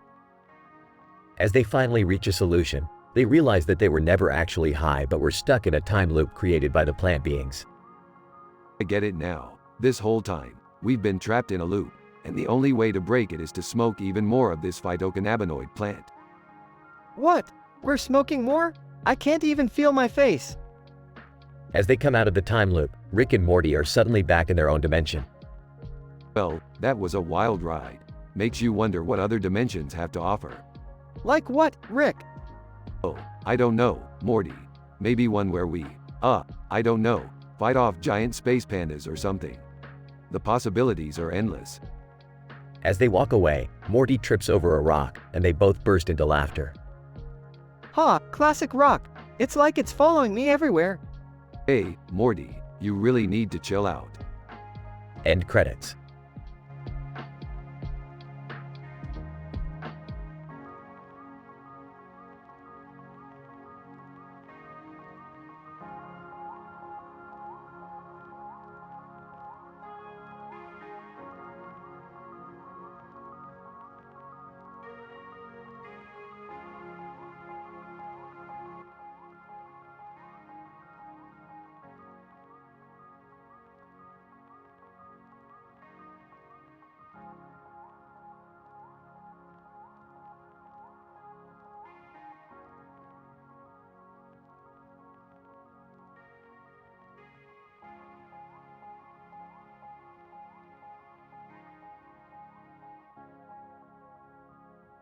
Title: The A&W Reality Distortion Conundrum. Synopsis. After a long day of interdimensional travel, Rick and Morty decide to stop at a fast food restaurant with neon lights on the front of its building at nighttime. A&W Restaurants, with its red and green neon sign, catches their eye. As they enjoy their meal, they receive a distress signal from Taylor Swift. She had been trapped in a holographic reality distortion and needs their help to escape. Morty, we've got a code Swift. We gotta save that girl before she's trapped in there forever. Whoa, really, Rick? Taylor Swift? I thought you hated her music. Morty, focus. We're talking about saving someone's life here. Upon arriving at the location, they find that the gossip column, as always, is hot on Taylor's trail. With their trusty portal gun in hand, they are able to enter the holographic reality distortion. Whoa, this place is like a never-ending music video. Yeah, Morty, and we gotta get out before it warps our perception of reality. As they navigate through the distorted reality, they encounter bizarre creatures and illusions that test their sanity. But with Rick's immense intellect and Morty's quick wit, they are able to unravel the mystery and free Taylor Swift. Taylor, thank you so much, guys. You saved my life. Yeah, no big deal. Just another day in the grand scheme of things. Hey Rick, you think we could get some Taylor Swift tickets out of this? Morty, you never cease to amaze me with your lack of priorities. The trio exit the holographic reality, back to the real world with a newfound appreciation for the power of perception and the dangers of reality distortion. Well, that was trippy. I'll say, Morty, but at least we got some burgers out of it. Rick, what about the Taylor Swift tickets? Oh, shut up, Morty.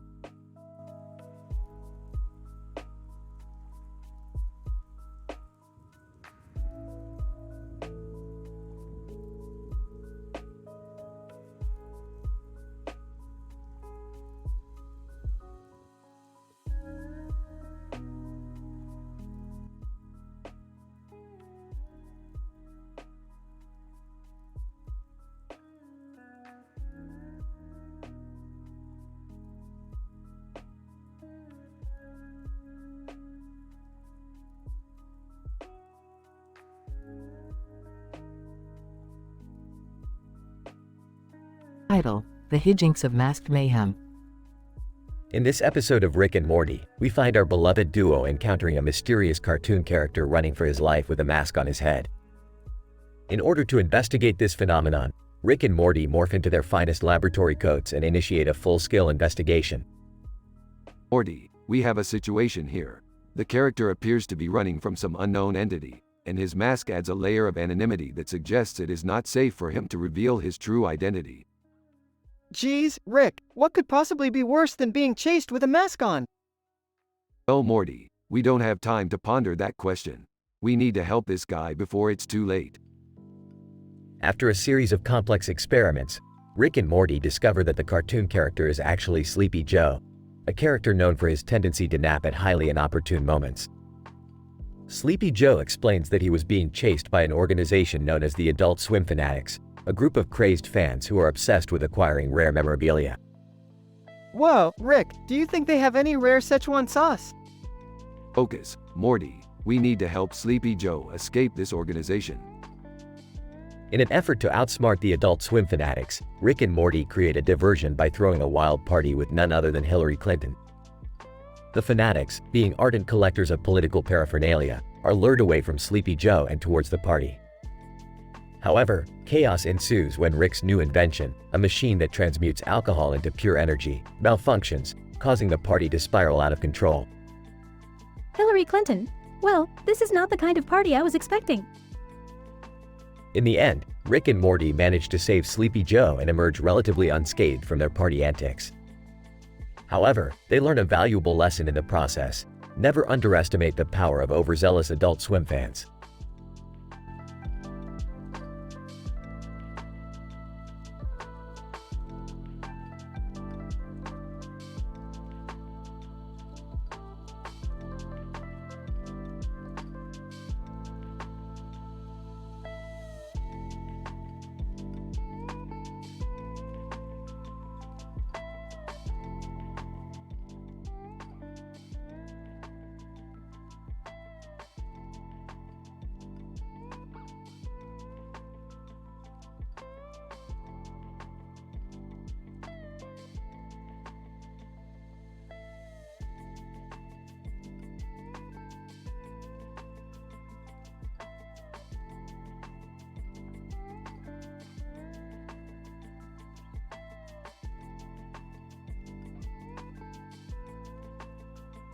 Title: The Paper-Eating Spectacle.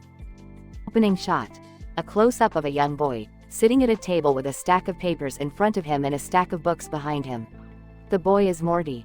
Enters the room. What the hell, Morty? Are you eating paper now? Mumbling with a mouthful of paper. It's for a science experiment, Rick. Skeptical: Morty, eating paper can't be a science experiment. Confidently, actually, it's a well-known anthropological phenomenon called pica, the desire to consume non-food items. Skeptical? Oh, come on, Morty. You're telling me you're eating paper for science? Defensive, yes, Rick. And I can prove it. See this paper? Shows paper. It's made of important scientific compounds like cellulose and lignin. Intrigued: Wait, so you're saying that eating paper could be good for your health? Nodding, exactly. It's a revolutionary new way of getting fiber. Sarcastically. Well, I guess you really are the paper connoisseur, Morty. Excitedly. You know what, Rick? I think we should conduct some experiments and write a research paper that proves the correlation between pica and intelligence. Laughs. You mean correlation between pica and stupidity? Jokingly, ha ha, very funny, Mom. Goes back to eating papers. Guys. Alright, let's do it.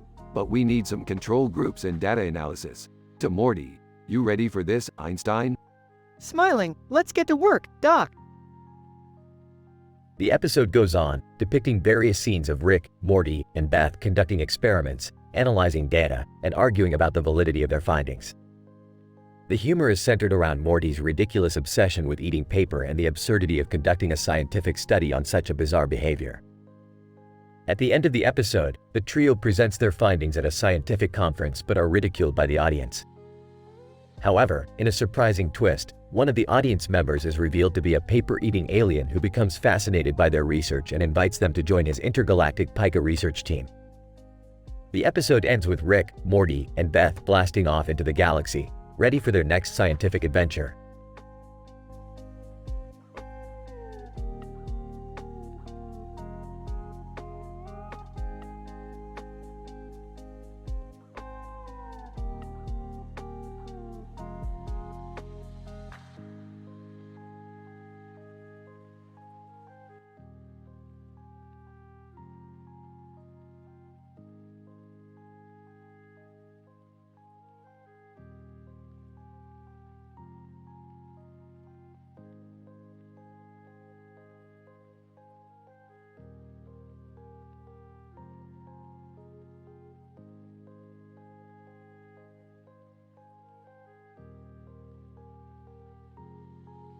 Title: Nuts of Science.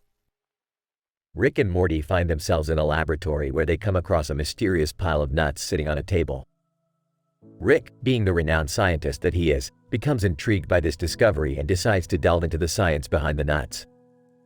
Morty, on the other hand, initially dismisses the nuts as mere legumes but eventually gets caught up in the craziness that ensues. Morty, this pile of nuts could be the key to unlocking untold scientific discoveries. We need to analyze every aspect of it. Really? It's just a pile of nuts, Rick. I don't see what the big deal is. You really are obtuse, Morty. Haven't you ever heard of D's nuts? This could be the discovery of the century. Oh, I don't think that's how that works, Rick. As Rick begins to conduct experiments on the nuts, he realizes that they have the ability to elicit a wide range of emotions in whoever consumes them. One nut causes euphoria, another causes anger, and yet another causes uncontrollable laughter. These nuts are the key to unlocking the mysteries of the human psyche. We must harness their power. This is getting nuts, Rick.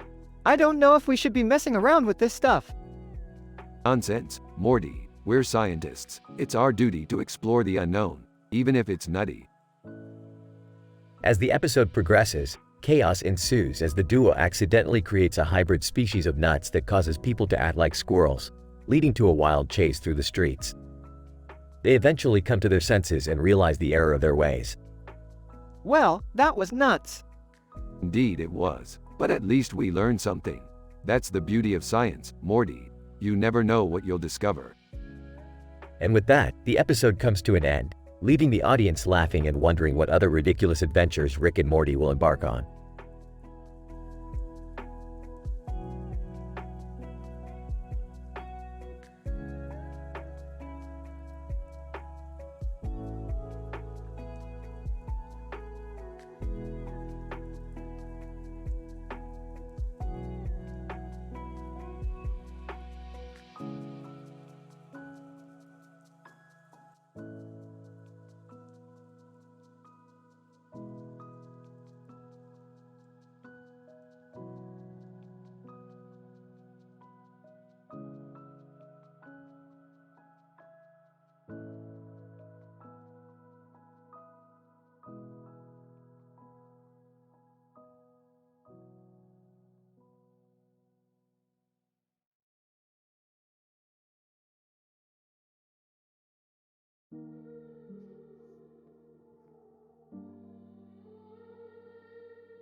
Introductory sequence. The episode begins with Rick and Morty in their spaceship traveling through the multiverse. Rick decides to visit a universe where furries are at war with a communist regime in Berlin, Germany. Once they arrive, they witness a massive battle between the two factions. Morty, we're in a universe where furries are at war with communism. It's time for us to lend a hand. Gee, Rick, aren't we going to get involved with the politics of this universe? Morty, we're not getting involved in politics. We're just helping out a group that we feel sympathy for. Main sequence. As Rick and Morty join the fight, they realize that the furries are being severely underestimated by the communist regime. The furries' numbers are dwindling, and they have very little resources to defend themselves. Morty, I think we need to help them out. Let's design a weapon that can help them win. What kind of weapon do you have in mind? Let's use the quantum disruptor. We can modify it to target their military bases and cripple their infrastructure. All right, let's get started then. As they modify the weapon and test it out, they face several challenges, but ultimately they're able to perfect it. They name it the Furry Fury. Morty, with the Furry Fury, we can take out their military installations and effectively win the war for the furries.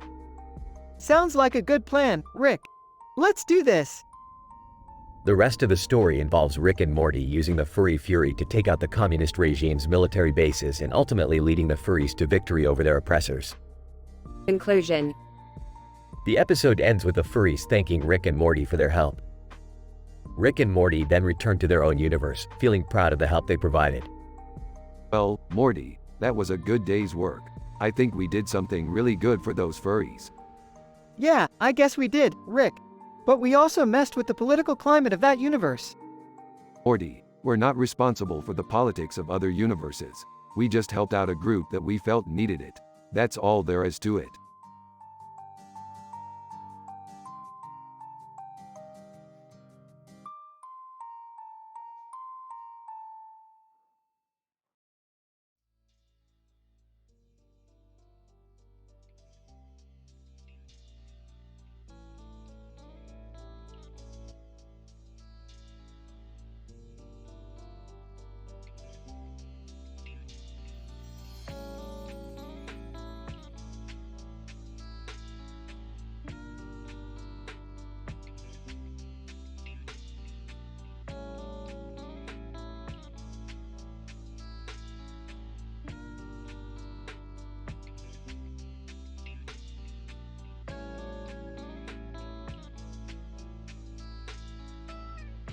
Title: The Curious Case of the Summer Stock Bench, a Rick and Morty adventure in Berlin 1943.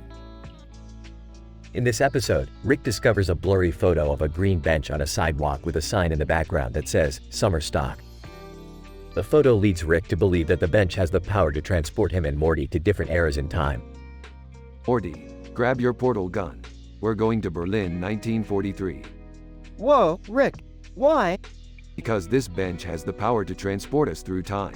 It's science, Morty.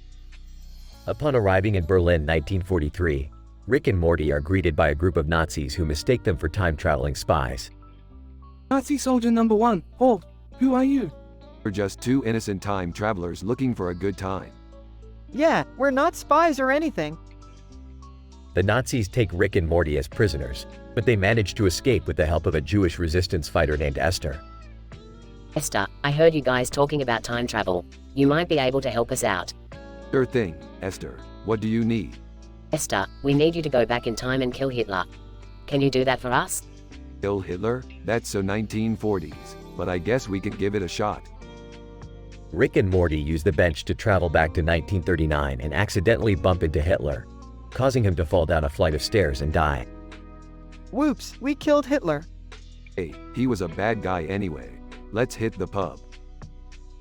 Rick and Morty celebrate their success by getting drunk at a local pub. However, they soon realize that their actions have created a butterfly effect and altered the course of history. Rick, look at the news. World War II never happened. Oops, seems like we messed up. Let's go back and fix this. Rick and Morty travel back in time again and prevent themselves from killing Hitler, ensuring that history plays out as it should. Phew, that was a close one, Rick. Yeah, we almost messed up history, but at least we got some good beer out of it.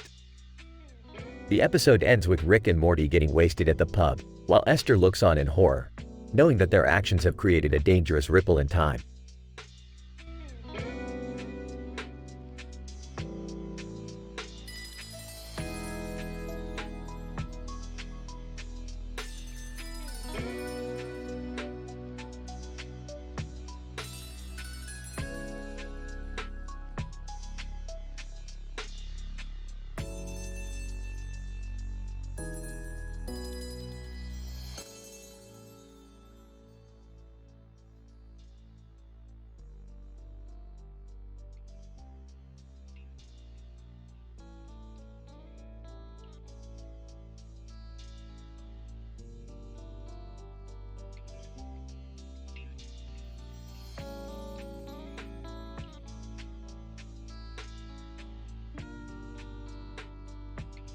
Introduction. The episode starts with Rick and Morty on one of their adventures, but they soon find out that they are being hunted by Mickey Mouse, a famous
title, The Entangled Ladybug Escapade.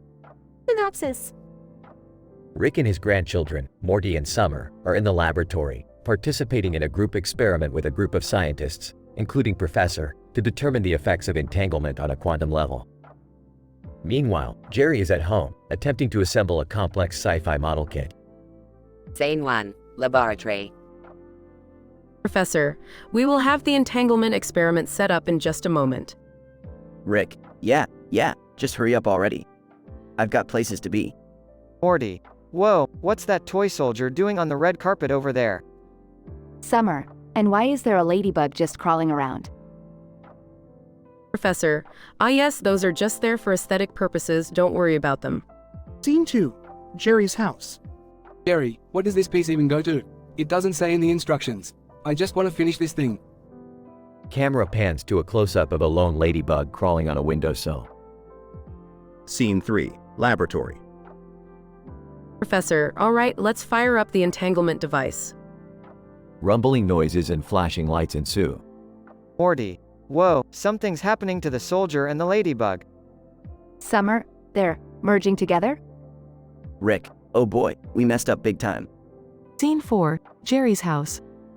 Ladybug, voiced by Sophie Turner. What the hell?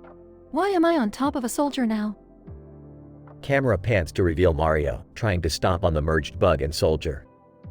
Mario, this is a creepy. Mamma mia. Scene 5, Laboratory. Professor, I can't even begin to describe what's happening on a quantum level. These entangled particles are completely unpredictable. Rick, well, take a guess. We need to fix this before anyone notices. Morty, isn't it bad that we're messing with the fabric of reality? Summer, I'm more concerned about that ladybug ending up in Mario's spaghetti. Scene 6, Jerry's house. Camera pans to show Jerry, repeatedly banging the model kit against a wall. Jerry, why won't it fit together? Camera pans back to the merged bug and soldier, now being chased by an army of petite plastic figurines. Scene 7, Laboratory. Professor, there's no way to undo the entanglement, but we could potentially re-entangle the particles with something else. Rick, yeah, but what? Let's hurry this up. I have to go hang out with some weird-ass aliens soon. Morty, can we entangle it with, like, Peaches by Justin Bieber featuring Daniel Caesar and Giveon? Summer, that's a terrible idea. Morty. Scene 8, Jerry's house. Ladybug, I think we lost them. Wait, why are there so many toy soldiers now?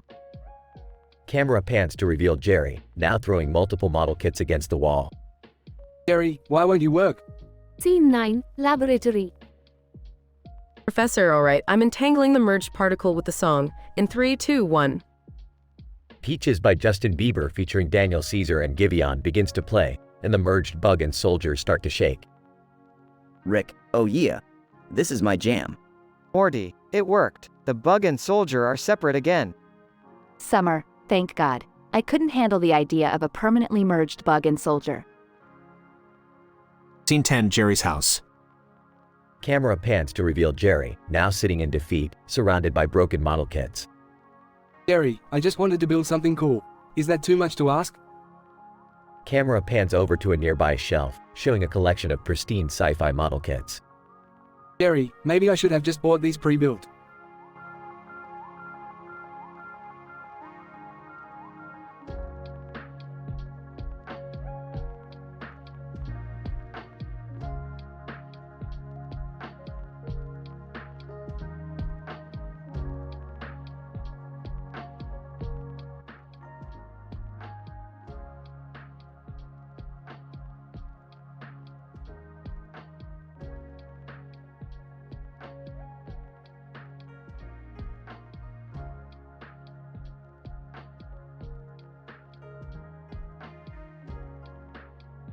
Title: Maze Escape.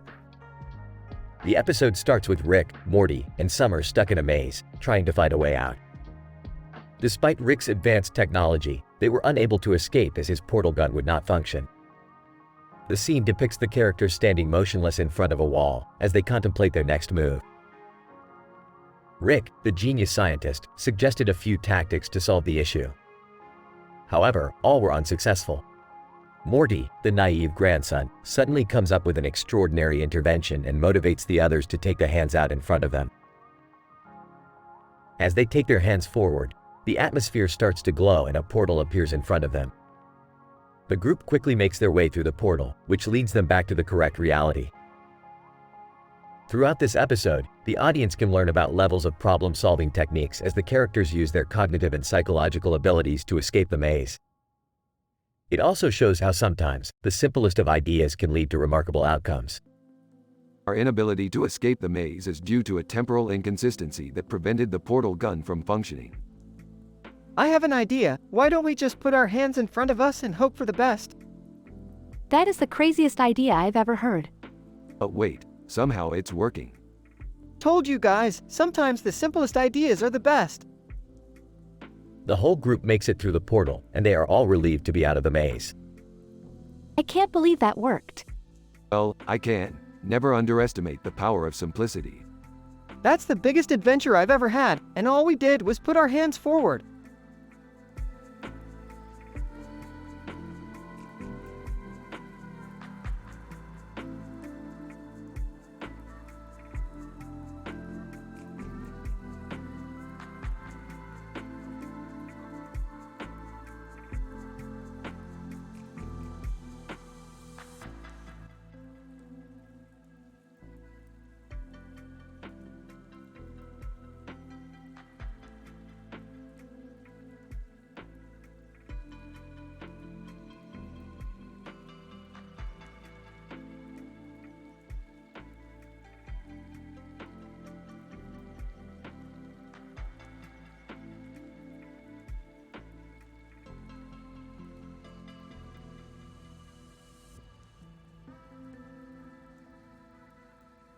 Title: The Time FCK Up at 1923 Hell Tower.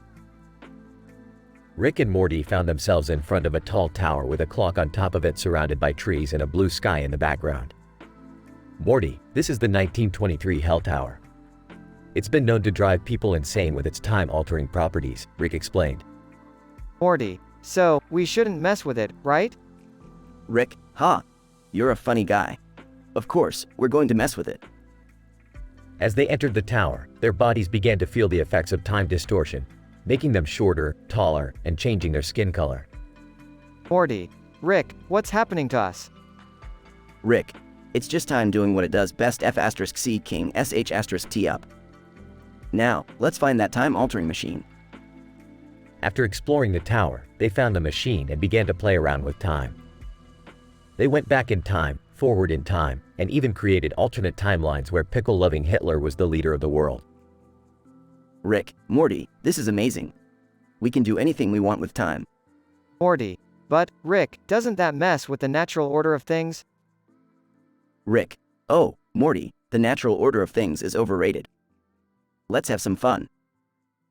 As they continued to mess with time, they soon realized that they had caused a massive time paradox that was about to destroy the whole universe. Rick, oops. I may have F*CKED up. Morty, what do we do, Rick? Rick, we need to go back and fix the paradox before it's too late. They traveled back in time to fix their mistakes but ended up causing more problems, leading to a never-ending cycle of time F*C carry. Morty, Rick, we can't keep doing this. We need to fix it. Rick, you're right, Morty. Let's use the time machine to undo all the damage we've done. After multiple attempts, they were finally able to fix the paradox and restore the natural order of time. Rick, phew. That was a close one. You saved the day, Morty. Morty, thanks, Rick. But can we never mess with time again? My head is spinning. Rick, sure, Morty. Until the next time we find something cool to F*CK up. The end.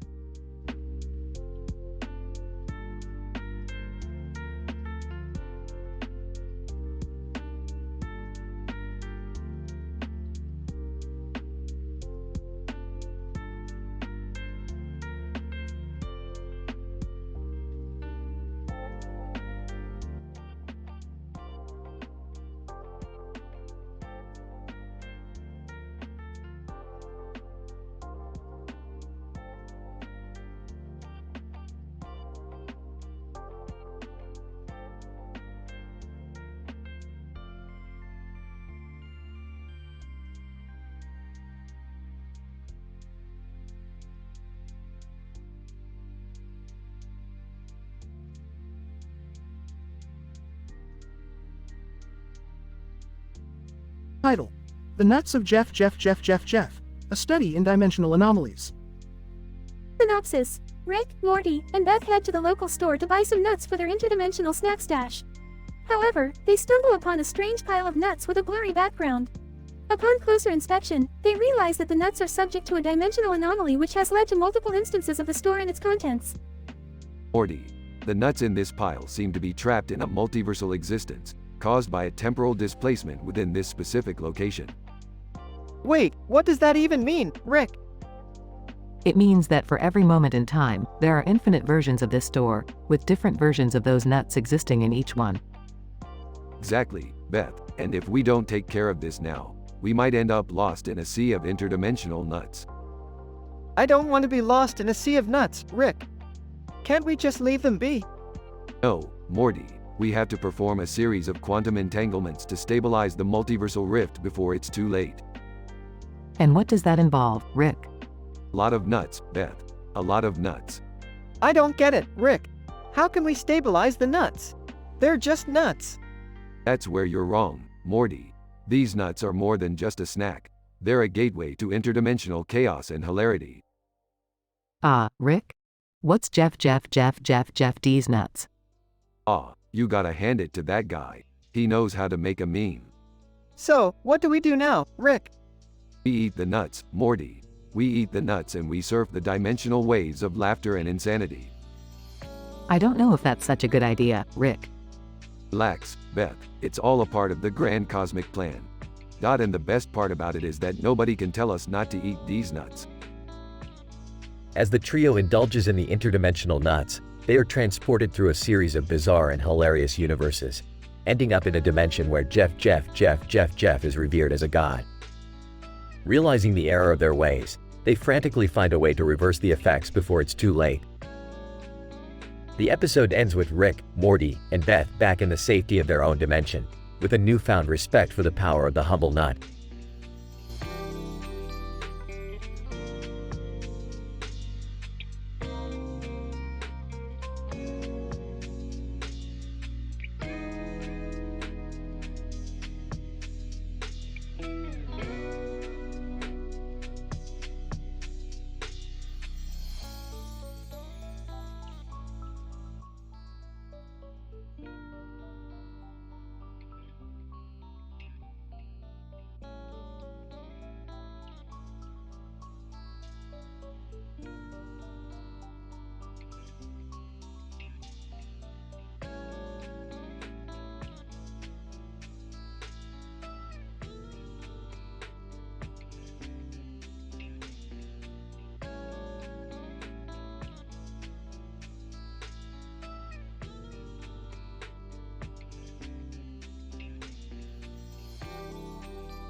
Title: The Multiverse Train Wreck Experiment.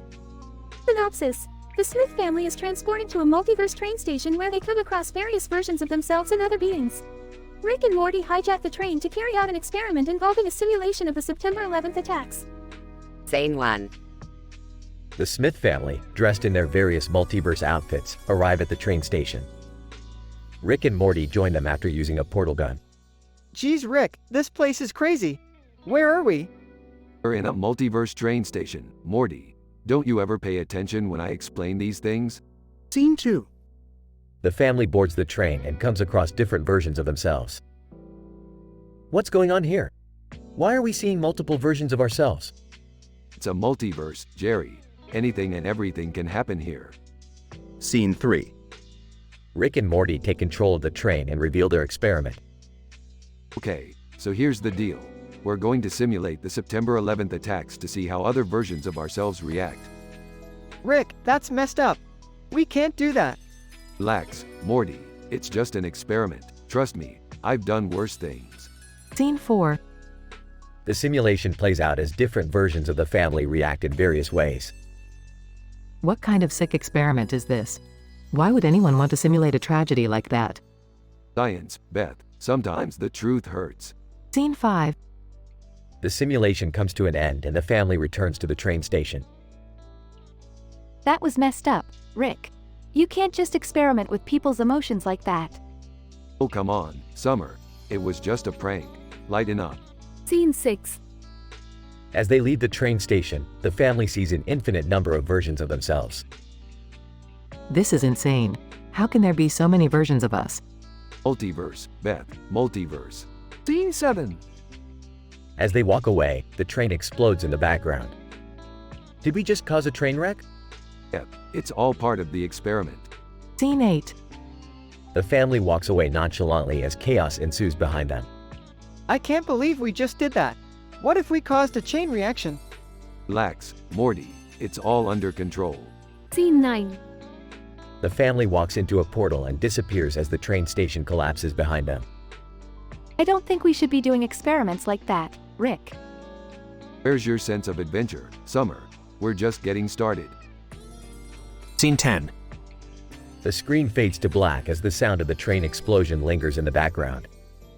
Rick, voiceover, tune in next week for another adventure in the multiverse. Who knows what we'll do next?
Rick, Morty, Beth, and Summer are driving down a desolate road in the middle of the forest. This road better lead to something good. I'm not driving aimlessly like some sort of meeseeks. Rick, look at that sign. It says, Turkey 1912. Are we really time traveling now? Oh God. Can we just go home already? I have office hours tomorrow. Why are we going to Turkey in 1912 anyways? Can't we just go to medieval times or something? As they approach Turkey in 1912, they realize there is no way out of the time traveling. Great, now we're stuck here. What are we supposed to do? Well, we can do anything. We can save the Titanic from sinking or assassinate Hitler before he became a dictator. That sounds kinda messed up, Rick. I don't think we should mess with history like that. Can we at least go to a Turkish bazaar or something? I want to buy some cool trinkets for my room.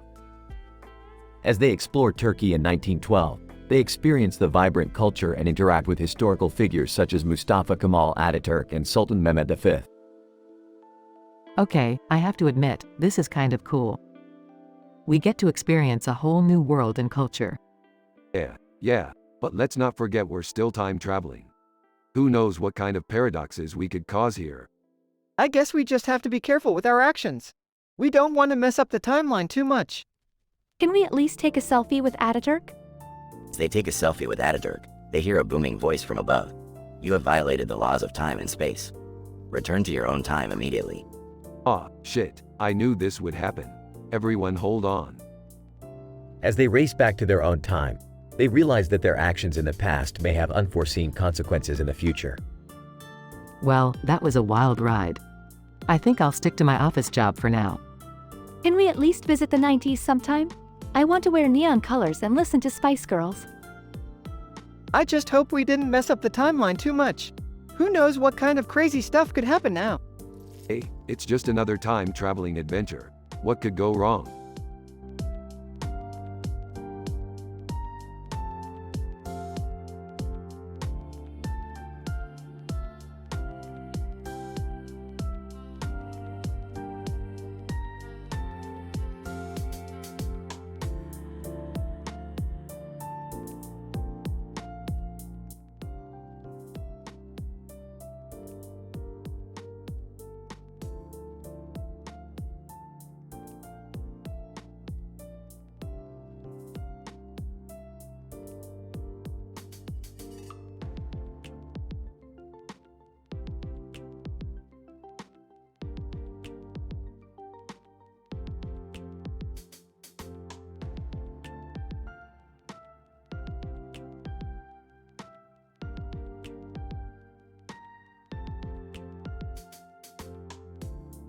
Title: The Interdimensional Gastronomical Adventure. Abstract. In this episode, we observe the cartoon character, presumably a sentient being originating from an unknown universe, holding a knife and a plate of food while being surrounded by numerous food items, flying around in what appears to be a chaotic and unorganized way.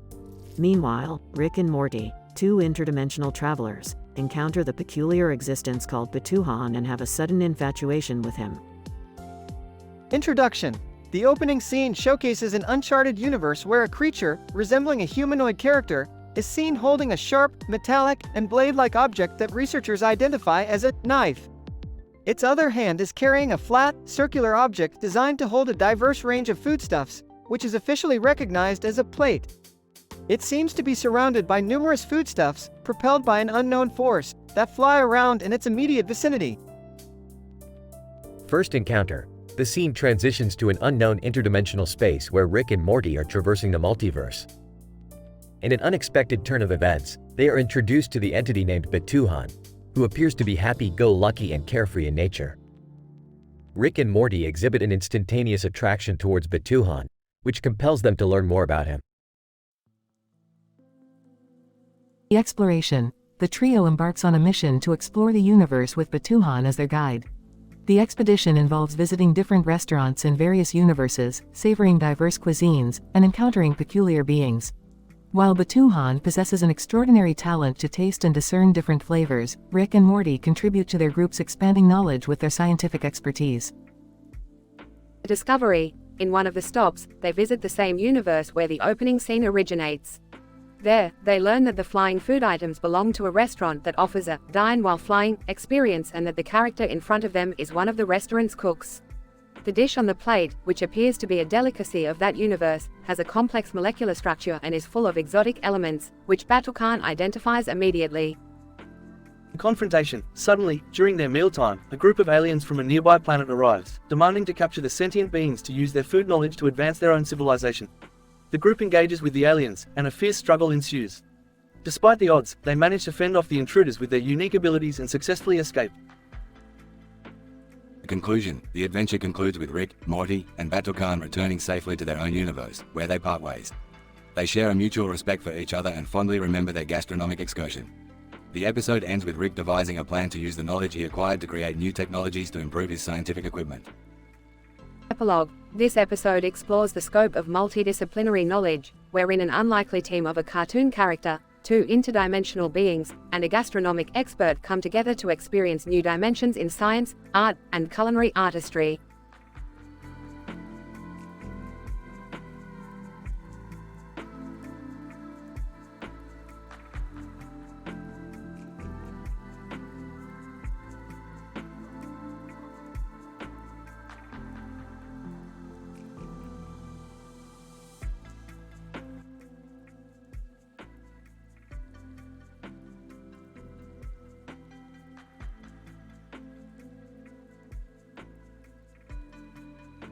Morty, we have a situation here. Our old pal Jerry got himself into a high-altitude skydiving stunt with none other than Keanu Reeves. The man's got balls, I'll give him that. What's the problem? The problem is a fleet of laser-shooting drones that decided to crash their little party. It's like they're trying to make the next Hollywood action movie or something. Guys, a little help down here would be appreciated. What are we gonna do, Rick? Well, Morty, I have a plan. We're gonna hijack those drones and turn them against their owners. It's all in the wrist, kid. I'm all for it, just make it quick. Alright, Jerry, hold tight. We're gonna make sure you land in one piece. Wait, how are we gonna hijack them? Easy, Morty. I just need to reconfigure the frequency on these remote controls and we'll be in business. Oh god, they're getting closer. Alright, Morty, let's do this. Jerry, just keep calm and stay put. Got it, Rick. Let's show these drones what we're made of. I never thought I'd say this, but thank God for Rick and Morty. Rick and Wubba Lubba Dub Dub, as they start hacking into the drones and creating chaos in the skies.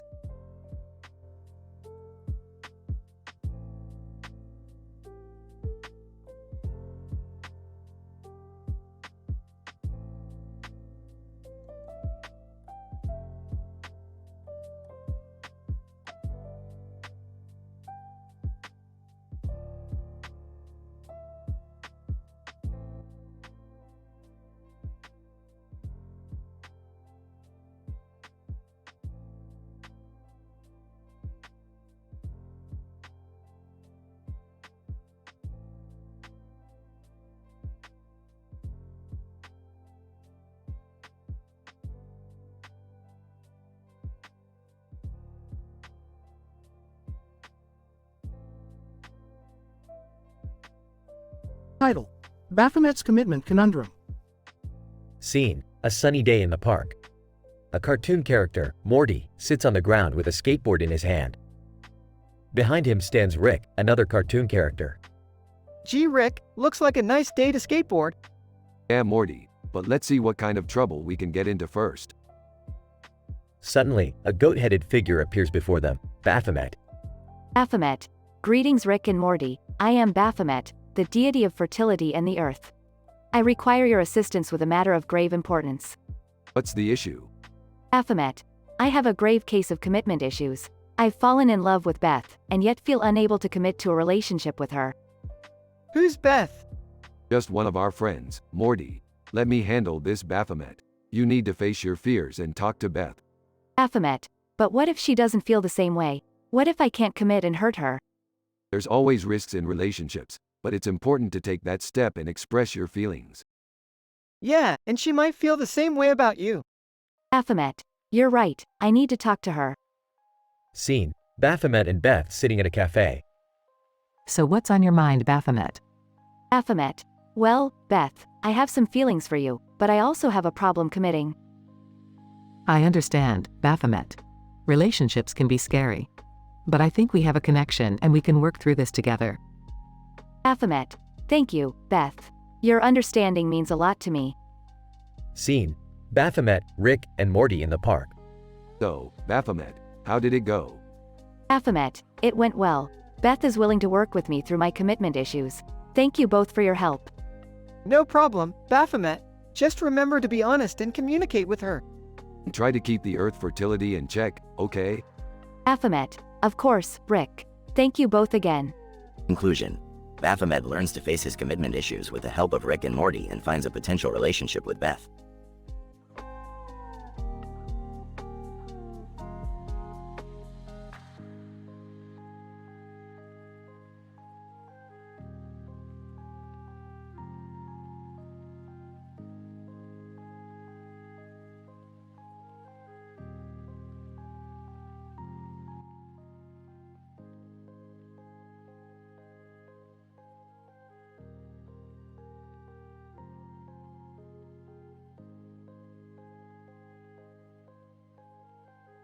The following is a scientific report describing a Rick and Morty episode featuring Rick Sanchez, Morty Smith, and Jerry Smith. This episode involves a thrilling action sequence with a shopping cart, a famous actor, and a fleet of robots. Title: The Adventures of Chris Pine in Mount Annapurna. Introduction. Rick, Morty, and Jerry have stumbled upon a shopping cart with a famous actor, Chris Pine, inside. They have also detected a fleet of laser shooting robots in close proximity. In an effort to help Chris Pine, the trio decides to use the shopping cart to outrun the robots down a dirt hill. Body. As they descend the hill at a high speed, the fleet of robots catches up to them and begins firing relentlessly. Explosions and chaos ensue as the trio navigates through the obstacles. Even though the situation seems dire, Rick remains calm and devises a plan to counter the robots. Jerry, on the other hand, is overwhelmed and starts panicking, causing distraction and hilarity for the audience. Morty, with his signature nervousness and skepticism, questions Rick's plan. However, Rick's genius prevails, and they manage to escape the robots with Chris Pine in tow. Conclusion. The adventure concludes with Rick, Morty, Jerry, and Chris Pine sitting on a hill overlooking the aftermath of their escape. Chris Pine expresses his gratitude and gives a heartfelt thanks to the trio. However, things take a comical turn as Jerry inadvertently insults Pine's acting abilities, leading to a hilarious exchange. The trio then teleport away, leaving Pine to ponder what just happened. Overall, this episode showcases the classic Rick and Morty humor and wacky action scenes, all held together by scientific and comedic genius of Rick Sanchez.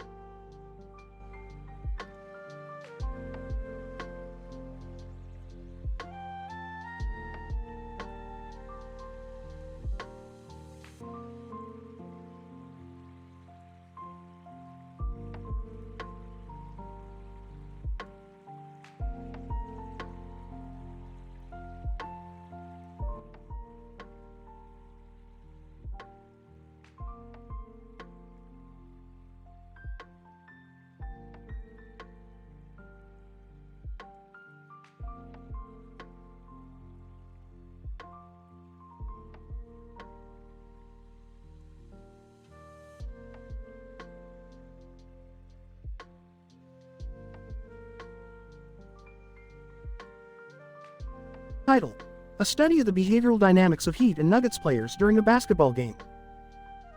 Synopsis: The present study aims to investigate the behavioral dynamics of players participating in a basketball game between the Heat and Nuggets. The main focus is on the sequence where a player goes to the basket with the ball, and another player goes to the basket to defend, leading to either a successful point or missed shot.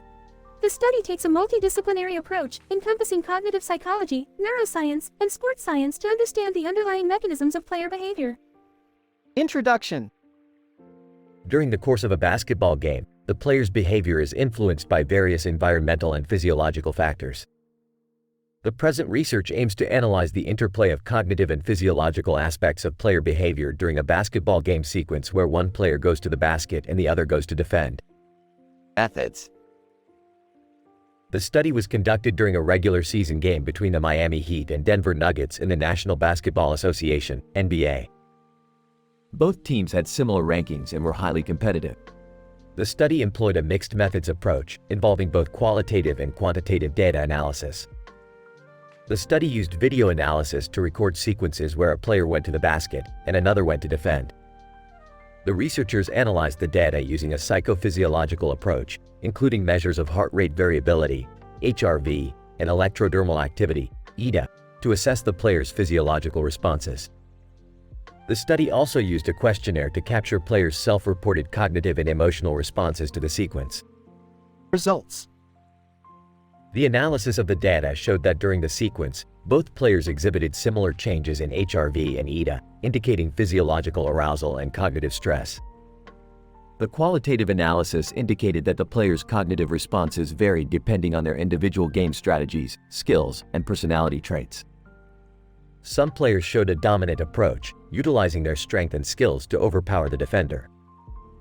Others adopted a more passive approach, seeking to outsmart the defender using quick reflexes and agility. Conclusion. The present study provides insights into the behavioral dynamics of players during a critical sequence of a professional basketball game. The results show that the player's behavior during the sequence is influenced by an interplay of cognitive and physiological factors. The findings may have important implications for sports coaches and trainers in developing effective training regimes, equipping athletes with the necessary skills and strategies to successfully navigate high-stress game situations. Future research should look to replicate and expand on these findings, employing more extensive physiological and cognitive measures, as well as larger sample sizes.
Title: The Future is Here, Jeff. Scientific explanation. In this episode, we witness the exploration of a paradoxical field made up of dirt and its implications on the future. The field serves as a gateway to multiple parallel universes, causing a ripple effect in the present, leading to unexpected consequences. Erps, Morty, buckle up. We're going on an adventure through space, time, and dirt. What's with the dirt, Rick? It looks like a regular old field to me. It's not just any field, Morty. That sign says the future is here, and it's all thanks to... A loud, booming voice echoes across the dirt field. Jeff, Jeff, Jeff, Jeff, Jeff, Jeff, Jeff, Jeff, Jeff, Jeff, Jeff, Jeff. It's Jeff, Morty, that douchey alternate universe version of yourself who never got over his meme phase. Not Jeff. The guy was obsessed with those dumb D's nuts jokes. Jeff, hey, man, what's up? Just out here enjoying the future and stuff. Suck, suck, suck, suck. I can't believe I'm related to that. Alright, let's get down to business. We need to figure out which universe is leaking into ours before it's too late. Meanwhile, a group of Ricks from various universes gather around a nearby portal. Scientific explanation. This portal serves as a gateway to a planet where all the greatest Rick inventions are stored, from the portal gun to the butter robot. However, the more Ricks that enter, the more chaos and hilarity ensue. Rick 1, I'm telling you guys, this universe has the best Sichuan sauce. Rick 2, Peeved please, my universe has a never-ending supply of plumbuses. Rick 3 suddenly bursts out in uncontrollable laughter. Rick 3, guys, I just remembered the funniest thing. Damn Daniel, snorts asterisk. All the Ricks start cracking up, except for Rick 4, who looks confused. Rick 4, what's so funny about someone's name being Daniel? I don't get it. The group continues to bicker and joke around as chaos ensues. Scientific explanation. The influx of alternate universes has caused a glitch in the field's time and space continuum. As a result, various different versions of Jeff have emerged from different points in time, causing a mass Jeff duplication. Jeffs! Hey! It's the Jeffification! Oh god, why are there so many of them? I think I'm gonna be sick. The Jeffs start to swarm around Morty. Jeffs! These nuts, Morty! These nuts! Scientific explanation. In the end, the group manages to pinpoint the source of the leak and seal it off before it's too late. However, as they make their way back to the portal, they notice something odd amongst the dirt field. Something's not right here, Morty. Why does that pile of dirt look like a giant butt? I don't know, Rick. But I have a feeling we're not gonna like what happens next. The giant butt suddenly comes to life and starts terrorizing the group, as screams and laughter fill the air. Scientific conclusion. In summary, the episode showcases the unpredictable and hilarious nature of time and space travel, as well as the dangers of multiple universes colliding. It also sheds light on the potential consequences of a massive Jeff duplication. As always, Rick and Morty proves to be a unique blend of humor and science, leaving its viewers simultaneously entertained and enlightened.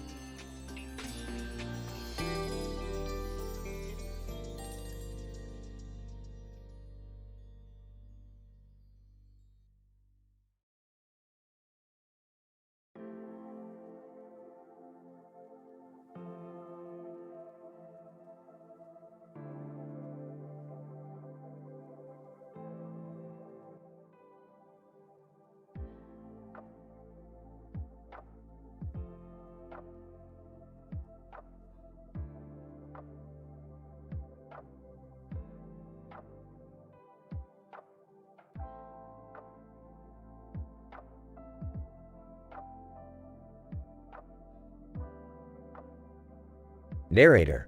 In this episode, we follow the harrowing experience of a young female subject who wakes up in an abandoned bathroom with an intricate and unique sand trap attached to her body. This trap is analyzed in great detail, with its design documented in a scientific paper later published in a prominent engineering journal. Subject wakes up and sees the trap. What is this? How did I get here? Narrator. The subject finds herself in a room with puzzle pieces scattered on the floor and a puzzle on the table, showcasing Jigsaw's love for elaborate puzzles and games.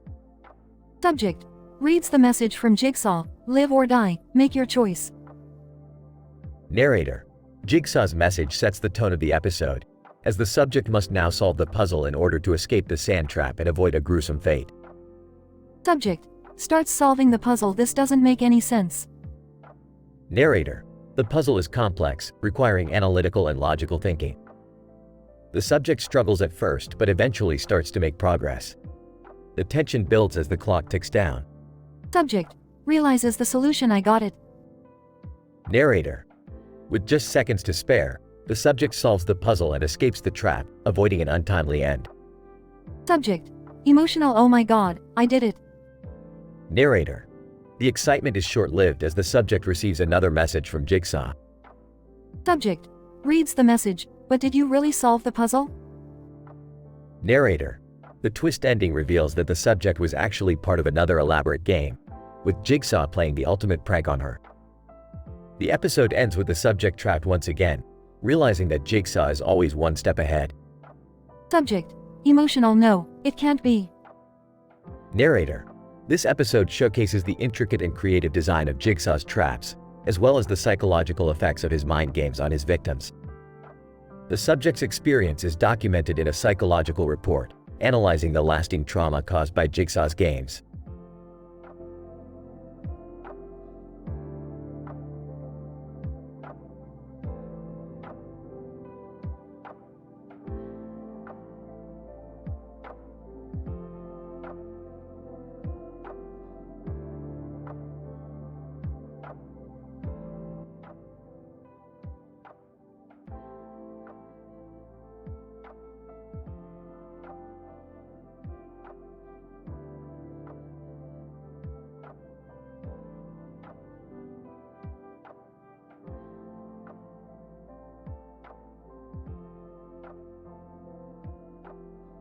Title: Quantum Tractor.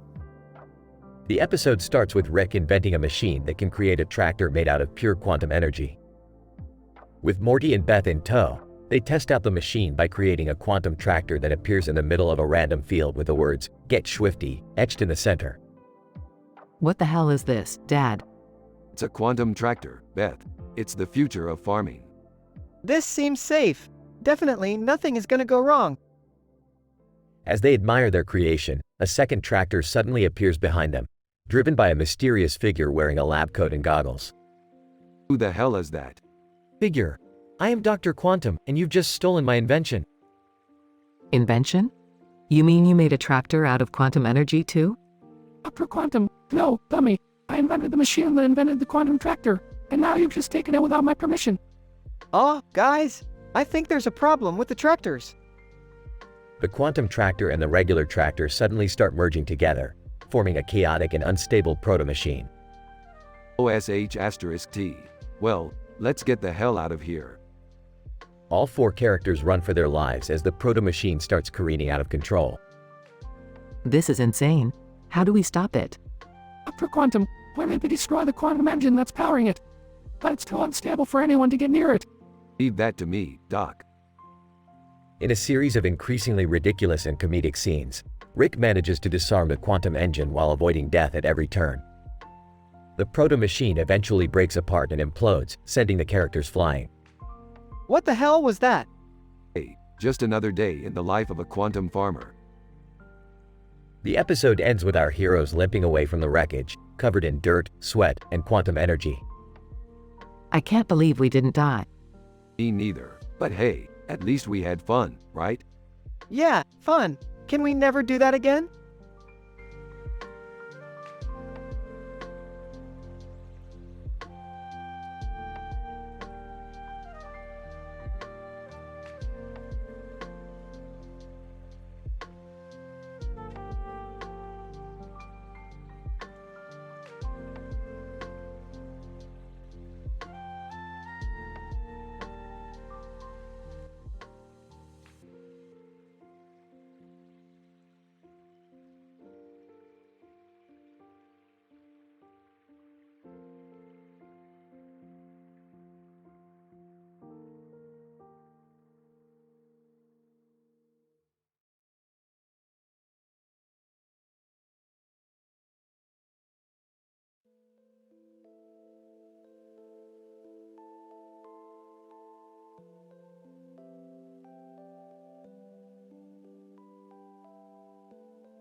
Narrator.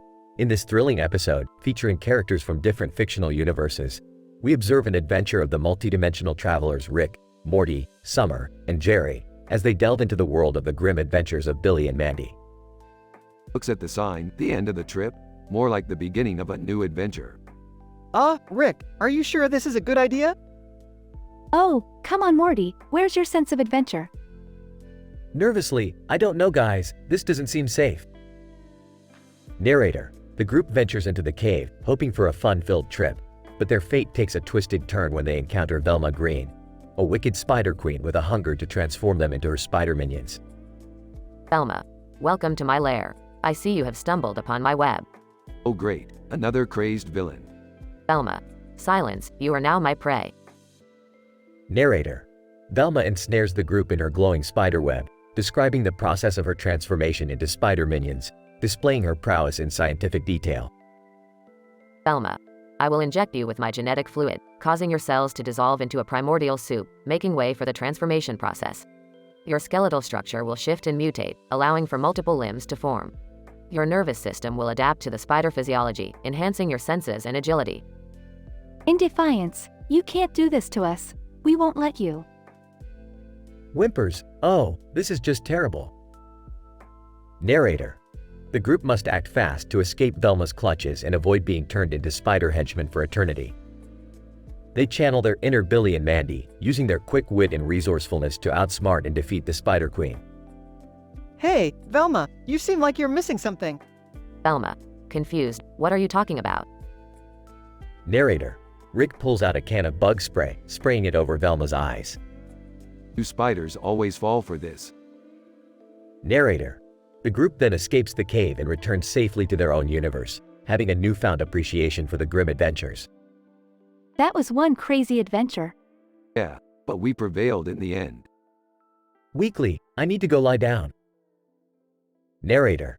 This action-packed episode showcases the fusion of science and fiction, unraveling the intertwined complexities of character development and plot progression, culminating in an epic and satisfying conclusion.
Title: The linguistic and anthropomorphic anomalies of "The land is not so green as the grass is not so green." Summary. Rick and Morty are enlisted by Beth to investigate a bizarre phenomenon in a rural area. Upon arriving in the field, they notice that the words, "The land is not so green as the grass is not so green," are inscribed in large letters on the ground.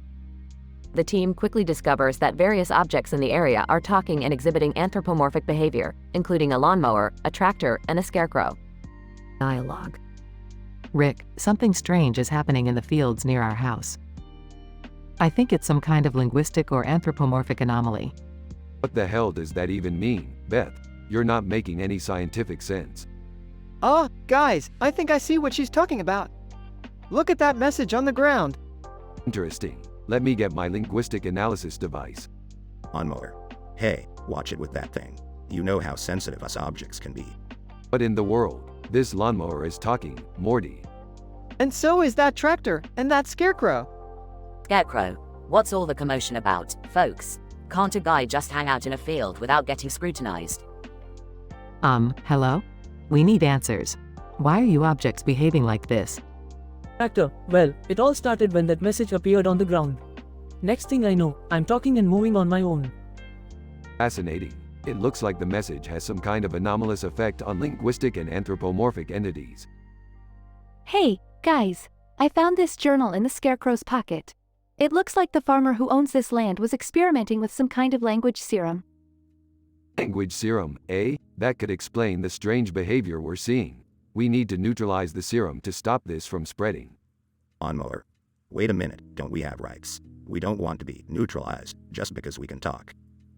Yeah, Rick, maybe there's a way we can find a compromise. Fine, we'll see if we can reverse the effects of the serum. But we need you guys to cooperate with our experiments. Scarecrow, no problem, as long as you don't mess up my sweet threads.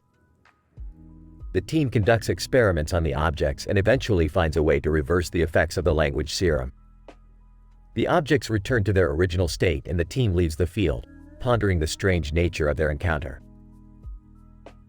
End dialogue. Well, that was certainly a strange case. I wonder what other linguistic anomalies we'll come across.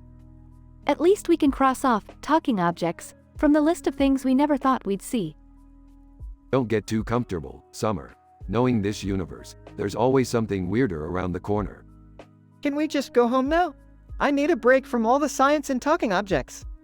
Lawnmower. Hey, before you guys go, can you give me a quick trim? I'm looking pretty shabby. Oh boy, here we go again.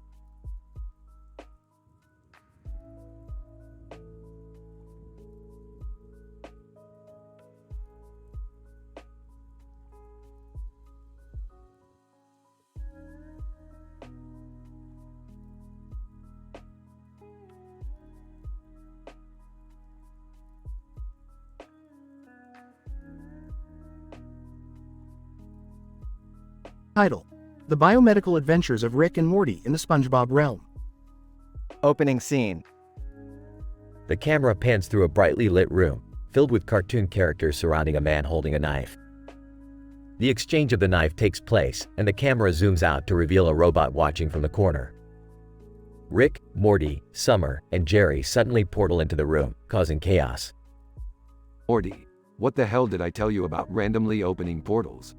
We could have ended up in a world filled with sentient gases. But Rick, it's just a cartoon world. And look, there's SpongeBob. Plot twist. The happy-go-lucky SpongeBob has morphed into a snail, and Squidward is at fault. His attempt to inject Gary with snail plasma has instead hit SpongeBob, turning him into a snail. The team has to scramble to find a cure to turn SpongeBob back into his regular form. This isn't fair. SpongeBob doesn't deserve this. We have to help him.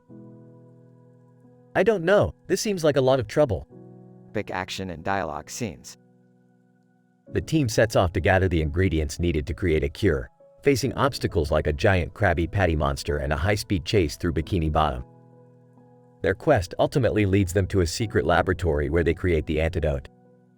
This is going to work, Morty. Or, it's going to make him worse. But hey, that's science, baby. I don't know about this, Rick. This is SpongeBob we're talking about. Satisfying conclusion. The team successfully administers the cure to SpongeBob, and he transforms back into his normal self. However, revenge is in order, and the team decides to inject Squidward with the same snail plasma he used on SpongeBob. Squidward, this is the worst thing that has ever happened to me. My limbs itch, my eyes burn, and I can't stop leaving the trail of slime everywhere I go. The team returns to their own world, feeling accomplished and satisfied with a job well done, even if Squidward had to suffer a little. That was intense, but we did it. Teamwork makes the dream work, right guys?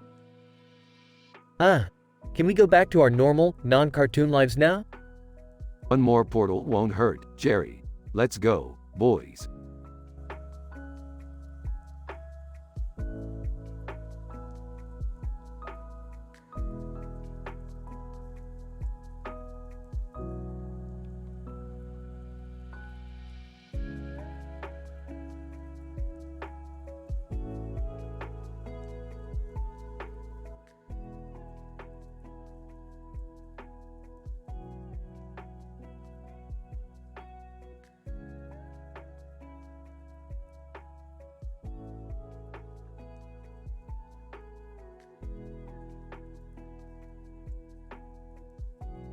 Title: Interspecies Romantic Attraction in Animated Worlds. Abstract. In this episode, we analyze the phenomenon of interspecies romantic attraction in animated worlds. We observe the characters Rick and Morty, and their encounter with a new character, Batuhan, who possesses a unique combination of physical traits. Using qualitative methods such as discourse analysis, we examine the dynamics of their interactions and the development of romantic feelings between the characters. Introduction. Rick and Morty are two main characters in the animated series Rick and Morty. They travel across different dimensions and encounter various creatures. In this episode, the characters meet Batuhan, a humanoid with a green shirt and a vest. They form a romantic attraction towards Batuhan despite his physical differences. Methods. We analyze the discourse surrounding the interactions between the characters using the framework of queer theory. We look at how the characters navigate their feelings towards Batuhan and how their relationship challenges existing notions of gender, sexuality, and romantic attraction. We use close readings of relevant dialogue and visual cues to identify key themes and patterns. Results. The results show that Rick and Morty's attraction towards Batuhan is not solely based on physical appearance but also on their perceived compatibility as intellectual beings. The characters' romantic feelings towards Batuhan transcend traditional boundaries of gender and species, which challenges the societal norms prevalent in their animated world. The episode reveals the fluidity and complexity of romantic attraction in these worlds. Discussion. The episode presents a unique form of animation where romantic attraction between different species is possible. The portrayal of these romantic relationships challenges the societal norms of our world and presents a fluidity that is not seen in mainstream media. The episode provides a platform for exploring more complex themes of love, intimacy, and sexuality in a fictional world. Conclusion. The episode illustrates the complexity and fluidity of human emotions and relationships. It provides a unique perspective on the portrayal of non-traditional forms of romantic attraction.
Title: The Case of the Haunted Poodle.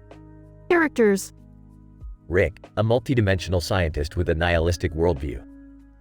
Morty, his naive and anxious teenage grandson. Rhett and Link, two YouTubers who stumble upon Rick and Morty's adventure.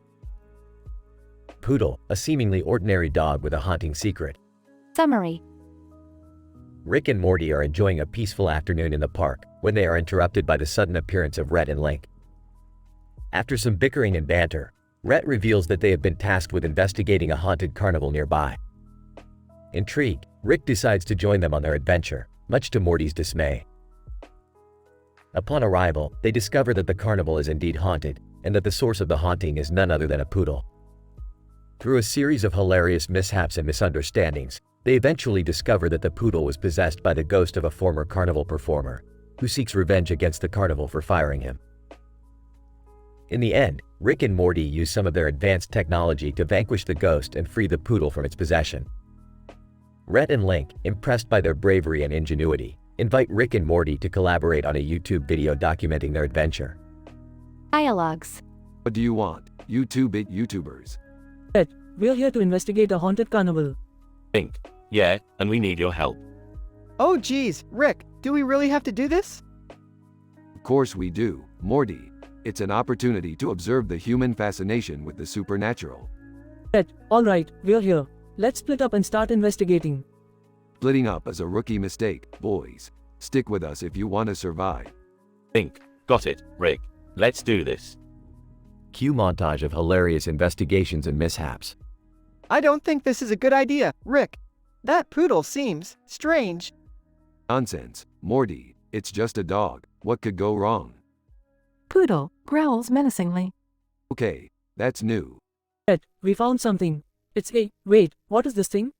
Link, I think it's a cursed funnel cake. That's ridiculous. Takes a bite, oh god, it's cursed. I told you we should have stayed home. Ed, guys, we figured it out. The poodle is possessed by a ghost. Link, a ghost.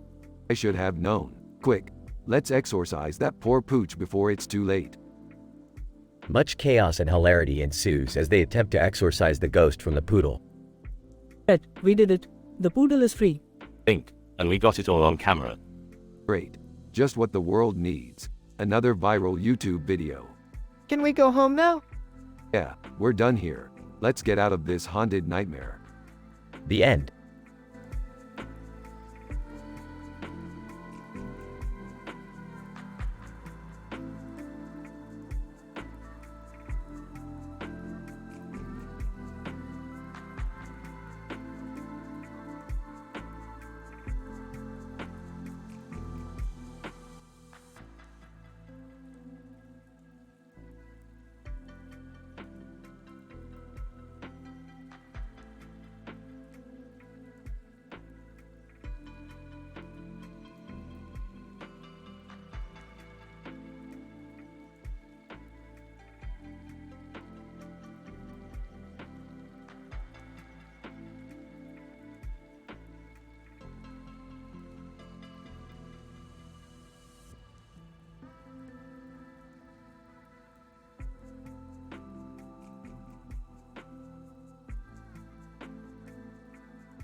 Title: The Interdimensional Spelling Beer.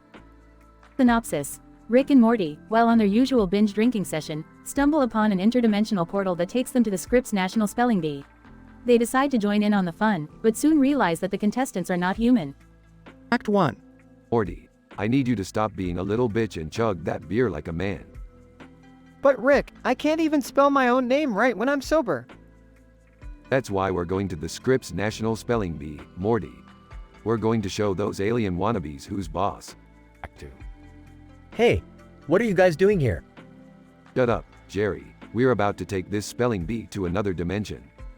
Rick, I don't think that's a good idea. Yeah, we're not even supposed to be here. Don't worry, Morty. I've got this. Hey, aliens, get ready to face your worst nightmare. Act 3. Contestant 1. Excuse me, what are you talking about? Oh, nothing. Just that you guys are aliens pretending to be human. Contestant 2. That's ridiculous. We're not aliens. Yeah, you guys are just really good spellers. Nice try, Morty, but they're not fooling anyone. Beth, hand me my interdimensional translator. Act 4. Speaking alien language. See, Morty, I told you they were aliens. Oh wow, you're right, Rick. I can understand them now. This is insane. I can't believe we're talking to aliens. I don't think we should be doing this. Relax, Beth, it's all in good fun. Hey, aliens, how about we make this interesting and turn this into a drinking game? Act 5. Alien Spelling Bee Champion, I accept your challenge. That's what I like to hear. Let the interdimensional spelling beer begin. This is crazy, Rick. I can barely keep up. Drunk. This is the best day of my life. Sighs, I can't believe I'm related to these people. Act 6. Final round of the interdimensional spelling beer. Alright, Morty, it all comes down to this. Spell the word supercalifragilisticexpialidocious. Drunk. SUPERCALI. Contestant 1. Also drunk. FRAGILISTICEXPIALIDOCIOUS. Alien Spelling Bee Champion, also drunk. You both win. Laughs. Looks like we have ourselves a tie. Everyone's a winner in the interdimensional spelling beer. I don't feel so good, Rick. That's just the interdimensional alcohol, Morty. You'll be fine. Closing. Well, that was fun. We should crash more spelling bees in the future.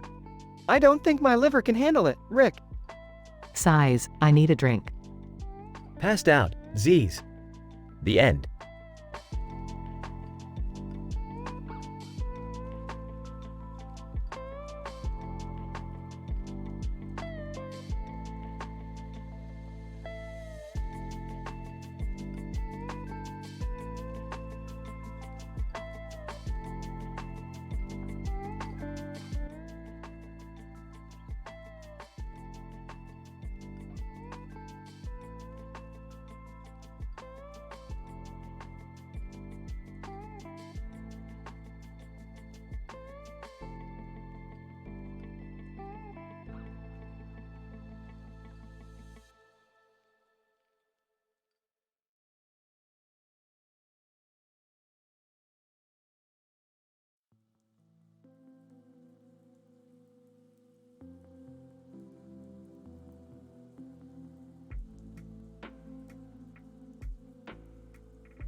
Title: Quantum Laughs. A Rick and Morty tale of taxes and game shows.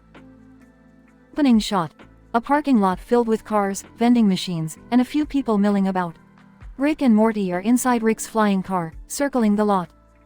Morty, why are we in a parking lot? I don't know, Rick. You never tell me anything. Well, genius, we're here to help Jerry. He won a car and a trip on The Price is Right, but he can't afford the taxes.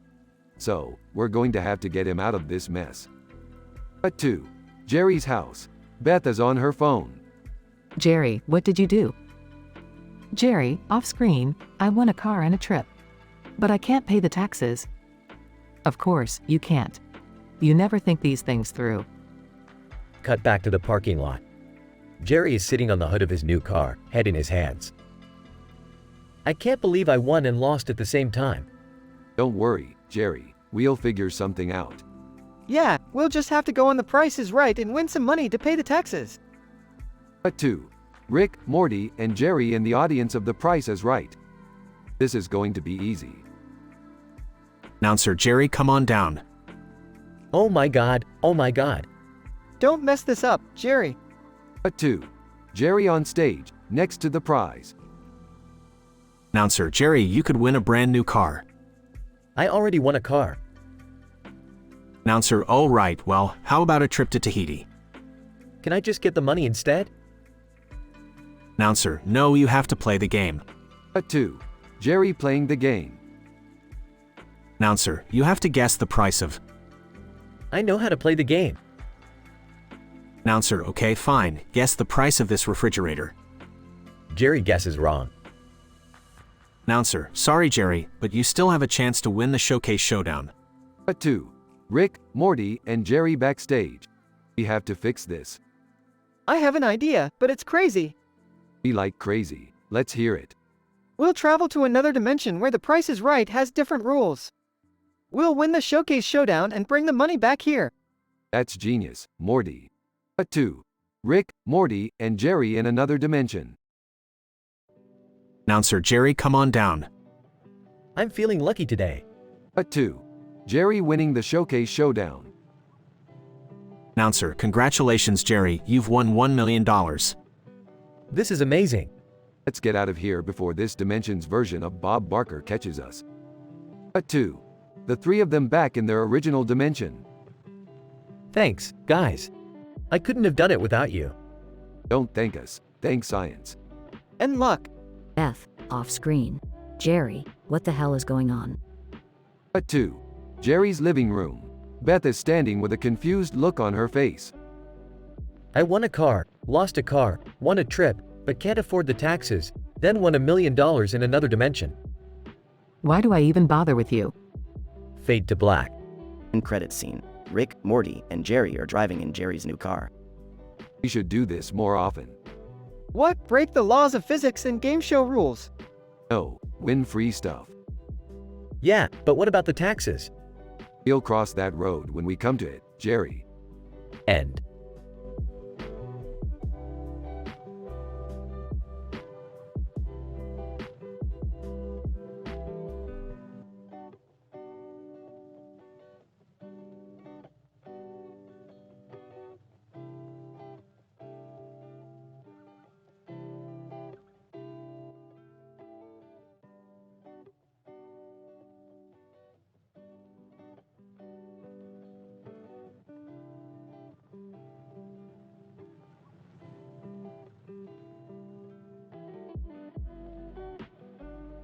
Narrator.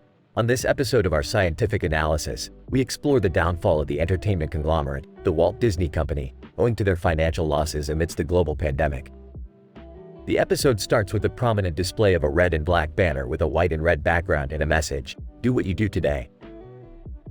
Scientist 1. The banner with contrasting colors presents a bold representation that commands attention.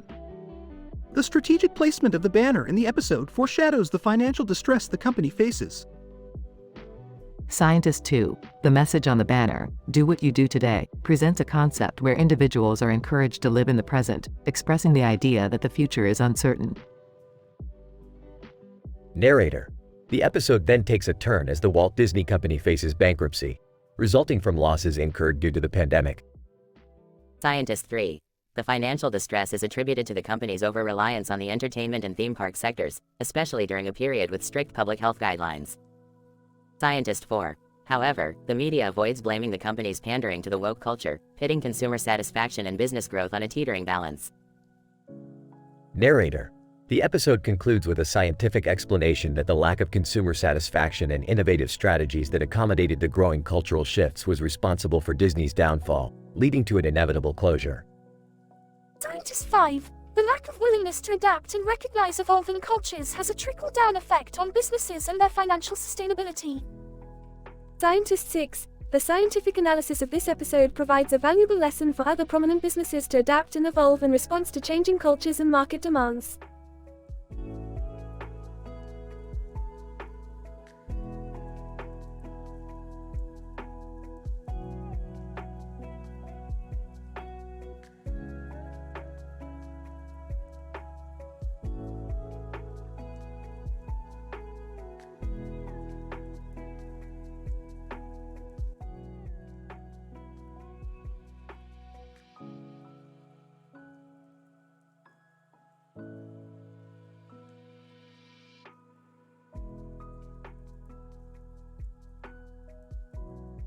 Title: A Quantum Adventure. Abstract. In this episode, we follow the adventures of two individuals, Rick and Morty, as they encounter the annoying orange, a singular fruit who manages to vex them in unexpected ways. Taking place in an unknown planet, the event is depicted with the presence of a red background, adorned with a star-filled sky, where the trio undertakes a series of perilous activities that ultimately leads to their safety. It is evident from our initial observations that this planet appears to have a peculiar atmosphere, which could be conducive to life forms that are distinct from Earth. Geez, Rick, this place looks pretty darn trippy. Look at the stars up there. Hold your breath, Morty. We need to focus on our mission. We do not have time for stargazing. Annoying orange. Hey, Rick and Morty. Over here, guys. Laughter. Oh, no, not this again. Morty, let's get out of here before it's too late. But where do we go, Rick? It's everywhere. We need to find a way to get out of this dimension. I'll use my portal gun and set the coordinates to our default location. Annoying orange. Hey, where are you guys going? Don't leave me behind. Morty, brace yourself. We are about to take a quantum leap out of this universe. The trio manages to escape the clutches of the annoying orange and jumps back to the safety of their own universe. This episode showcases the dangers of interacting with unknown planets and entities and reinforces the need for a systematic approach to exploration.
Title: ESG Madness, The Woke Ending.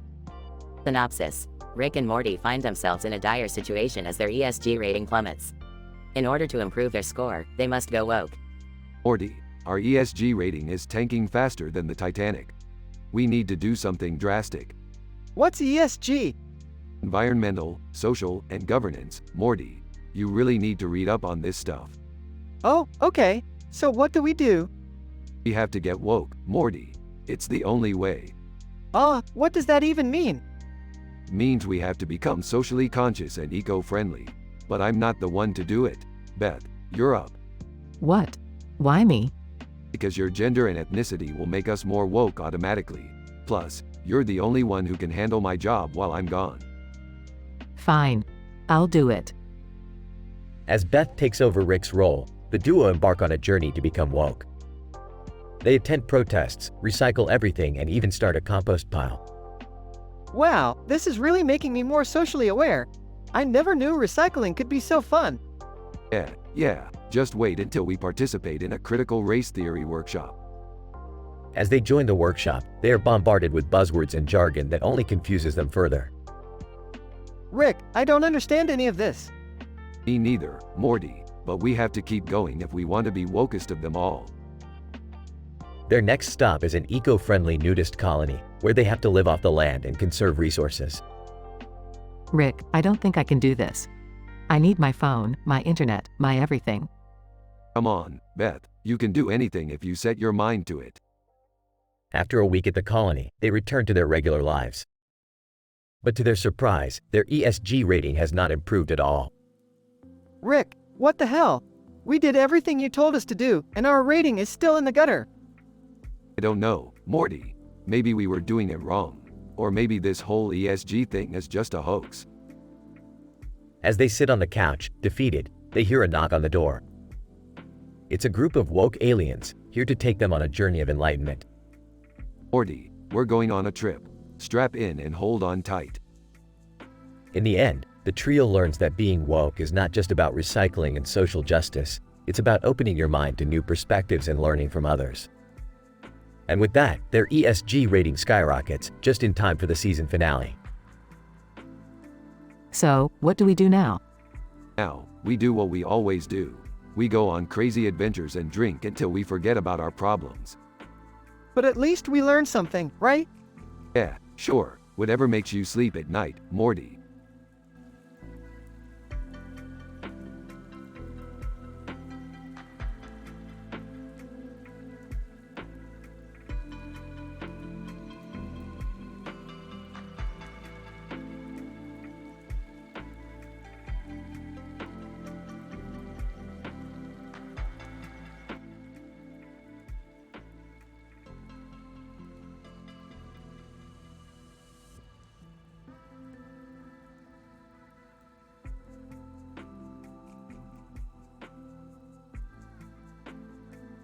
Title: The Hip Hop Party Paradox, a celebration of Sprite.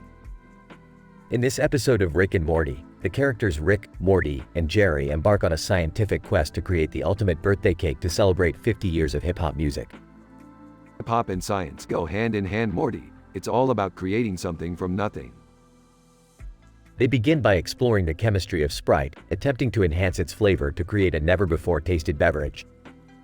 I don't know, Rick. Shouldn't we be focusing on the cake? Yeah, the cake is the main event here. Nonsense. The cake is just the vehicle for the Sprite-flavored icing. As they work on the cake, chaos ensues as Jerry accidentally sends a compromising photo of himself to his ex-girlfriend, leading the group on a wild goose chase to delete the image from her phone before she can share it with the world. I swear, I'll never take a selfie again. Meanwhile, Rick and Morty attempt to perfect the cake, but their scientific tinkering goes awry when they accidentally create a sentient frosting monster that threatens to take over the party. Rick, I think we made a mistake. We just need to show this frosting who's boss. In the end, the group comes together to defeat the frosting monster and save Jerry's dignity, all while enjoying the sweet taste of Sprite-flavored cake. I guess this turned out to be a pretty good party after all.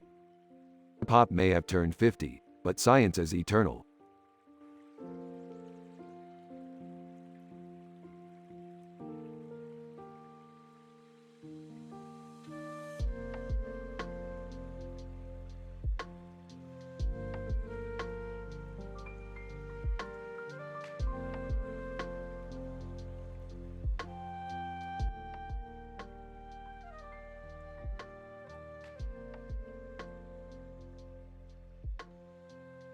In this episode, we observe two automobiles stationary in a grassy terrain with the hills at the background. The scenario is set at a time when the sky is devoid of ample sunlight, and a few clouds float mysteriously in the background. It is an example of a scene with a low-light photographic condition characterized by low exposure time and high ISO sensitivity setting. Interestingly, the plot takes a significant turn, as the message attempting to be posted by an unknown author is flagged by the channel's moderation setting due to conflicts. One can relate this to the concept of content control, often employed to filter out harmful or inappropriate messages and protect platform users from encountering dangerous or malicious content. Furthermore, the peculiar behavior of the channel's moderation system could be in part due to a computational decision-making approach based on a machine learning algorithm with some notions of pattern recognition and automated problem-solving capabilities. These algorithms, modeled after the human brain, use mathematical functions and neural networks to learn and make decisions based on prior data and experience. Overall, the episode provides a unique blend of science, technology, and social commentary, bringing to the forefront issues such as content moderation, artificial intelligence, and the impact of technology on our daily lives.